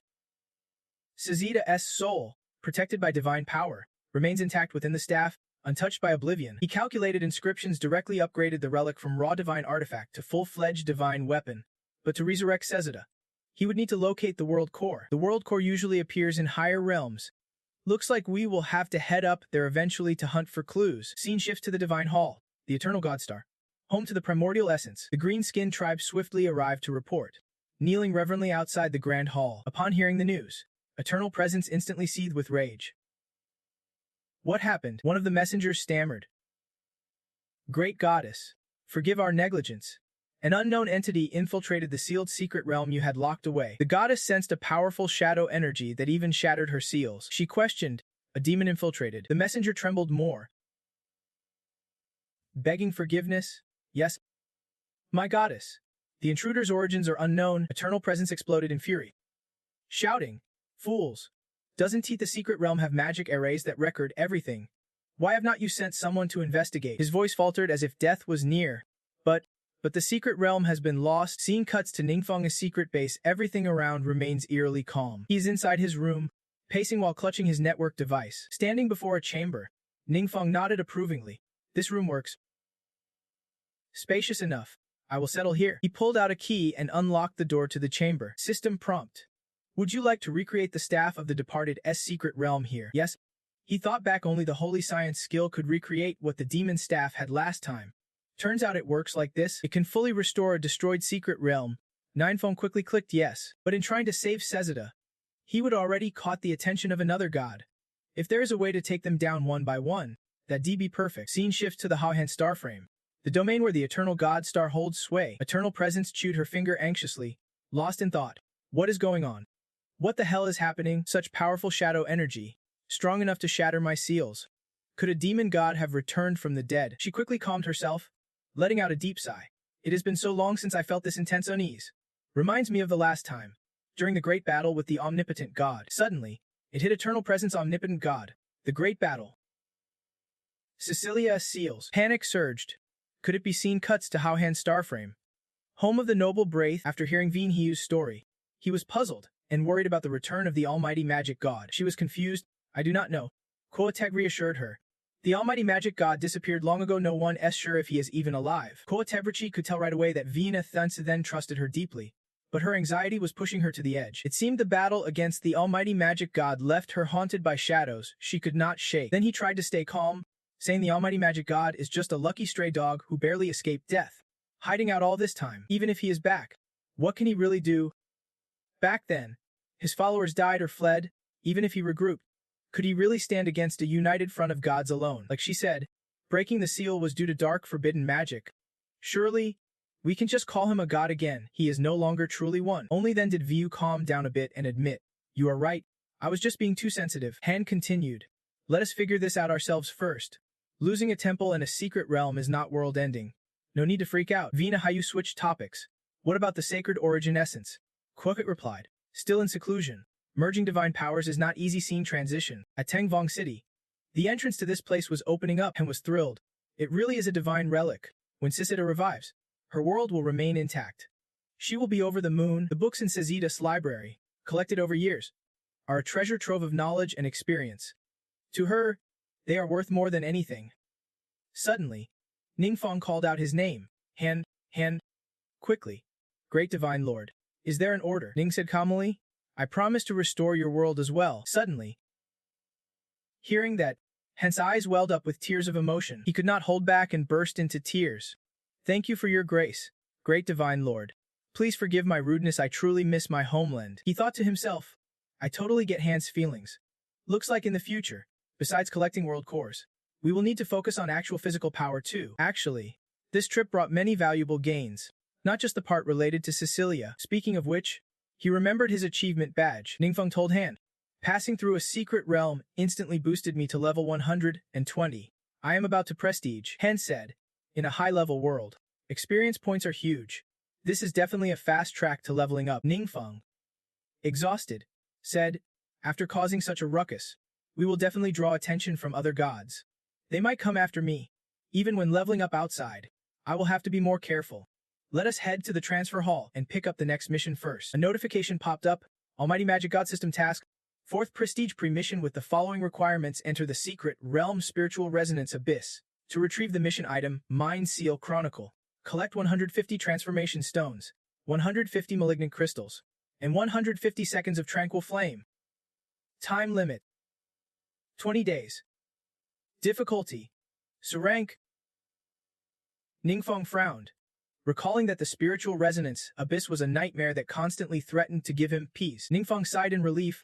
Luckily the target is not that thing this time, but the hidden boss inside the secret realm. He quickly entered this time's secret realm, the spiritual resonance abyss. The moment Ningfeng saw the scene inside, his expression darkened. A massive blue monster locked eyes on him. Not just that, it flashed a wicked grin, then, sticking out its tongue, it made a throat-cutting gesture. Taunting him, Ningfeng glared. Am I seeing this right? It is totally provoking me. Is not flashback to the secret realm, the spiritual resonance abyss. When Ningfeng arrived, his minions panicked and rushed to report. Great King. The lone mage fighter is attacking again. The boss groaned in frustration. Why did this scene feel so familiar? He panicked loudly. I can TB him? Then a calm voice echoed. What is there to fear? I am still here. The blue monster remembered. Right? We have the hidden boss who just revived, way stronger than me, the hidden boss said. My special move is called Great River's Curse. No matter how strong their mental attribute, once hit, It steadily drains their spiritual power. Just draw his attention, and I will strike out of nowhere. He won't see it coming. Once his mental defenses drop, I will make sure he suffers horribly. Hearing that, the boss's skin twitched so hard his eyes nearly jumped out. Little guy, you are done for. The great river wisdom reverted back to reality, which is why the green boss suddenly went after you to distract you. That sly green boss used the great river wisdom to launch an attack on you. Ningfang took a hit and just stood there, frozen, no reaction at all. The green boss got hyped, shouting loud finally, a direct hit, but it seems like the attack did not faze Ningfang one bit. His face was calm as ever. He thought to himself, this is the spell I got last time. The one that blocks mental attacks originally meant for fighting true divine spirits. But now it is coming in handy. This is a passive skill called Karma's Retribution, immune to all mental attacks and strikes back 100-fold. Not only that, it reflects the attacker's power back at them. The hidden boss got hit so hard its fangs shattered. Seeing this, the green boss's jaw dropped in shock. What the heck? Ningfeng's expression shifted. He glared fiercely at the green boss. At this point, the boss was sweating bullets, too scared to say a word. Inside, it screamed. The hidden boss never shows up, and yet you keep bullying me. Now the hidden boss comes, and you are still picking on me? That hidden boss, wasn't he at all for nothing? Thinking that, all the frustration welled up and tears started streaming down. But Ningfeng did not care. With a casual wave, he sent that boss packing. After defeating the boss, Ningfeng received a reward. It was a mental attribute consumable item. Orange quality, granting a permanent plus 20 to mental stats. He thought, as people gradually grow stronger, the drop rules for these symbols become clearer. Only by taking down a hidden boss with decent power can you give even a 1% drop chance. It is tough, but at least I do not have to rely on luck alone. I can slowly build up my stash. Then he grabbed his phone. He had to check with the trading post if they could help him gather enough transformation stones. The staff on the other end chuckled awkwardly. Sorry, our warehouse is low on transformation stones. We are rushing to restock for you. Ningfeng, transformation stones are rare. After all, and we just bought a batch recently. It is understandable we can get you a full 100 right away given the urgency. Well, there is still time. No need to rush. I will head back to the training camp and see what is up there first. The scene quickly shifted to the super elite training camp. He arrived and was surprised. Why was the training camp suddenly so lively? As soon as people saw Ningfeng, the crowd erupted. It is Ning the Big Shot. Ning the Big Shot's back. He immediately remembered this was the top-tier elite class that had handled the demon attack last time. Who are you guys? He asked just as the team leader approached. The government had decided to extend training time at the camp. Everything was changing fast, and new knowledge was flooding in. Instead of scattering resources everywhere, it was better to focus and invest in producing a truly elite squad. Everyone cheered. Ning the Big Shot. We will get to see you often now. Please guide us more. A fanboy piped up. Ning's crew is the strongest strategy team in the whole country. Someone nearby argued back. What are you talking about? The leaning team's the real top dogs. Suddenly, a figure dashed toward Ningfeng. Pushing the crowd aside, everyone was shocked. Was not that Vutran? Why was she so panicked? But Vutran did not waste time explaining and went straight to the point. Ning the Big Shot. Something's happened, Vutran stammered. Ning Big Shot. Can I bother you for a moment? There is something urgent. Ningfeng stayed cool and asked, what is going on? Vutran quickly explained. Just now, the trading post called to say the transformation stones prepared for you were stolen. Ningfeng frowned. Who dares steal from the Vinthen trading post? Do you know who did it? The scene cut to the Vinthen trading post branch, where a man was smiling. Finally, they managed to gather all 100 transformation stones. Ningfeng wasted no time, sending them straight to the training camp, personally handing them over to Ning the Big Shot, his subordinate, expressionless all along. Quickly obeyed. Yes, sir. After giving his instructions, the man quickly sealed the box. But suddenly, a burst of energy surged out from the leather handle inside. It grew stronger, wrapping tightly around the bank director's neck, squeezing relentlessly, leaving him panicked. The staff rushed in alarm toward the CEO. But from the ground rose unidentified monsters wrapping around him. Whatever tricks these creatures used, the man quickly collapsed. Then they shifted their target and lunged swiftly toward the bank director. One of them aggressively squeezed his neck. The director gasped for breath, struggling. What kind of monster is this? A strange man appeared, saying the Vinthen Exchange has recently been hoarding transformation stones. So it is true. The bank director, gasping for air, forced his eyes open to see the culprit. You are... It turned out to be Trunjia Then, The director recalled he is the big-shot son of the Chusun I exchange. He would been disqualified from the college entrance exam, rumor has it, out of anger. He moved abroad and had not returned for a long time. The monster tightened its grip. Jiathan smirked slyly. Hey, do not kill him, I still need to ask some questions. Put your money where your mouth is. Spill it, what do you guys want with these transformation stones? The bank director panicked. You can come here? That is a very important client's order. Jiathan was surprised. An important client? Huh? What a coincidence, the Chen I exchange wants clients like that too. After grabbing the item, he left. I have got what I came for. If that client shows up, tell him to find me at Chen I exchange. The director pleaded. You can do this. But Jiathan ignored him and left with his crew. The director, clutching his neck in agony, whispered hopelessly. Don Go. Stay, come back to reality. Nine Fong, Chen I exchange is a major player. Rivaling Vin Then exchange in scale, could this be a full-on business war? Tron looked flustered. Honestly, this should not drag you into it. We sent people to negotiate but got chased off by Tron Jiathan. Jiathan has gotten way stronger than before, and the monsters he commands are tougher than many bosses in the dungeons. Before she could finish, Nine Feng's phone suddenly rang. He politely told Tron, hold on a sec, I gotta take this call. She quickly agreed. The caller was Ziyu. Big boss. Mayor Thai just contacted me about something. Nine Feng immediately guessed. Transformation stones? Right? The Vitron mentioned it too, and continued, I am already near the Chen I exchange, so no need for you to make another trip. Nine Feng agreed. Sounds good. Everyone, stay sharp and safe. Humi Qian, such a minor issue. No need for you to get directly involved. Zhao Nin's improved a lot lately, it makes sense to have him handle it, right? He still needs some training, but with online support, and is getting sharper every day. Scene shift to a meeting room. A worried middle-aged man asked.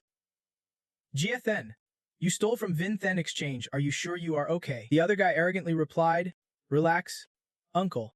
Didn't Vin always dominate our market?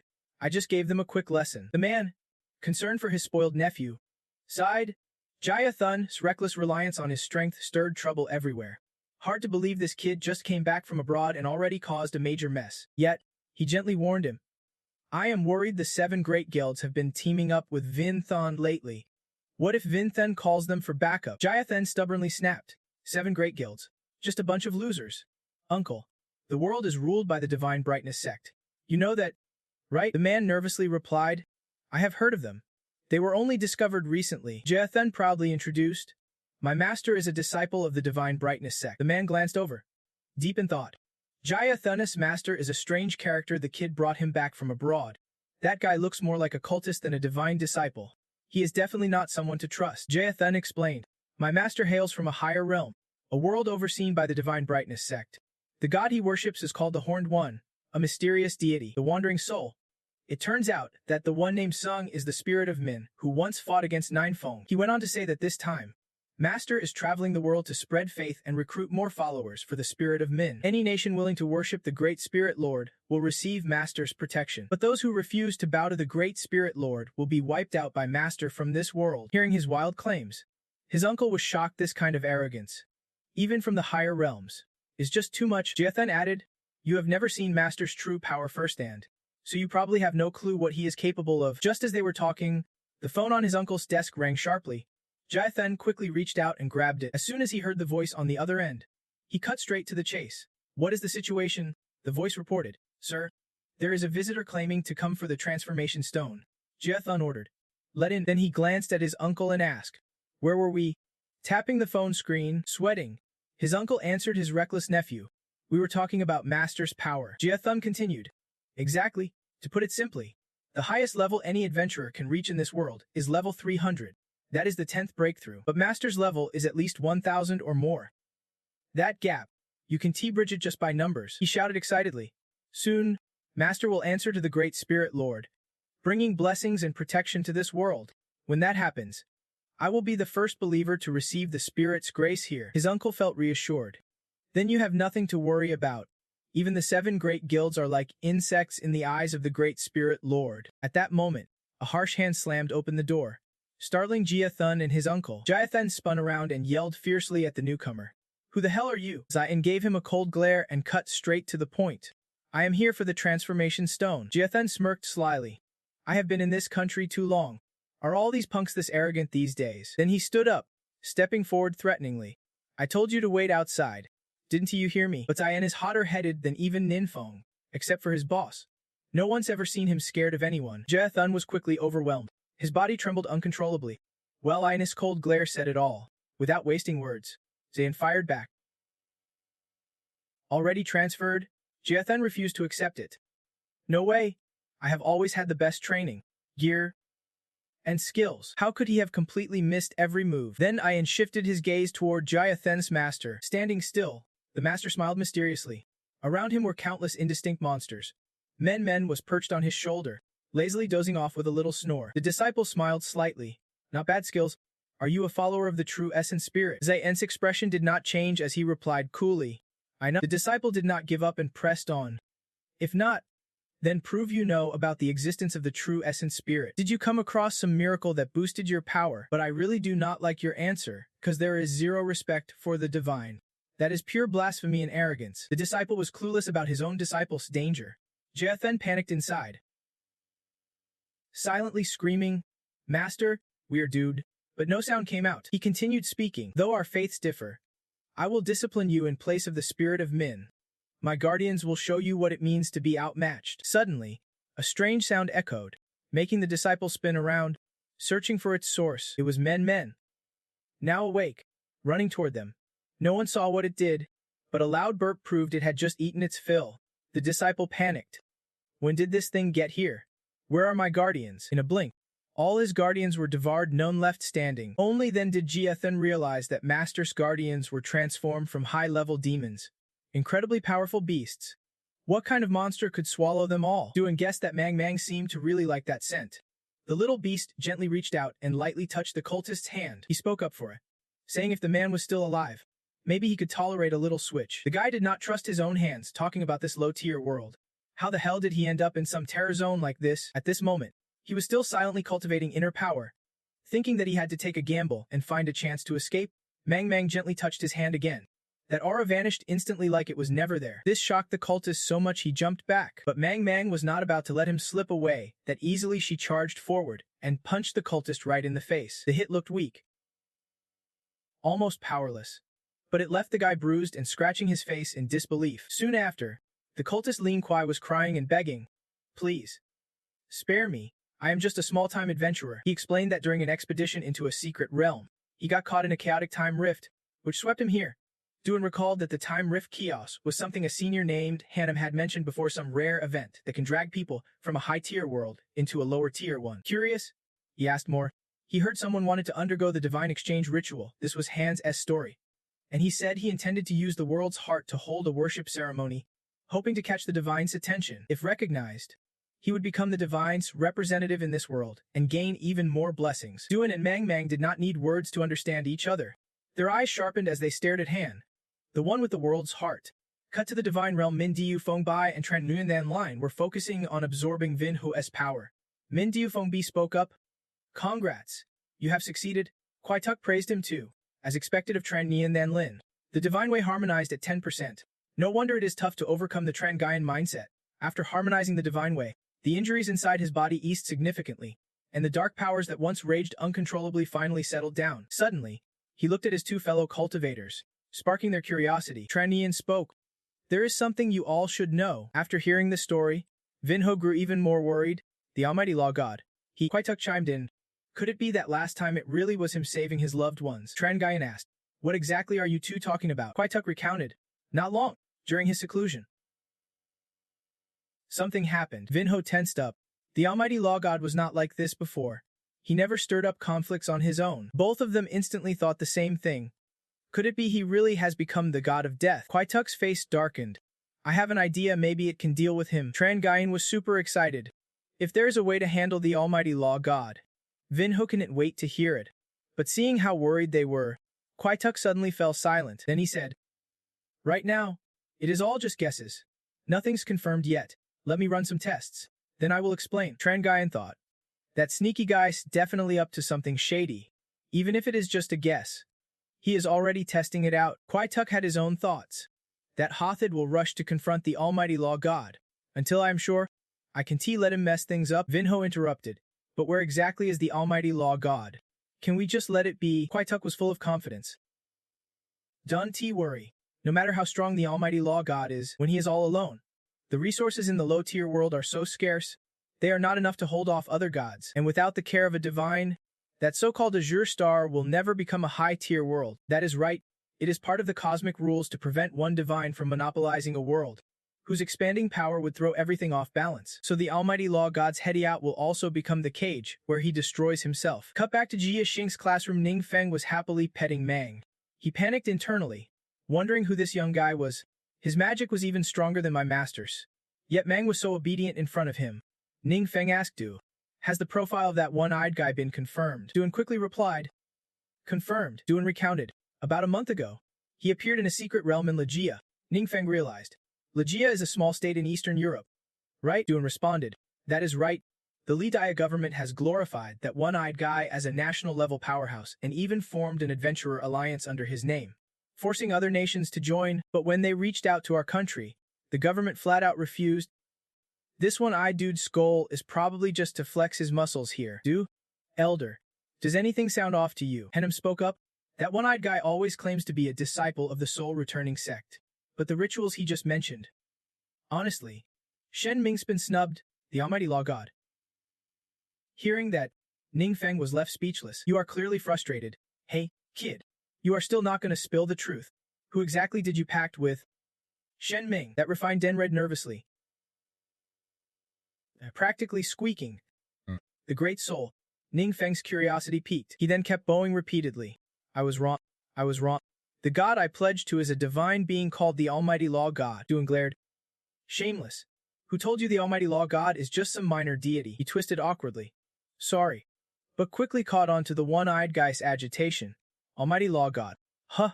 Are you also a disciple of the almighty law god? No wonder the almighty law god is famous even in lower worlds." "Sorry. My bad. The world reveres the almighty law god. So why does this lower world nonsense even come up?" The housekeeper frowned. "Why did Master suddenly say that?" Ning Feng stepped forward. "Spit it out quickly." The guy hurried to comply. Yes, the one-eyed man explained. "I called out to our world's ragtag crew, joining an anonymous group that denies the gods but worships only the almighty law god. And in our world, that is absolutely taboo. When we go out, we all claim to be disciples of the gods to cover up." Ning Feng pressed on. "Who leads this group?" Han said. "I do not know exactly. Nobody's ever seen the leader's true face." Han whispered. "The leader might have once been a disciple of the almighty law god, or it could be a trap, or a dark spirit with its own agenda." Ning Feng vowed. "Once I gather more power through sacrifice, the next time I open a portal to another world, I will go check it out." The one-eyed man shouted excitedly. "Never thought I would meet a kindred soul here. Praise the great almighty law god. His grace is everywhere." Han chuckled. "I kinda like this guy already." Ning Feng and Duan could only helplessly watch this fellow believer's antics. Ning Feng felt it was true the info this guy shared was kinda useful.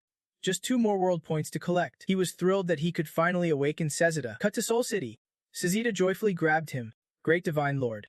Finally, your humble servant can see you. Through these long, bitter years, I have thought of you every single minute." And quickly interrupted. Me too, Sezida snapped. "The last person I want to see is you. Get out of my secret realm, now." Ning Feng grinned. "Looks like those two have a great relationship." "Huh," she shouted angrily. "No way." Ning Feng was left clueless as Sezida aggressively aired her grievances. "Maybe you forgot. This guy always messes up the books I carefully organize. He never puts them back right and usually never returns the ones he borrows. I have banned Han from entering the library." "You damn brat. Do not make decisions for me." The 3 quickly sat in her library, the atmosphere thick with silence. Suddenly Han teased. "Sezida, this place does not even offer a cup of water for guests," she said seriously. "No food or drinks allowed in the library. Sorry for the offense. But even the great divine lord here." Ning Feng smiled brightly. "Han, do not tease Sezida anymore." Scratching his head with a grin, Sezida said, "Great divine lord, I want to understand the current situation a bit." Ning Feng replied briefly. "All right, later." He gave a rough rundown so she could grasp the situation. Every move Ning Feng made was recorded in her eyes. Sezida watched her master with intense fascination. She spoke up, saying that relying solely on this world to fight other deities would be insanely tough unless other gods intervene. Adventurers here would not be able to break their limits or become the support you need. You have seen it, the one-eyed Tzappa crushed an entire continent with sheer power. The gap between world levels is not something numbers can fix, and once you start messing with a higher level world, you will definitely catch the attention of other gods, Ningfeng guessed. So basically, if others can get in, it will be just as hard for us to get out. She nodded. Exactly. The bigger issue is if other gods secretly send in spies to sabotage us. We might not even notice. You are calculating that if those gods are willing to sacrifice their own faith, we would have to rely on protective wards like when I saved Sezida before. Any interference would stir up massive chaos. Who knows? Those gods treat faith like pawns. They might actually go through with it. Henem spoke up. Divine Lord, I had a theory earlier. Ningfeng was curious. Go on. Henem explained that he had noticed the unique blessings the Divine Lord could bestow were not just tied to his own domain, but also linked to other gods' realms. Specifically, two gods, Tatsa Shadow Commander from the Swift system and Kaengayet Sage of Support. Sezida was shocked Tatsa's Shadow Commander and Kaengayet Sage were both slain by the Divine Lord during the God War. Ningfeng cut in. You mean? Henem hesitated but continued. Exactly. The Divine Lord must have considered this possibility. Sezida grumbled. Annoyed. What exactly are you two rambling about? Just focus on how I am feeling here. Henem recalled. Recently, I realized this ability might be a fusion of the Divine Lord's godly traits with those of Tatsa Shadow Commander and Kai Ingaya Etsage. Could it be that the Divine Lord has absorbed their divine powers? If this theory holds, it explains a few things like how the Divine Lord recovered instantly from a powerful curse, as if unscathed, or why the Divine Lord could grant special boons to these two gods, but not to others. His eyes lit up. This might mean there are not just one but four gods here, including the left deity, the demon god. Ningfeng speculated.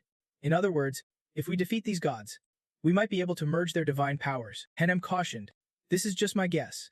We still need to verify it. That comment sent Ningfeng deep into thought, maybe a little too much. Back to the other three gods, they all suddenly shared the same ominous expression. Their hearts screamed in unison. What is going on? I just felt it a terrifying threat. Flashbacks flooded a cataclysmic battle once unfolded. Of course. That was one against a primordial entity. They shouted, all-powerful god of magic, we did not have to go this far. Why do you keep pushing like this? The all-powerful god of magic stood silent against his rage. Vin He spoke, you hate avoiding fights. But now we have forced your hand. What you are doing is clearly defying the gods. Kwaituktida warned. Stop this now. Don't be stubborn. Or we will strip you of your godhood as one of the 11 divine lords. The all-powerful god of magic roared. So this is your answer. Then fine, starting now. I am the demon god. So this is the origin of the demon god they kept talking about back in the present. Sezida said. If Hanem's guess is right, he might be the last remaining deity. Then the one who oversees the entire universe said. That means the order can definitely be restored. Hanem guessed that the system on your body, which claims no proof, must be the existence of some cosmic law, which is why it had to remind the method through the mission at the core between me and you. Ningfeng's face darkened. Speaking of cosmic laws, I suddenly remembered that before completing the 4 transitions mission, I gained a new power. He recalled that the system had told him he was the one who could open the divine realm. Finally, he could see the divine realm of the great divine lord. She excitedly remembered it was a breathtaking place, called the Endless Sea of Awakening, with blue beaches, golden sands, and a towering spire symbolizing divine authority, the faithful of the Lord. We once had the honor to glimpse a part of that magnificent scenery. Ningfeng, intrigued by their words, listened closely and could not help but feel a spark of anticipation. He thought, ever since gaining this power, the method to unlock the divine realm had merged into his mind, just by focusing his consciousness. Maybe now it is my turn. The 3 of them were utterly stunned. Jaws dropped wide. The divine realm. But the stunning scene they imagined was now a desolate wasteland before them. Ningfeng was crushed with disappointment. This place looked like a damn wreck, no trace of the divine realm anywhere. His heart screamed, where's the vast ocean? Where's the beach? Why? Could it be because my rank is not high enough? Not even a dog lives here. Suddenly, a voice echoed from inside Ningfeng's body. It seems I am sensing the divine realm. Ningfeng suddenly remembered and spoke up. Tatan, look at this place. Even though my blood boils, this really is my divine realm. But he was sad. Unfortunately, no divine power has flowed in for ages. It is totally abandoned. Why would you come here? He thought. This is weird. I opened the divine realm, entered it should be mine, but I do not know why I lost my memory. Now, everything has to be discovered step by step. Well, might as well explore around first. That old divine hall is utterly ruined, clearly long abandoned and desolate. As I approached, something like a faint resonating roar stirred. I do not know if it is because of me, or because I merged with some part of the evil god's path. The mountains and clouds blocked the view, so I can see the distant scenery clearly. Suddenly, Ningfeng saw something that made him jump. Not just him, Hanem and Sazita saw it too. He asked, "Did you guys see that? Something seems to be in those clouds." Sazita quickly flew forward, shouting, "Great Divine Lord! Look, right before us is a place as stunning as I imagined. This is the spire representing your divine authority." But what surprised her even more was why your spire appeared here. Ningfeng rushed ahead to take a closer look. As he arrived, he reached out his hand to touch the scene, but the system immediately flashed a warning. The structural rules of the divine realm are incomplete. Activation impossible. He pondered quietly. The divine realm represents the laws controlled by the divine mind. Structural rules incomplete. Could it be I still have not fully mastered the relevant laws? At the same time, Hanem shouted, "Great Divine Lord! There is a new discovery." Everyone quickly looked over. This place did not just have one spire, it had two more standing side by side. Through the mist, the outlines of the two additional massive towers gradually became clear. Sazita gasped. Hidden here were two more spires. I have seen them in some paintings. They might be the remnants of the commander and the wise seeker spires. Maybe that damn loner was right after all. This is what true wisdom looks like. He calculated and realized, with structural rules incomplete, it seems I can only activate my first divine realm for now. Ningfeng quickly ventured inside alone. The surroundings were pitch dark and gloomy. This was the old home of my former self, Titan, but it has been abandoned for so long. No one's taking care of it. Ningfeng placed his hand on the ancient stone walls, and a blue glow swiftly appeared. Suddenly, the dilapidated old tower was quickly restored by his power. From the top of the spire, a fierce energy surged outward. The system then announced, "Power received to enhance the secret realm. You can use the shadow carving power to strengthen your secret realm. You can boost your divine power by killing others." No wonder the secret realm frantically invades other worlds. No matter what, this is my first time tapping into divine power. I better take some time to study it thoroughly. Kata Manhwa and T, the god governing the soul's Kultetsi controls. Deep in thought, the all-powerful divine spirit has appeared again, definitely caught everyone off guard. But since he has been missing, at least showing up now is better than hiding away in the shadows forever. Calmly, he looks up at the sky, where your tower proudly stands. Kwa ponders, ever since the all-powerful divine spirit left, I have been able to access and master rules that belong to him. This has boosted my power immensely, and for the first time, I realize divine rules can actually shift and move, which means I am not the only one who knows this secret, sparking a tense standoff among the gods. All fearing their own rules will be stolen. The 10 archgods have split into factions, big and small, now uniting everyone against the all-powerful divine spirit. Yeah, that is a tall order. Luckily, I have unlocked a new power, divine fusion. My strength could be the key to breaking this deadlock. Meanwhile, the system pops up a notification. You have gained the power to enhance secret realms. You can use shadow engraving to boost these realms. After all intruders are eliminated, their life force will amplify your divine energy. Quotrax. Calculating coldly, the all-powerful divine spirit has practically lost his divine realm, forced to hide at a lowly level. He thinks the cosmic rules limit him, but that just makes us powerless against him. Well then, let us see about that. His eyes flash with fierce determination. Cut back to Ningfeng's space. Exhausted, he yawns deeply. Man, divine power is seriously not something you grasp overnight. At the same time, Zan happily walks over and waves. Big boss. Ningfeng asks right away if all the repairs caused by the epidemic are done, and nods. All taken care of. Feng sighs. That one-eyed lunatic Cabo is seriously out of control. Looks like he really thinks he is a devotee of the Divine Lord. You gotta watch him from now on, do not let him stir up more trouble. And scratches his head and shrugs. Honestly, that Cabo dude's not quite what I expected. Thinking back on his wild antics, who would be guessed even boxing could make someone a fan of the Supreme Divine Lord? If I had not seen it myself, I would not believe it. Memen casually asks, "Why do you seem like a totally different person now?" Cabo laughs while scratching his head. "Sorry. All that arrogance before, that was just an act. When I first came here, plenty tried to take advantage of me, so I had to make them respect me to avoid trouble." Zane reflects, "I asked Senior to check on him. Seems like since he arrived in this world, he really has not done anything shady or harmful, but with his attitude, is not he just tarnishing the image of the Supreme Divine Lord?" He smirks. "Don't worry. They all think I am a follower of the Wraith God cult. But when the time's right, I will set the record straight. I was inspired by the all-powerful Divine Lord himself. Since then, I have left the dark path behind and turned over a new leaf. I swear I won't cause any more trouble for the Divine Lord." Zayn nods approvingly. "Hey, that has got some sense to it." Ningfeng exhales. "So that one-eyed Cabo's not as dumb as he looks. Let us keep an eye on him, see if he is actually trustworthy. But for now, No need to let him know who we really are. Ain adds, Cabo and the main trade bureau have set up a special apology banquet. They hope you can spare some time. They even invited the remote city's trade bureau. Ningfeng perks up. Sounds good.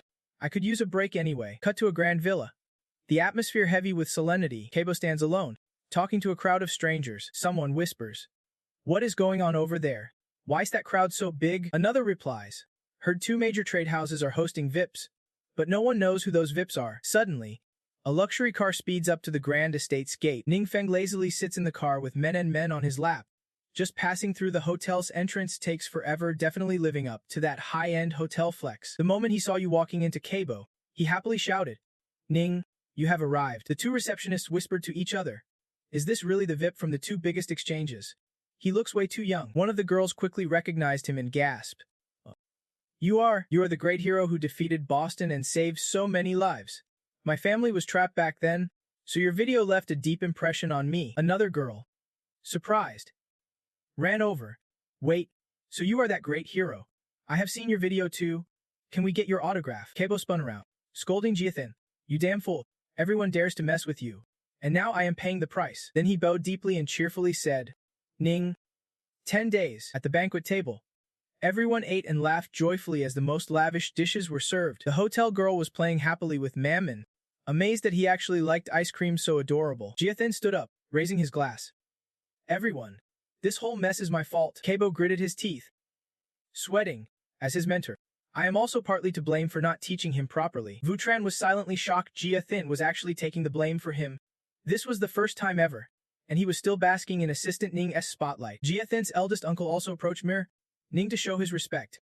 The main exchange was ready to gift him 25% shares and 3 transformation stone mines, hoping he would not refuse. The other director matched the gesture, offering 25% shares and 3 transformation stone mines from the Yuanqing exchange, hoping he would accept. The 2 girls stood up straight, full of admiration. Owning a quarter of the 2 biggest exchanges meant even if he did nothing later, he would be set for generations. The director thought to himself, "You guys do not get it. Ever since we latched onto Ning's coattails, Yuanqing exchange has not lacked business. Our revenue skyrocketed. That 25% stake is nothing. The real win is having the big boss agree to roll with us." Ningfeng weighed the offer. Shares were small potatoes. What really mattered was opening new mines. He would just completed his 4th transformation mission. The demand for transformation stones will only grow. Having my own mines means no more buying from others. Cabo, also, there is something I want to discuss with you. Ning, Cabo thought to himself. Yesterday I asked the main exchange to gather intel on Ningfeng and realized this young guy's no pushover. Duan respectfully said, "Maybe Ningfeng represents the almighty law god here. Also, that terrifying beast is actually his pet." And inwardly panicked, screaming silently, "Wait, that beast is staring right at me." Ningfeng stepped forward. "What do you want to say to me?" Cabo smiled brightly. "Here's the deal. Honestly, I am with Livia. We have been rallying neighboring countries to unite against demon invasions, but our losses have been heavy and our strategy weak." Ningfeng recalled. "I have heard of Duan." Cabo set up an organization like a support agency, backed by many nations. Those countries entrust Cabo with their toughest secret realms to conquer, many with rich rewards. Cabo's 2 world hearts came from this approach. Cabo flattered. "If possible, we hope to collaborate with you to protect Lam Tine's security." Ningfeng considered it. Cabo's influence in Eastern Europe was huge, and his reputation kept spreading. If he could leverage that clout to gain even more support, that'd be a huge plus. Thinking it over, Ningfeng smiled. "All right, Cabo was over the moon. Thank you, sir. Having a powerhouse like you is our honor." Ningfeng calculated silently. If the battlefield expands, the homeland will need more top fighters. It is time to start training demons alongside the new crew. Ningfeng spoke. "Cabo, tell me what you went through when you came to Han." He sighed. "I was exploring a secret realm but got sucked into chaotic time-space. I hear chaotic time-space is insanely rare, once every 100 years.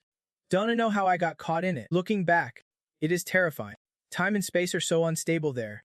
Surviving without a scratch feels like divine protection." Scene shift to somewhere in Lam Tin, where the plants are incredibly lush and the air is crisp and pure. The villagers point in shock towards something strange appearing. What on earth is that? Back at the Ningfeng base, everyone has gathered together, fully assembled. He thinks to himself, during this time of contact, all the guild leaders of the 7 major guilds have been very cooperative. Plus Professor to these are the ones who can truly push development forward now. Enjing clenches his teeth in thought. This special training has boosted old Feng's strength dramatically. I have to take this seriously and fight all out. Everyone quickly begins the training. Shadows spreading rapidly all around. That thing swiftly lunges to attack Cao Ru and Yang Xuan. Ling Ho breaks into a sweat. Old Li, are we just gonna sit back and defend like this? This demon training is brutal. If I did not trust Xiao Feng, I would swear we were doomed. Anjing grits his teeth. We are too many to just sit tight. Let us try coordinated strikes based on the squad model. Now, let us form a protective formation. Everyone quickly huddles together, ready for battle. Ningfeng smirks. You are going to be disappointed.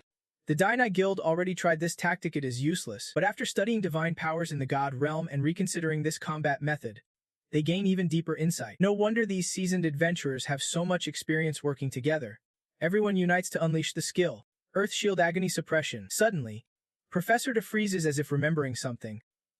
Meanwhile, Xiao Ruianjing stares surprised at Professor Ta and Ling Hua.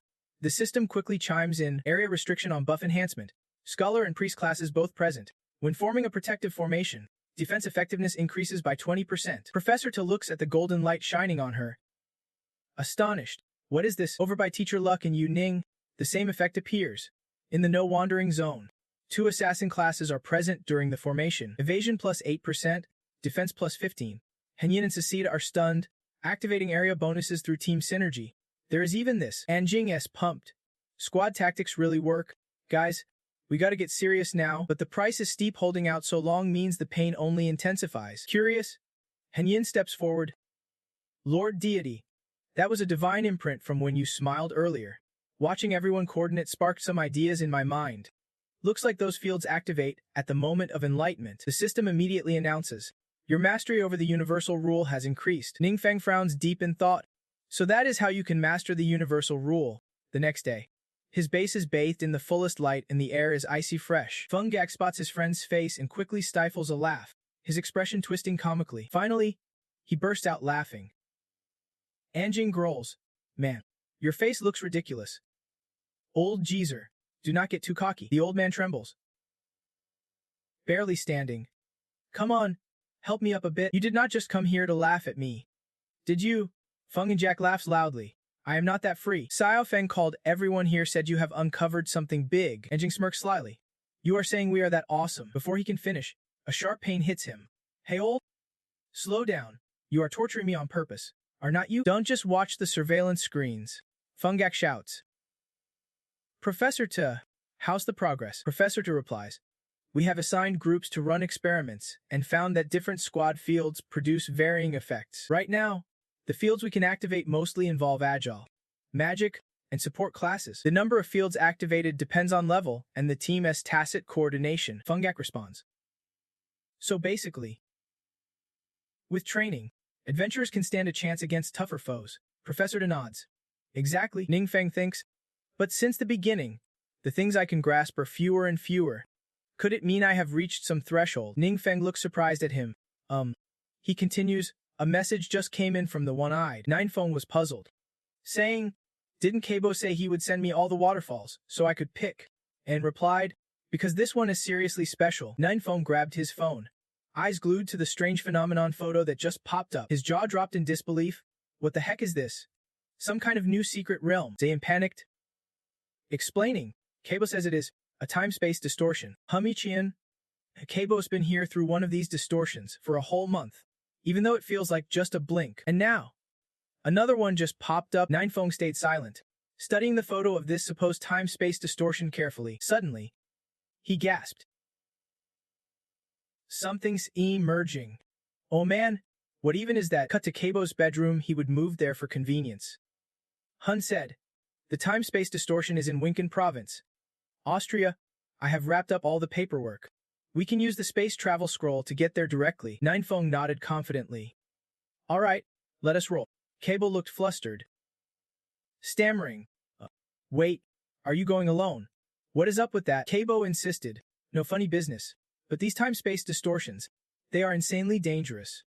And it is hard to even imagine what could drift out from them. Hun wiped sweat from his brow and added, also, bring that super strong pet of yours along. Ninefeng thought it through. If there are unknown dangers, I doubt anyone else could help either. No need to bring a whole squad, just a few of us will do. They stopped at a place called Wing Castle. Just as they arrived, Someone appeared to greet them, long swords gleaming on a woman's legs. Kabo introduced her. This is Lilith, one of my disciples. Her father ran this place. Suddenly, her whole body trembled, fists clenched tight, tears streaming down her face. Kabo was shocked. He asked Lilith what was wrong. While she was still sobbing, a hand gently rested on her shoulder. A newcomer introduced himself. Everyone, I am Lilith's father. Sorry you had to see her like this. I will explain everything. Please. Follow me. Andro led them to the edge of the building, explaining as they walked. From here, you can see the exact spot of the time-space distortion. Below, there was indeed a massive, dark orb blocking out the sun. Andro continued. I entrusted this to you, because this distortion is beyond our understanding. It swallowed a small town in no time, and formed a space that is basically a secret realm. The original residents turned into terrifying monsters.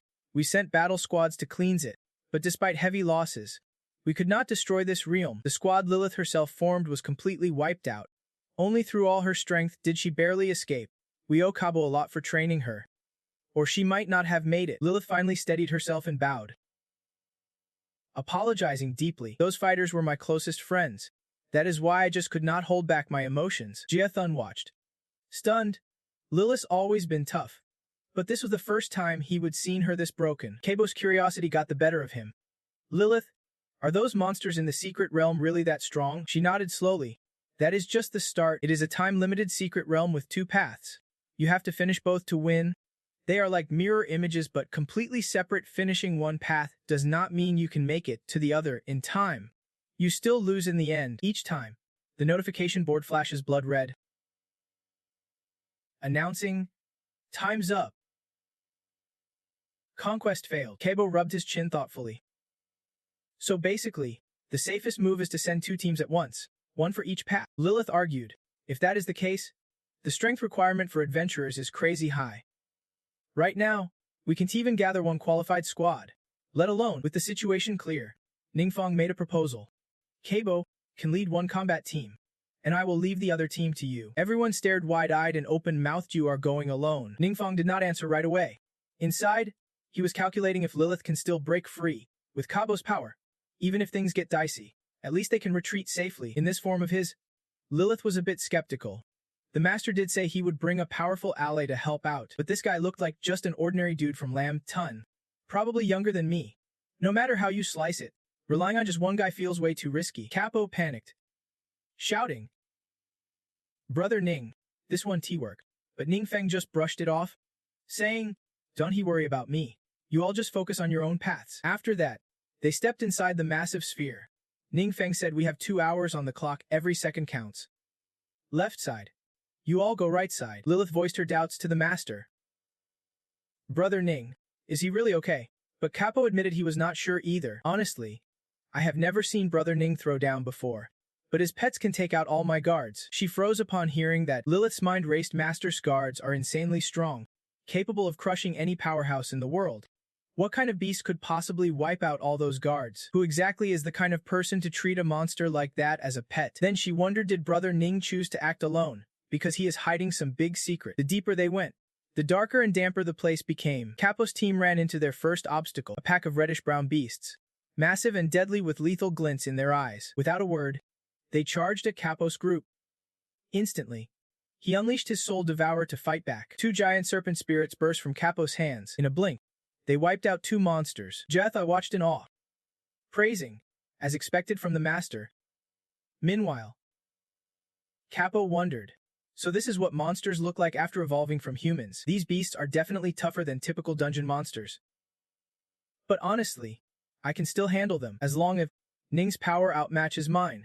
There is no problem. Ningfeng's side also took down their first monster. But surprisingly, its huge body dissolved like water. Then it vanished without a trace. Time left.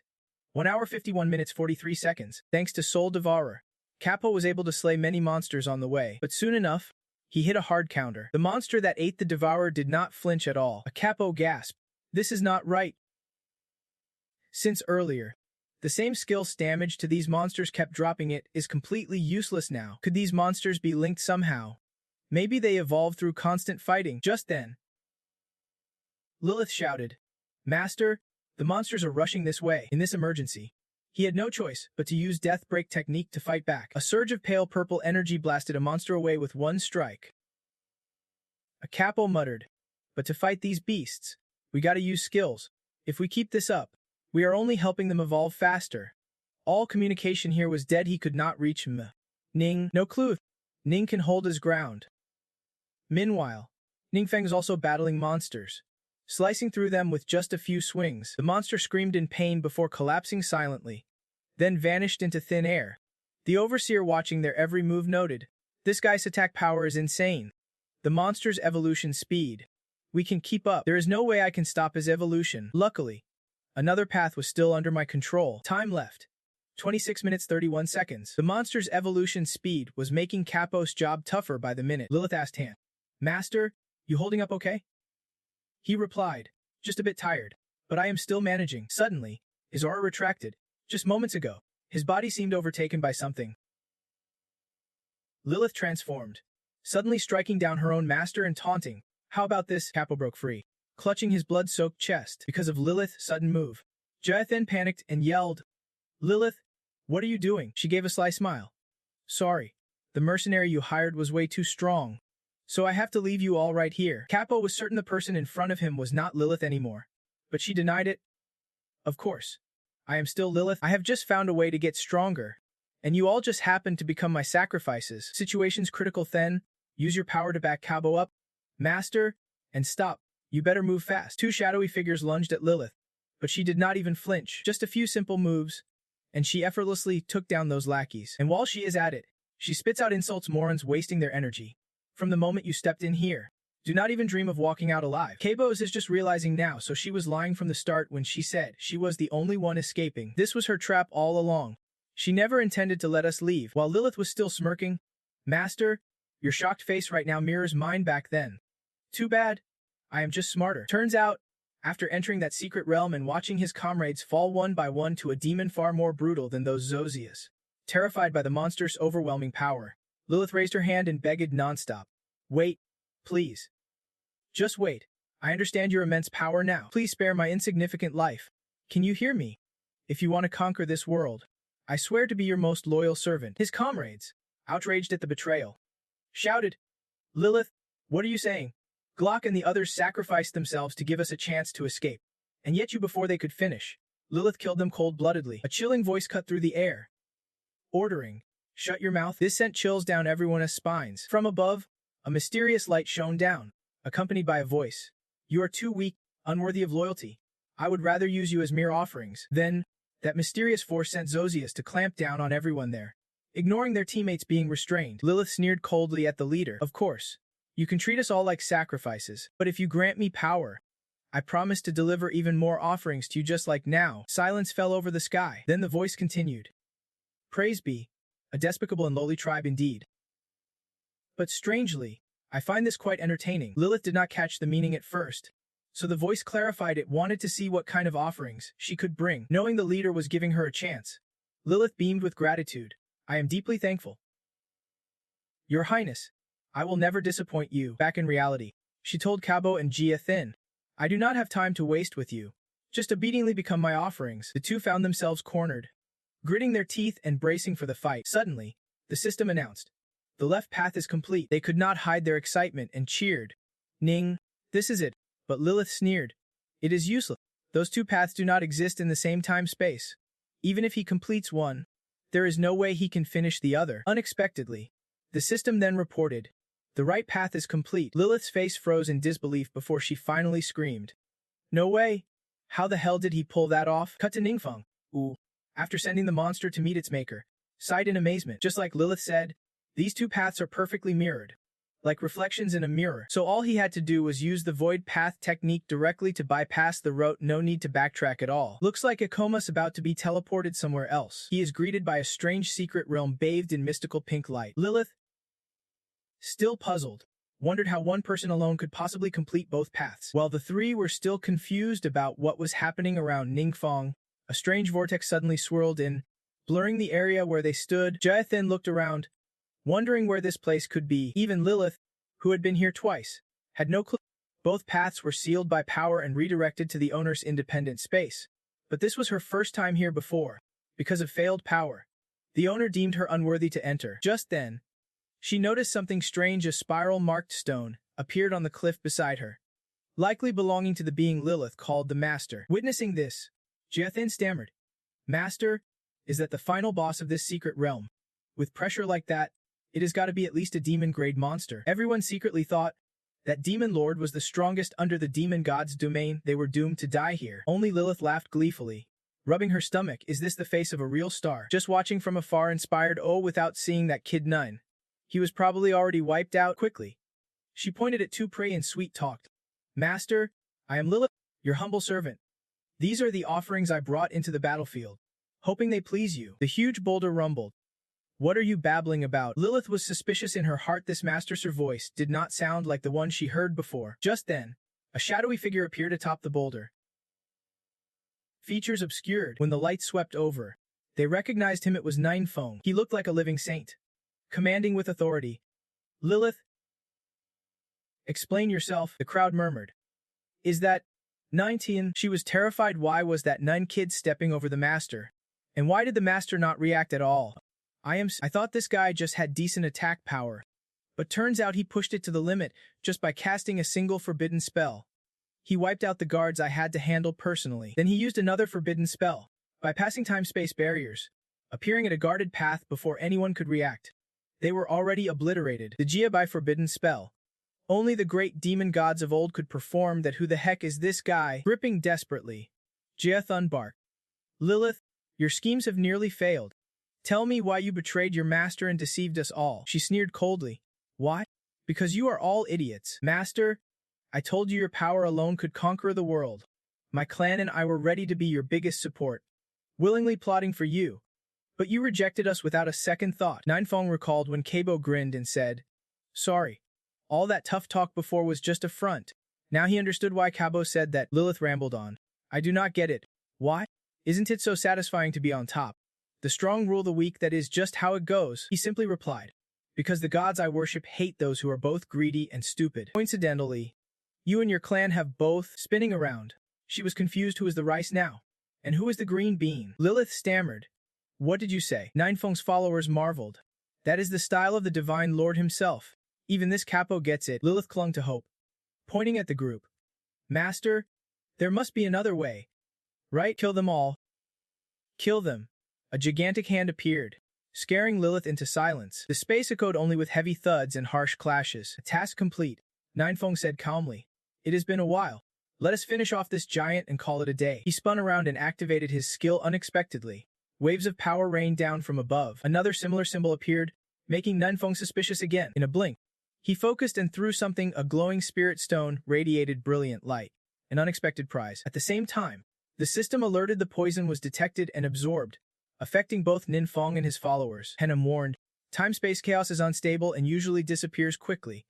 But here it lingers. This could get very messy." When Ninefeng asked why, he explained even divine power can fully erase time-space chaos. It only forces high-level believers to temporarily seal it with their divine energy. Sesida added, "But the presence of time-space chaos remains a hidden threat. At any moment, a stronger force could break the seal. Some worlds have already been destroyed that way." Hearing this, Ninefeng pondered. If such a danger were discovered by another god, it would only be to challenge him. Suddenly, a fierce impact slammed in. If so, they have not paid for their sins yet. In his eye, a flicker of bitter anger still burned. Seeing Ninefeng trying to fix the crack, Henem was curious about his plan. After Ninefeng said, "Looks like I can repair this crack," both Henem and Sesida fell silent. At that moment, the system dropped a new mission: repair the world, study the time-space chaos, and restore it to normal. Time limit: 2 hours.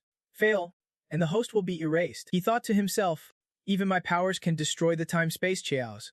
Could the system itself be something beyond a divine weapon? It made sense otherwise. Why would it threaten to erase the host? The system clearly does not see my omnipotent divine magic as a big deal. Better get started on this research ASAP. From behind, Jiathan quietly asked, "Master, what should we do now?" Kabo guessed that. Ning was deep in thought and said, "Let us not disturb him." Just as the time-space cracks were about to seal, a mysterious force suddenly surged through from beyond the void. Despite pouring every ounce of strength into holding it back, Ninefeng felt the chaos tearing his body apart. Pain so intense, it was unimaginable. Suddenly, he heard whispers all around, voices saying, "The divine must fall." The voices kept repeating, Relentless and urgent. The divine must fall. The divine must fall. Ninefeng realized. I am doomed. But whether it is a trap or not, if the system gave me the mission, there must be a way out. Stay calm. Just stay calm. After steadying himself, Ninefeng opened his eyes wide. Thinking hard, I could sense it, even if just faintly. But there is a spot that feels completely different if I can catch it. He closed his eyes again, trying to sharpen his senses, yet the chaos around him seemed to deliberately mess with his focus. All the more reason to concentrate harder. After a fierce effort, he finally found it. Outside, Lilith Androcha was getting restless. He calculated. It has been 2 hours since they entered the secret realm.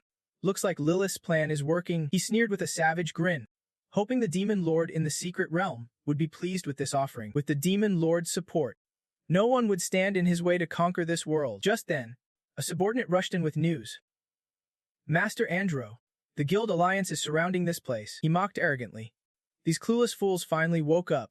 Let us send them straight to hell. The Guild Alliance has arrived on the scene. Leading the Austrian Guild Alliance is Commander Johnny Wilson. Austria's adventurers' guilds are mostly formed by major corporations themselves. The Guild Alliance is the highest authority overseeing all adventurers in Austria. Someone on the team asked, Commander, are we going to arrest Andro now? But he said to wait a bit longer. Just then, 3 arrows shot down, signaling Johnny's arrival with a relieved shout. Old friend, you finally made it.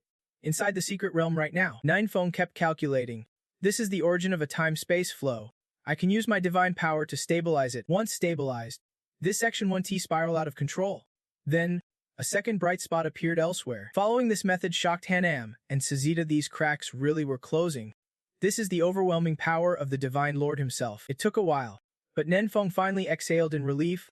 It is done. The system announced. Your mastery of universal laws has increased, and the recovery ability of the world you protect has improved. Ninefeng asked his team. Recovery ability? What exactly is that? But all they could do was guess. Sorry. That is beyond their knowledge. Literally. It might be the power to restore a damaged world back to its original state. He said, maybe. We can research it more later. But there is one more thing. When I was repairing the time-space flow, what was that sound I heard? The divine spirit is definitely going to die. What does that even mean? Just then, Jiaxing called out loudly. Master, look. He pointed directly up at the central hill as he spoke. Master muttered in awe. It feels like everything around us is slowly returning to normal. A miracle. An unbelievable miracle. Capo could not hold back and rushed straight to Ninefeng. Pleading desperately, Sir, you have to believe me. I am Capo. I never once planned to take over this world. Ninefeng just placed a hand on his shoulder and said, I trust you. Suddenly, strange noises came from far away. Everyone looked at each other, confused. What is that sound? About 20 minutes earlier, Johnny's subordinates asked out of curiosity. Was that trio just now old friends of the commander? The 3 who just arrived were Wang Yu, Yan Chuan, and leading them was Feng Yi. He asked Johnny about the current situation. Seeing him, Wang Yu thought to himself, Saint Knight Johnny, the commander of the O National Guild Alliance. Both he and the legendary Feng were mythical figures, normally only seen in the news. Johnny explained, we are capturing the ambitious Andro, but we can get close to the secret zone. Sorry for dragging your nation's adventurers into this shameless plot. Feng said that since Ninefeng is in the secret zone, there should not be any major issues. You just need to focus on dealing with Andrew. He will pay for deceiving Ninefeng. Johnny hesitated but did not dare say it out loud. Thinking, did he get it backwards? The secret zone is the real problem. Elsewhere, a brutal battle raged on. The battlefield soaked in carnage. The monsters laughed arrogantly, mocking the weaklings. Clearly bored with this fight. That old Johnny's down the mountain, why not just go finish him off? Only one survived, panting as he ran back to report. Commander, we have been ambushed by the enemy. Johnny, in his subordinate's form, winced in pain. How are you so badly hurt? Don't move, I will treat you. The soldier gritted his teeth, whispering, that Andro guy has gathered a lot of missing people. Feng pressed for clarification. Missing people? What do you mean? Johnny said they were a mysterious group who vanished and then suddenly reappeared. They were once human but gained the power of demons. Ordinary adventurers were no match for them. Feng Yi recognized some familiar figures and gasped. No way, Johnny recalled. Right? Andro's daughter Lily once captured one of the missing. Looks like they have been using this chance to build their power for a long time. Just then, a fierce force charged straight at them. Johnny shouted, Watch out! Too late, the strange power is too close. Just when they did not know what to do, another power surged in to help. Johnny and the soldiers, shaken to their core, turned around to see their savior. It was Wang Yu. That last attack was a real masterpiece. The monsters started questioning each other. Our attack got blocked. At that moment, Yan Chuan joined Wang Yu. Guided by Feng Yi, monsters quickly fled. Johnny, witnessing the scene, asked in disbelief, "Feng, how did you get so powerful?" He replied, "Thanks to Divine Master Ling, who gave me special training inside that place." He suddenly acted all mysterious. Divine Master Ling was inside there. "Oh man, no wonder you do not seem worried at all." Feng Yi's expression turned serious. Johnny requested, "Please take us inside." After a while, they got closer to the secret zone. Ningfeng and his team had just finished off a horde of monsters piled like a small mountain. "Master, someone's here." Ningfeng was thrilled. "You are Feng, guild leader Zhang. Why are you all here?" Feng Yi updated them. "Commander Johnny, leader of the O Nation, discovered some suspicious moves by Andro. Since it concerns your safety, he contacted me immediately. Johnny is an old friend of mine." Mid-conversation, I see him standing there frozen like a statue, stammering. He mumbles about some terrifying terror threat. They are already gone. Not just that they might come back too. Capo grabs Andro by the arm and hands him over to Johnny, realizing he is powerless. He mutters, "I demand respect for the nation's judgment. I am the regional chief. By our country's law, no foreigner has the right to judge me, no matter what crime I commit, or it will be considered an act of war." Johnny replies, "You are right." Seeing this, Andros' eyes widen like a kid caught red-handed. Without making him wait, Johnny immediately issues a new order. "I am about to exercise my authority. Nin, we invite you to become an honorary citizen of our nation. Hope you won't refuse. When the flag's in your hands, Feng, there is no reason to say no." Ben says, "I accept your invitation." Andro shouts, "What, girl? How dare you?" Johnny raises his voice, "That crazy bastard Andro. I hope 9 will represent the whole world and send him straight to hell." Kachi Thi is helping the investigation team carry the bodies back to the gathering point. She snaps at you angrily. "Why am I the one carrying the bodies? This is not a woman's job." Min Bechu orders her sternly. "What nonsense are you spouting?" He looks toward the crowd surrounding Ninfeng and Dait and continues irritably. "Besides Commander Johnny, everyone here is the leader of major guilds. They are all scrambling to talk to the hero from Long Quooks. The lowest ranks left are just a few of us." Kashtha clenches her fists, eyes sparkling as she says, "The young man from Long Quook is seriously strong. I hope I get to talk to him better yet, maybe even date him." Minbetch's eyes go wide in shock. "Hand it over to me. Who told you to let go?" Johnny laughs sincerely. "Nin, we are throwing a party and hope you will grace us with your presence. Allow us to show our respect." Ninfeng strokes his chin thoughtfully. "After clearing this space-time rift, I will jump straight to level 150. If I get promoted in Wokukuf, my personal records will be stored here too. Not sure it is really necessary, but it does expand my influence. Staying for a meal is fine. Restoring the space-time rift drains stamina. And honestly, I am feeling a bit worn out." After some thought, he smiles faintly and takes the man's hand. "In long quote terms, I humbly accept." Johnny grins back. "Fing taught me that line. I get the message." Cut to the headquarters of a corporation. Generously, he hosts a lavish banquet. "Nin, please take a seat." Ninfeng smiles and replies, "Thank you." He stares amazed at the feast before him, silently thinking, "Man, I am starving." Opposite him sit Kabo and Fing Yidu. Ninfeng bows his head in thought. Long Quof. Europe, this alliance is already incredibly powerful. Hopefully, we can quickly form a coalition to protect Lam Tin. Suddenly, a phone rings. Johnny looks uneasy. "Sorry, Nin, I will need to step away briefly." He nods softly. "Go ahead." Johnny moves to a quiet spot to take the call. Coldly, he asks, "What is going on?" On the other end, Sifthi replies it is about Nin becoming an honorary citizen. She honestly informs him the parliament officials say they have no detailed records about Nin. Long also refuses to provide information, so they can't just approve someone with a shady background becoming an honorary citizen. Johnny narrows his eyes, his expression growing angry. He storms back into the room. "Looks like I will be away longer than expected." She stays behind to assist him at the school. "Don't delay with him, Nin," he orders. "Understood." Cut to the conference room. Ting then gasps. The conference room. The person beside him stares wide-eyed. "Unbelievable. How did a powerhouse like that appear in Long Kuf?" Another coldly chimes in. "I am starting to envy them. If we offer enough incentives, we might just recruit him to Yokus." Suddenly, the back wall explodes, and a horde of monsters rushes in. Still caught up in conversation, one suddenly yells in terror. "Monsters!" Right behind the man, a shadow emerged, wearing a sinister grin. Someone could not hold back their rage. shouting, "How did a monster get inside the parliament? Where are the guards? We will never allow anyone from Long Nation with a shady background to infiltrate our country," came the firm declaration, another accused with a sneer. "At a time like this, what nonsense are you spouting?" He smirked darkly and replied, "We just did not expect that Long Nation's villain was dreaming of world domination. They even dared to kill our national officials. That is a declaration of war against our nation." The shocking news made two other council members' eyes widen in disbelief. "What? Killing our officials? What are you talking about?" Suddenly, the opponent's head began to peel away slowly. His skull split in two, revealing the face of a woman beneath. Lilith flashed a deadly smile and said, "I am talking about you." She spread her arms wide, radiating a thick, ominous aura as she continued. The national officials gritted their teeth, trembling with rage as they prepared to open fire. Inside the room, countless guards lay sprawled on the floor, attacked and motionless. He gasped in shock, stammering, "Well, what is going on here?" Suddenly, a phone buzzed in his pocket, signaling an incoming call. Johnny pressed the phone coldly to his ear. "Hey, the caller says the Commander's network is suddenly spawning a massive number of mysterious magical spells. Countless websites are buzzing, and thousands are debating this."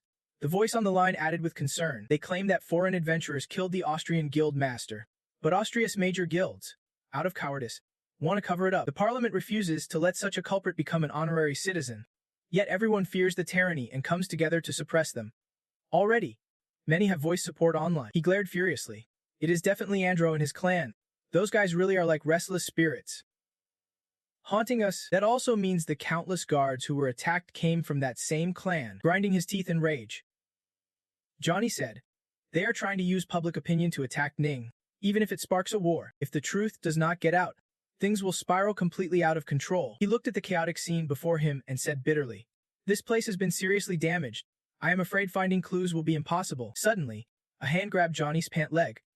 He gasped, staring wide-eyed at the pale-faced man whispering in pain, "Johnny, save me." Cut to a crisp morning at the corporation's headquarters, where a modern office vibe fills the air and a man holds a plate of food, dozens of eyes fixed on the opposite side. Capo asked in shock, "You are saying Lilith is still alive?" Tung then gritted his teeth, trembling.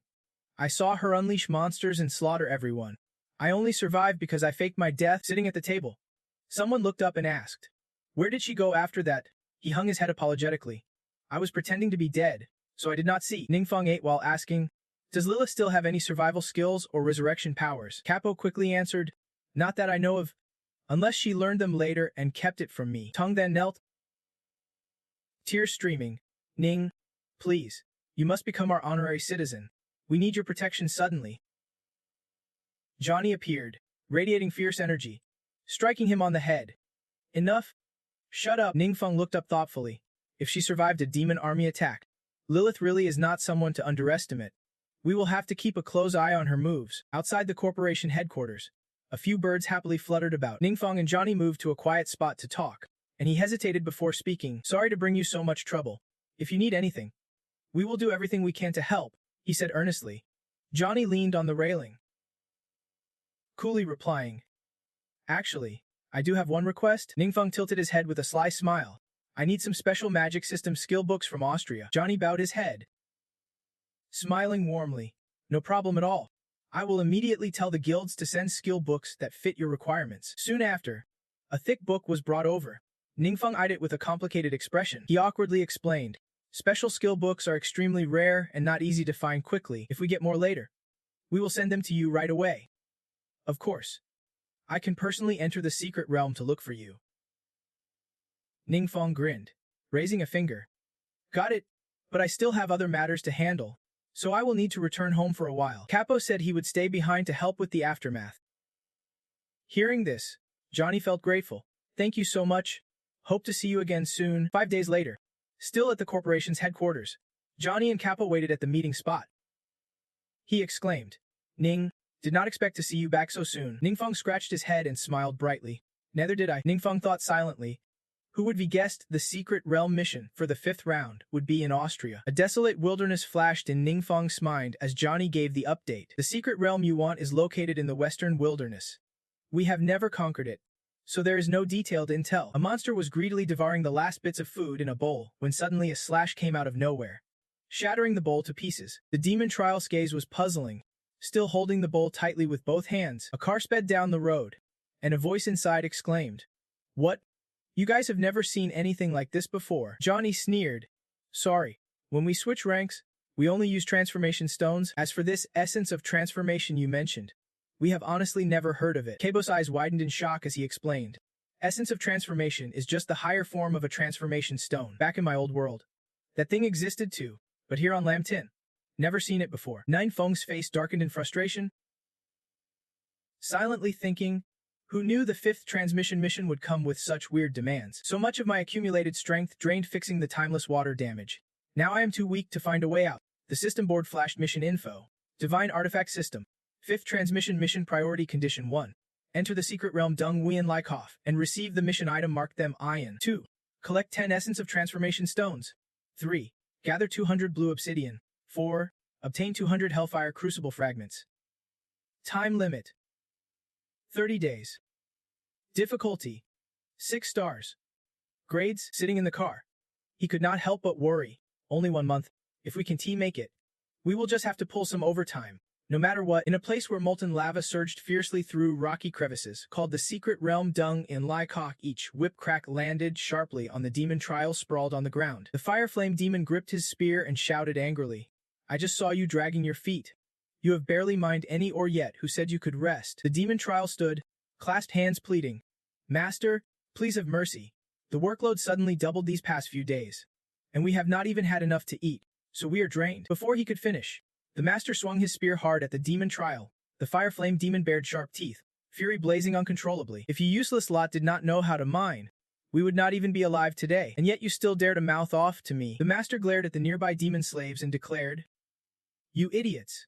Today you are doing double the workload. If you do not finish, I will kill the slowest one and hang him outside the door as a warning. The demon slaves nervously spoke up, Elder, if the workload doubles, we simply can finish it. Doesn't that mean some of our own will definitely die? Then let them kill me instead. The elder frowned. Clearly displeased, the monk said, What are you talking about?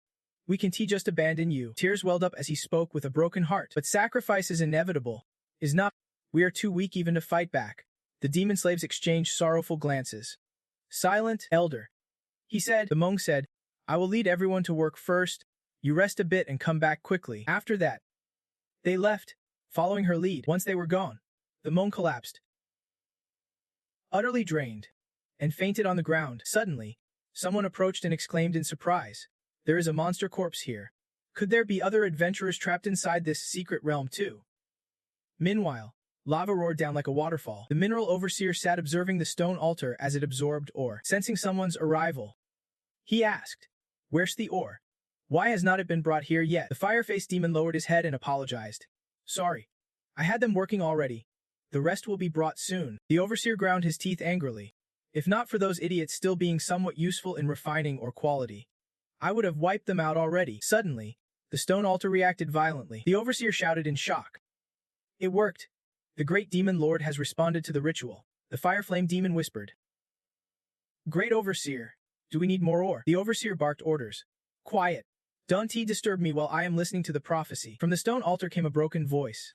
Blood, flesh, sacrifice. The overseer urgently commanded, Go find the offering for the great demon lord. The fire flame demon hesitated. Confused. But just like that, all of a sudden, he snapped angrily. Ordering, Grab those fools mining over there and bring them to me. Like a divine summoning ritual gone right. They no longer need to keep living. The sacrificial priest laughed menacingly. Becoming an offering to the great demon god is the highest honor they could ever hope for in the divine realm domain controlled by Quotef's restless soul. Quotev muttered in surprise before a sealed stone pillar. This so-called blue emotion place is seriously weird. Every time he tried to connect with the secret realm there, the signal cut out halfway, making Hun suspicious and worried. Like some strange force was messing with the divine power. Suddenly, a swirling vortex of lightning appeared above the stone pillar. Quoth gasped. Finally, I have made contact with the new realm. Hun quickly placed his hand on the stone.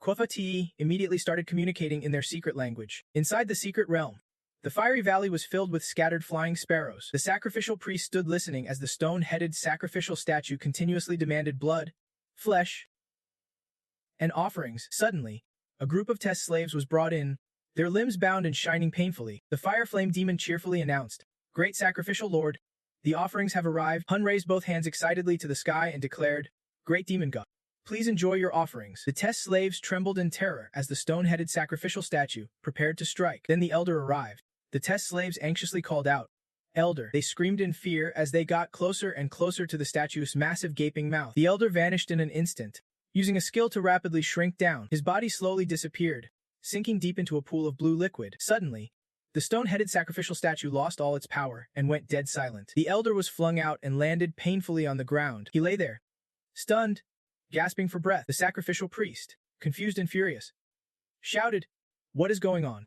Our connection to the great demon god just vanished. His gaze grew colder and more menacing as he said, "Got it.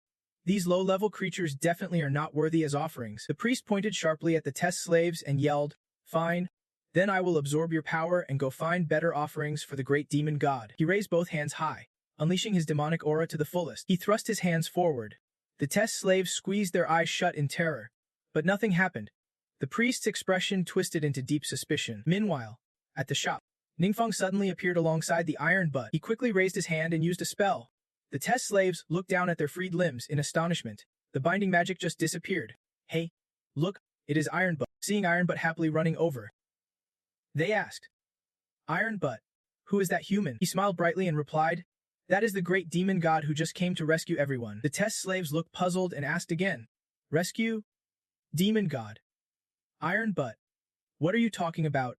Calmly, Iron Butt answered, "It is a long story, but I have dedicated my strength to the great demon god." A particularly confused test slave asked, "Why would the great demon god care about weak little creatures like us?" Suddenly, he put a hand over his mouth and ordered, "Hey, you guys, quiet down for a sec." The sacrificial priest shouted angrily, "Demonic aura, devour it all." Suddenly, his body was engulfed in a blinding purple light.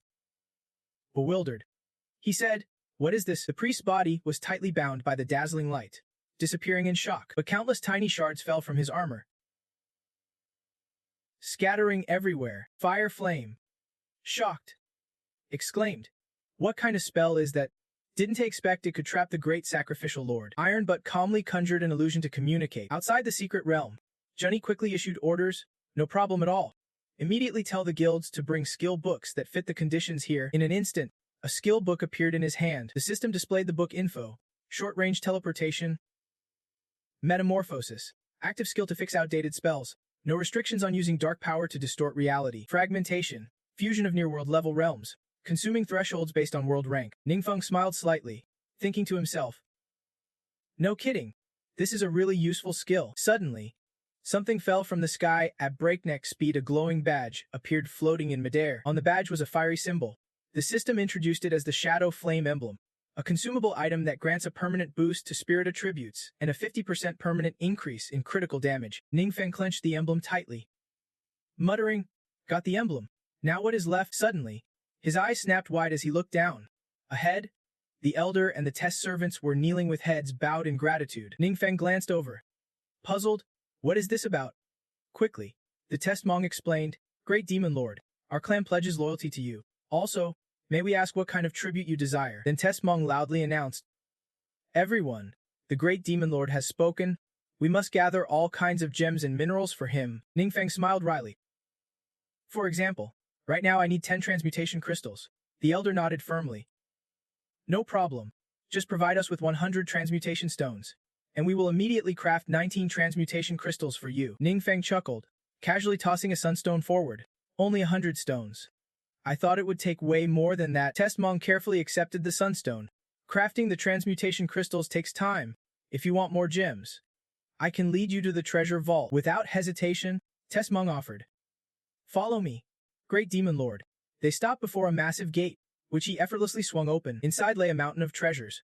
Test Mong raised his hand and announced, "Great demon lord, these are the treasures gathered by the high-level demon beasts." Ningfeng examined 2 radiant gems, a red gem and a blue gem, and said, "Compared to the gems from the blue star, these have an extra attribute and are clearly much stronger." Suddenly, a chilling voice echoed as someone leapt forward, announcing, "Great Lord, the Demon Lord is here." Ahead hovered a rare treasure, suspended in midair. The man grabbed the precious item and said, "This is the mysterious Ice Flame Seed, used to upgrade Mai's divine weapon. Deliver it to your subordinate." Test Mong jumped back, startled at the arrival of Han Yin. Ningfeng smiled softly, reassuring him, "Don't worry. He is one of my trusted allies. The man blinked in surprise. So that is how it is. He looked at the treasure in front of him. Satisfied. Other materials are conveniently stocked in the vault.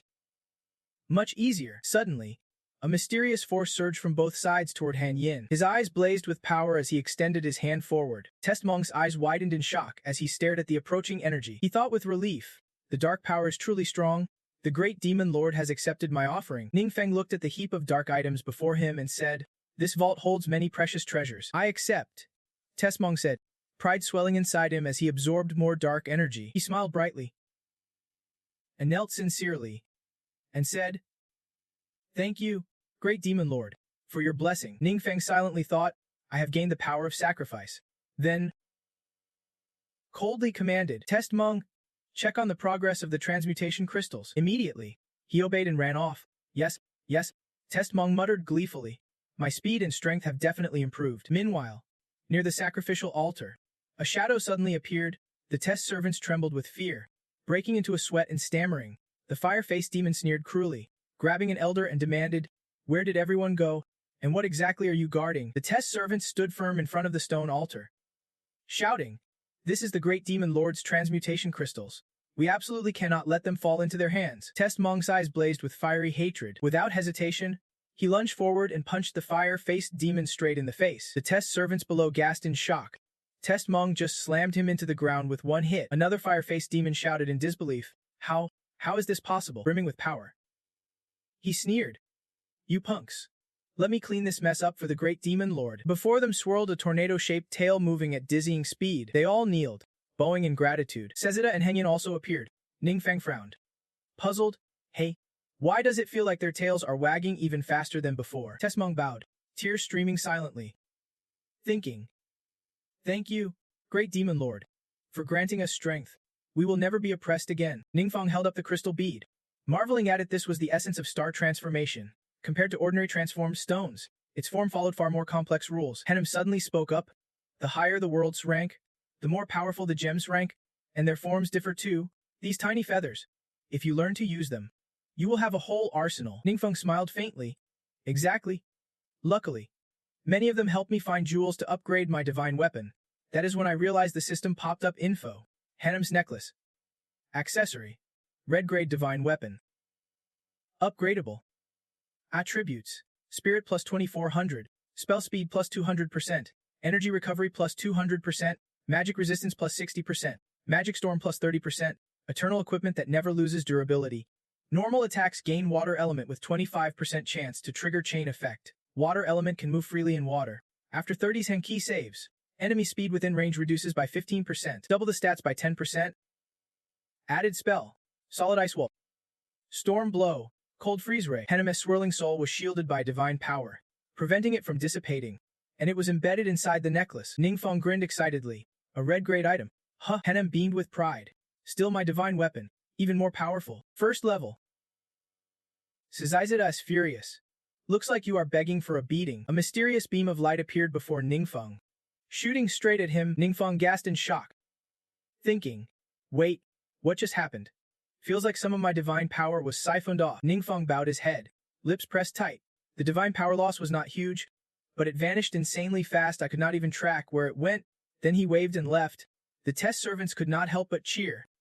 "Farewell, great demon lord." Walking away, he murmured confusedly, "My divine power just suddenly disappeared." Sezida gritted her teeth. "Sorry, we barely know this place, so we did not dare speak up." Ningfeng shrugged indifferently. "Forget it for now. First, I am heading home to finish my promotion quest." He then walked toward the teleportation spot. The system notified, "Your understanding of the universe has increased." Ningfeng slowly descended the stairs, muttering, "This promotion boosted my divine merge by 20%. Images of the three warriors' battles flashed in his mind. He softly added, "Recently, mastering formations has helped me grasp the essence of the three gods' speed, spells, and support." Ningfeng looked up at the sky, relaxed.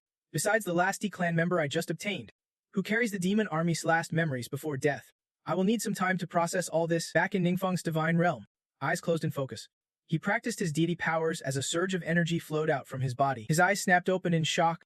Part of my divine power was stolen again. But I am vaguely sensing where it is coming from. Ningfeng speculated. Looks like it is not underwater, but somewhere in the southern hemisphere. In the vast African plains, A teleportation circle appeared with the words, 3 hours 25 minutes 14 seconds. Hanem exclaimed in surprise. So that is what it is?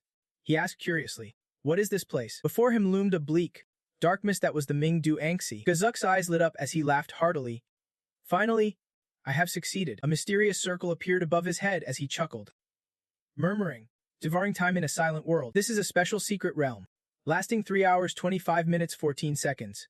The demon gods once used this against us. Gazuk's mind filled with countless people being sucked inside in terror as he continued. This realm creates a countdown timer. When time hits 0, it forcibly pulls in a set number of adventurers. He pictured countless wicked scenarios as he added, whether an adventurer enters willingly or is dragged in unwillingly, if they fail to escape the secret realm, they do not die, they live, but at a terrible price. The realm absorbs the world's divine power and channels it to the demon god controlling it. But that is not all. Its true danger lies here, at the wasteland. Ningfeng stopped before the secret realm.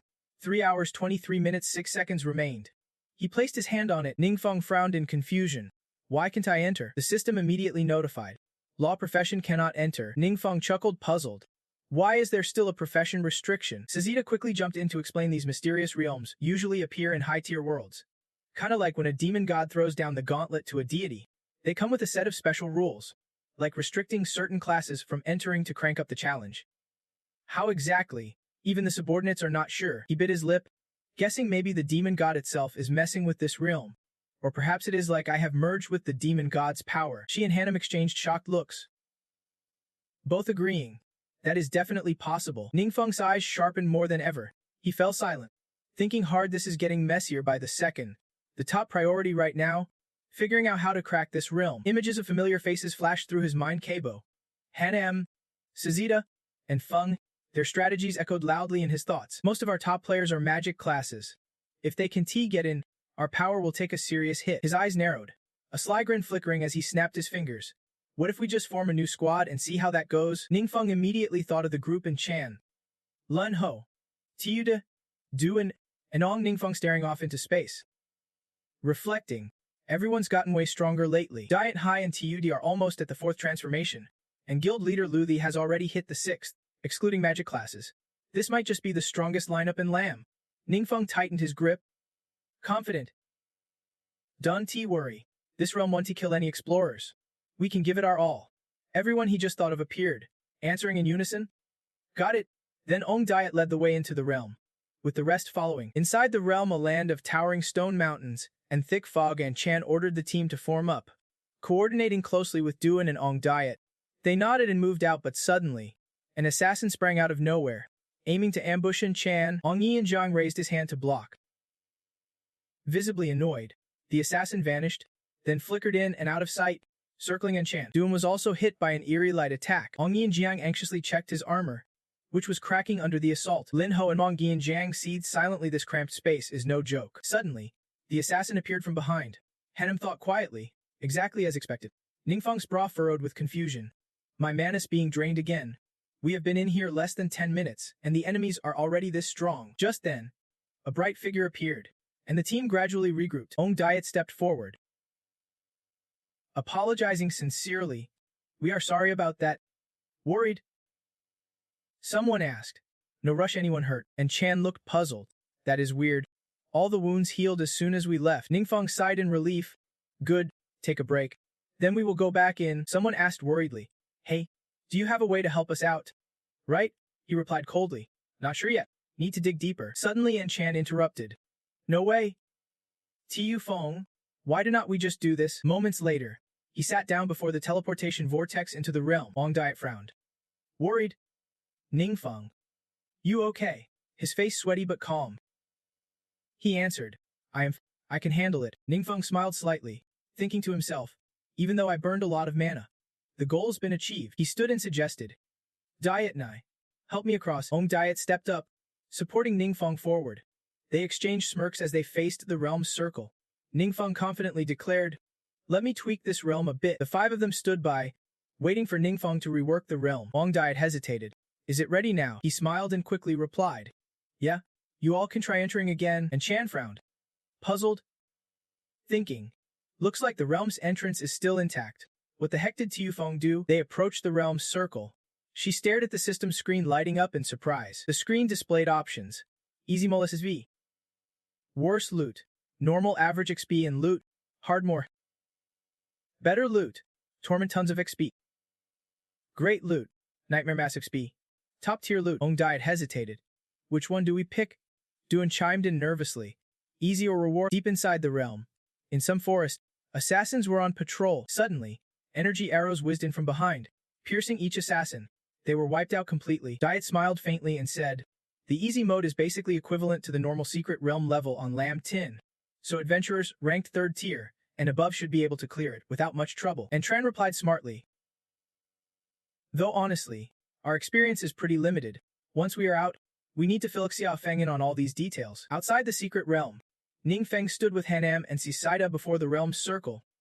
Curiously, he asked, Divine Lord, what changes have you made? She could not hide her surprise. I did not expect they would hold out this long and still be inside. He smiled lightly and explained, I let everyone roam around repeatedly until we finally pinpointed the focal point of the dark energy in the realm. Then I transformed it and used a forbidden spell to create 5 small separate spaces from that spot. Ning Feng pursed his lips, staring ahead deep in thought. That little space is already the consumption limit I can maintain. I wonder what changes lie within. Suddenly, Ong Diet emerged from the realm, and he grinned in surprise. Han, how's the run? She squeezed her hands and replied cheerfully, we already defeated the boss inside the realm. Ning Feng stepped forward and touched the secret realm. He smiled subtly, thinking, I can feel the dark energy inside the realm has lessened a bit. Though this method can fully conquer the realm, it does slow down its power-up speed. Duan asked curiously, are we going in again? Diet raised his hand excitedly. I want to try the normal and hard modes. Then she stepped forward to make a choice. But the system flashed a message. Cannot re-enter within 7 days? Diet muttered. Why the heck is there still a limit? He chuckled and said, no worries. We can find others and test the realm's rules together. Ning Feng turned back, face serious. Calculating. As long as this realm does not keep evolving, I will buy more time to figure out a counter-strategy. He glanced at Ong Diet, thinking, at the very least, everyone needs to get stronger. Miss Ning blushed and asked, what is up? Ning Feng awkwardly replied, nothing. He placed his hand on his chin, pondering, earlier, I got a new tribal relic during the time rift and absorbed the memories of the demon army. There was one extremely important piece of info inside. Ning Feng recalled the crystal shard he would received, inside which shimmered the image of a vast ocean. Deep beneath the sea, fish swam freely. A bow was stuck between corals. He thought to himself in surprise, that bow seems familiar. At that moment, someone stood watching 4 strangers ahead. The tactical commander bit her lip, deep in thought. She scowled, shooting lightning at the blindfolded. The tactical commander raised her sword high, eyes fixed on the dark mage silently preparing for the nighttime ambush at Intuk Min. Kwai Tuk touched the stone pillar. Puzzled, what strange new trouble is coming up now? Hen recalled the secret realm at the desert and added, the village Thantoi Chi Yen on Lam Tine is still here, but it has not absorbed any divine power for a long time. Kwai Tuk frowned. What a pain? It would be so much easier if we could just check the records directly. Cut to a field where a crowd is gathering. Zep stood before a tent, arms crossed, stating, for 3rd tier, the easy difficulty is available, but to challenge normal difficulty, at least 4 of us need to be 5th tier to form a team. A man facing Enchan repeatedly expressed gratitude. We are so thankful to Long Kwok for helping us unlock this secret realm. He was the Alliance commander, and I sincerely echoed his thanks. This place has become the hottest secret realm in the world. We have earned more resources to support new explorers. Not only did our resource pool improve, but their living standards rose too. A chunk of meat grilled to perfection filled the air with aroma. Ning Feng sat on a rock, grilling and thinking, the influx of many explorers keeps draining the realm's dark power, stretching its countdown timer indefinitely, so the realm can forcibly pull anyone inside for now. He bit into the meat, thinking, but for now, the highest difficulty we can clear is still normal. We need to find a way to boost Dui's team's strength. Ning Feng pursed his lips, recalling the bow he had seen, firmly convinced that the demon army's memories held a crucial secret. It is just one of the lost divine weapons. The divine bow Thiem Gan in his mind's eye. He held the bow in his hands. Thiem Gan is the divine weapon of the tactical commander, one of the 12 chief gods. The image of the tactical commander wielding the bow appeared, and Ning Feng kept speculating. After the tyrant leader was taken down by me, her divine weapon fell into the mortal realm. Some used its power to fight the demon army, which is how the demon army took notice of them. I smiled with satisfaction, eating while thinking, once I have gathered enough divine power, I will go to that world and retrieve the divine weapon. Then I will give it to Dura, because having the divine weapon means no more struggling to break through the higher difficulty levels of the secret realm. Suddenly, a shadow approached with a soft laugh. calling out, Xiao Feng. Ningfeng greeted politely. Chief Li, Kita. He pulled out a book and introduced it. Ning, this is a special skill book from our nation. I took the book, and Kipta explained honestly, but since its power is not that strong, very few use it. Not sure if it will help you. Ning, I flipped to the first page. The title read Talking Nonsense. I hesitated. Then spoke. What is the effect of this skill? He hurriedly explained with worry. It mainly confuses others' language for a short time. Usually used to interrupt a mage's spell, but since it has no other effects, it quickly falls out of favor. I walked over to Kipta with a smirk, saying, thanks a ton for this gift. I will make good use of it. Kipta laughed happily. Glad you like it. We are truly grateful to you and the Dragon Nation for everything. Ningfeng clenched his fist, smiling quietly to himself, thinking, since it is going to be locked away in my place anyway, it won't go to waste. After the exchange, the three of them sat by the grill, joking and laughing. He generously ordered some extra fruit for Mer. Ning. A while later, only bones and a few scraps of meat were left on the plate. I rubbed my full belly contentedly and said, I am stuffed. Ningfeng's father blinked in surprise as a voice said, Great Lord, this is a blessing for the future. An image of Hapka flashed in my mind as I guessed. It was the voice of the Beastmen leader, Hapka. At sunset in the Beastmen's territory, the Beastmen gathered, laughing and chatting joyfully. Ningfeng approached from afar and asked curiously, Why are you all so happy? They shouted excitedly. The Demon God Lord has arrived, they bragged happily. The Demon God Lord just promoted these craftsmen to become the tribe's blood engravers. I frowned and asked, Blood engravers? Hapka smiled slyly and replied, It is said that, if the weapons these craftsmen forge gather enough offerings for the gods, they can be promoted. And explained slowly, blood engravers can spend more time forging and upgrading superior gear. If recognized by the gods, they can take another step up in rank. In my mind, images of Ung Dut and An Chen fighting monsters with weapons flashed, leaving me speechless as I pondered, could it be that everyone's been using Beastman weapons to fight monsters, so it counts as offerings? I smiled quietly, thinking, no matter what, this is good. I can build power faster and open the portal to the other world sooner. A few days later, in a dry-looking land, I cut my hand and observed carefully. Finally, I gathered enough divine power to open the portal. Ningfeng placed his hand on the secret realm's circle and stepped inside slowly. A vast ocean spread out before me, seagulls flying everywhere. Ningfeng quickly dived into the sea. Ahead, a tree was stuck in coral. I was thrilled, thinking, this is it. Ningfeng easily obtained the system notification. You have acquired the simulation item of Divine Weapon Seal. Amid the vast ocean, Ningfeng's surprised voice rang out. A man stammered, Great God Lord, do you mean this divine weapon is fake? I ordered my system. The divine weapon in my hand is indeed a fake. But something feels off. Ningfeng carefully recalled. In Maiton's memory, he saw this bow unleash a real divine attack. Otherwise, it would not have left such a deep impression on Seta. I frowned, wondering if someone swapped it. Ningfeng rubbed his chin, guessing, it is possible. I looked ahead and said, this place looks like an underwater temple. Luckily, the pendant's skill lets me breathe underwater. Ningfeng gritted his teeth in frustration. I will have to go out and find someone to ask. She gasped and asked anxiously, do we have to use that deadly forbidden spell? Ingai Trang? Again, a mermaid's hand lightly touched the wall. Minka looked sad. A soldier bowed deeply and carefully asked, Your Majesty, do you need me to accompany you? She closed her eyes, looking downcast, and refused. No need. I want to be alone and quiet for a while. The gates of the sacred temple slowly creaked open, and Minka hurriedly swam inside. Her eyes narrowed, clouded with sorrow as memories of the past flooded back. Back then, she sat on the throne as Lun Lung interrogated. What did Gain say? The envoy grinned slyly, baring his teeth. Exactly this. If Her Majesty the Queen agrees to marry our prince and Tun, I am sure this brutal war will end swiftly. Bun Lun snapped in anger, charging forward. Clearly, you started this war. How could our queen ever marry an invader? Narrowing his eyes, Lun Lung warned coldly. Don't you dare bark orders at an envoy like me. If you had real guts, you would have beaten us on the battlefield. The soldier lunged forward, furious, but Minka's icy voice cut through. Don't he be reckless? The envoy laughed mockingly, pointing a finger. Still the rational queen. As always, honestly, I think agreeing to the prince's proposal would be good for both our nations. Kai Jung sneered with contempt. Your hands are stained with the blood of innocence. I would never marry a demon like you. He placed a hand on his forehead, smirking wickedly. Then we have a problem. I will report your attitude exactly as it is. The envoy suddenly laughed loudly.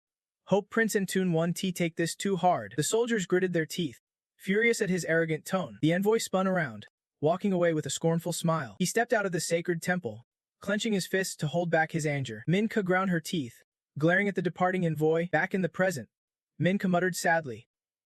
That year, we defied the will of the gods. Is this our punishment? Suddenly, Ninefeng appeared before her, not yet transformed. She jerked away, furious, shouting, "Who are you? How did you get in here? Why are you here?" Her eyes snapped wide open in shock. Thinking, there are layers of defenses outside this sacred ground. How did someone sneak in without us noticing? He squinted, grinning. Calm down.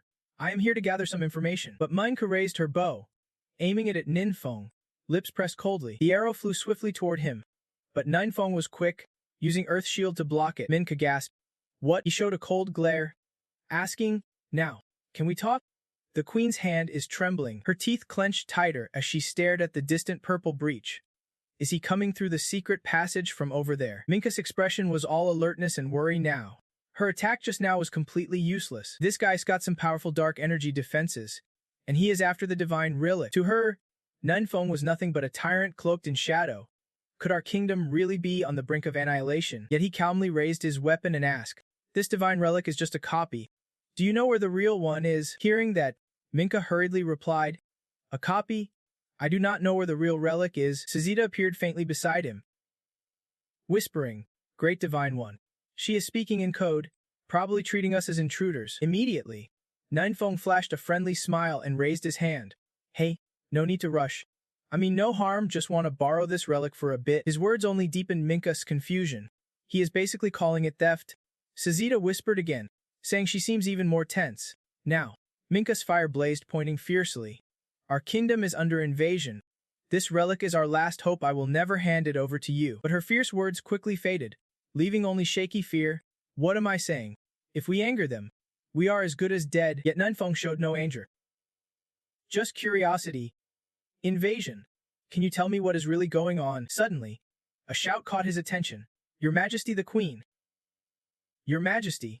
The Queen herself was stunned. What is happening? A soldier reported in disbelief. The enemy's vanguard broke through the front line and is charging straight for the capital. The soldier called urgently. Everyone ready for battle.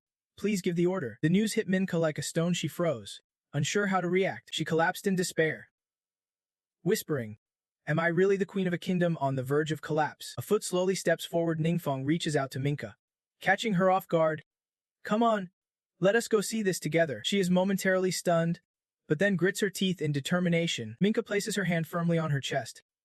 Resolute. Dark Lord, no matter what, I want to agree to any of your terms. Don't you think you can break me? Yet, his eyes, filled with deadly intent, still send a shiver down her spine. Ninfeng nods, signaling he understands.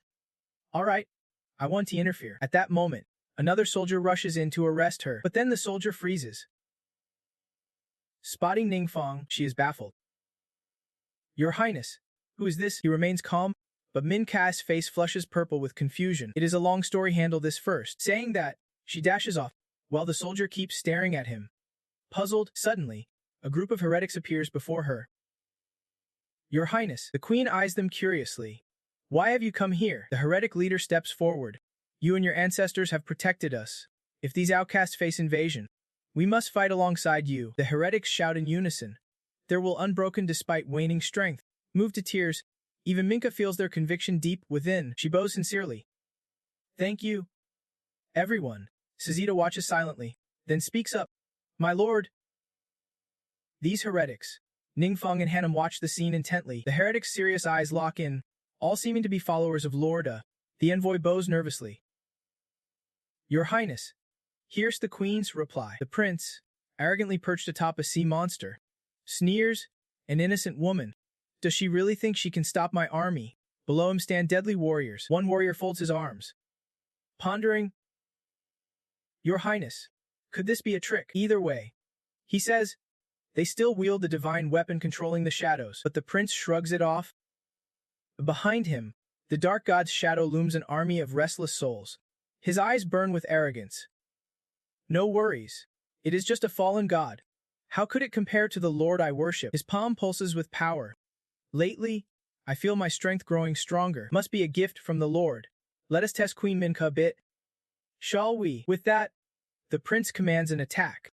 The sea monster's eyes blaze, and the warriors below roar with fierce determination. A wooden staff slams hard on the ground. The silver-haired heretic enveloped in a protective barrier. Ningfeng watches the people inside the barrier.